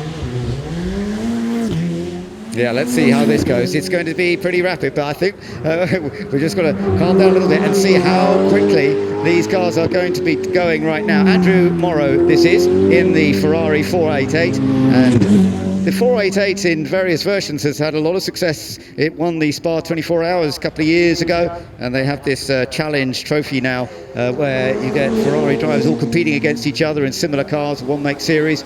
Let's see how the times are going. Pretty good stint, 22.6 seconds. So he's actually doing a good job, isn't he? Yeah, very good job. And you can see the little dab on the brakes there. You see how the car just pitches into the final, technically the final braking zone. It should be, at least for this car, maybe not so much of your Travis and his Subaru, as it steams now across the line. So the time that he has set is 49.88. Anyone who gets under 50 seconds is very, very impressive indeed. Well, now here's a very different kind of beast, of course, about to come up the hill. And this is that's what I love about seeing with all of this. You get totally different machinery from the modern era to the old era as well. And you're going to see the Rolls-Royce, the electric Rolls-Royce, heading up the hill, and we'll see what kind of time it can do. Quite quiet, of course, in terms of power. Yeah, the Spectra just kicking up some dust there. And each of these cars are sort of in their individual classes, as we mentioned earlier. So we'll see the Spectre now come into Molecombe Bend. You see how much it dives going in, and it screams, the wheels screeching as it kicks up the dust and continues on up the hill bend. Does indeed, and the times are looking quite impressive. The speeds, obviously, in a big car like this, that's the challenge in a way. You don't have much space to use a kind of racing line very much. You've just got to squeeze it between all those bales, haven't you? Yeah, you certainly have. And the reason why these cars are in separate batches is just to make sure it's a level playing field for all as it comes across the line, and a respectable time there from Joseph with a 56.6. Yeah, that is good indeed. And as you say, every little group will have its own battle, so we can still enjoy the competitiveness of all of this. We'll see some of the older cars from the 1920s and 30s, as well as the most recent super touring cars like this Ferrari Roma with Edward Norfolk at the wheel, Grand Touring 2+2 Coupe, front-engined, memories of the 250 GTO in the way that it's been designed, but absolutely a truly modern machine here. Yeah, it is. You can just see the hazard lights flickering on there, just meaning the ABS really is kicking in, and William is absolutely pushing the limit to this Ferrari Roma as it's coming up across the line now. We'll have a little look at what time it's going to do. It's going to be close to the Bentley, is it? It is a 56.3, so ever so slightly slower. Yeah, that's right. So not quite there, but as you say, only a tiny difference. So now, as I said, you've got some of the group, the pre-war racers group, this is. So obviously they're in their own competition. They're not going to be competing in quite the same way as the cars that we saw going up the hill just a little while ago. But nonetheless, you're going to see some great fun in terms of driving style. When you look at the narrowness of the tyres that they're having to run on as well, all from the era, it's a very different story. Yeah, and this is, if you haven't had the chance to come to the members meeting, or you get to go to the revival as well, you get to see these cars actually racing side by side on track, and actually they produce some pretty incredible racing and hugely competitive racing as well. So it's great to see them going up the hill, and And this car, of course, is powered by synthetic fuel, and it just sounds just as good as well. It does. It's lovely to see. It raced at the very first Le Mans in 1923. It finished 4th overall with fastest lap. Well, it hasn't got fastest hill climb today, 90.97, but nonetheless, they've done a great job with it. Yeah, they certainly have, as now we can see. This is actually a rapid one to keep an eye on. This is the Hyundai Elantra NTCR, and Mikael Azcona, who's a very rapid driver. Yeah, very quick, and see kicking up plenty of dust. That does seem to be the fastest line, and getting very close to the hay bales there. Now this is David Brabham behind the wheel of the Jaguar, someone that's very experienced of going up the hill here, and a successful racer as well, Ben. Oh, he is. He's won Le Mans. He's had GT victories at Le Mans with Aston Martin. He's won the Spa 24-hour race. He was Japanese GT champion way back in the 1960s. He can drive anything, David Brabham. And so, yeah, he's doing a pretty good sector so far. Yeah, he certainly is, and actually he's looking pretty handy out of our commentary box window as he gets ever so close to the hay bales there. That definitely, how close can you get? Not much more from David Brabham there, and it's just a beautiful car, and it's great to see these type of cars with their famous liveries that are still shining upon these cars. He goes across the finish line now and records a 53.2. Yeah, 53.2, so just outside the 50-second mark, which is where you got to try and just get below if at all possible. But lovely to see that very classic Jaguar heading out and going on to the circuit. So Aaron Morgan is next out in a McLaren. So this is a more modern version. It's not going to be quite as rapid as the other McLaren that we saw the pace on, but of course this is in a different class because that other one in the absolute sort of top class. And this is a car that is designed for racing, but very much built around a road car. Yeah, it is, and they've really tried to make sure that they stick to that as it slows down, goes through nice and gently through Malcolm Corner, and the famous Brit livery on there as well. Aaron Morgan now steams up the hill, a crowd eagerly watching on, and it's been a fantastic show so far for this crowd today. It has, and of course we're going to see a lot more of McLarens coming up the hill as we celebrate with them. 60 years since the company was created by Bruce McLaren, who created it as a racing company, but in more recent years it is both a very important racing company, but also producing wonderful road cars and supercars and track cars. And so not quite up there, but indeed within the group. That will be interesting. We'll get the final sort of group performance figures right at the end, and we can try and see who's where. So here's another McLaren, but this is a Formula One car, the M29-2. This wasn't the best of the McLarens they ever produced, and it was at a time, it does 55.76. That's still a very good time, and it's lovely to see those very familiar colours. Yeah, it is, and I just love that. It's just such an incredible livery. And now we see Garrett Owen going up in what you call the Babs car. I gather the timing won't necessarily work on this one because the start was slightly different. It may have been that he had to do a rolling start with a vehicle like that, quite possibly. And there's an Opel Ascona. That's rather lovely to see as well. This is another classic rally car. We've got a few of those here. The Opel Ascona 400, a car that won the World Rally Championship in 1982 with Walter Roll, who was one of the great drivers. Ari Vatman won the Safari in one of these as well. And Paul Kerniston, who owns and is driving the car up the hill.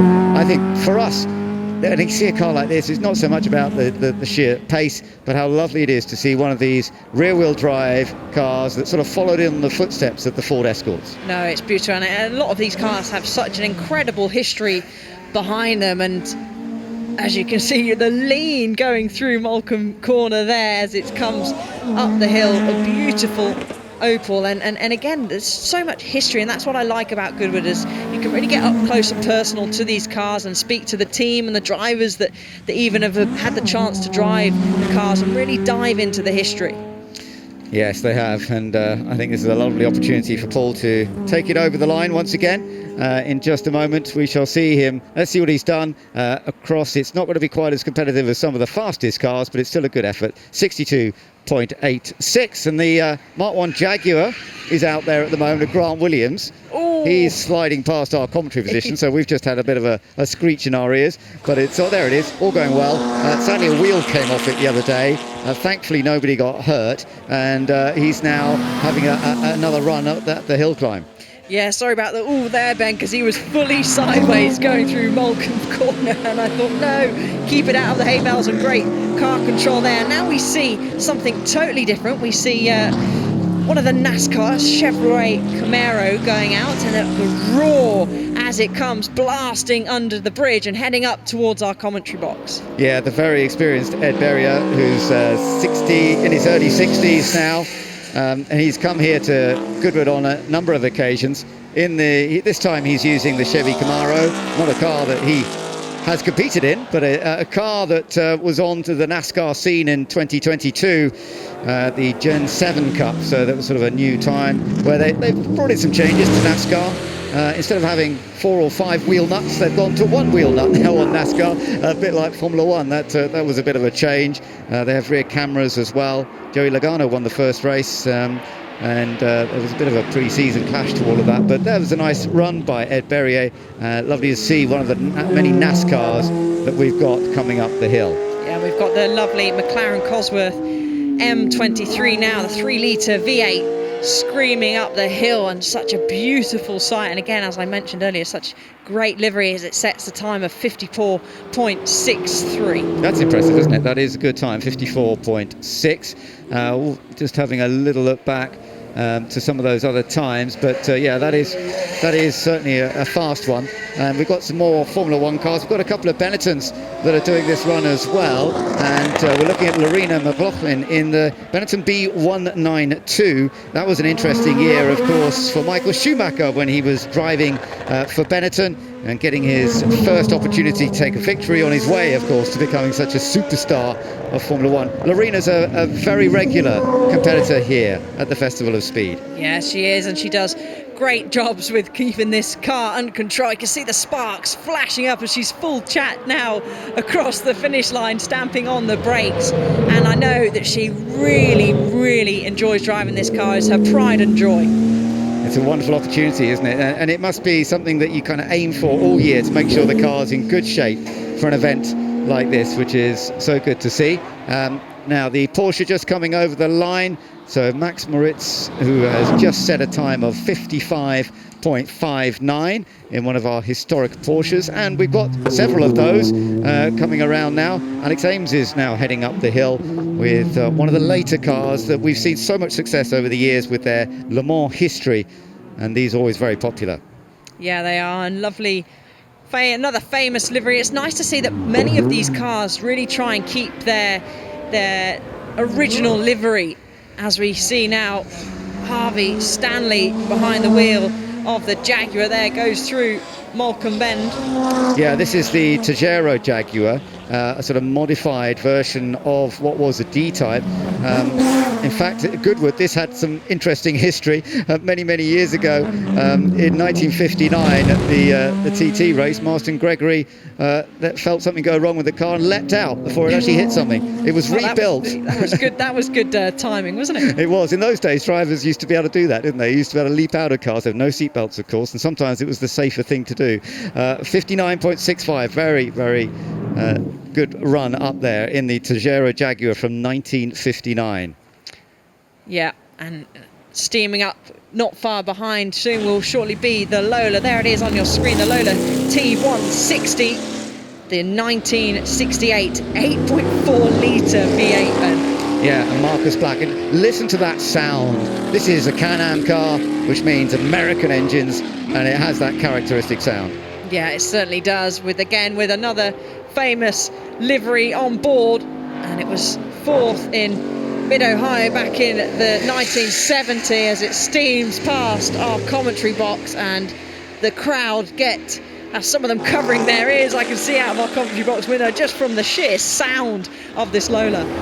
Yeah, we've got plenty of the Can-Am cars here this weekend, and Lola was a very successful manufacturer of all sorts of cars at different levels. The Formula 1 as well was all part of that too. Let's just see what Marcus Black manages to do in this 1968 car. It's one of the earlier of the Can-Am cars. 60.2 seconds, respectable indeed. And another run has been done, 8.3 litres. Now, here we go. We're back with the Hyundai Ioniq 5N.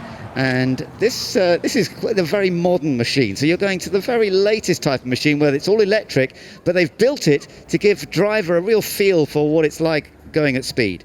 Yeah, exactly. The N standing for Nürburgring as well. We got a great demonstration earlier on in the weekend of this car steaming out. The first time we're seeing it here as it storms uphill very quietly, jumping on the brakes. ABS is kicking in, getting ever so close to the bales there on the left-hand side. And it's going to come up now to go across the finish line. Won't be the fastest time we're going to see today, but also a fairly respectable time, I must say, of a 54.2. That is pretty respectable, as you say. I mean, under 50 is the real top level, but that is a good time. Oh, I love this, the Mini. Nick Swift in the Mini. Nick is a multiple Mini racer. His dad, he grew up with Minis in his life. I know he has photographs of him as a kid sitting on the bonnet of a car that was just like this, but he's had it rebuilt. That's brilliant. He rebuilds cars now and comes up with great engines. Isn't it lovely? It is brilliant, wonderful. 1.3 litre 4-cylinder engine. And actually, these Minis are quite a highlight, I would say, of the revival and the members meeting. They often quite take it to their rivals. So we'll see Nick, and I just love, what a shot this is, Ben, of the Mini coming up now, actually moving at a pretty swift pace, getting sideways as Nick does through Moulcombe Corner and heading up the hill now. Nick's done a lot of winning at Goodwood, whether it's up here, he's certainly done it at the circuit many times. Mini events that have been raced around the circuit, he's been impressed with. The John Whitmore Trophy in 2021, the Revival, for example, he won that. Clearly, he doesn't have the pace in a Mini to be the fastest up the hill climb. That's a bit of a different story, but it's still a great fun thing. 59.17 seconds, the pace that he sets. Yeah, very impressive, really. Pace for the little Mini, which was built in 1965. So good job. Now, here we go, Ben. Fred Shepherd, yeah. Fred's he loves coming to Goodwood as well. Part of the family that have been coming to Goodwood for many years, and he's in the 5-litre V8 Ford Mustang Boss 302 from 1970. And this were the sort of cars. It wasn't a NASCAR. This is a sort of car that raced in British well, it wasn't called British Touring Cars then, but British Saloon Car Championship, and they were winning many races. Sometimes they didn't win the championship because there were class victories, and sometimes you could win in a different class. It's lovely to see. Yeah, it is, and just the sound of that engine. Fred, full pedal to the metal as he steams up, maybe a slight lift at the top of the hill there as he brings it now across the line to set 59.07. Yeah, that's interesting actually, because Mike Whitaker had just gone up just ahead of him in the Ford Capri, and Mike was actually a fraction faster. It's quite interesting that those cars from the 1970s, the Capri was a little bit younger, not hugely different. Lovely to see Benoit Trellouillet in the Ford Escort Cosworth. Benoit Trellouillet loves this his festival of speed. He's always rapid here, and 52.4. That's a good time. That's a very good time, isn't it? We all know the Escort Cosworth's massively powerful, and he's a great driver, tremendously talented with a huge heritage of top-level motorsport. Now, we see the Sunbeam Tourist Trophy, so some slightly different, and this is what I love about the shootout. You could go for your Ford Escort, your Mustang, and now we're on to the Sunbeam Tourist Trophy. Won't be setting, you could say, purple sectors, but still not easy to drive one of these if you're trying just to even keep it on the black stuff. Yeah, that's right. And remember when these were raced, when they were originally out in the 1920s, no crash helmets were worn then, of course. So you always think about, the safety side, very different story. Either. No, and they still don't have seatbelts, but they do have to wear the crash helmets, don't they? They're still allowed not to wear seatbelts, but it does seem a bit strange. This Sunbeam Tourist Trophy car actually was quite undersized in terms of its engine size, and yet had a lot of success. So it started to teach manufacturers you didn't always need to put aero engines in. It's only a 3.3 litre engine, 87.66 seconds, very respectable, and I think that was a fun run once again for Nicolas Pellet. Yeah, and not far behind will be Archie Collins, and if any of you were at the members meeting, you would have seen him racing around, and actually pretty competitive. As I said, very competitive racing between these old cars. Yeah, definitely. There were 3 of these entered in the French Grand Prix in 1907. Yeah, that's how old it is, 1907. They didn't actually win that Grand Prix. They did the following year, but their best finish was 10th. They had, I think, quite a few different issues. It's lovely to see the youngster, though, Archie Collins, getting into doing some runs up the hill in a car like this. Sounds wonderful. And he's got some great confidence, I think, now. We're going to have to compare, because his dad, Ben, is due out. We'll have to compare their times.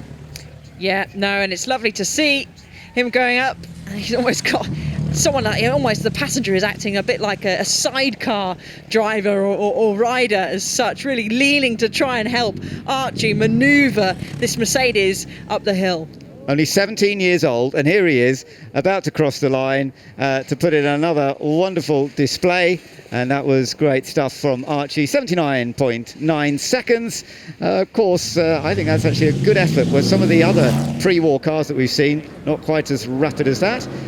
Now, there's Ben Collins. So Ben, actually, I thought he was going to be in the other Mercedes, but no, he's in the Alfa Romeo P3. So this is likely to be faster, because it was some years later, and it was incredibly successful at its time, wasn't it? Yeah. Yeah, so 1934, 3.2 litre straight 8 supercharged.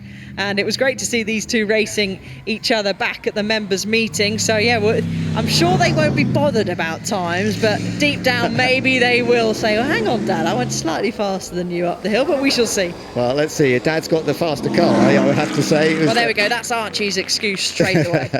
So we shall see. But I think, yeah, I mean, Ben is always, he's part of the family at Goodwood, so he knows how to go up this hill very, very effectively indeed. And we shall see when he comes over the line. And as I say, this Alfa Romeo that was so successful in the 1930s in Grand Prix. They had multiple wins in 1932, 1933, and even more. And I believe in 1934 they won something like 15 big events. Amazing. 67.93. Yep. So he has won the family battle there, Alice. Oh, next time, Archie, next time. Just get him if you're going to be racing him at Revival in September.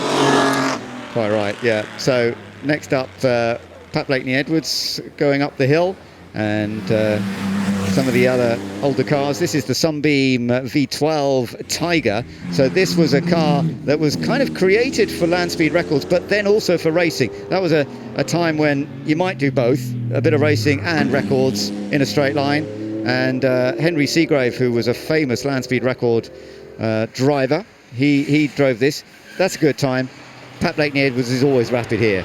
Yeah, it certainly is. And we've got another Julian Majoub as well. If anyone saw that great race at the members' meeting, that just missing out on the win just because he quite didn't have the straight line speed to his rivals. But there we can see on screen. He's always spectacular here. Yes, he certainly is. He's always making plenty of corrections behind the wheel. So I'm actually quite intrigued to see what sort of time he sets here.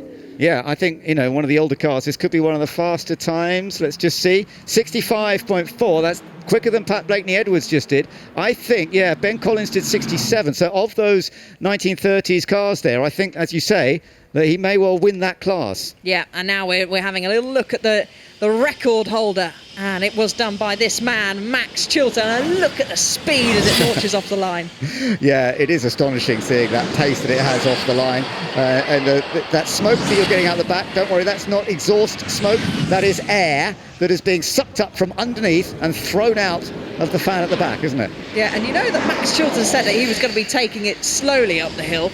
Yeah. I think that might have been somewhat a lie. It really looks like he is giving it absolutely everything as he's steaming up the hill.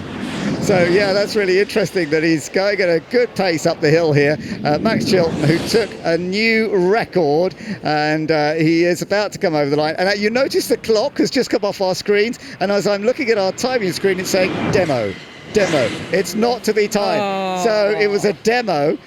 It doesn't count as a timed performance. So I wonder if he was timing it himself or not, because he would be quite intrigued, wouldn't he? Yeah, I'm sure he actually, when we had the clock on the screen, I was thinking, hang on a second, it looks pretty fast. But this is just a demo, just to show what the car can do. I mean, we already knew what it can do, and I think actually if he was to go up the hill again, I wouldn't be surprised if that record would be beaten. So maybe we'll have to say to Max, come on, try and put it in to do another record next year.